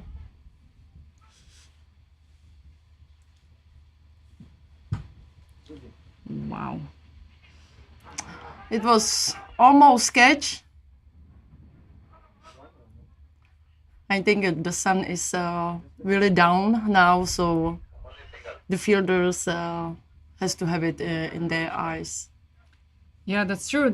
For the fielders standing on the leg side, the sun is descending and really going into their eyes. And it was catch for wicketkeeper. Caught behind, but very well played and totally worth the risky game. Good catch by Raju. It's not the first catch we are seeing from him, right?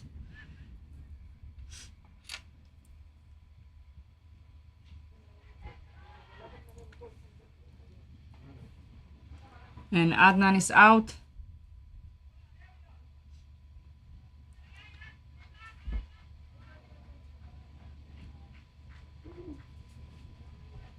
The 2 more balls left for Muhammad in his over. How many balls remaining? 2 balls. 2 balls to go. Who is the new batsman?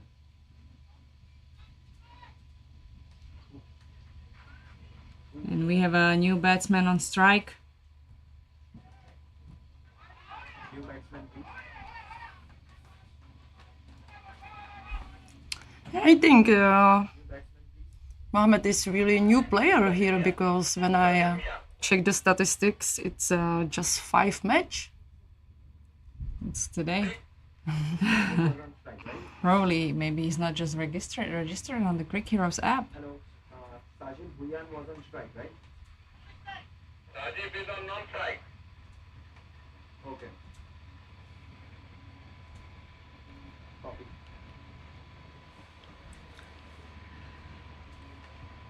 So we have finally the batter's name. We have a Sojib on strike and Sazib as the latest batsman.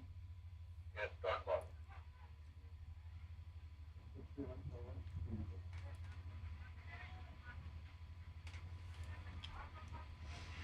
And that's it of the Thursday, the end of the third over.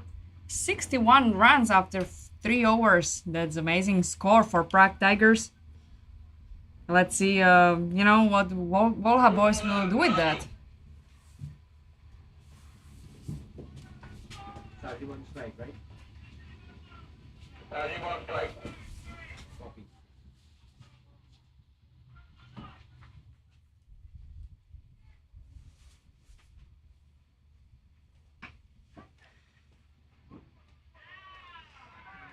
And we have a new bowler.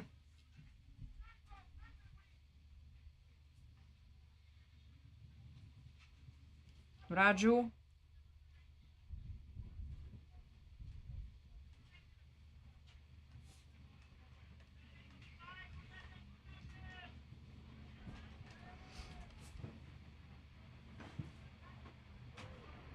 And Sazib on strike, hitting for 6.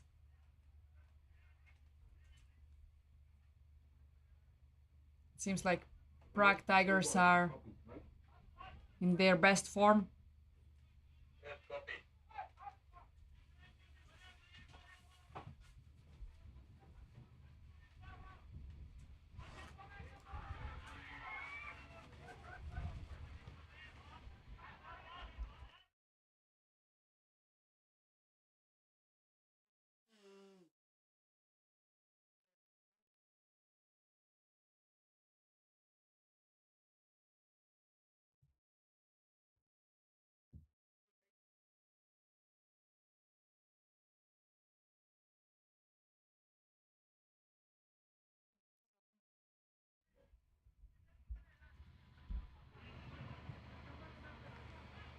Faster, faster.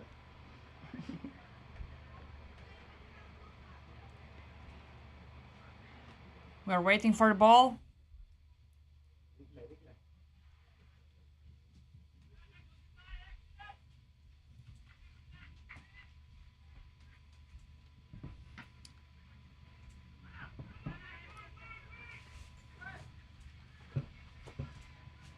And the ball was stopped by a fielder long off.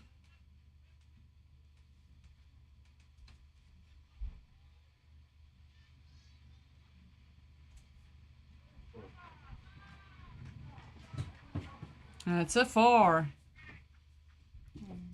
I am really spoiled from this 6, so I expect that they will be hitting just 6.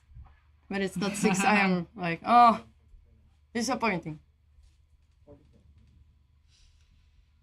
I mean, it's 76 runs in 3 overs and 4 balls. Wow, I mean, that's great performance.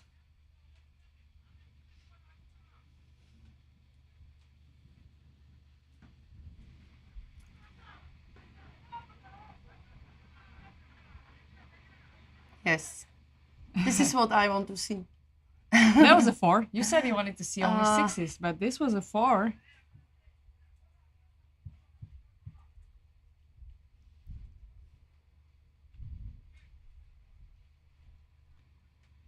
It's already 19 runs in this over and 1 ball left for Raju.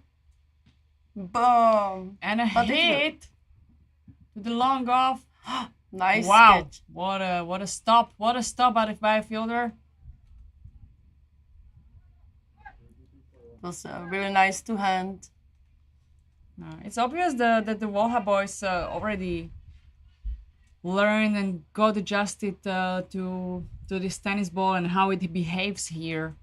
So their fielding is really well thought. They are fielding well. I mean, if they get the chance, if it's a 6, it's truly difficult. Unless you are Superman.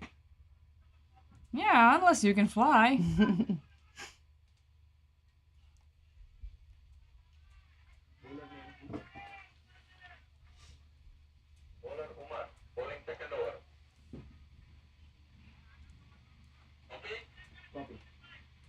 So this is the last over of the game. We have Omar bowling. This is the second over of the game. The ball traveling to deep cover. Stopped by the fielder. Fast throw, but not fast enough to get the runners out. Batters are really pushing to the score and searching for runs. That's a really good tactics.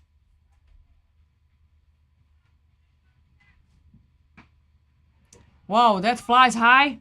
And it's But 6. yeah, that was a 6. It could have been a catch. But it's a 6. Awesome. Three more balls to go to end this inning. Wow. Might have been 100. Let's see if they can score 100.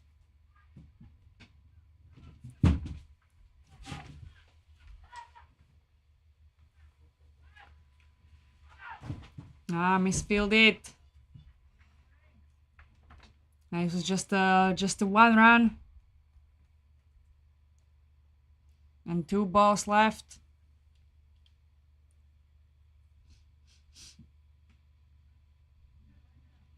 That was a sloppy hit by Sojip. I mean, they don't need to risk and they don't need more, probably. But we wanted to see 100 runs in 5 hours, right? Yes, so now it has to be 6. That would be 400 in T20. Wow. That's a 6. So a nice way to end the over and scoring exactly 100 runs in 5 hours. Prague Tigers. So maybe we will see the Prague teams in finals.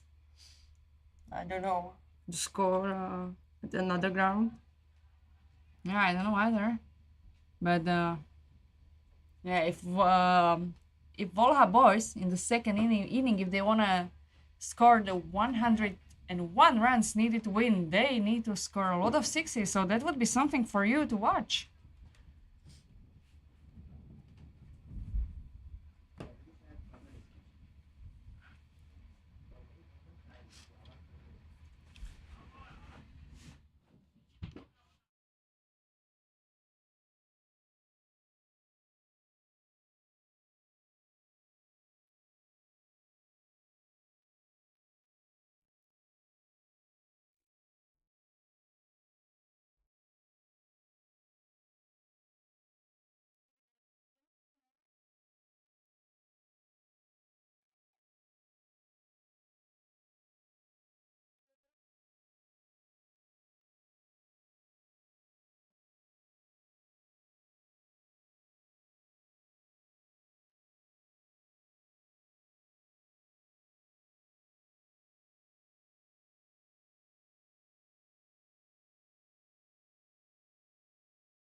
So the second inning is about to start. And there is 101 runs for Volha Boys to beat the Prague Tigers. First ball delivered by Ajar is a white. And we have Ravi and Abdul as opening batting pair, with Ravi facing the ball.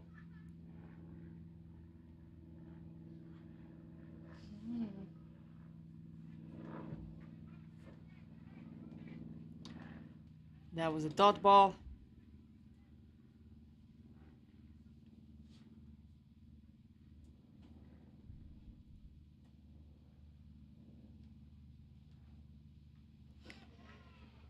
And another dot ball. I mean, they don't really have the luxury to look around and, connect with the ball, take their time. This is 5 overs.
So the score is updated. We can continue.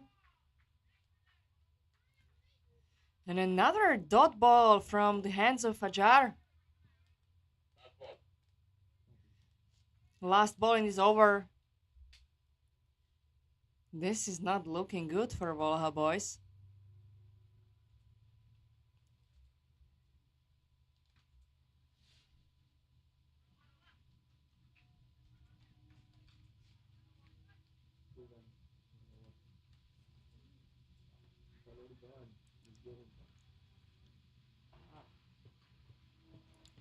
Two runs in first over.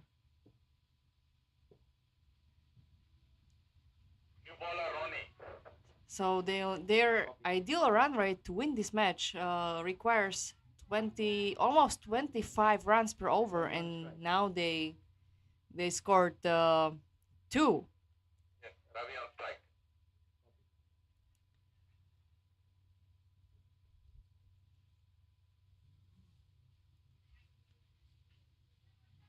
So the second over is going to be delivered by Ronnie. And Ravi is on strike. Whoa. That was a ball on the edge of wide. Still legal. But no run scored, right? Mhm.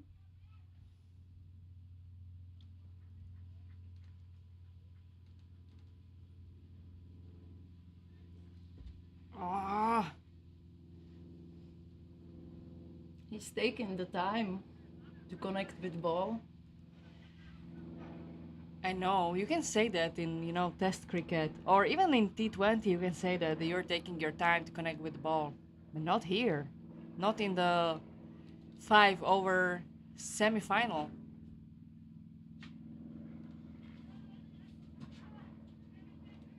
Wow, the wicketkeeper threw off his gloves, ran and grab the ball and probably save the run.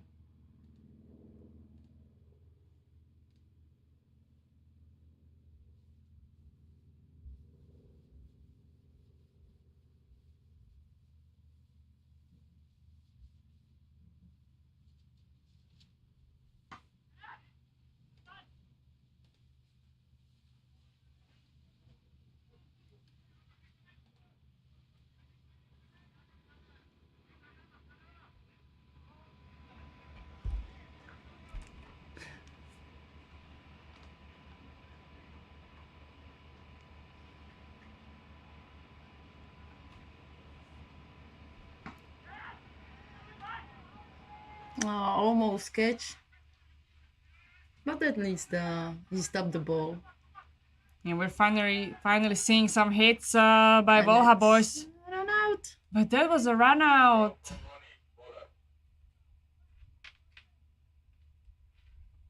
This is definitely not going good for Volha Boys.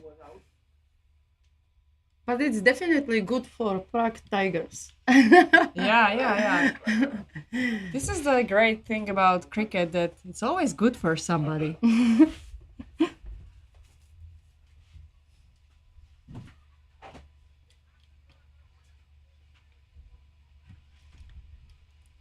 know, me as a bowler, I'm still looking that they have to defend their score. Yeah. So we saw a nice throw by MD Alamroni. It was a run out.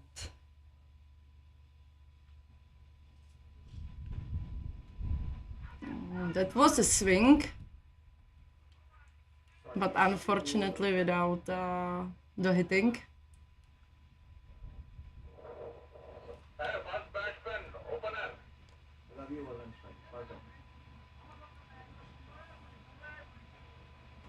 So that was it for the second over, and we will see Sazip bowling the third over.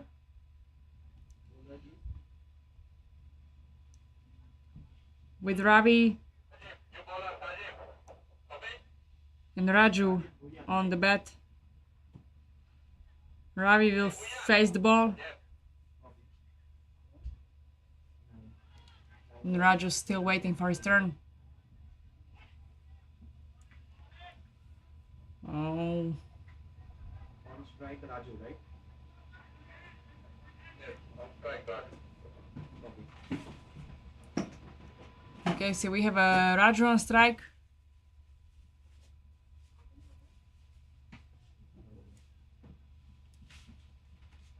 He was able to hit, but the ball was stopped by the fielders.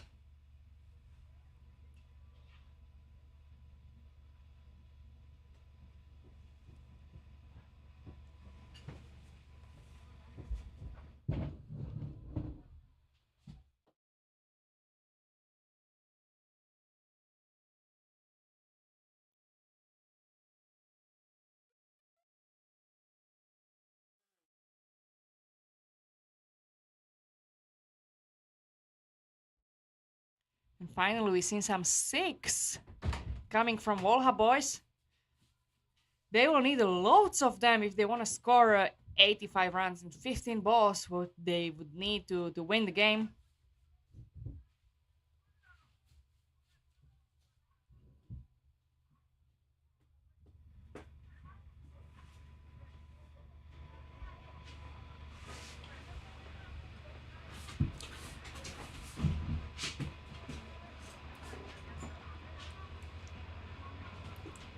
We're sorting some dispute between the players. The games are getting emotional. It's the semifinals.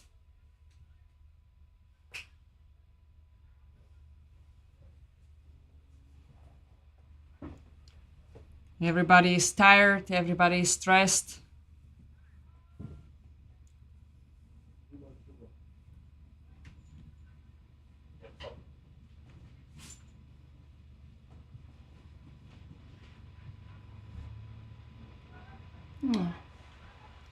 Great bowling, but Wow, that was a dot ball.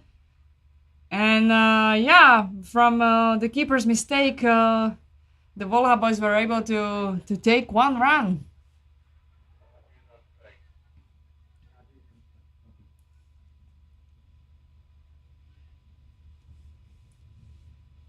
So third ball for Raju. He hit it hard. unfortunately, There was a fielder. Oh no! I mean, have you seen it? Why he was not running faster? It seemed like he gave up. I feel like he gave up. If he would run faster or jump. or slide, I mean, it seemed to me like he gave up. Yeah, but you cannot be surprised by that because it's really tough chasing the score. Yeah, I understand that, but also you know, like you're here to get the most out of the game and the most experience, most fun. You just don't give up. That's yeah. Wow, what a swing! What a swing! Sometimes I'm like, you know, waiting for people to just like fly away with the bat. To the universe. Yeah, to the universe and to the galaxy far, far away.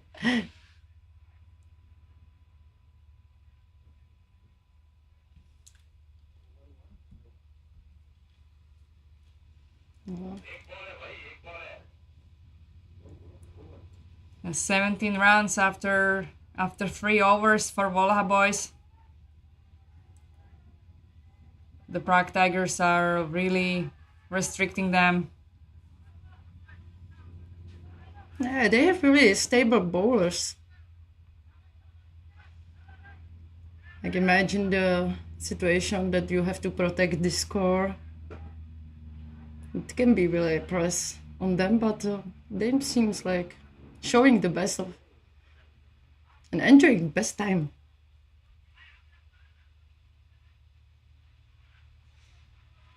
Yeah, I mean, they scored 100 in 5 overs.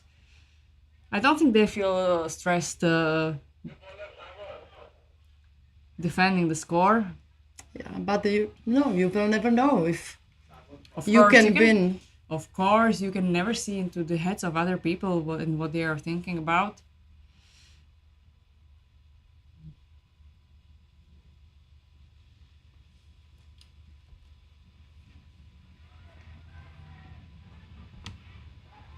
Yeah, but you can see maybe the frustration Yeah. on betting side Yeah. because they know that every ball they are using chance to win.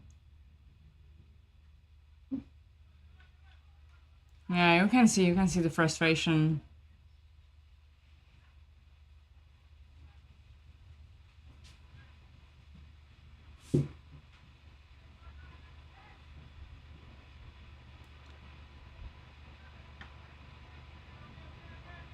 Oh, 3 dot balls in a row for Zakor.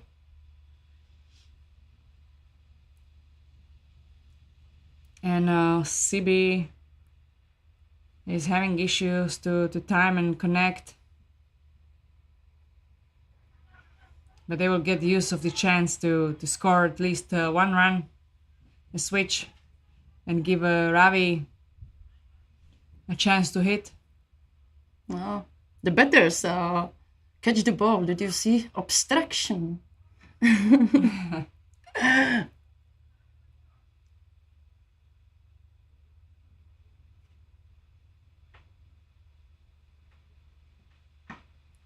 Yeah, finally some nice hit from Ravi. Went behind the boundary for 4 runs. Really well done. It's good to see that even though it's frustrating, they're not giving up, and they're fighting and they're trying to hit it hard as can. Lucky for him that nobody's there from the fielders, but well, because normally in P10, I think it is catch. Yeah, usually there is a fielder on the square, like Yeah. exactly for these occasions. But on the same place, it's Puja standing yesterday and got injured thanks to the ball. Hit her to her face.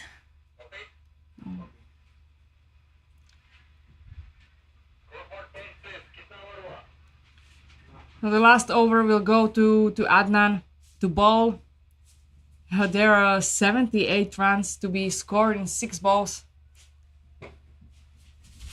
which is unfortunately not gonna happen for Volha Boys. But you can see that they are down, but you can also see that they are fighting. They're trying to hit every ball. Especially Ravi is trying to hit every ball. That's a wonderful team spirit and wonderful spirit of sport. At least you can do it for your stats. For the team and for the stats, yeah. Oh, nice shot from Sibi. But fielder was there. Actually, two. There was a good strength in that shot.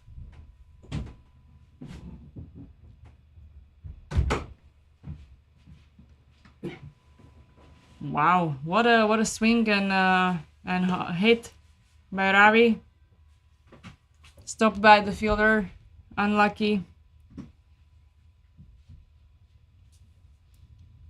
And 3 more balls to come in this match.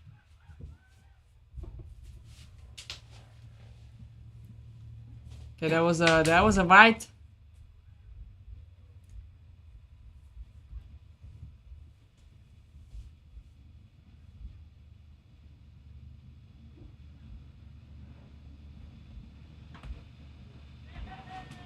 Wow. We could hear like somebody from field just laugh because he expect the catch.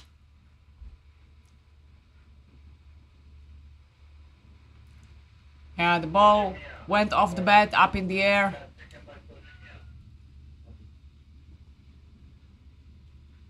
And ended up in the hands of the wicket keeper.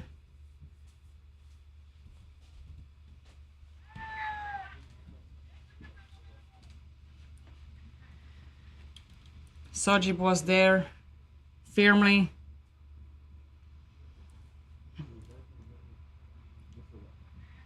And that's the end of the match. The fielders they didn't give them anything for free. Exactly, but it was a really, really good spirit of sport. The Volha boys, they put up a fight until the end. But it was really hard to chase the score which Prague Tigers had put on. So Prague Tigers, we will see Prague Tigers in a final.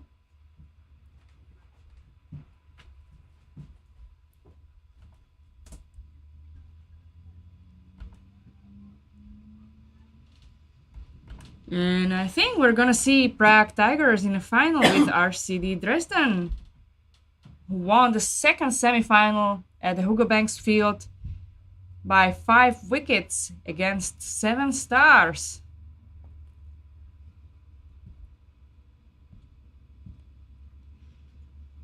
All right, the final will start soon. The sun is already pretty low. I think we will need to wait for the final decision if it will be a 5-over match, 7-over match. But it's definitely gonna start soon, so don't go everywhere. Don't go anywhere if you're watching the live stream. Just stay put. We'll start shortly with the final Prague Tigers against the RCD Dresden.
Welcome to the final match of Prague Challenger Cup 2025.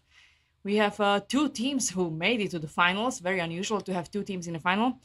And it's Prague Tigers and RCD Dresden. Both teams were amazing throughout the days. Lots of great performances, and we can be looking forward. Amazing game.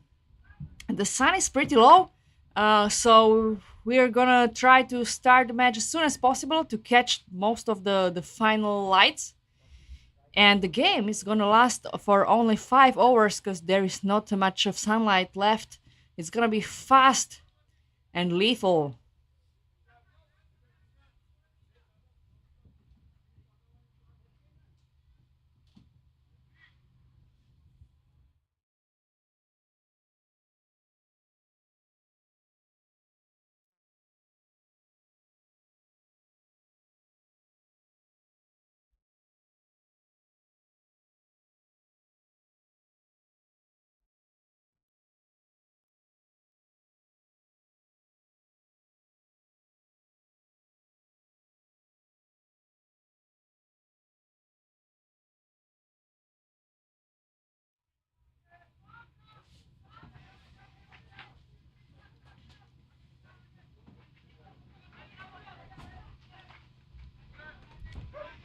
RDC Dresden won the toss and elected to field.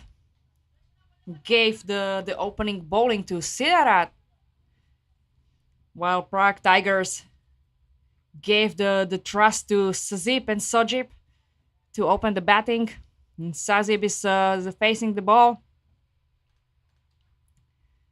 And that was a wide. It was a long day. Everybody must be super tired. But there shouldn't be wides in the finale.